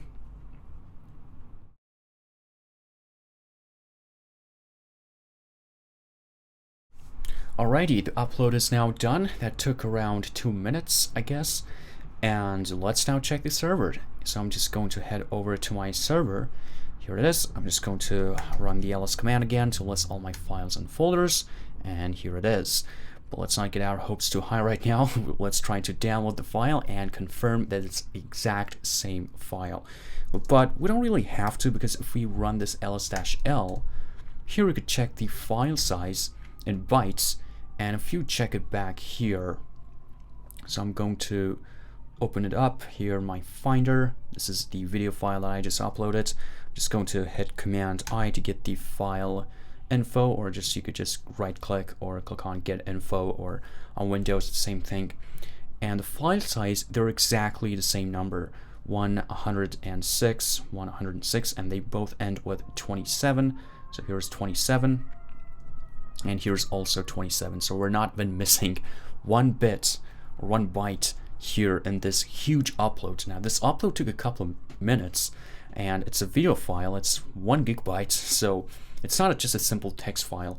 And I just uploaded it from my machine to another computer that is in another country that's hundreds of kilometers away from me. It's a long distance, and that's something that I just did. And it doesn't really matter, as I said before.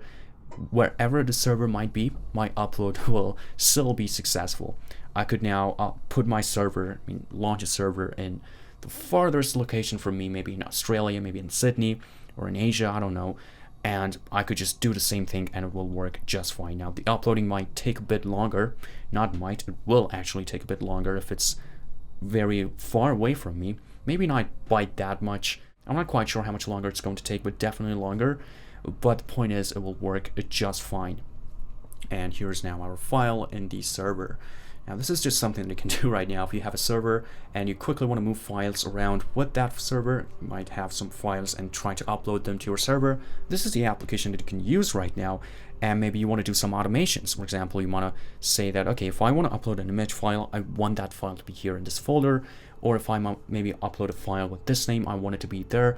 Maybe I want to organize my files like that. So this is something you can do. Now, this is not the only thing that you can do. You could do a whole lot of other things. It's just one use of this application that I can just think of right now, but I'm sure there are many other things you can do. Of course, given the fact that you built on this and you use your programming knowledge to enhance this application. Now, there's one last thing I'm going to do to confirm that this file is just the same thing.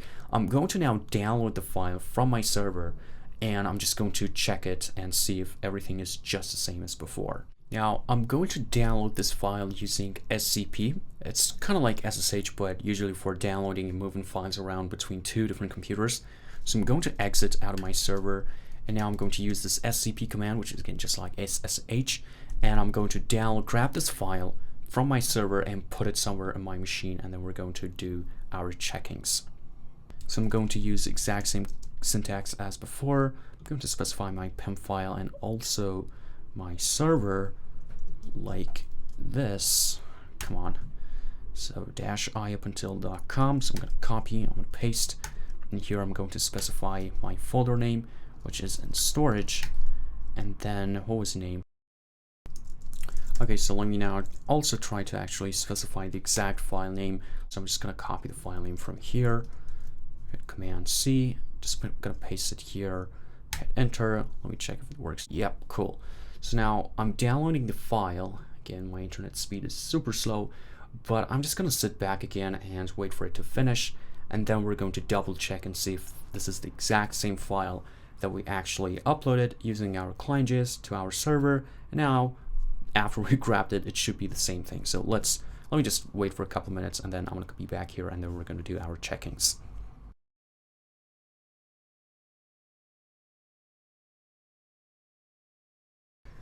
Okay, so now the download is done, and it took around 30 minutes for the download to be finished. But let's now check and see if we have got the exact same file. So I'm gonna go over to my downloads folder here in my Finder. Now this is the file that I just airdropped from my iPhone to my MacBook. So this is the original file, and here in the storage, this is the file that I just downloaded. So this is the file that we actually uploaded from my machine to another machine that is kilometers away from me in another city. And this is the actual original file that I just recorded using my phone and then airdropped here to my MacBook. Now let's click on both of them and let's get info out of both of them. And as you can see here, well, they are the exact same content, so nothing is really different. Number of bytes, same thing. Dimensions, both 4K, and here also 4K. Now here I have something where from that indicates that I got this file from my iPhone, which is something that macOS does, I guess. So we're not going to get it here, which is totally expected, but all the rest are all the same. Here, duration, same thing. Even location, same thing. So nothing is really different. So let me also try to play this and see if we're getting everything as like before.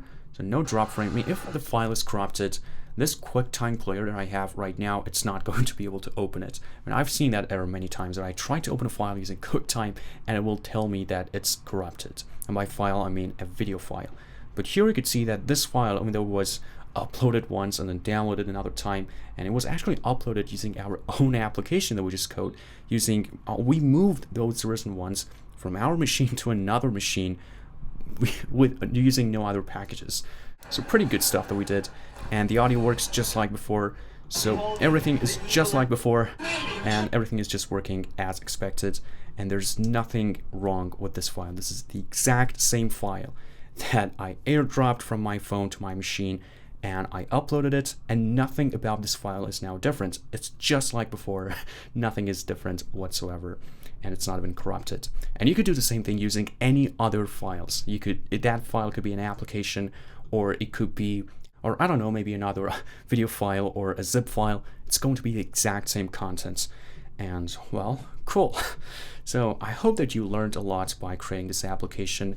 And next time somebody tells you that it's not possible to build an uploader using just Node.js and you're going to need some other packages, please just tell them to contact me. Now, it's in the real world, maybe it's better to use a package. Well, actually, it's better. I mean, there are some great packages out there like Busboy. If you want to do some uploading over HTTP, it's much better to use something like Busboy comparing to something trying to build something by hand from scratch. I mean, people have worked on those packages. Other people have tested it for months and for years.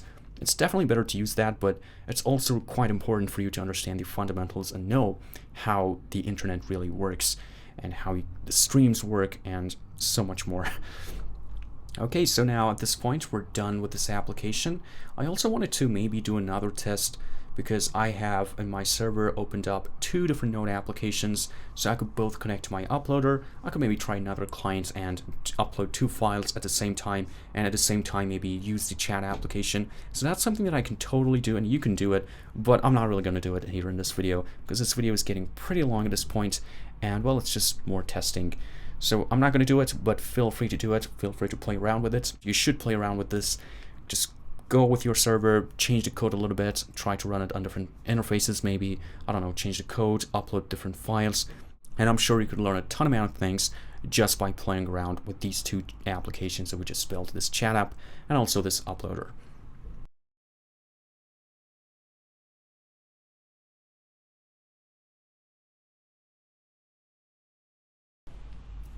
Alright, now we're going to talk about one more thing in this video, and then we're going to wrap this video up. And the last thing that we're going to learn about is UDP. Now, UDP is very important for you as a backend developer to understand because it could be faster in some cases, And well, it's just another very common protocol in that fourth layer. Now, we talked a little bit about it back in the slides, but we didn't really see it in action. So right now we're just going to create a very simple UDP application. We're not really going to get too crazy about it because honestly, in your career as a backend developer, you will probably most likely be working with TCP comparing to UDP. In most cases, you will be working with TCP. If you're working with HTTP, SSH, FTP, or any other protocol, you are working with TCP. Every time information is important, you must work with TCP. Now, you might want to use UDP if speed is your main concern. So let me just first create a very simple UDP application, and we're going to see why UDP is actually faster. So I'm just going to create a new folder here in my networking folder, and I'm just going to call it maybe simple UDP. So we created one simple TCP right here. We're just going to do the same thing, but with UDP. And just like here in simple TCP, I'm going to maybe create a simple sender and maybe a simple server or simple receiver. It doesn't really matter what you name it. So I'm just going to maybe create one, maybe simple -sender.js. Now using this file, we're going to send some UDP packets to maybe another endpoint. And here we're just going to maybe call it simple-receiver. Okay, now let me try to first set up my simple receiver or maybe my simple sender. Doesn't really matter. So right here, the way that we can send and receive packets in UDP and Node is using the Dgram module. And I'm just going to include it right here. So I'm just going to call it Dgram equals require a Dgram. And you could go ahead and take a look at the documentation right here. It's a pretty simple, straightforward package. It's not that long. And you can see here, module provides an implementation of UDP datagram sockets. And again, socket just means an endpoint. So a socket could either send information or it could receive information from maybe another endpoint.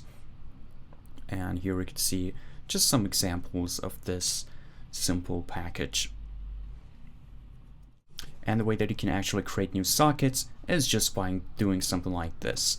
So just by calling dgram.createSocket. Now this one could be either your server or maybe your client, it doesn't matter. Now UDP, as opposed to TCP, is connectionless. Now what do we mean when we say UDP is connectionless?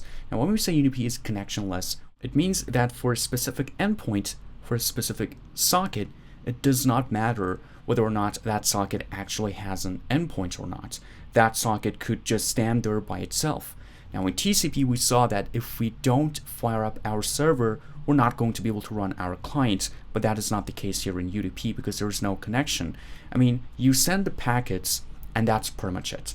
There's no guarantee that the packets are going to be received, and also there's no acknowledgement, so some of the packets might get lost and there's no way for you to figure them out unless you're doing some kind of calculations in your own code. So let me try to just create my socket. So maybe here, because I am going to receive some data, maybe I'm just going to call it receiver, but actually we could both send information and also receive information here, so it doesn't really matter. So const receiver equals dgram.createSocket.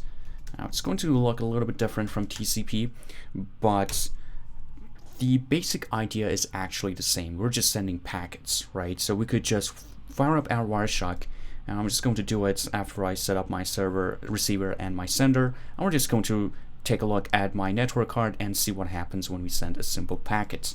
So I have my receiver right here, and I could just say maybe receiver.on. Now in TCP we used this data event, but here we actually use a message event, and should be with M. Here it accepts a callback. We have our message, and we have something called remote info as our second parameter. Now this remote info will indicate my source port and my source IP address. So I guess, I'm not quite sure, but let's log it. So we're going to take a look and see exactly what this thing returns. Again, you could just take a look here at the documentation.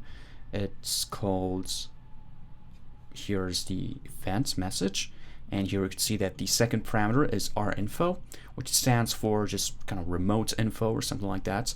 And here it will return the address to us. The address could be an IP version 4 or IP version 6 address, and it also returns the port and also the message size. And then the message, the actual message right here. Now that I here have my receiver, let's just log the message and also log the remote info.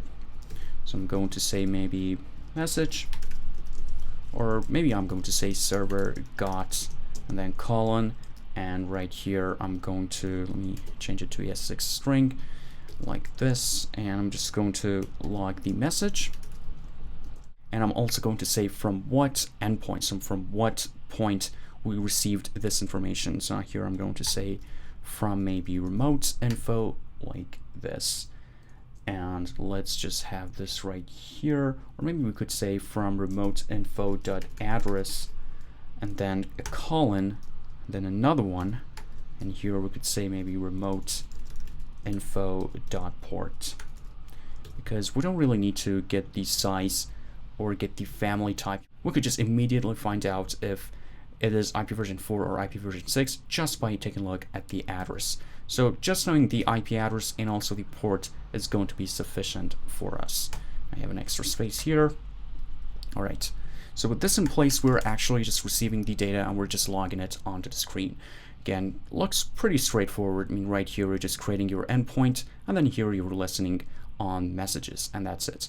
And now here we have to actually fire up our server, because if we don't, this application is just going to exit. And actually there is no way for my UDP, for the UDP protocol, to take a look at the network card, receive the data, and figure out how to send data here. So you have to say what port number you want this application to be listening on, so that when you receive some amount of information in your network card, that its destination port is this application port number. The UDP protocol will take that information and then it will redirect it here to this application.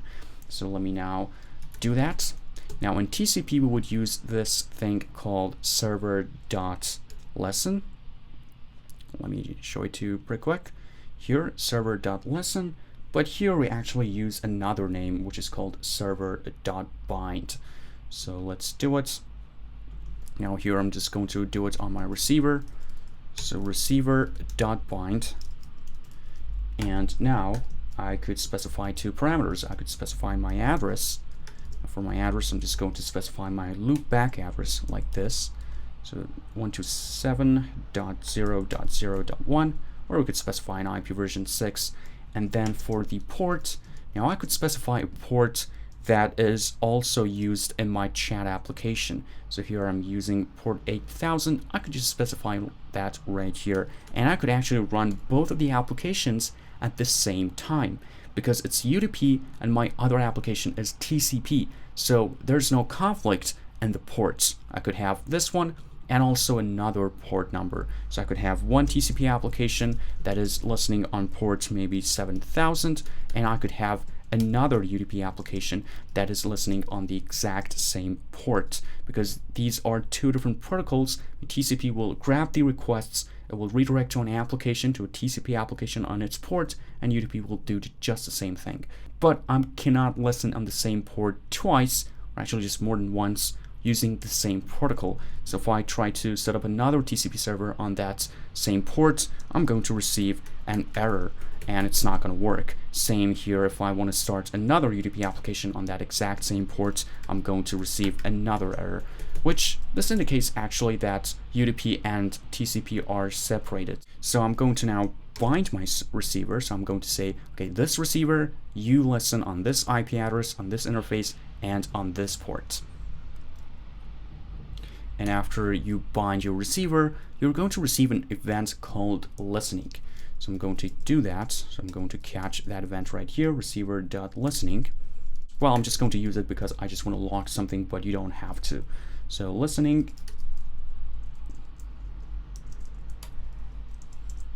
And then we have a callback function. And here I'm just going to grab my address and just log it onto the screen. So I could just maybe log something like server listening, and then let's log receiver, And I keep forgetting this. I have to change it into ES6 strings. And here I'm just going to maybe log receiver dot address, which I'm guessing was the same thing here in our TCP application. Yeah, just socket dot address. Now this socket here, this server here is net.server, and this type here is dgram.socket. Okay, so it's another thing to keep in mind. But with this in place, I could now go on ahead and run this application. So I'm going to open up my terminal. I'm going to go over to that simple UDP, and I'm just going to run that application simple receiver. And we have an error here. Let me check in the documentation what I'm doing wrong. We have to specify our, we have to specify something here because it says simple receiver line 3. This is line 3. Yeah, we have to specify a parameter right here, UDP4. To be honest, I'm not sure what kind of parameters we could specify right there. Receiver is not a function. Yep, I forgot another dot on here. Server listening objects. Now I wish we wouldn't see this. Let me see what will happen if I just log this instead, because I want to grab an actual object. Yeah, here we go. So I'm just going to replace this with just a colon like this and have that there. Okay, server listening on this address, family type, and ports. And as you can see, in this section, everything looks just like the same as TCP. You have an address, you have a family type, again, either IP version 4 or IP version 6, because remember, UDP and TCP, they are in the transmission protocol. Let me just open up my slides. So TCP and UDP, they are in this 4th layer, and they are both on top of the network layer. So we have IP version 4 and IP version 6 right here in this network layer or in this IP layer. So all those stuff that we talked about IP version 6, IP version 4 are going to be just the same thing. Only the way that we transmit data is going to be different here in TCP and UDP. All right, so this is a very simple receiver, very simple UDP receiver, and let's now go on ahead and send some amount of information to this application. So again, I'm going to include the dgram module. So dgram equals require dgram.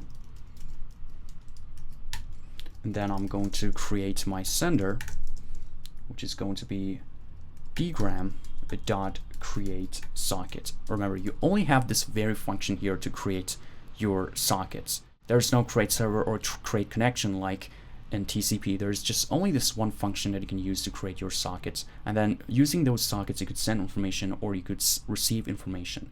So I'm going to call this function, and I'm going to specify UDP. Oh, actually, here's the other parameter that we could specify, UDP4 or UDP6, which, to be honest, I have no idea what they are. But let me take a look at the documentation pretty quick and figure out if there is something here. So where is the documentation for dgram.create? Apparently you could use both UDP6 and UDP4, so I don't know really what are the differences. Oh, I mean, it's a pretty simple difference. I mean, UDP6 uses IP version 6 and UDP4 uses IP version 4. The only difference, and this question is from Stack Overflow, so I have to spend some time and try to figure out if this is actually a correct answer, but I guess that should be the main difference between them. Yeah, if you want to maybe set up your application on IP version 6, you might want to use UDP6, and otherwise you might want to use UDP4. Okay, so that's something I just learned right now. To be honest, I thought we only have UDP, but we actually have two versions, UDP4 and UDP6. Alright, so now that I have my sender object right here, I'm just going to send some amount of information to this simple receiver. So I'm going to say sender dot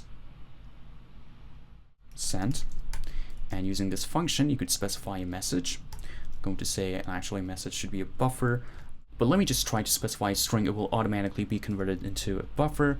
This is a string, and here's my second parameter. I have to specify my port, which was port 8000. And for my third parameter, I'm just going to specify the address, which is 127.0.0.1.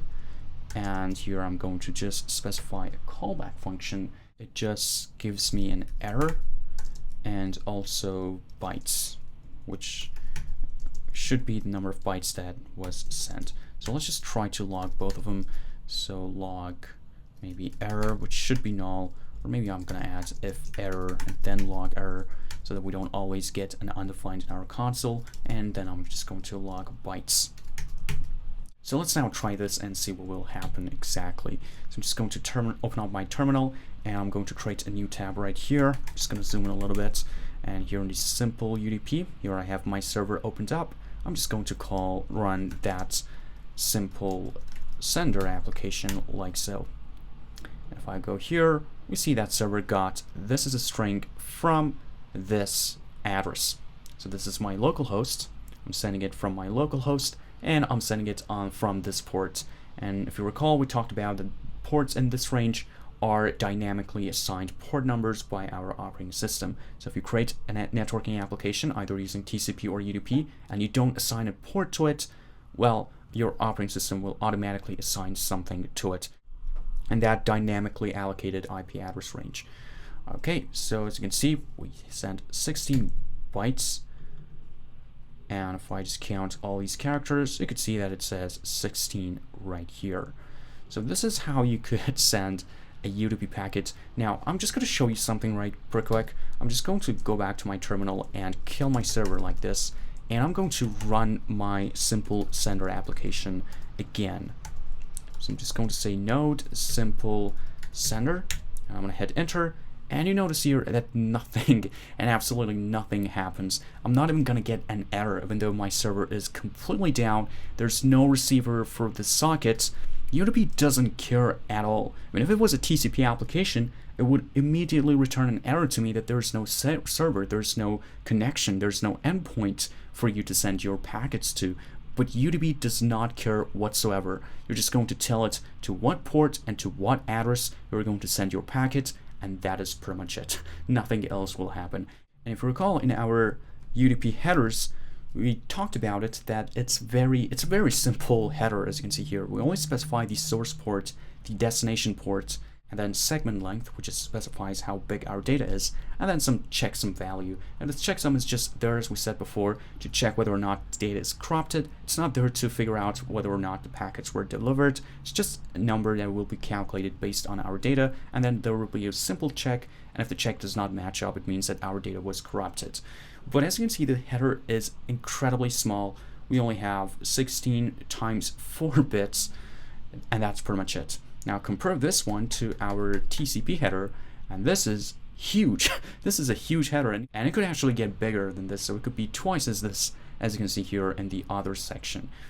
But it's not actually the only difference. The only difference between them is not that UDP headers are smaller. Actually, there's no acknowledgement in place. You just send a packet, and that's it. Let's take a look at our Wireshark. So I'm just going to open up Wireshark pretty quick. So I'm just going to listen on my loopback right here. So I'm just going to double click. Please don't catch a ton amount of packets. Nope, we're good. We're good. Okay, so I'm just going to run the application. Here I'm going to rerun my simple sender, and I'm just going to go back to my Wireshark. I'm just going to stop capturing, and one of them is for us, and this is not for us. I mean, ICMP. This should not be for us. Let me check.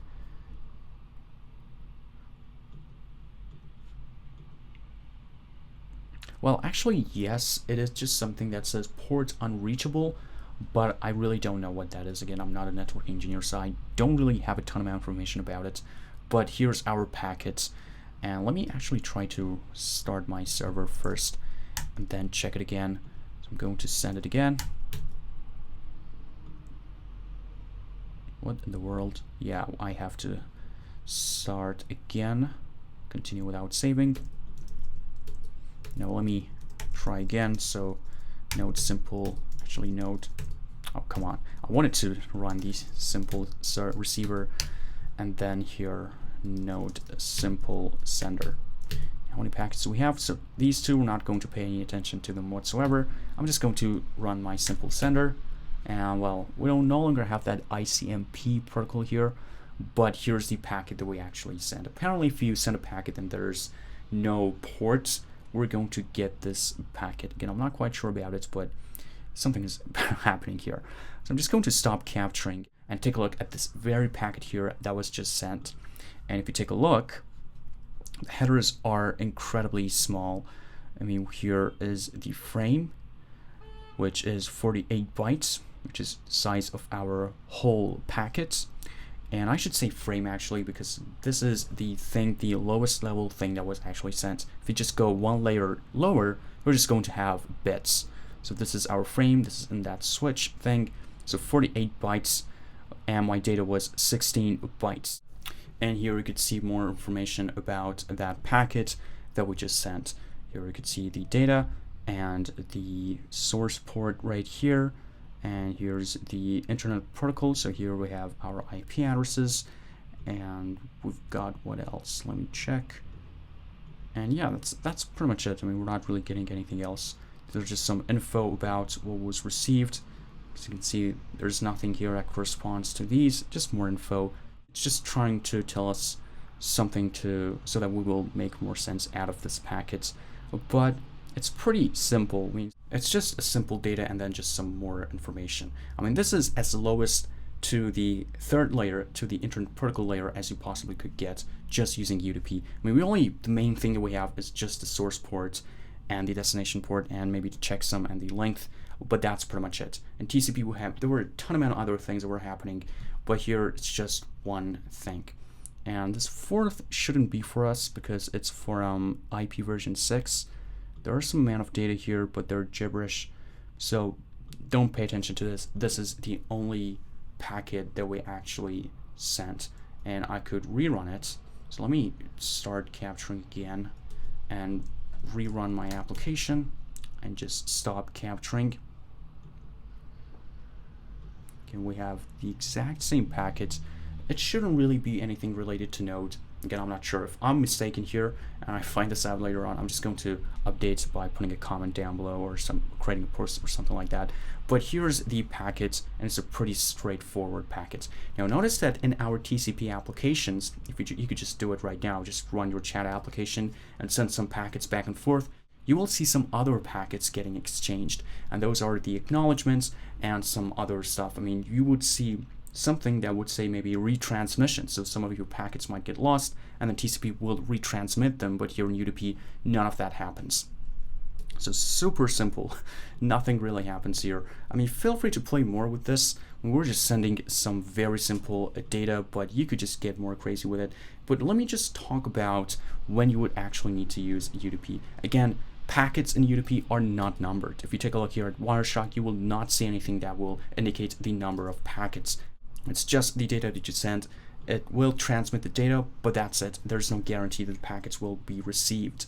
Now, if you don't care about the order of information, so you're just sending information as fast as you possibly could, and that's pretty much it, and you don't care if some of the packets are going to be lost, you should use UDP. Now, I want to say that these are really rare cases. I mean, because in general, if you were just creating a backend application, you're receiving maybe an email, you're really working with some data that you don't want to lose anything out of that data. You want to receive exactly what you are trying to receive. I mean, we could create our uploader using UDP, but we're not going to receive the exact same file. We would lose some of the bits, all right? Because there is no acknowledgement here. But it will for sure be faster. Maybe not for sure. In some cases it's faster, in some other cases it's not that faster. I'm not an expert in UDP. Actually, I only used UDP once in my life, but I know that UDP is used in cases that speed is really important. But the reliability of the data is not that important. For example, in streaming applications, this is a very good point to use UDP. Or in game streaming, for example, or actually in some of the game servers, you could also use UDP.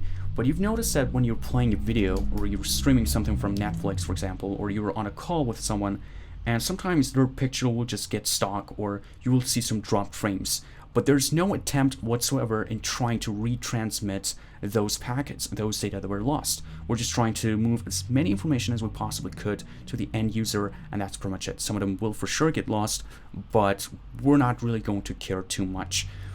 And well, the error rate is actually quite small, maybe around 1 to 10%. It's not like that half of your packets will get lost or something like that. It's very small, but still 1% could be something very huge if you're sending important information. Again, I don't have exact data, but when I was working with it, the rate was like this. Again, I'm not an expert in UDP, but I just wanted to tell you that this exists. And if you're trying to create a streaming application, I just want to say this also because we have something called streams in Node. This is totally different from that one. I mean, streaming here we're talking about in context of just plain English. I mean, streaming a video file or streaming music.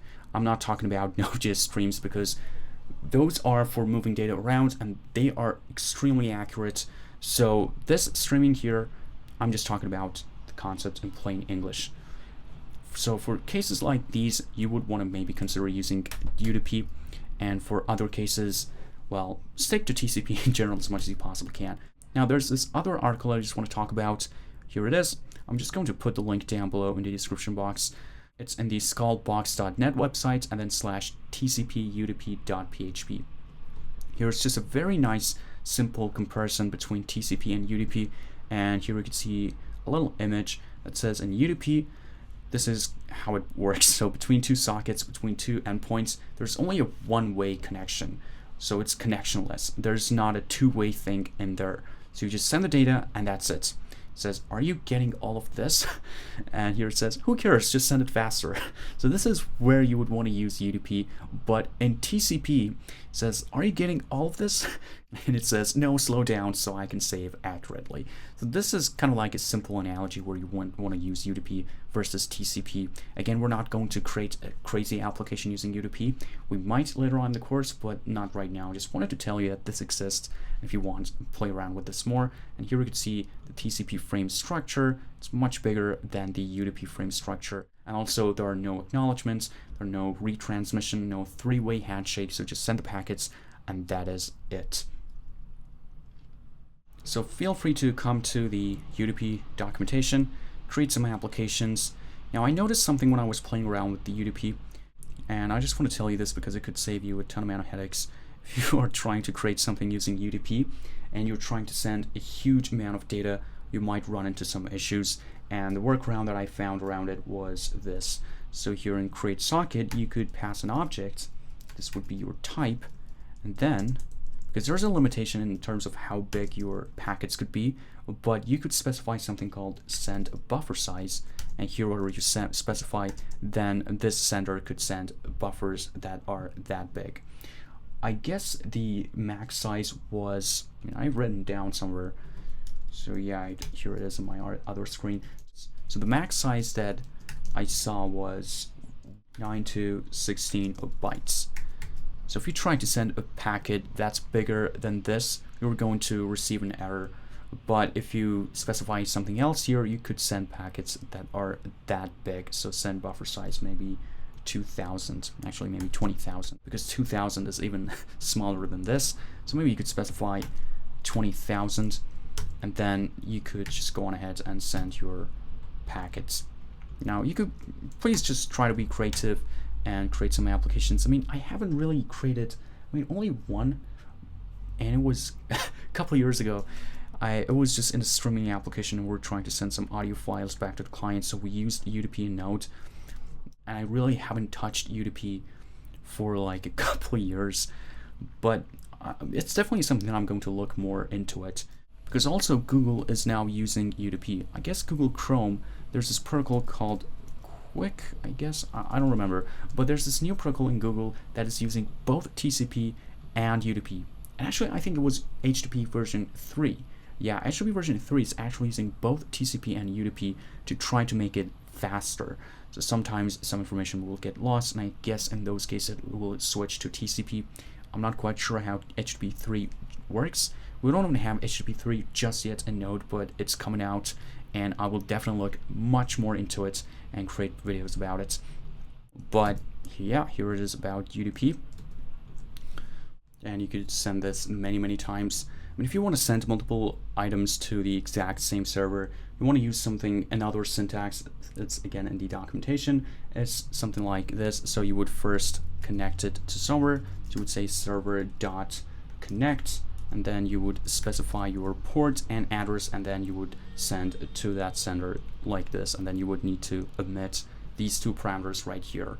But keep in mind that even if there's no connection here, there's no endpoint with that port and that address, you're still not going to receive an error, because again, UDP is connectionless. You just send the packets and hope for the best, and that's really how UDP works. Again, packets are not numbered, so there is no guarantee that this is a string here, maybe this is a string 2, is going to be received after this one. So this is a string 1. I could actually receive this one in my simple receiver here sooner than I would receive this one. Again, these are some of the things that maybe you could deal with in your code. So you could maybe add something here and then check that if the last item is maybe in not order, you would rearrange them or something like that. So you would kind of act like TCP and be able to build on top of it and maybe ultimately come up with something like TCP, but you wouldn't really want to do it because in that case it would use TCP. But still, you could just play around with this and come up maybe with your own thing, and then use sometimes UDP and TCP at the same time to create even faster applications. Again, I'm really going to look more into UDP and create a full-scale application and see how much faster we could make a TCP application, and then push more videos about that later on. Maybe outside of the course, maybe just on the channel, but I'll see what I can do. But again, it's important. You need to know what UDP is. Sometimes in your career, you might run into it. You might face a problem that you might want to switch to UDP. Again, it's something that I'm thinking about. I will for sure use UDP more. But again, do know that this exists and this could be faster, and you could also combine this with TCP. Some protocols are actually using both. I mean, DNS is actually using both TCP and DNS and UDP, excuse me. So in a lot of cases, it's using TCP, but sometimes it also switches to UDP. So it's really widely used in the networking. Alright, that should be it about this video. Now we should have a much better understanding about networking, about IP addresses, IP version 4 and IP version 6, network layers, TCP and UDP, DNS, the net module, and also the Dgram module. Feel free to play around with these two main applications we built. They're not perfect, of course. For example, we're doing 0 man of error handling and maybe stream destroying. And also keep in mind that they are extremely low level. We built them for educational purposes only, so I'm sure you could build on them and improve them greatly. And please let me and others know what you come up with down in the comment box below. I know I've been pretty awful in answering the comments and your messages, but I do read all of them and I appreciate all your comments and messages. Unfortunately, I'm not a full-time instructor just yet. I wish I was. I love teaching, but I will try my best to answer your questions as much as I possibly can, and hopefully I'll get better at it and could allocate more time to it as time goes by. Now in the next video we're going to understand first-class citizen of Node, well, as Node.js calls it, and a vital concept, which is HTTP. If you were always afraid to explore this concept and also the HTTP modules in Node and use them, I'm sure that now that you have watched this video and have an understanding of networking, understanding HTTP will be much easier for you. HTTP has 3 main versions as of now. Version 1 and 2 that are built on top of TCP, and version 3 that is built on top of UDP and also QUEC, which is actually quite interesting. But HTTP 3 is still fairly new and Node.js is not supported as of now, but it is under development and will come out shortly. So we have a ton of interesting concepts to talk about there, and there we will see so many other things that are wrong with these chat and uploader applications. And you'll really start to appreciate HTTP and understand it deeply, and also improve your understanding of networking. I will see you next time, and thanks for watching.